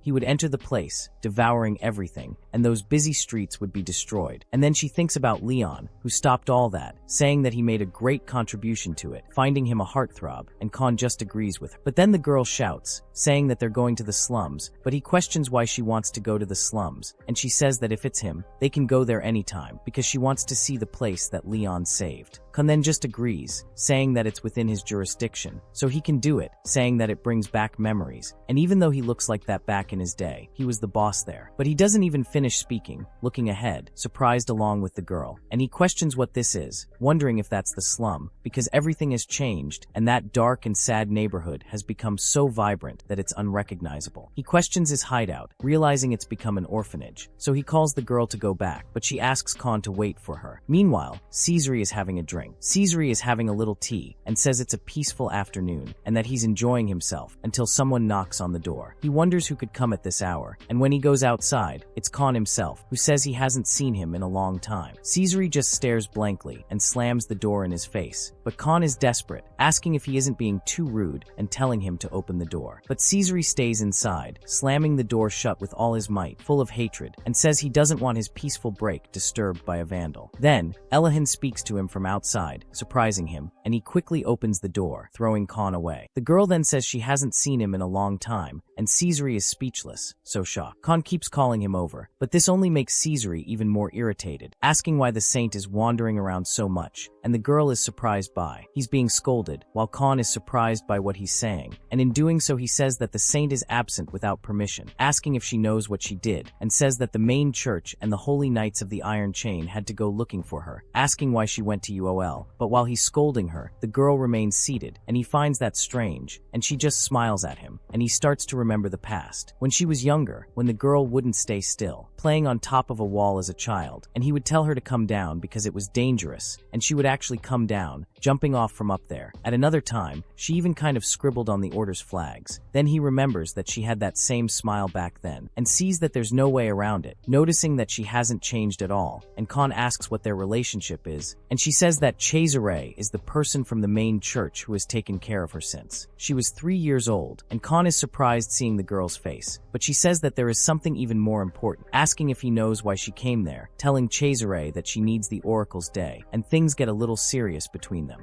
And so it is said about the day of the Oracle, saying that it is the revelation that would prepare that world for the disaster to come. In other words, the day that foretold the hero's birth. And the fact that the sacred sword has already revealed itself in that world means that the Oracle's day is near, and the evil events that have occurred in various parts of the world, a harbinger of disaster, are happening in ways that people cannot handle. The hero has already resolved things, but the swallowing of the city and the exploitation by vampires are only a portion of these omens. Khan questions her about what she's talking about the swallowing of the city being only a portion, saying he doesn't understand what she's saying, but asks if this world will be in great trouble. Cesare says yes, saying that anarchy will strike them, and therefore it's best they prepare. But the saint says she's already prepared, and in the last 3 centuries, 7 generations of saints have waited for the hero, and she, from the 8th generation, inherited his karmas. She says she will surely save that world along with the hero, and asks him to wait. She's all giddy, and Khan asks if she's seen his face yet, and Cesare says she hasn't. Meanwhile, the guy with the face is fighting the giant, and they're quite excited about it, saying that the human is really good. One of them throws a slash at the protagonist, who manages to dodge. They notice he's broken through Drogo's defense, and the protagonist charges again using his swordsmanship. One of them says it's incredible, because he's much stronger than he was last week, and to think Drogo is slower than him is absurd. The protagonist unleashes an upward slash, forcing the Titan to defend, and the Titan is surprised by how well the boy is attacking, as he even managed to cut part of the chain on his arm. The Titan gets angry, and throws a bunch of punches at the protagonist, but once again he uses his vision to dodge them all, parrying with his sword, and not letting any of them get past. Then Drogo appears right behind the protagonist, preparing to grab him, but when he throws his downward punch trying to crush the boy, everyone there thinks he's finally got the human. But Drogo finds something strange, noticing that there's no one among his brothers, and he wonders where the protagonist went. Then the protagonist is right above his head, coming down with full force and hitting Drogo right in the middle of the head, making him fall unconscious to the ground, all stiff. Then the protagonist strikes a hero's pose, descending and declaring himself the winner of that match. Everyone finds it unbelievable, saying they couldn't see it with their own eyes, that they don't believe it, and Karen herself also says she couldn't see it either. The protagonist is just evolving, and she thinks that she doesn't want to acknowledge that speed, but she wonders who would win if he fought, and with the thought of losing, she feels down, thinking that this is pointless, because at this rate her position as the hero's companion will be threatened, and she needs to improve, since being more useless than Leon is worse than death, and she asks him to fight her, repeatedly saying that it's impossible, and he doesn't understand why Karen wants to fight. While all this is happening, Drogo says that this was a great fight,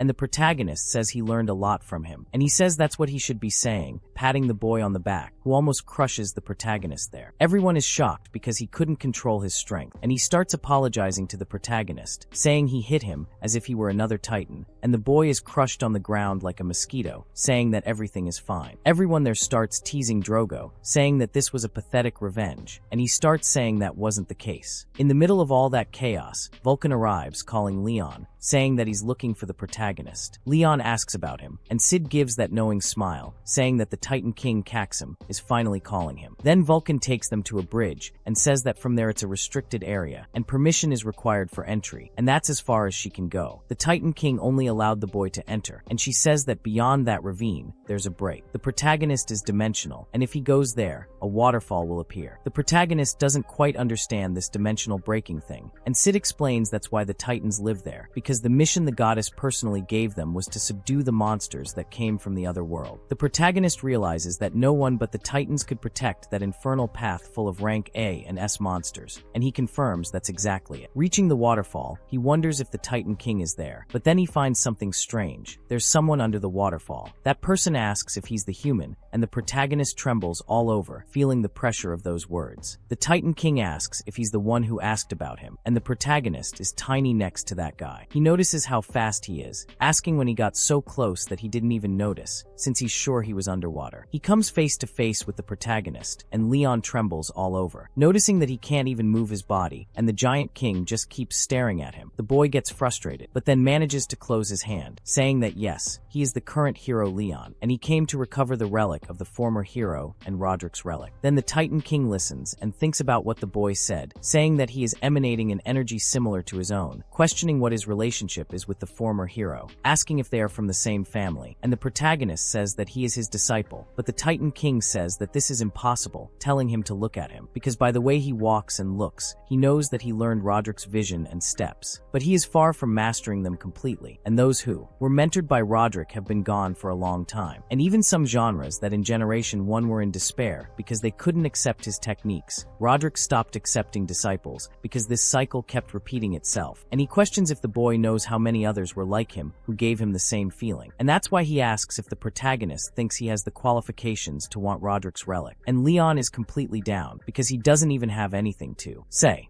but Sid questions his qualifications, saying it's clear he has it. So the hero's mark shines on the boy's wrist, and the Titan King is shocked by that voice. And he says that's right, it's him, but the Titan King questions what it is, looking at that little ghost, and Sid then tells Leon to raise his sword, and the protagonist just does as he's told. Then he manages to project his true form in front of the Titan King, saying that it must have been 3 centuries ago, but the Titan King, as soon as he sees him, prepares to give him a huge punch in that projection, and that whole mountain trembles with size and impact, and all that's left after he punches is only the protagonist, because everyone else goes to the ends of the earth, and Sid then tells him to train for another 1,000 years, talking to the guy who's very angry, cursing Roderick in every way, and the protagonist just stands there holding the sword, trembling in green smoke. The protagonist wonders if he's going to die, until he feels an absurdly murderous urge, and Sid keeps saying he's going to kill him. The protagonist tells him to calm down while he goes around hitting everything, shouting Roderick's name. Sometime later, after he almost destroys the entire mountain, the protagonist is curled up on the ground. Sid says he was very sorry, as he showed something unpleasant in their first meeting, and Sid says he's really very energetic. The protagonist says he understands, asking if he can call him Sid, but the giant's reaction is a bit strange, and the protagonist thinks he can't. He says he doesn't want to admit that he was his teacher, but since they are no longer his disciples, he'll confirm something, asking the protagonist what Roderick is. Leon doesn't know what to answer for a second, but thinks for a moment and agrees that he's a son of a bitch. Sid says that's it, and that he's his only friend, and a good friend from now on, saying that he can call him brother, and the two surprisingly get along. Well, and he says he'll guide him, and that cave over there was from the waterfall. That's where he'll train. But meanwhile, Sid gets pissed that the two are getting along because of it. So Keizinho takes him to the other side, and the protagonist is surprised to see what's there, because he wouldn't even imagine that there was something behind the waterfall. But Keizinho says that that crazy hero planted those medicinal herbs and trees for his own health. They've been there for 3 centuries, so they must be very effective. Besides those books over there, when Roderick was there, he would read them briefly and then throw them away. Books on martial arts, learning techniques for aura and physical discipline. They couldn't learn them, but there were many other things they could. So the protagonist asks if this is Roderick's relic, but Sid talks to Keizinho, saying that he can save him if he's still alive. So he must carefully adjust his strength, avoiding the head and the heart. And Keizinho says he will be careful and do his best, and the smiles on their faces don't seem like good things, and the protagonist feels it down his spine, asking how it is, telling him to wait, asking what they are talking about. But Sid speaks to Leon, saying that from now on he will learn telekinesis, and this is his relic. Apparently he took it to the heart, because it is very short, and the protagonist asks to wait,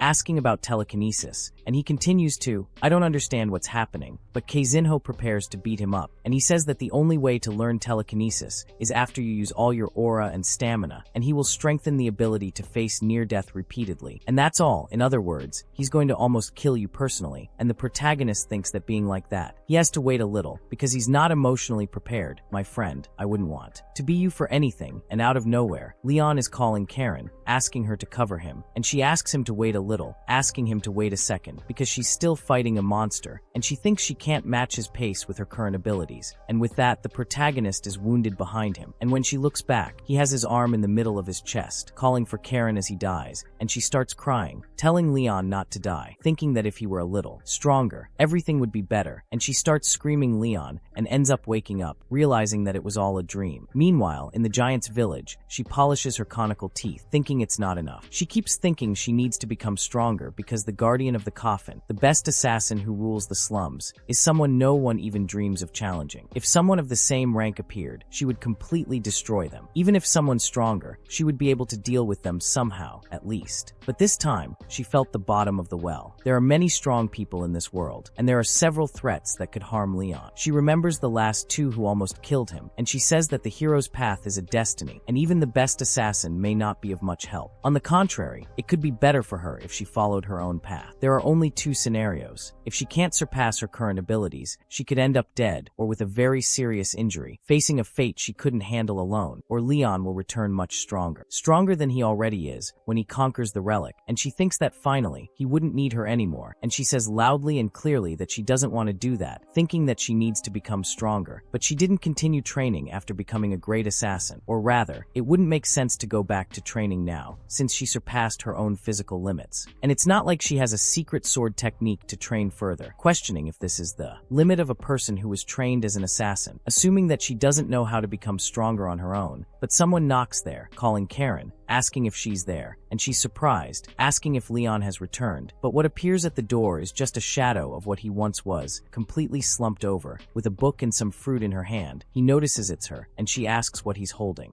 And he says that there's a miracle cure that has been preserved for 3 million years, and a book about martial arts, which was written by Roderick, and she's surprised, asking. This means that this is what Roderick left behind, saying that it's wonderful, thinking that he inherited the relics. And that's incredible, saying that judging by his face, it seems he just went through some tough times, saying that the boy did a good job. But he says no, saying that they are for Karen herself, and he needs to resume his training now, and she is surprised that he is giving her something, asking if these aren't Roderick's relics, and wondering if he came back just to deliver them, because even if they aren't relics, they must be very valuable, asking if he's sure. And he says that she always helped him, while he never managed to do anything for her, and he wants her to have them. And that's when the girl's eyes light up, and he says that he asked the damned person who wrote that book about them, and he said that they could be useful for the girl, and she questions him about calling the person who wrote it damned, not believing that she is talking about the blessed King Roderick. But the protagonist says no, explaining that he's talking about his master, changing the subject. The girl doesn't quite understand him, saying he has a master, but after a while, she's happily eating the food he gave her. She says she'll stay with him for a while, and even if she doesn't see him for months, she shouldn't worry, because he'll come back eventually. He leaves thinking that he said he wouldn't die, and the girl thinks she should savor it, as she's feeling better. After all, who would have thought his master is the Titan King Kashin? She wonders what's happening, but anyway, he gave her that book, and she thinks she should take a look. She reads that it's the Dance of the Spirits of Twilight, and it says that for those who have the attributes of darkness or shadows, it's the perfect book. As the girl reads, she thinks that's it, finding it incredible, and this is completely new, seeing all that that book can offer her. She thinks that if she could learn at least half of what's in that book, it would greatly change her situation. Meanwhile, the protagonist is in the worst possible situation, being beaten like a thieving ox, almost losing consciousness, and he falls into a pool of his own blood. Sid says that's not enough, and Kashin agrees, saying that if anyone could learn telekinesis, an ability that requires unparalleled mental strength, in a day or two, it would mean that becoming a master would be very easy. He's really hitting the protagonist hard, considering the state of the place, and Kashin tells Linha to look closely at that scar, saying it was made by that scoundrel when he was learning telekinesis, and that he also lived for months between the knife and the sword when he learned this skill. The protagonist, even all broken, looks and pays attention to what he's saying, and he says that it didn't work out, saying that he'll have to heal him, throwing the boy aside into that regenerative water. And when the protagonist falls in, he begins to heal and comes out of there almost drowning, saying that he thought he was really going to die this time, telling Kashin that he couldn't even speak, and Sid tells him not to worry, because if he's really on the verge of death, he'll bring him back. So it's time for one more time. And the two get excited while the protagonist's trembling all over, begging just to be killed quickly. And while Leon and Karen are training, the giants are also training, and Orga says that with a little more strength, he could finish that guy off, saying it's a shame, and the other says he feels the same, and their spears came closer than Orga's spear, and the others say they're boring, wondering if that's the best they can do, saying they'll finish him off next time. But then Karen arrives, asking if she can join them, and they all find that strange girl trying to fight them, and she says she's an assassination expert, so she'll use weapons and assassins' poison, and if they think that's too difficult for them, they shouldn't feel ashamed to refuse her challenge, asking who wants to be her opponent, and they wonder if this is that young lady who came with the boy the other day, saying she'll end up getting hurt, and one of them says she's very brave, but Orga says he should be more careful with the things he says because he's very wild, and Karen, seeing him calling her wild, says that's not what he's thinking, believing he's referring to when she was lying with the protagonist, but then he's actually referring to when they fought the dragon, and he questions what she's thinking, but then the Titan she challenged says that they don't run from victories, but says that she can come because he will be her opponent, and then one of them questions if that girl will be alright, but Juro tells him to just watch. Then the girl charges forward with everything at a very high speed, and she says that the fights there are always a battle of power, so saving strength is a luxury, and with that the girl attacks that giant first, who puts his hand to his face to avoid being hit, and he is surprised by her attack, and the girl once again brings several kunai at him, and when he gives an opening, he is surprised by her attacking so much, and the girl is even more focused this time, summoning her swords. Black women, along with the guardian of the coffin, plunge all their arrows into that giant, and he begins to bleed even before he manages to land the first blow, while still maintaining his defense. She says she knew it, stating that he won't be able to win using only brute force, saying that titans are very strong. He then wipes the blood from his nose, talking to her, saying that now it's his turn, that he won't go easy on her. But then he's surprised, because what he's seeing in front of him is only a residual image of her. She says he warned her that her specialty is assassination, and when he looks back, he doesn't even see that he's being hit. She lands a hit right on the nutcracker. Damn, that hurt, man. And she delivers a huge punch, and he turns white along with everyone else there. She plays dirty, and he starts to tremble, and they say he's dead, but he's okay, and that cracking sound hurt even me here. Then he breathes a little, and then Karen says it's strange, because she felt something had broken, thinking that was what she expected from a titan.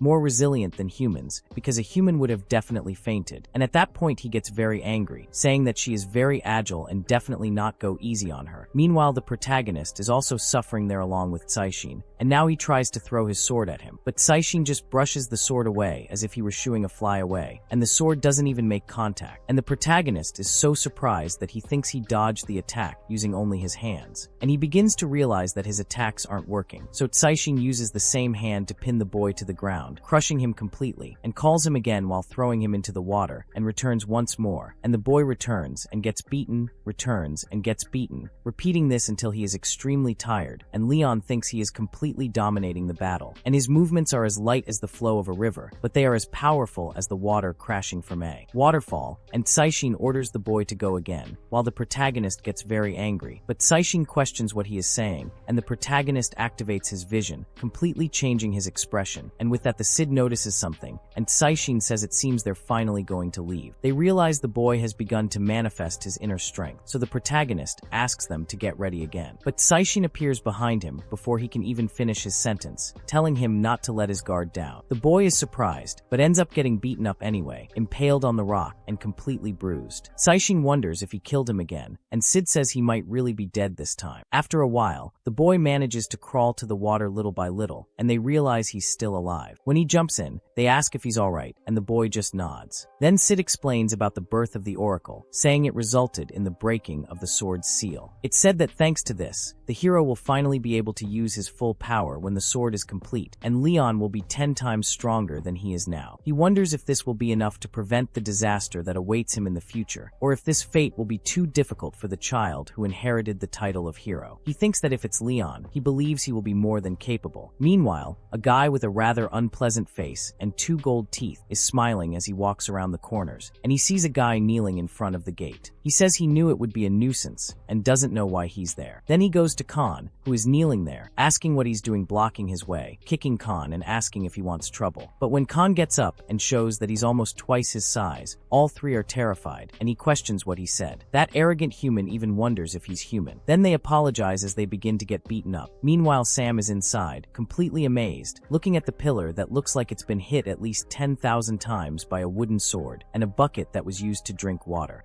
saying that the evidence points to someone being Trey wandering around. She says she's sure this is the hero's training ground, and she finally arrives there, saying she thinks she can still smell his sweat. But when she looks to the side, she asks if that's the place where the sacred sword descended, praying to the gods who are guarding it in heaven. But suddenly she stops and tells whoever is there to reveal themselves, saying she felt someone watching her since she set foot in the village. But since he doesn't seem to have bad intentions, she lets him stay. Then he apologizes for the intrusion to the saint, saying he is Gilbert L. Rosenberg, a warrior from Clyde, greeting the saint's disciple, and the girl questions why he says he's from Clyde, asking what an imperial warrior is doing there, since a nobleman from Clyde wouldn't go there just for studies. But then she asks if it's because of him, and Linha appears, saying it's a pleasure to meet him, and that he is the rightful heir of the imperial family, Lianculum Claudius von Clyde, and the girl is surprised that he is a member of the royal family, saying that it is unexpected to meet him under these circumstances, saying it is an honor. But she says that the oracle oracle's words must have been sent to everyone in Clyde's royal palace, but she didn't expect the prince to be there, and Linha says that since the oracle's arrival, he knew that someone from the church would come, so he looks closely at her, and the girl doesn't understand, just letting it go, asking if she can help him with something, and he is shocked, almost dying of hatred, and speaks to the saint, saying that he would like her to answer his question, asking if he is not the hero, and Gilbert is shocked by what he is saying, questioning why he is asking this question, and the saint says that of course not, because the hero appeared a year ago. Gilbert is even more surprised, and she says that she thought he was following her already knowing this information, but it seems he is mistaken, and Linha is dying of hatred, and she then connects the dots, because he thinks he is the hero, because he has the name Linha signifies something, but Gilbert says it's impossible, telling the saint that it's impossible for that to be true, because the name Linha, and the birthday on the same date as the oracle, His Highness Linha, is certainly the hero, and she notices that his birthday is also on the same day, saying that she understands the confusion, but Gilbert says it's not possible, asking her to check again. However, she says that no matter how many times he asks her, her answer will remain the same, but Gilbert tells her that she made a mistake, and at that point she begins to get irritated, telling him that she understands that these words are being said out of loyalty and longing, and only for that reason she will let it pass this time, imbued with sacred power, ready to knock someone down with a punch, saying that she will not be so understanding again, and he freezes on the spot, saying he's very sorry, and then Liam thinks back to a year ago, to that confusion, because the one who celebrates his birthday on the same day as the oracle, and whose name means lion, is Liam, and he remembers the boy, noticing that his brother is the hero, and the girl is overjoyed that he has her confirmation, and Gilbert, upon learning this, shouts, "Your Majesty."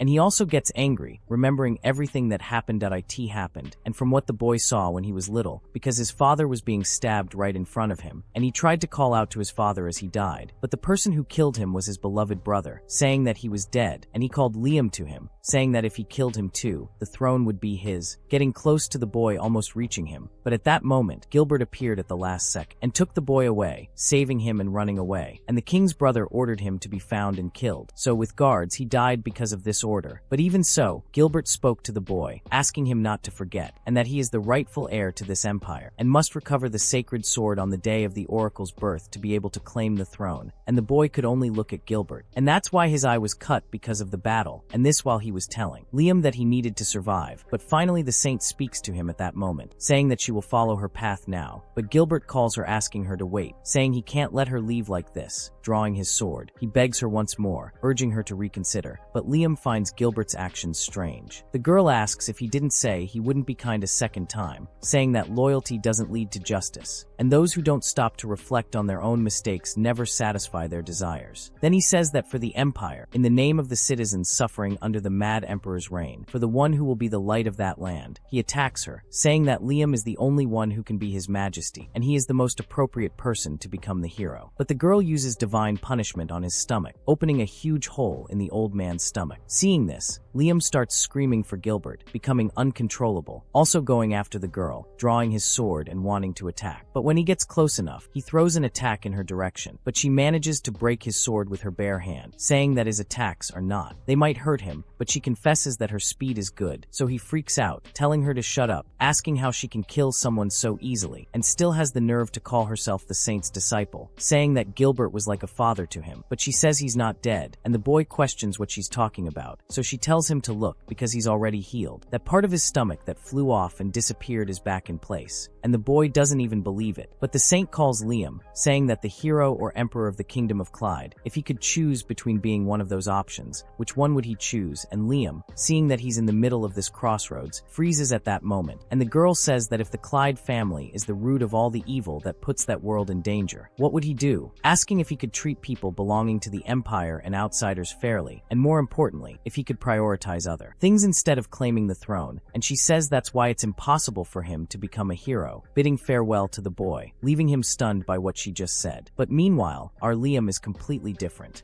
And Saishin says that he finished, congratulating him on his achievement, saying that he was able to endure this arduous training and finally overcome his inner strength. And the boy is already calling him master. And Saishin tells him to be even more proud, because now he is able to tread a path where many have not been able to for hundreds of years. Then the protagonist thanks him, and the two look to the side looking at Osid, and question him why they are looking at him like that, wondering if he is expecting praise or something like that. And at that, Saishin recognizes that he is a complete jerk, and Osid gets pissed, but says that in any case, he did a good job and finished his training early, and the protagonist questions why it was early, asking if there was a time limit, and Osid asks if he forgot, or if his birthday is tomorrow, and the boy doesn't care at all, because he thought tomorrow was a very important day, but then he remembers, and Osid realizes that it finally happened, saying that it is indeed his birthday, which is on the same day as the Oracle's day. Then he asks the boy why he thinks he enjoyed the telekinesis training, saying that after the silo of the sacred sword is released, the regeneration capacity is much greater, so it's impossible for him to completely exhaust his body and sanity. The protagonist asks if that's good, saying he's happy. But at night, Osid says it's already midnight, saying they should begin. The protagonist carefully observes everything in the sky shining with the sun, and the moon approaching, and a cluster of stars shining above his head. When the protagonist comes to, he's part of the Unravel music video, in the place where the sky and water become one. He's curious about what place this is, but a voice welcomes Leon and begins to shine right in front of his eyes. He can barely look ahead until he raises his head and sees a woman with a very strong glow around her face and enormous wings. He kneels before her, even though unconsciously he begins to cry, surprised, because he was doing that, and that woman smiled at him, saying that just as he doesn't succumb to the pressure of a great mountain or drown swimming in the vast and deep ocean, he perceived the change and received it with only a little surprise. She said that starting with the tips of his fingers, he should try to feel his senses slowly returning to him, and that this space is his exclusive domain, and nothing that exists there can harm him without his permission. She told him to raise his head, and the protagonist asked if she was God. She said that she was, and that it was a pleasure to meet Leon. He was surprised that she was a ball of light, asking if that was her appearance, but she said that to see the true face of a goddess, one must first reach and be in an appropriate class, and he still needed to reach that level. He became all giddy, apologizing, but she asked him not to misunderstand her, saying that she wasn't saying he was the problem, that if he wasn't a monster like Roderick, it was almost impossible to look directly at a god when you had a body mortal, and the protagonist finally understands, questioning whether she can also read his thoughts.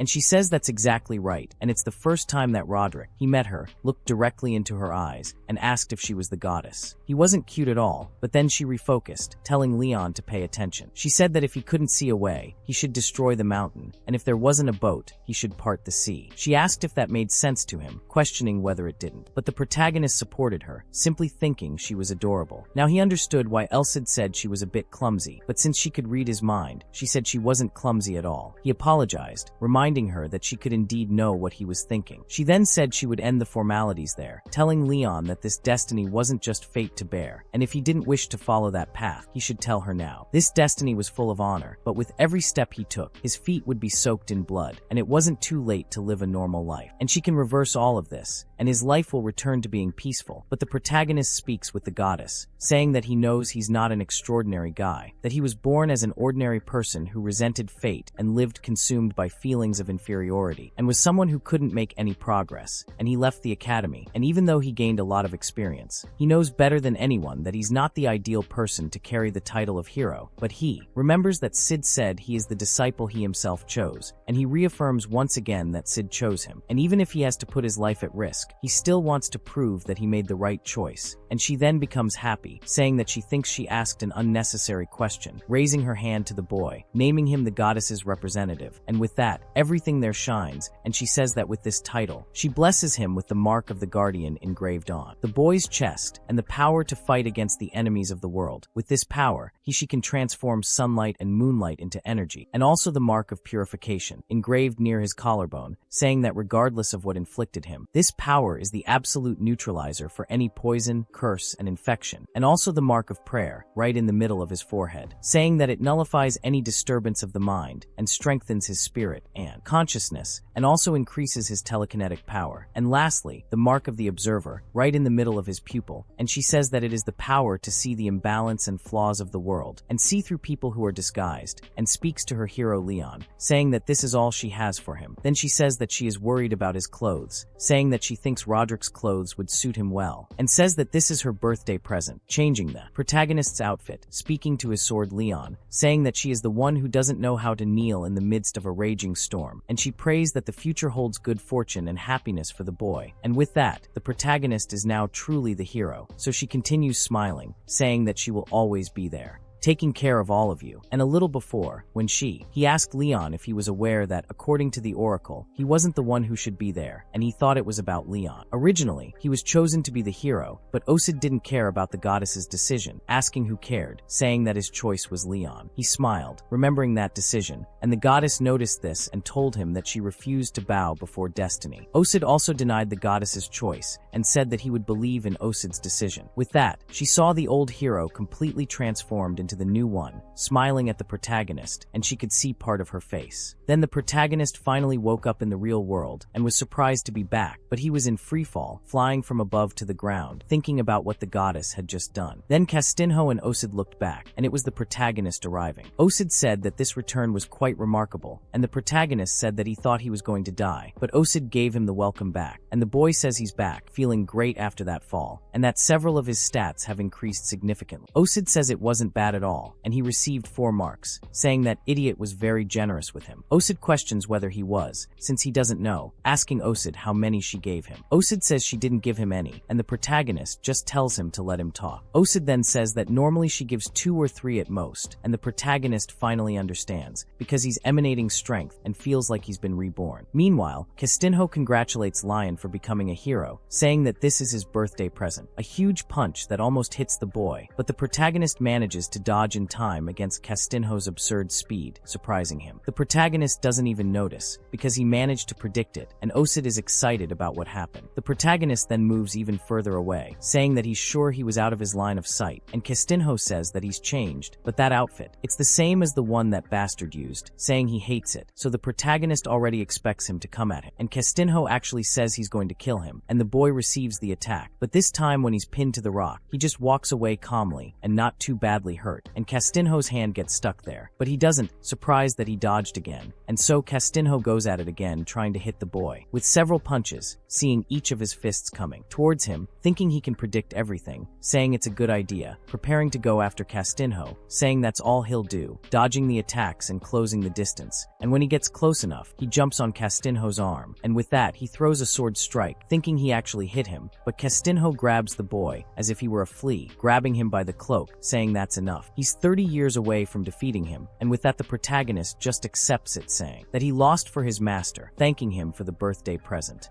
And so Castinho congratulates him for becoming the hero, but the protagonist called Sid, he asks what happened, and Leon asks if he can use his clothes. Then Sid says he's an idiot, because of course he can, since he's his imbecile disciple, and the boy gets even more excited about it. Meanwhile, outside, the Titans think they've been inside the training hall for a while, but when they look back, Castinho appears, saying that they haven't changed at all, and everyone is happy to see their king. Noticing that he has returned, he asks how things are going, but the other asks how the dimensional portal went. He says it was the same thing, but while this is happening, the protagonist wonders if Karen isn't there, but she comes running to him, calling his name, and the protagonist is overjoyed. When he looks to the side, the girl simply throws herself into his arms, and he grabs her tightly. "My friend, if these two haven't become a couple, I'm crazy." And then she welcomes him, saying that he is finally. The protagonist returns, and asks how they've been. He looks at her, using his new ocular power, and says she's changed a lot. The girl questions what he's talking about, saying, "My friend, seriously, this connection here, this connection is feeling, this is romance." She says she hasn't gained weight, implying she hasn't eaten that much, but the protagonist says that's not what he meant. He says she's gotten stronger, and the girl confirms, saying he's also become much more handsome. "No way, man, I'm going to freak out, I'm going to freak out. Romance, romance, that's what I needed." The Titans say things are getting intense, and everyone agrees. The two are surprised, and both Orga and Jorlo think the same thing, looking at them, all love-struck. They both say it's a misunderstanding. "No, protagonist, you know what you're doing." They don't believe him either. Kashin starts to realize the protagonist is an idiot, and Sid agrees, saying that even as a master, he can't. They defend him, and they say that since everyone is there, they should have a feast, and during the night they are eating, while celebrating that the protagonist has awakened as a hero, and they drink a lot, all for Lien, and night falls, and things get lively, and Karen just keeps showing off her beauty, and then Lien starts to get into their game, and they make him drink that whole glass, a glass almost as big as him, and after a while, after After they've had a lot of fun, Falcon starts looking for Lien, but Cashin arrives and covers her mouth, telling her to be quiet because they won't interfere, and she blushes. There's something here too. There's something here too. I'm sensing, oh, a whiff of romance. Then he tells them to have some time alone, and the two sit side by the campfire, and the protagonist says that she has become closer to the Titans, and she says yes. She says she has something surprising to tell him, that the poisons there are on another level, and that she learned a lot from Orga, and even trained with Valken, even though she didn't like the idea very much. The protagonist says she did a good job, but Cashin gets very angry just thinking about it. That they're just talking for 2 hours, saying no, can't wait any longer, saying that his disciple is frustrating him, and Valken becomes afraid of him. Meanwhile, Karen says she wanted to become a master while he was away, to make him proud when he returned, but she still has a way to go. It's as if she stopped progressing because she feels she'll reach that level if she trains a little more, but it's as if she's stuck in inertia and has lost all sense of direction. The protagonist says he feels the same, as it seems his body and mind are out of sync. Cashin observes Dolly and tells them that this is known as the obstacle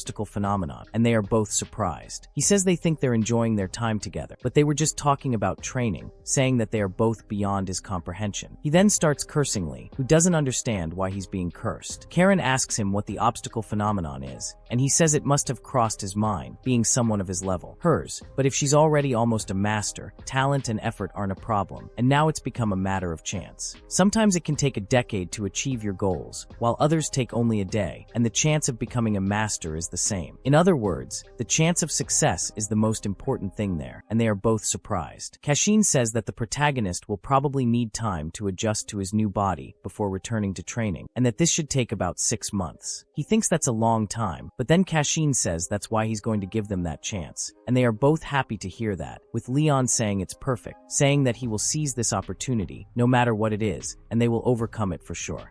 My friend, a little training session in pairs. That's all I want. I want to see how strong they'll get, and the protagonist is already absurdly strong. He managed to predict and dodge an attack from the Titan King. I want to see what he'll do when he finishes everything he has to finish on that mountain and goes back to face the next enemy. I just want to see the level they'll reach. And if you want to see it too, leave a like and subscribe, and I'll definitely see you in the next video. Bye.